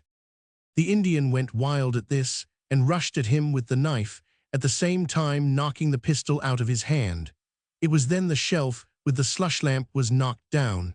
They continued to fight in the darkness, and there were more shots fired, though I do not know by whom. I crawled out of the bunk, but they struck against me in their struggles, and I fell over Bella. That's when the blood got on my hands. As I ran out the door, more shots were fired. Then I met La Flitch and John, and you know the rest. This is the truth I have told you, I swear it. He looked down at Frona. She was steadying the box, and her face was composed. He looked out over the crowd and saw unbelief. Many were laughing. Why did you not tell this story at first? Bill Brown demanded. Because I might have helped. There was more laughter at this, and Bill Brown turned away from him. Gentlemen, you have heard this pipe dream. It is a wilder fairy story than his first. At the beginning of the trial, we promised to show that the truth was not in him, that we succeeded, your verdict is ample testimony, but that he should likewise succeed, and more brilliantly, we did not expect. That he has, you cannot doubt. What do you think of him? Lie upon lie he has given us. He has been proven a chronic liar. Are you to believe this last and fearfully impossible lie? Gentlemen, I can only ask that you reaffirm your judgment. And to those who may doubt his mendacity, surely there are but few. Let me state that if his story is true, if he broke salt with this man, John Borg, and lay in his blankets while murder was done, if he did hear unmoved the voice of the man calling to him for help, if he did lie there and watch that carnival of butchery without his manhood prompting him, let me state, gentlemen, I say, let me state that he is none the less deserveful of hanging. We cannot make a mistake. What shall it be? Death, string him up, stretch him, were the cries. But the crowd suddenly turned its attention to the river, and even Blackie refrained from his official task. A large raft, worked by a sweep at either end, was slipping past the tail of Split Up Island, close to the shore. When it was at their feet, its nose was slewed into the bank, and while its free end swung into the stream to make the consequent circle, a snubbing rope was flung ashore, and several turns taken about the tree under which St. Vincent stood. A cargo of moose meat, red and raw, cut into quarters, peeped from beneath a cool covering of spruce boughs. And because of this, the two men on the raft looked up to those on the bank with pride in their eyes. "Tryin' to make Dawson with it," one of them explained, and the sons all fired hot. "Nope," said his comrade in reply to a query, "don't care to stop and trade. It's worth $1.50 a pound down below, and we're hustlin' to get there. But we've got some pieces of a man we want to leave with you." He turned and pointed to a loose heap of blankets which slightly disclosed the form of a man beneath. "We gathered him in this mornin', 'bout 30 mile up the Stewart, I should judge. Stands in need of doctorin'," the other man spoke up, "and the meat's spoilin', and we ain't got time for nothin'. Beggar don't have anythin' to say, don't salve the burrow. Looks as he might have been mixin' things with a grizzly or somethin', all battered and gouged, injured internally from the looks of it. Where'll you have him?" Frona, standing by St. Vincent, saw the injured man borne over the crest of the bank and through the crowd. A bronzed hand drooped down and a bronzed face showed from out the blankets. The bearers halted near them while a decision could be reached as to where he should be carried. Frona felt a sudden fierce grip on her arm. "Look, look," St. Vincent was leaning forward and pointing wildly at the injured man. "Look, that scar." The Indian opened his eyes, and a grin of recognition distorted his face. "It is he, it is he." St. Vincent, trembling with eagerness, turned upon the crowd. "I call you all to witness. That is the man who killed John Borg." No laughter greeted this, for there was a terrible earnestness in his manner. Bill Brown and the chairman tried to make the Indian talk, but could not. A miner from British Columbia was pressed into service, but his Chinook made no impression. Then La Flitche was called. The handsome breed bent over the man and talked in gutturals which only his mother's heredity made possible. It sounded all one, yet it was apparent that he was trying many tongues. But no response did he draw, and he paused disheartened. As though with sudden recollection, he made another attempt. At once a gleam of intelligence shot across the Indian's face, and his larynx vibrated to similar sounds. "It is the stick talk of the upper white." La Flitche stopped long enough to explain. Then with knit brows and stumbling moments when he sought dim-remembered words, he plied the man with questions. To the rest, it was like a pantomime, the meaningless grunts and waving arms and facial expressions of puzzlement, surprise, and understanding. At times a passion wrote itself on the face of the Indian and a sympathy on the face of La Flitche. Again, by look and gesture, St. Vincent was referred to, and once a sober, mirthless laugh shaped the mouths of them. "So it is good," La Flitche said, when the Indian's head dropped back. "This man make true talk. He come from White River way up. He cannot understand. He surprised very much so many white men. He never think so many white men in the world. He die soon. His name Gao. Long time ago, 3 year, this man John Borg go to this man Gao's country. He hunt, he bring plenty meat to the camp, wherefore White River sticks like him. Gao have one squaw, Piss Ku. By John Borg make preparation to go way. He go to Gao and he say, 'Give me your squaw, we trade, for her I give you many things.' But Gao say no, Piss Ku good squaw, no woman so moccasin like she. She tan moose skin the best, and make the softest leather. He like Piscu. Then John Borg say he don't care, he want Piscu. Then they have a skookum big fight, and Piscu go way with John Borg. She no want to go way, but she go anyway. Borg call her Bella, and give her plenty good things, but she like Gao all the time. La Flitch pointed to the scar which ran down the forehead and past the eye of the Indian. John Borg he do that. Long time Gao pretty near die, then he get well, but his head sick. He don't know nobody, don't know his father, his mother, or anything, just like a little baby, just like that. Then one day, quick, click, something snap, and his head get well all at once. He know his father and mother, he remember Piscu, he remember everything. His father say John Borg go down river. Then Gao go down river. Springtime, ice very bad. He very much afraid, so many white men, and when he come to this place he travel by night. Nobody see him tall, but he see everybody. He like a cat see in the dark. Somehow he come straight to John Borg's cabin. He do not know how this was, except that the work he had to do was good work. St. Vincent pressed Frona's hand, but she shook her fingers clear and withdrew a step. He see Piscu feed the dogs, and he have talked with her. That night he come and she opened the door. Then you know that which was done. St. Vincent do nothing. Borg kill Bella. Gao kill Borg. Borg kill Gao, for Gao die pretty quick. Borg have strong arm. Gao sick inside, all smashed up. Gao no care, Piscu dead. After that he go cross ice to the land. I tell him all you people say it cannot be, no man can cross the ice at that time. He laugh and say that it is, and what is must be. Anyway he have very hard time, but he get cross all right. He very sick inside. By he cannot walk, he crawl. Long time he come to Stuart River. Can go no more, so he lay down to die. 2 white men find him and bring him to this place. He don't care, he die anyway. La Flitch finished abruptly, but nobody spoke. Then he added, I think Gao damn good man. Frona came up to Jacob Welse. Take me away, father, she said. I am so tired. Chapter 30.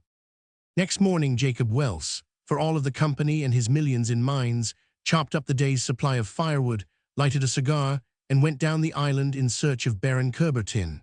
Frona finished the breakfast dishes, hung out the robes to air, and fed the dogs. Then she took a worn Wordsworth from her clothes bag and out by the bank, settled herself comfortably in a seat formed by 2 uprooted pines. But she did no more than open the book, for her eyes strayed out and over the Yukon to the eddy below the bluffs, and the bend above, and the tail of the spit, which lay in the midst of the river. The rescue and the race was still fresh with her, though there were strange lapses here and there, of which she remembered little. The struggle by the fissure was immeasurable. She knew not how long it lasted, and the race down Split Up to Raubo Island was a thing of which her reason convinced her, but of which she recollected nothing. The whim seized her, and she followed Corliss through the 3 days' events, but she tacitly avoided the figure of another man whom she would not name. Something terrible was connected therewith, she knew, which must be faced sooner or later, but she preferred to put that moment away from her. She was stiff and sore of mind as well as of body, and will and action were for the time being distasteful. It was more pleasant, even, to dwell on Tommy of the bitter tongue and craven heart. And she made a note that the wife and children in Toronto should not be forgotten when the Northland paid its dividends to the Welse.